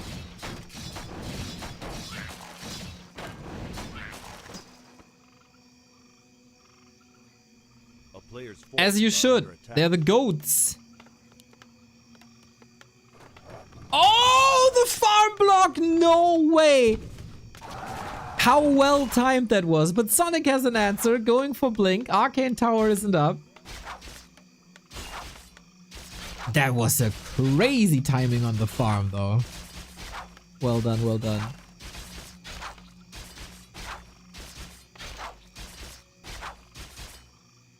A player's forces are under attack. And now we blink out. And now we... Oh, I was about to say we fan of knives again. That will delay the tech by quite a bit. But speaking of tech, Sonik doesn't have one.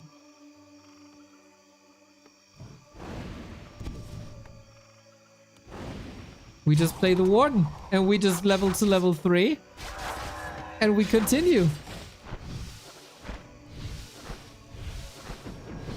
Sonik is just built different, everybody. But the bigger problem A player's forces are under attack. is that this expansion will be coming up. Only one worker? That hurts. And the shop goes down. Oops. A bit unfortunate. He was busy tearing people apart, okay? That's a solid excuse.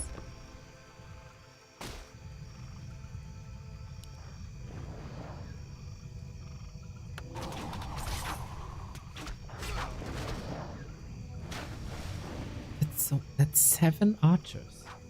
7 archers into tech. There's no Night Elf player in the world who does this. There's a lot of Night Elf players in the world who does this. Spin to win and a couple of right clicks.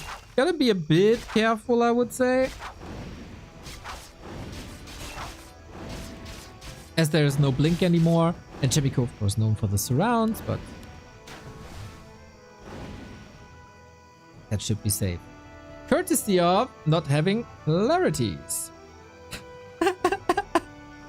Is he building a smiley? Like a crooked smiley face? Kind of. Sonik always finds new ways to entertain me.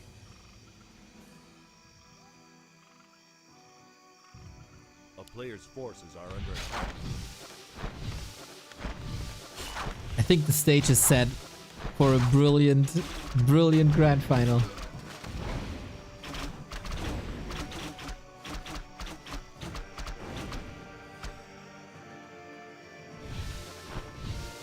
One gets a couple of kills, but, you know, not too many. There's always this little sanctuary where workers can pass through, but heroes can't.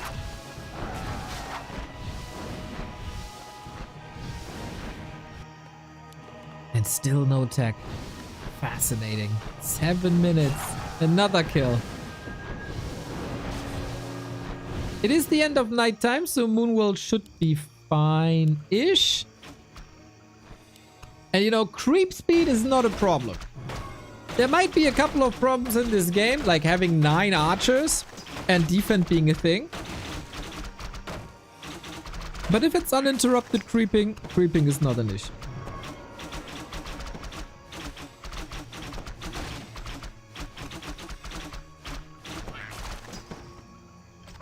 Little bit of a deny, whatever. He gets level 4 anyway. It's fine. It's Sunday evening. Let's cut him some slack.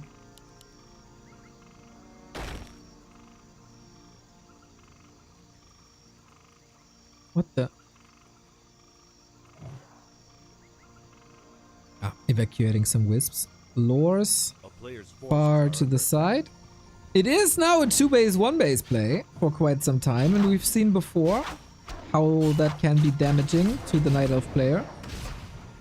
At least Sonik did economy damage pretty much the entire time. Demon Hunter second. He must be confident to be able to creep a little bit. Demon Hunter second. No Naga, no Panda. That's like an invite to go mech. A player's forces are under attack.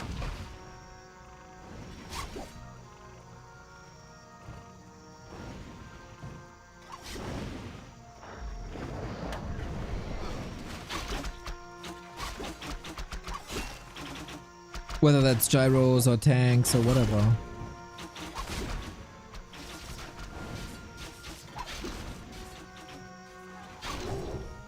Well, defend footy's good. And tier 2 tech for Chaemiko almost done. Expo at 50%, but that should be rather readable.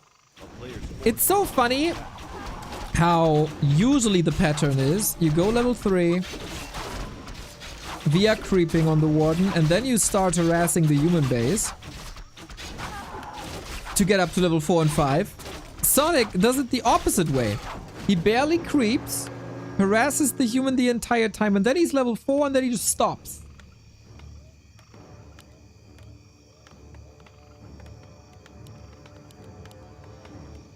A player's forces are under attack.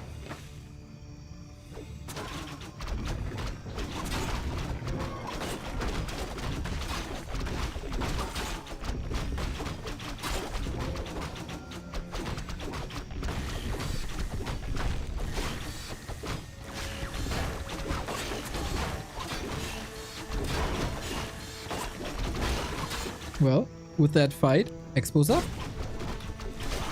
Heal scroll against the fan, and... Oh, is that the plan? That we get more and more alchemists against the warden? That actually makes some sense. Zeppelin evacuation, Shredder evacuation.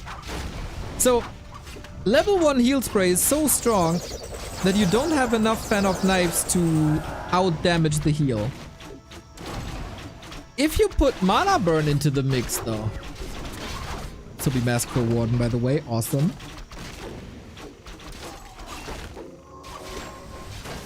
Is that a solid answer then? It's not something that I've seen.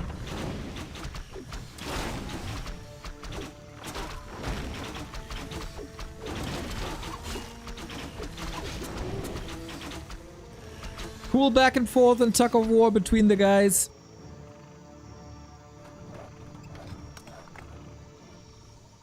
Huh. If he gets Demon Hunter to 3, will the Alchemist ever have enough mana?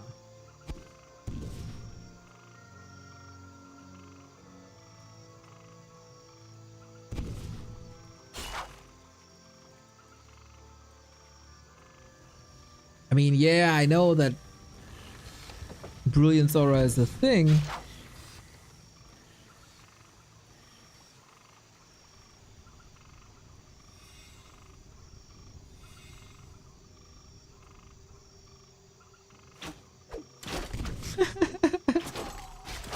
That Archmage bought a lot of time.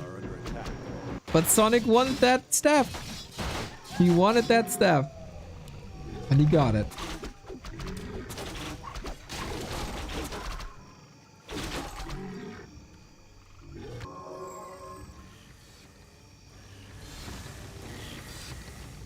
We've restarted. Chaemiko is actually far ahead in tier 3. And we have to use a heal scroll to get in fighting shape again. When was the last time there was proper progress on that warden?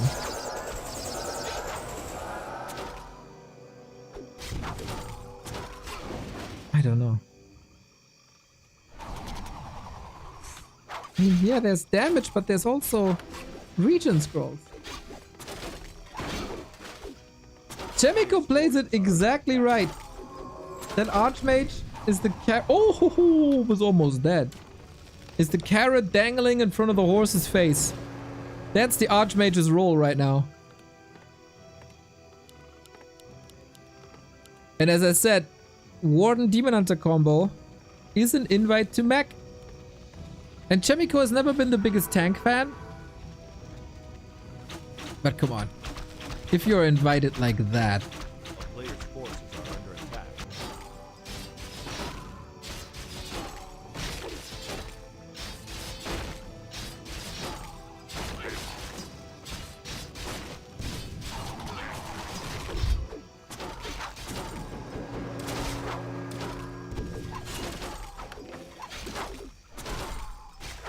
Oh, Hindu potion. Oh, okay. Doesn't want to use it for a level 1 hero. Saves it for later. A player's forces are under attack. Is it finally time for war? Oh my god. Big mana potion and Sobi mask. And now that's amazing. Amazing! Yeah, how good is the defense though? With only Ancient of War and Bears and Talons, apparently. When you don't have a panda. It's not level 5 Warden. A player's forces are under attack. Honk honk. Here they are. So many Ancients of War. Is under siege. The brilliant mind that is Sonic, he probably calculated that all in his head.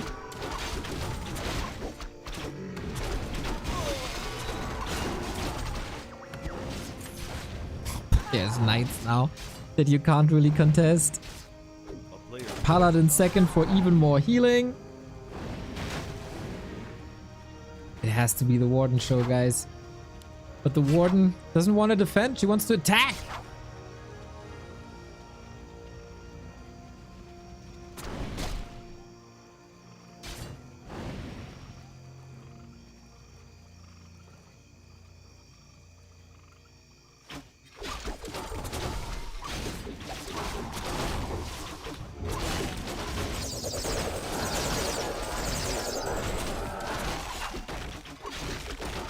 town is under siege. What a game one. But Crumbs with the gift sub to Walter Frosch Zigarette. Thank you for gift sub number 3104. Keeping the boat afloat.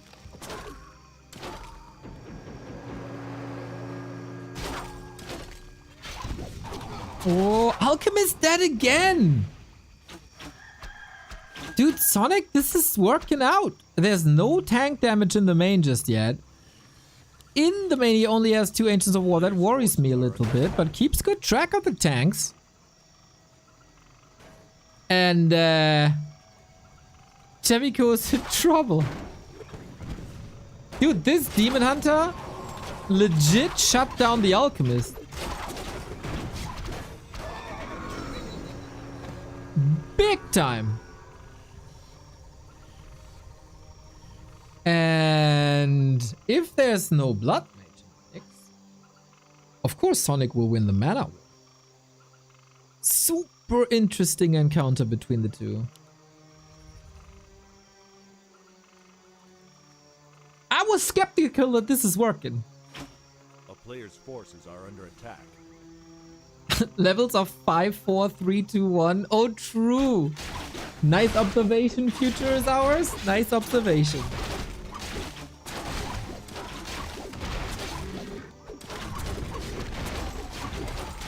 Sonic, brilliant mind. He is a brilliant mind. Town is under siege.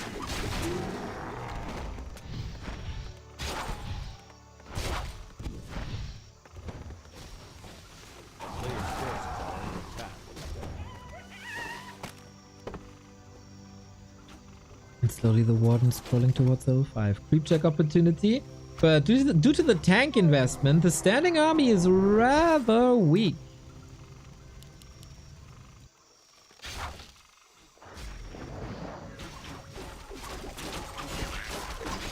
So what can you contest here? I don't know. Tanks now in the main.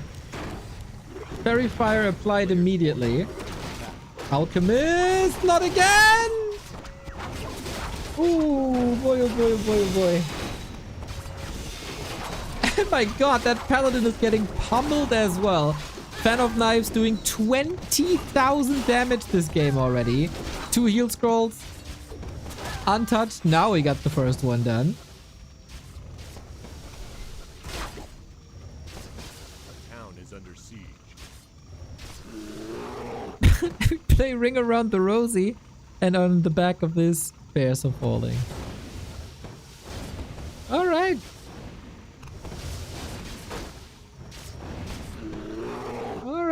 Alright. Chaemiko does have the better army now. I don't think he did much damage here. Oh, the lore? He's building 2 lores. Yeah, why not? Forces are under attack. Gordon getting surrounded but blinking out. Of course he's blinking forward. That's the only way Sonic knows. Mana burn, waiting for the Fan of Knives. No more mana potion. Item is the Health Stone. So amazing to stay alive. And the demon. Oh no, Sonic. Oh, B2W rip in the chat.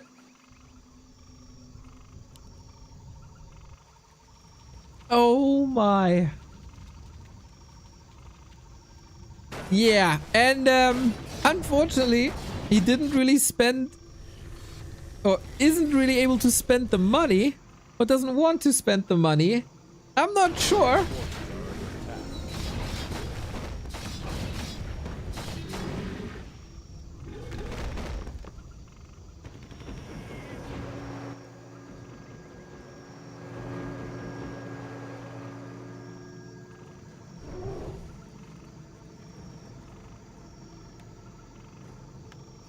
And no level 6, man. No level 6.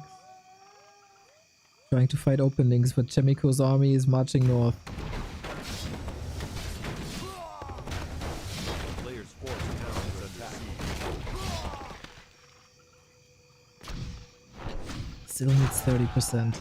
This is not enough, I think.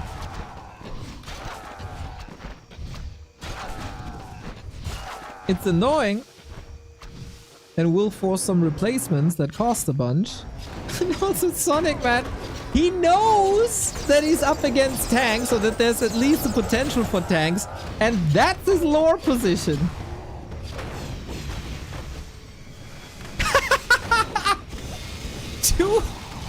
Two Dryads, 4 Archers against Breakers at Night. Okay. Well, now that's an army composition that you don't see that often.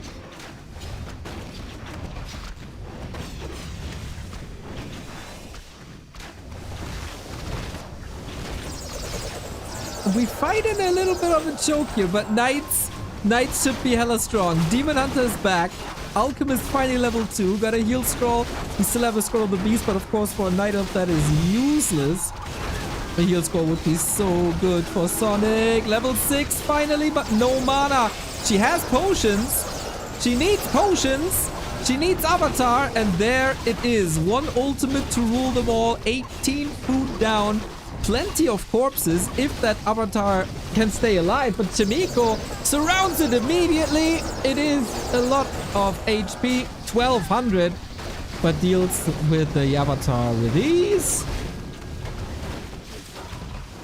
And that was a very, very, very underwhelming Warden ultimate.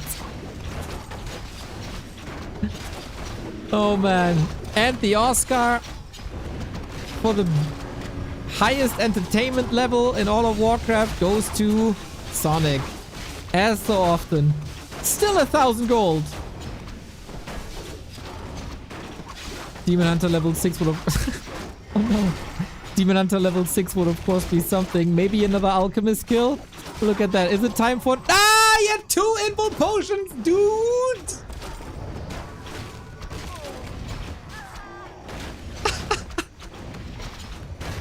What are we watching, man?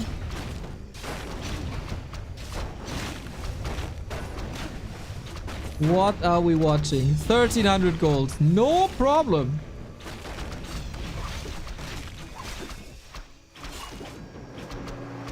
Golden crown for this game.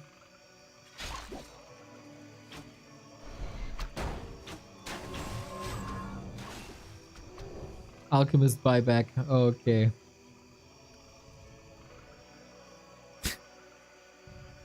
Fascinating. 3-2 upgrades. Now we go for Wellspring. Player's That could have been completed like 10 minutes ago, especially when you play Warden, very mana-hungry hero.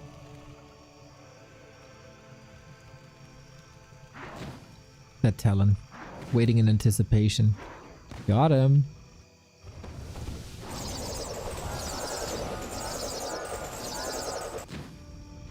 What a start to a final.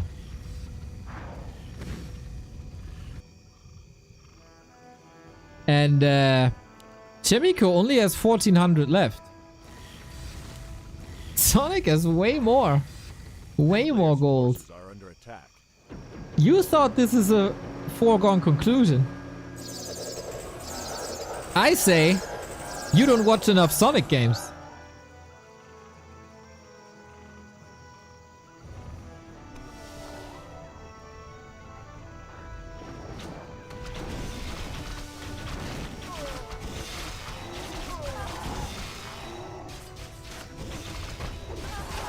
That archer positioning is horrendous though. Knights take 3 swipes at them. Boom, boom, boom.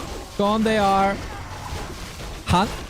That hunt was a misclick. That must have been a misclick. Okay, I have no idea what's going on. Chaemiko is trying to close this out. With 80 food, you know, there is a good chance.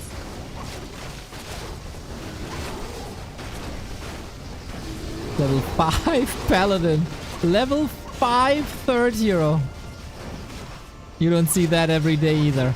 Close to mass teleport again. Warden hurt.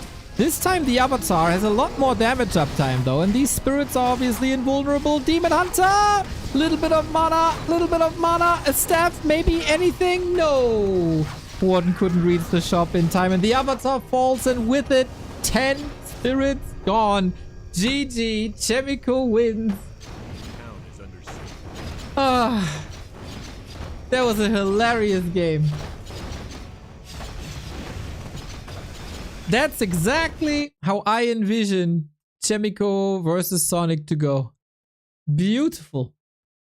The beauty of Warcraft 3 displayed in 26 minutes. Wild, unorthodox, roller coaster, funny.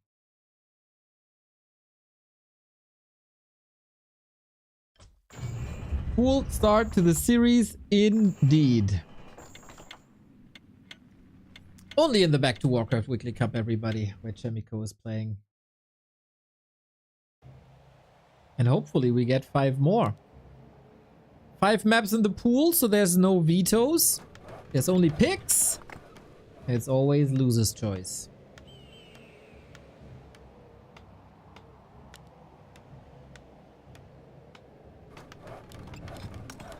Chaemiko with a 1-0 lead. 2 steps away from qualifying for the monthly finals at the end of the month.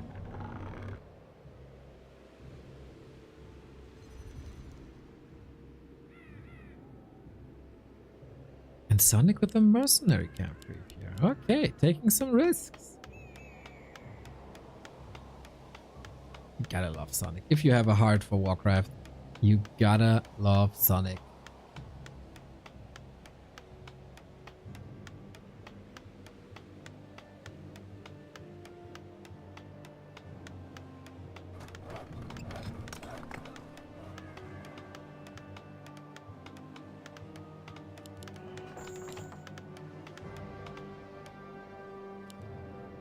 It's a Demon Hunter this time.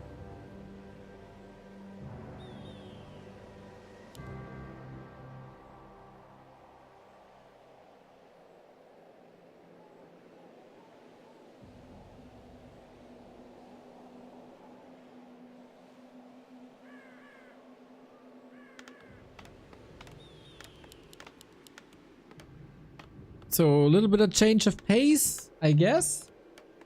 Creeping for pretty much immediately level 2. A little bit of healing with the Shadow Priest as well. And then we'll see if Chaemiko plays 1 base or 2 base, huh? A player's forces are under attack.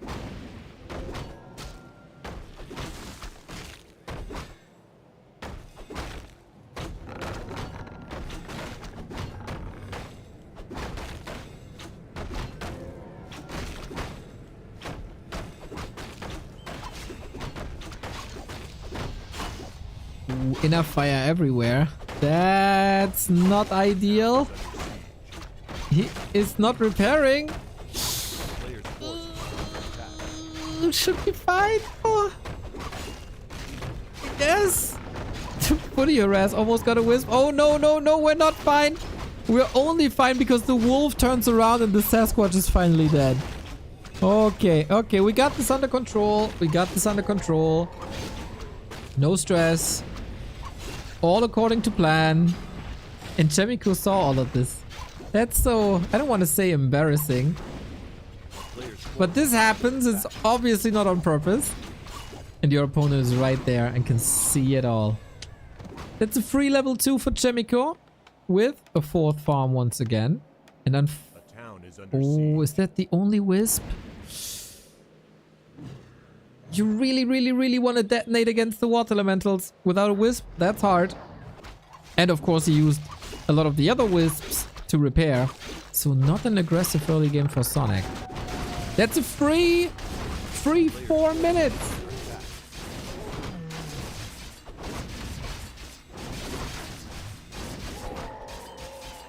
For Sonik.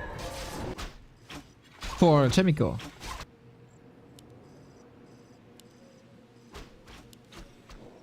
Huntress Hall though.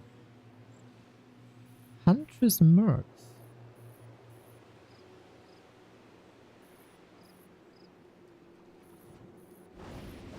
Players' forces are under attack. Well, I can almost guarantee that this game isn't gonna last as long as the first one. That's some balls, man. That is some balls. To go into that position against the Chaemiko. Okay. Paid off. Nicely waking up the creeps to force an end snare to almost force a kill. Force another kill right there with the Demon Hunter. Inventory is crazy for damage.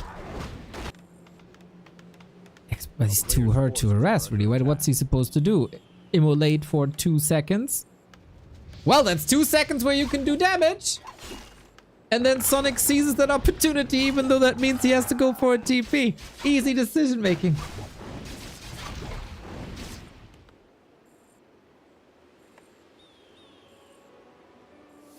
Oh, Chaemiko has a blind eye towards the AP position. Sonik is a bit lucky. For now. Boots to counter pressure? Counter pressure? Counter pressure. Nothing to do with pleasure here.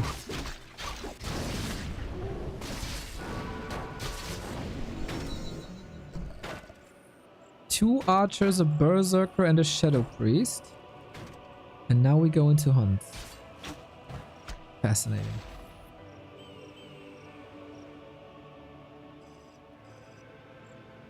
The fact that this may work is a miracle. Because Chaemiko didn't check that pocket up top.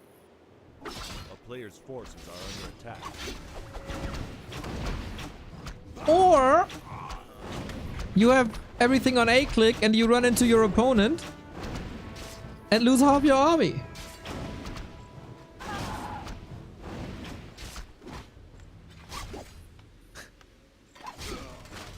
Oops. Well, by now everybody knows Sonik wrote a book, How to Play Warcraft Bad. I still disagree with the title. But that might have been a page of that book.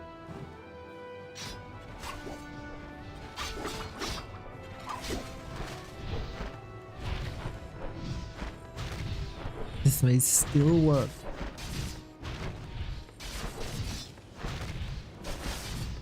Despite that expansion, Chaemiko has the tech advantage.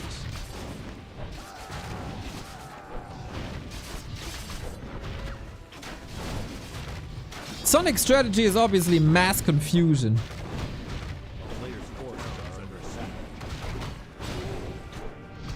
And that works. That works. What is the crazy Ukraine doing? You can never know. You can never know.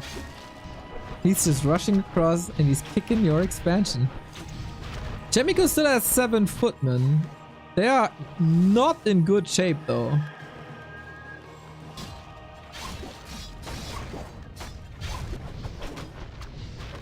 This worked.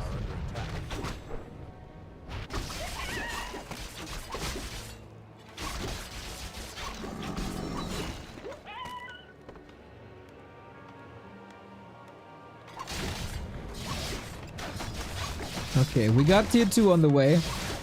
Gotta say that Demon Hunter is a crazy, crazy beast. Who doesn't have a town portal though? And Chaemiko walls up the base once again with an Omega power build.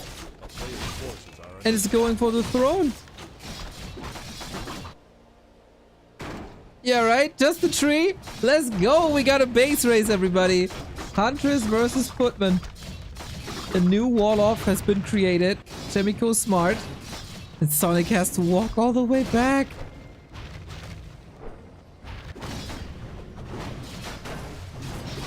Wisp killed easy. No repair. Tech cancelled. Oh my god. He holds. Is he not? No. No, no, no, no, no, no, no, no, no, no, no. No, no, no, no, no. Warcraft can be so simple sometimes. Build army, right click on the opponent's main. Win the game.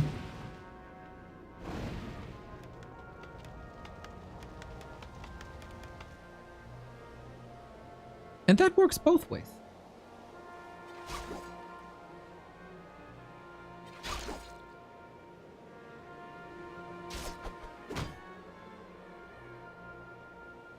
A player's forces are under attack.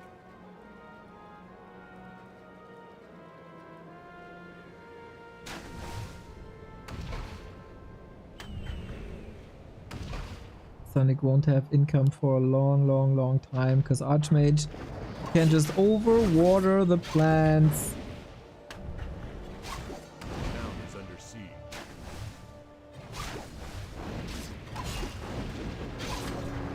Oh, the immolation almost killed him. He portaled so defensively that neither Huns nor Berserkers can do anything. Oh, that's so unfortunate. He gets a detonate off. That was Omega last second, down to 5 wisps. A town is under siege.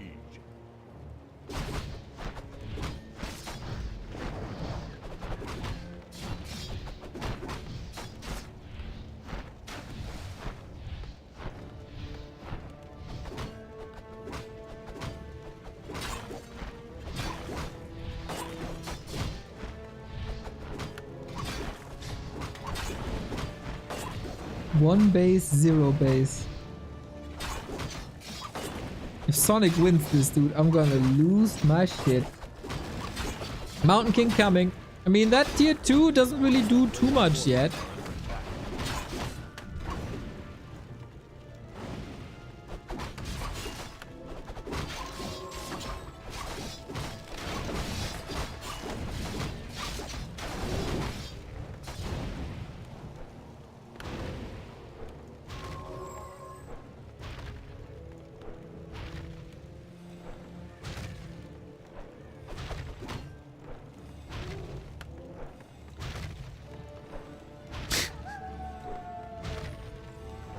And I guess once the dwarf is out, we're gonna push. It's still tier 1, by the way.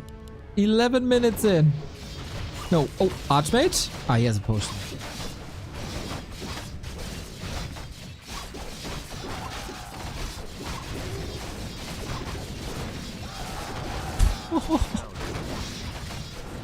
Chaemiko is throwing the kitchen sink onto Sonic's Demon Hunter. He burned that kitchen sink, however that's possible. But Mountain King is here to clean it up. That potion was a nice decision by Che. Dude, both have just ravaged economies!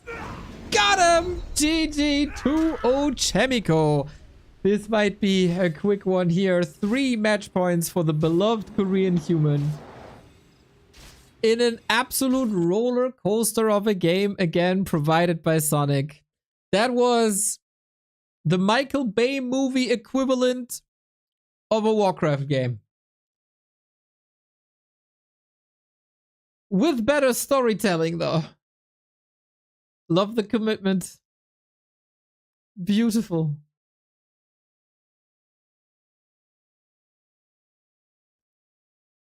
Wild, wild, wild ride. Well, well.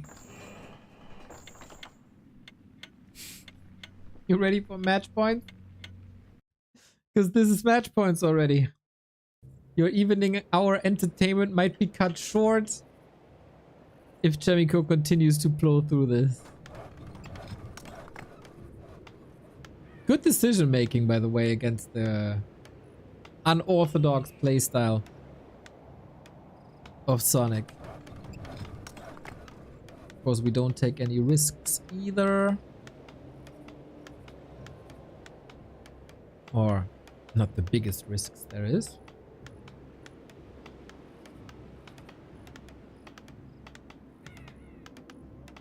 Can Sonik bring it back?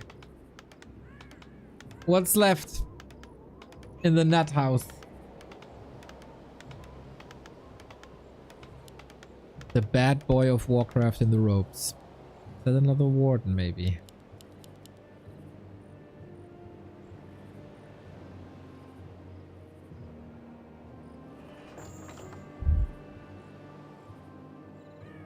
We'll see about that. On Chaemiko's side, we could see a Mountain King. It is an Archmage, though, and it is also a Demon Hunter. Yeah, that looked like fun last game. That definitely looked like fun.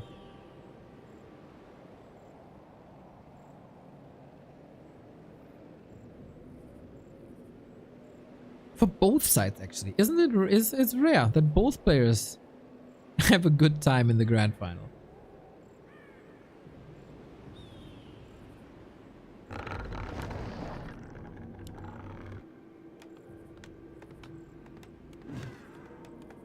Again, a forward farm to look for any AP positions, and given how Sonik played last match, this might be a good call. A player's forces are under attack.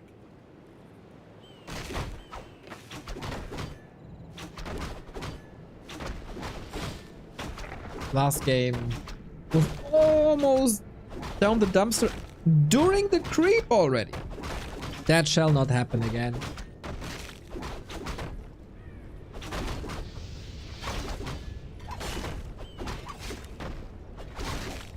Yeah, that creeping looks a lot cleaner. No deny, no huge repairs. Kinda down to Chaemiko, right? We haven't seen a non-expansion play. The town is under siege. And always this annoying footman. I love that. I love that footman. Yep, you can't put full attention to detail here. Well, as if Sonik would A player's pay forces attention are under to attack. detail. I guess not. But nice save.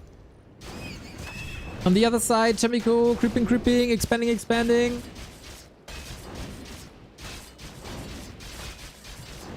If Sonik would pay attention to detail, his base would look different. I'm sure. Oh, again the farm, dude. It's just... Oh, it was just one worker. That farm couldn't wall off, and with that there's no arcane tower, and with that there's huge damage. But who's stuck with whom? Forcing a town portal after a while on the cost of a lot of HP and a worker. Ring of Protection helping out big time. Same for the Tiara and the Ring of Superiority. Good hunt for the demon. Oh no!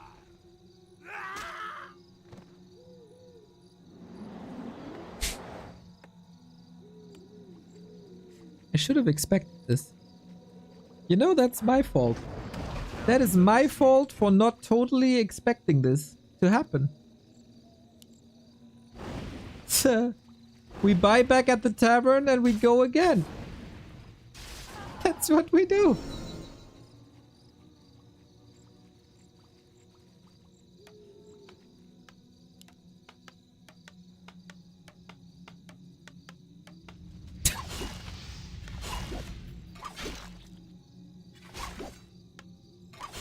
A town is under Well, you know, the last map was a Michael Bay movie.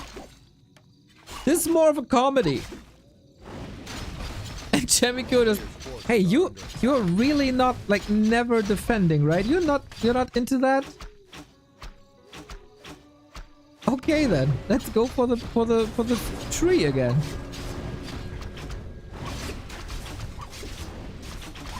There's still moon juice. They can still use immolation.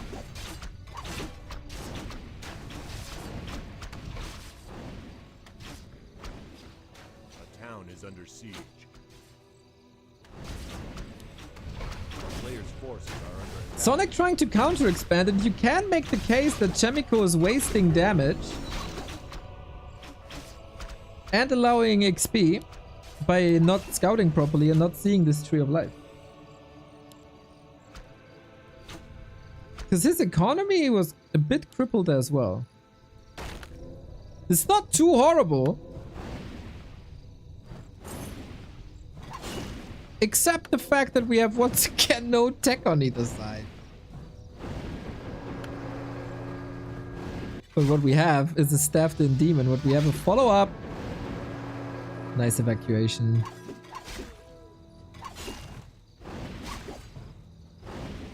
When is this arrest over? Arcane Tower still takes some time here.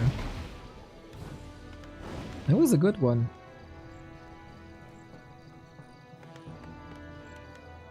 Still no Arcane Tower, but yeah, he got that peasant basically on hold position for the farm wall off.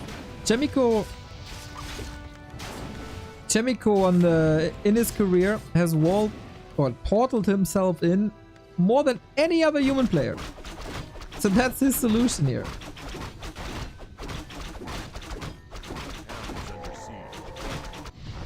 And Sonic bounces between the two bases. It be oh, is he stuck? No.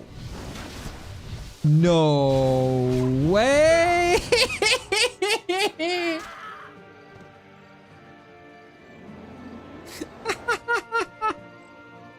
And he fights him back. And he goes straight back for the harass again.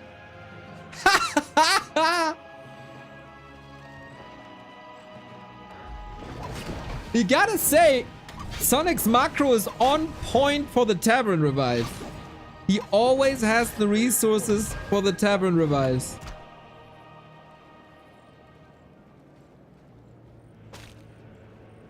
And he's saving lots of moon juice this way. He had this planned, right? He was at the tavern. He kind of wanted this.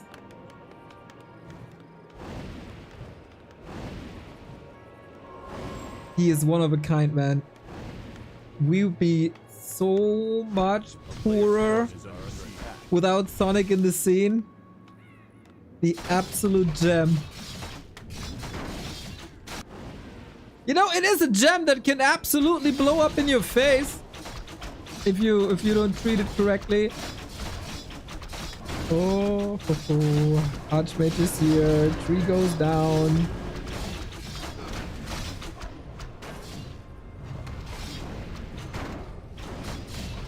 He is creating the most entertaining games. Say whatever you want.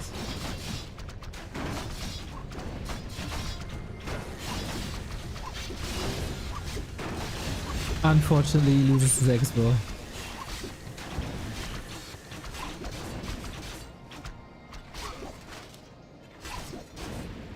You never know what you get in these Sonic games.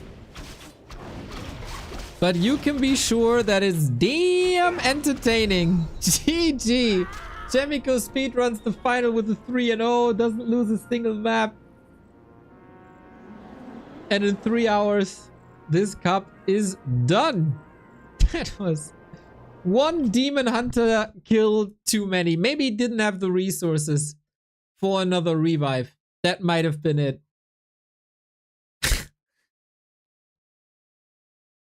Sonik, I love you for the way you are. Stay the way you are. Never freaking change, man. You are the boss of Warcraft. Carson calls you the bad boy of Warcraft. You're the boss of Warcraft for me. Absolutely. You can say whatever you want, but that was, for reasons, outstanding Warcraft. That's a fact. That was outstanding Warcraft. And I enjoyed it a ton. Sonik is an entertainer. And he knows how to please the audience. So, that's it for today. Tomorrow we continue with the $8,000 Warcraft Friendship Cup, where we got two teams, Infi Colorful Lin and 120 versus Fortitude Labyrinth, Fly, and Kaho. And today, guys, if you haven't seen this, it was mental. A King of the Hill style, NGL style match, 40 wins against pretty much everyone until the final boss appears and Lin steps in the ring. Struggled a little versus Cow and Labyrinth, so it wasn't one side, it was a wild move. So reminiscent of WCA 2015. China versus Korea. I don't know if Remo mentioned that. Oh, 2016. I don't know if Remo mentioned that, but it's been like, wait, was it that day? Like that day, where he all killed everyone as well, coming back from the army and just decided to slaughter Team China twice. And that was 9 years ago. Freaking reverse sweep, man. The god. So, yeah. More of that tomorrow, but tomorrow with 2-on-2 and 4-on-4. Looking forward to that. And I hope to see you there at 1 p.m. Gonna be good. I'm gonna rate you over to someone. Grab some food. There has been a huge direct strike update, by the way. Go check it out. I'm gonna rate you over to Pato, who is, I think, playing 2-on-2 right now. So have fun with Pato. Great guy. And have fun. Take care. Bye-bye.